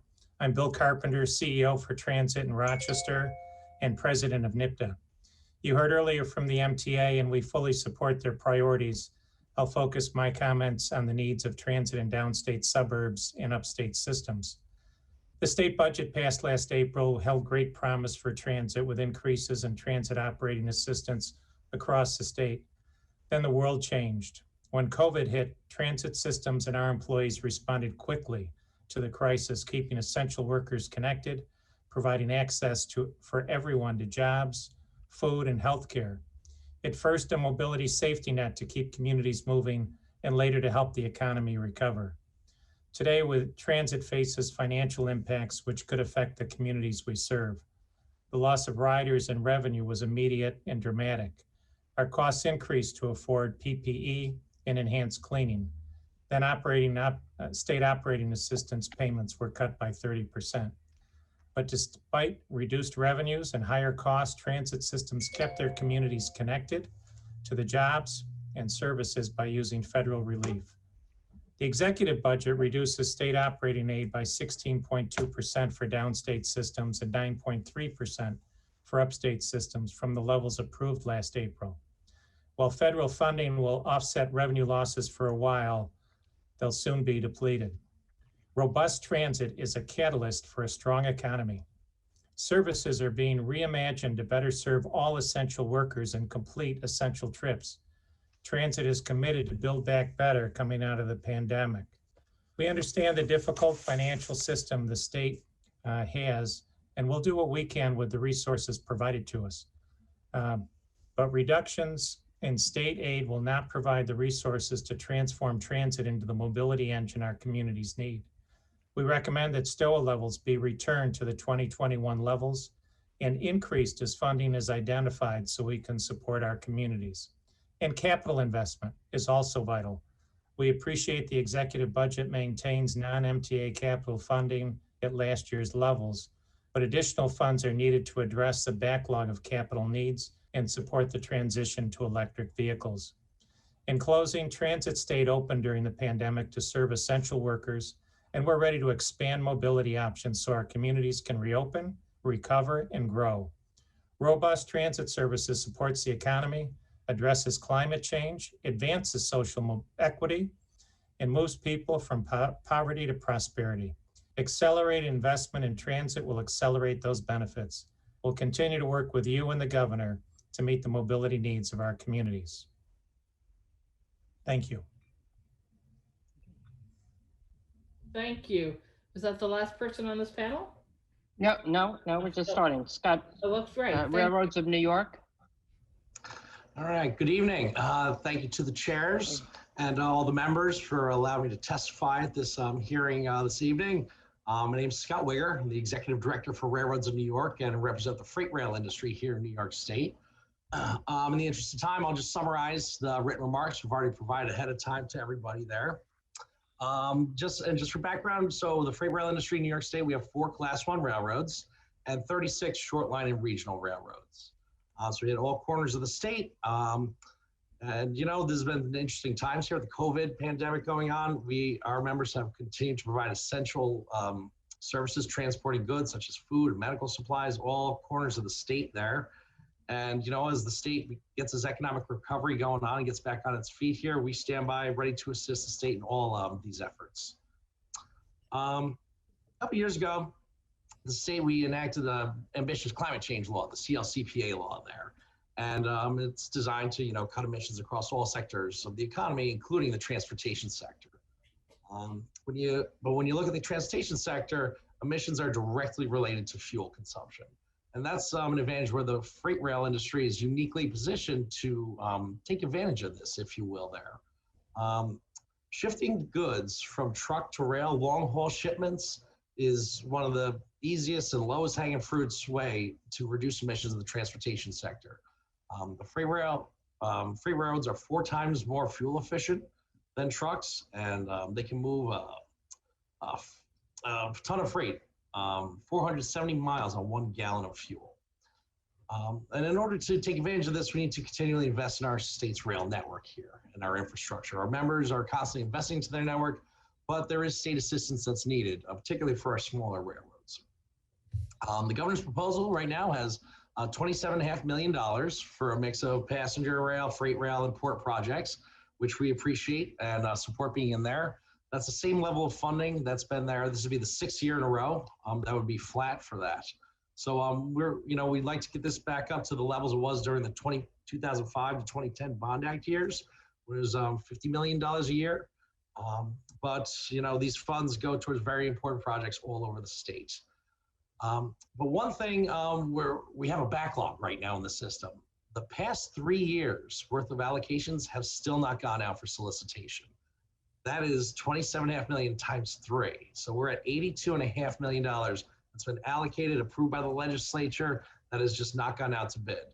And now we're looking at possibly another year just tacking on, and we're just missing construction seasons, and we really would like to get this funding out so we can get these projects done. And just to wrap up real quick, in the TED Article 7 bill, Section A, there's language relating to increasing penalties for commercial vehicles striking bridges that we support.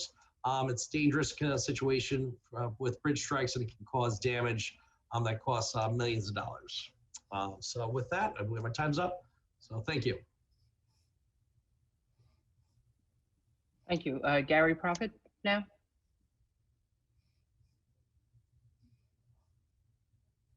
Just need to unmute you. Yes, you're all. Yeah. Yes, hello. Thank you for having me speak, and hello to all the members and the chairs that are present, and good evening to everybody. I'm the Gary Prophet, the president of the Empire State Passengers Association. We're a volunteer statewide pro-transit group across New York State with about 1,500 members. First of all, I just wanted to thank everybody that was involved with the completion over the last couple months of the downtown Buffalo Exchange Street Station and also the Moynihan Train Hall. Those are excellent welcoming tools for Amtrak passengers coming into both Buffalo and coming into Midtown Manhattan. And they were done with a lot of work of people on this, a lot of work with the legislature and of course with the governor also. I would also like to say that the Section 209 operating funds, which is what New York State subsidizes the Amtrak service with, that is actually a partnership where New York State has a say in how Amtrak Upstate service operates. By Upstate service, that's the service between New York and Albany, along with Albany west toward Buffalo, and then north of Albany up to Plattsburgh and Montreal. There's a lot of improvement that can be done with that service. 2 short-term items to be considered would be the addition of a baggage car on at least a couple of the daytime services across the state that would allow people to take their college belongings across the state, would allow people to take their hockey equipment to some of the hockey events that are held in downtown Buffalo, and just take some of the excess luggage off of the coaches in the car. Also, another thing that was done a number of years ago was cafe service was removed from the Albany to New York trains. That should also come back. That's been talked about coming back for years, and that's a great advantage that I'm sure there's many people that are in this meeting today that would like to be able to still get a cup of coffee or just get a beverage on one of the trains, especially once we're past COVID. And also New York State would have a lot more say in the pricing of the service, especially getting out of COVID, because like I said, it is a partnership with Section 209 where New York State and Amtrak work together to improve the service upstate.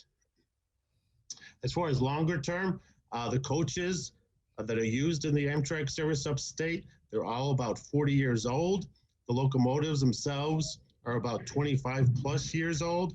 Those are items that obviously are needed for replacement going into the near-term future. And in addition to that, with the new administration in Washington, New York State needs to update their rail plan so that in any type of a rail renaissance or build back better, New York State is ready to be able to take advantage of that. And in addition, the Livingston Avenue Bridge, which New York State has discussed replacing, that's actually a 120-year-old bridge that connects Rensselaer to Albany, crossing the Hudson River to allow trains to get to upstate New York from Albany. And that needs to be replaced at some point in the next few years. So thanks for all the work that's been done with Amtrak service upstate, but we certainly see New York State being able to work with Amtrak in order to improve the service in the future, since it is vitally important going into the future to have a much better service upstate in order to attract more people and be more environmentally friendly, especially in the age of climate change. Thank you. Thank you. I know there we do not have any assembly members who have questions, but we do have a number of senators. So I'll turn it over to Liz Krueger to call on the senators. Thank you so much. Actually, we just have two senators. Senator Shelley Mayer. If she's there and comes on. Yes, I see action happening. Shelley, you with us? I am. Thank you, Madam Chair.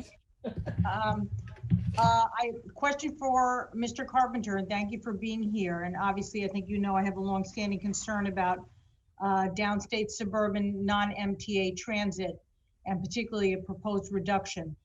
In Westchester, the Beeline bus during COVID, moved all entry into the bus to the back door in order to protect the safety of the drivers at the request of the drivers union, which the county executive graciously agreed to do, and eliminated all fares on the bus during that time.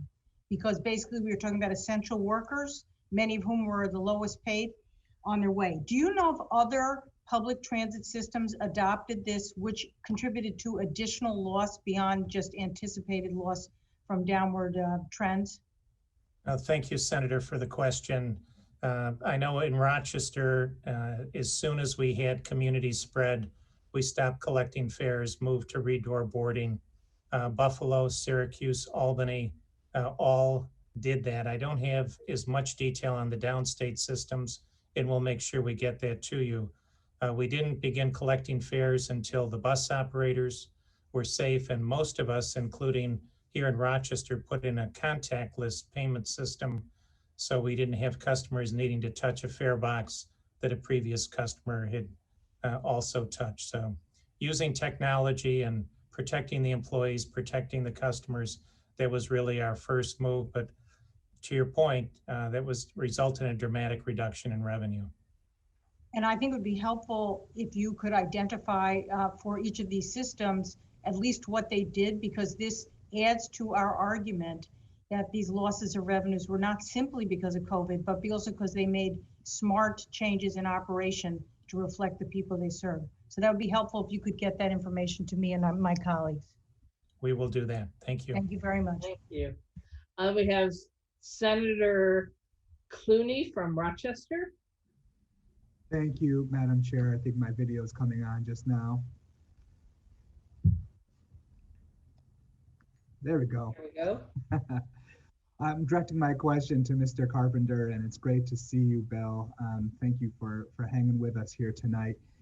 Before I ask my question, I just wanted to thank you and recognize you for your incredible work. As you heard from my colleague, Senator Mayer, and you were describing some of the procedures you put in place over the last year. We want to thank you and recognize you for the good work. And also, particularly of interest to me is the work you've done around our veterans.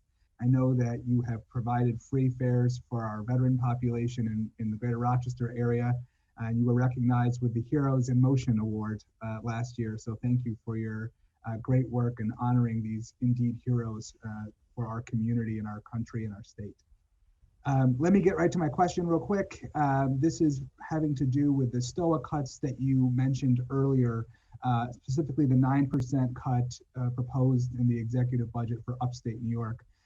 One of the things I'm very interested in is how we reduce our reliance on fossil fuels and how we are taking measurable steps, real action towards reducing our carbon footprint. And I know that you have a plan to put more electric buses in our system to give a goal of 36% of your fleet by 2024. I'm wondering how these proposed cuts will impact your work, and if you could also comment on the capital side in terms of the depot that you are hoping to put in right behind your operations center. Thanks. Senator, thank you for your kind comments. Congratulations on your role in representing the city of Rochester and some of the surrounding towns. I really want to give credit to our board for their foresight supporting our decision to stop collecting fares, and also to put in place a partnership with Veterans Outreach Center so that veterans could go there, get a bus pass from us issued by them, so they get the support they need as veterans, and then be able to ride our system in the entire 8-county area that we serve for free. As far as specific to the Rochester system, we have 10 electric buses. Chairman Kennedy, I appreciate you being there for that event. We'll ask our board next Thursday to buy another 10 electric buses. The governor has shown a strong commitment, as seen by the second year of the $100 million capital plan for electric buses, expanding the Volkswagen funds for electric buses. So I believe we're in good shape. We just want to have the operating aid to run them. So capital less of a problem. We need to make sure we have the operating aid to move around the community with them. Thank you, Bill. And with my last 10 seconds, I just want to do a shout out to Mr. Wigger and Mr. Profit. I really do hope we have a rail renaissance in this state, and Senator Kennedy and I are going to continue to work and push on high-speed rail across New York. Thank you. And actually, Senator Kennedy had just one or two closing statements for this panel. Yeah, first of all, Senator Cooney, great minds think alike. He stole my question on the STOA funding, so that's good stuff there. And Bill, I want to join Senator Cooney in acknowledging your leadership. It's really been sensational statewide, particularly there in Rochester. I think you're setting a precedent for the rest of the state to follow, specifically outside MTA. So thank you for your work. I look forward to working with you. Mr. Profit, thank you for your efforts. And Mr. Wigger, thank you. This is specifically for Mr. Wigger, and then I'm going to get out of your way. Can you talk about, what obstacles may be in the way for high-speed rail? I mean, we are very focused on making this a reality. The stars have aligned both at the federal level and at the state level to really do something extraordinary. And I think that's the challenge for us. So is our companies, our corporations like CSX and other heavy freight rail corporations, are they ready to work in partnership with state leadership in order to provide for that roadmap to allow for high-speed rail to ultimately take root here? Well, speaking for the organization, not a particular railroad, I don't want to overstep there, but the biggest hurdle, I mean, I think it's pretty, you see it's cost. I mean, we're just talking billions of dollars, because the simple fact is you just can't have a high-speed train on the same tracks as a freight train. Like if you're going high-speed rail at 150 miles an hour, you got a freight train going 40 on those same tracks. It's just not going to work. So you essentially need to build a whole new set of tracks, like double tracks, if you will. So it's the infrastructure investment is by far the biggest hurdle, I would say. Right, and that's something that we're working to tackle at the federal level. So we'll be working with you to hopefully streamline the process and get whatever obstacles out of the way necessary. Absolutely, and thank you for your leadership. Thank you. That concludes this panel. We have our final panel, which will be reInvent Albany, Rachel Faust, Senior Research Analyst, and Rise and Resist Elevator Action Group, Jessica Murray, Organizer. Rachel, if you want to begin. Good evening. My name is Rachel Foss, and I'm the Senior Research Analyst for reInvent Albany. We advocate for more transparent and accountable government, including for state authorities like the MTA and Thruway Authority. I'm just going to go through my recommendations and make some comments based on MTA testimony. I know you have the full written remarks. First, we recommend that the legislature reject the governor's proposal to continue the budget adjustment process into FY 2022. This would be if the state does not receive the $6 billion. This time it would be without legislative sign-off, and we think that that's something the legislature should reject. 2, all dedicated funds received in FY 21, so calendar year 2020, should be repaid or paid to the MTA and other transit systems from withholdings.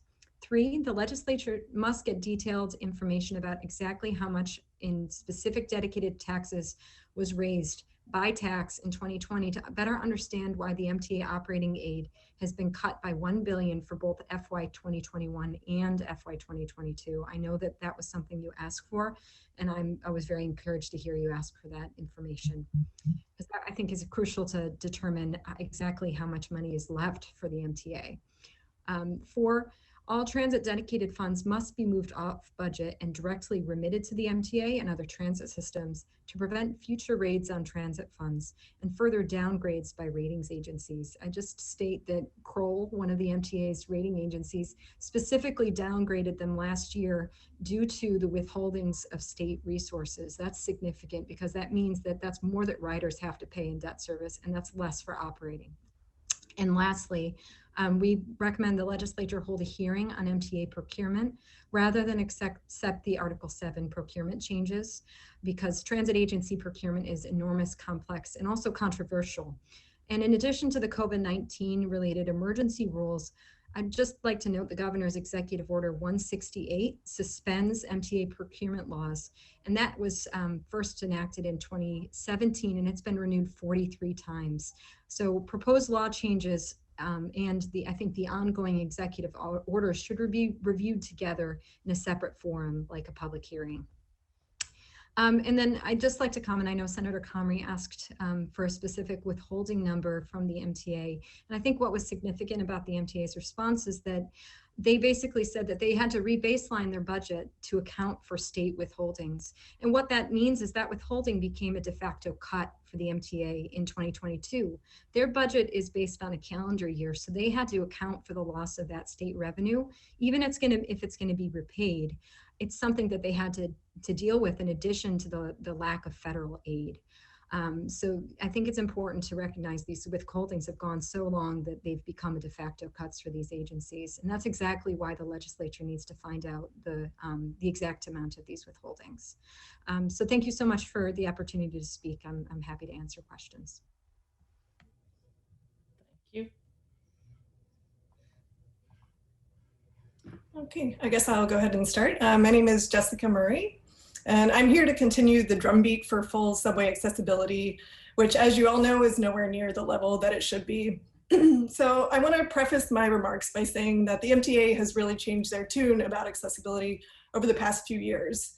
I believe that the leadership is sincere when they say that they take accessibility seriously and that they are committed to it. I'm also the chair for an advisory committee for their transit accessibility for New York City Transit. And I work closely with their accessibility team to improve information design and communication. However, the Elevator Action Group is very concerned with how the agency's priorities are decided, particularly the governor's influence over those decisions. Transit's first ever Chief Accessibility Officer, Alex Elagudin, left his job in September to work in the governor's office. His vacancy still hasn't been filled, and there has oddly been no information or communication about his position in the executive chamber, where we were told he was going to advise on disability issues. So in our written remarks, we highlighted two main issues. The first is that the MTA has retained Paul Weiss, Rifkind, and partners to defend them against a class action lawsuit seeking full subway accessibility. They lost an appeal last year to dismiss the suit entirely, and a judge in a different lawsuit ruled that under the ADA, station renovations must include accessibility no matter what the cost. And that hasn't always happened. We don't think that paying a white shoe law firm to fight this lawsuit is a worthwhile expense, given the MTA's current budget crisis. And more importantly, other cities' transportation agencies settled ADA lawsuits years ago and are better today because of those settlements.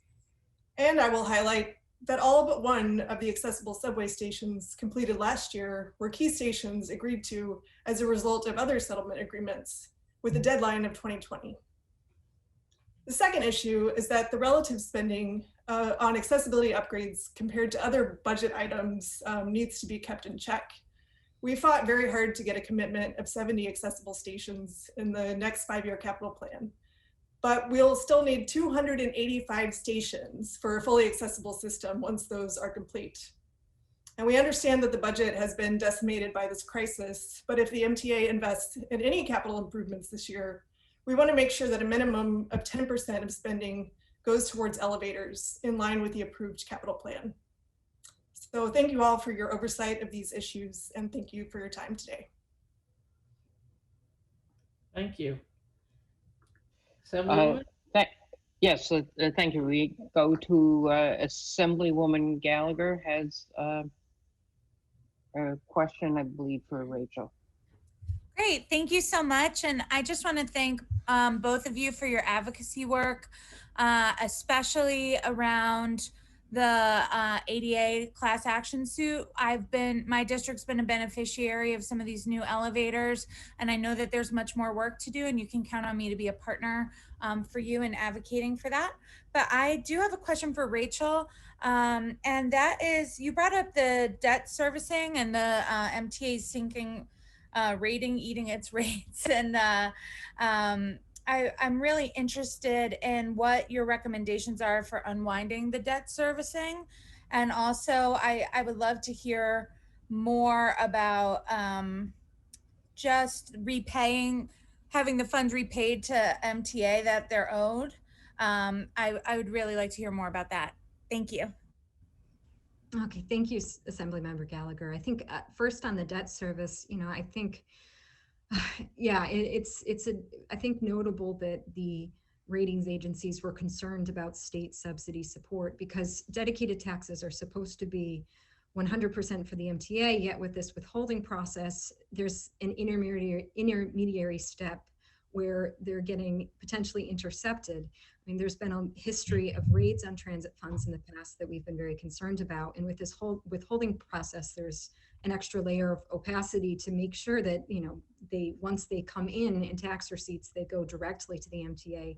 And I think one way to address that and help to improve MTA bond ratings would be to remit MTA dedicated taxes directly to them. They don't need to go through the appropriations process.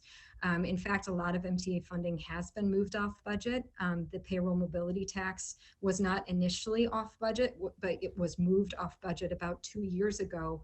And the Division of the Budget has even said in their own statements that it removes the unnecessary involvement of the state, and it also can help to improve credit ratings. So I think that's a step that can be taken by the state legislature to improve MTA debt service. I think, obviously the MTA has a lot of debt due to its capital program. I think seeking to find out how it can, the capital lockbox can be, I know previous speakers spoke about that, how the capital lockbox can be retained and make sure that capital resources are identified is also going to be important going forward. On the withholdings of MTA funding, I think one of the things that we've been most interested in is, we and 19 other groups sent a letter to the Division of the Budget last December asking for a list, or basically for more transparency of all the withholdings, asking for it by agency. If the legislature and the public does not know by agency how much money has been withheld, then you can't know the answer of how much should be repaid. That's a basic transparency issue that I think can be remedied pretty easily by just basic transparency from the executive branch on how much funding has been withheld. And I just add a little to that, the legislature as part of this adjustment process was supposed to be notified of all the withholdings. We actually saw the records that you received from a FOIL request to the Assembly, and the legislature only saw $900 million of these withholdings, yet the Division of the Budget identified $3.1 billion. So you only saw a quarter of the withholdings that took place. I think that's something that that's exactly why we're saying that the legislature has to reject any kind of adjustment process going forward. Because otherwise, thank you. Thank you. Senator, I believe you have a question? Yes, I believe Senator John Liu would like to close us down tonight. Madam Chair, I did not know that I'd be closing it down, but first let me thank you and Senator Kennedy and Senator Comrie and Chair Weinstein and all the other chairs for your incredible endurance. Thank you very much. I actually had a question for the Riders Alliance, and I suppose they're not testifying live, but I will take a look at their testimony on the record. I do want to thank Jessica for her advocacy, and also Rachel, as always. Rachel keeps us all honest with the numbers. And I guess the good news is that the Division of Budget did recently say explicitly that they are looking to move some of the dedicated MTA revenues out of the state budget so that it's, so I think his words were, so it wouldn't directly affect the state, whatever that means. In any event, thank you very much for your testimony, and I'll contact the Riders Alliance directly myself. Thank you. Thank you, Senator Lou. Thank you, Senator Lou, because we needed you, because we needed to hit the 10-hour mark. We just did. Well, wait a second. We're No, we don't want to go over. That's Okay. it, Senator. So I do want to thank all of the members. I want to thank also the panelists. I know it's been a long day for all of you. We did have a feeling, Senator Krueger and I, when we went to Zoom and people didn't have to sit in Albany or catch a 6 o'clock train back to New York City, that we'd go a little longer than the past years, but it's been very helpful to nonetheless, the time has been very helpful, and a lot of members' questions will help us as we move forward with the budget. So I am now going to officially conclude this hearing and announce that tomorrow at 9:30 we will be having the NCON hearing. Yes, the that hearing environmental will conservation hearing. and Yep, environmental good, Pete. conservation will be run by, including the Senate will be doing that hearing first. So thank you all. Have a good evening, and just for everybody, understand, anybody listening and the panelists here, you can submit testimony and any additional testimony, and it will be accepted. So thank you, and have a good evening. Well, and members, I'll see you tomorrow. Yes, Night. members, I'll see you tomorrow as well. Thank you, everybody, for your endurance. Take This care. concludes this hearing. Thank you.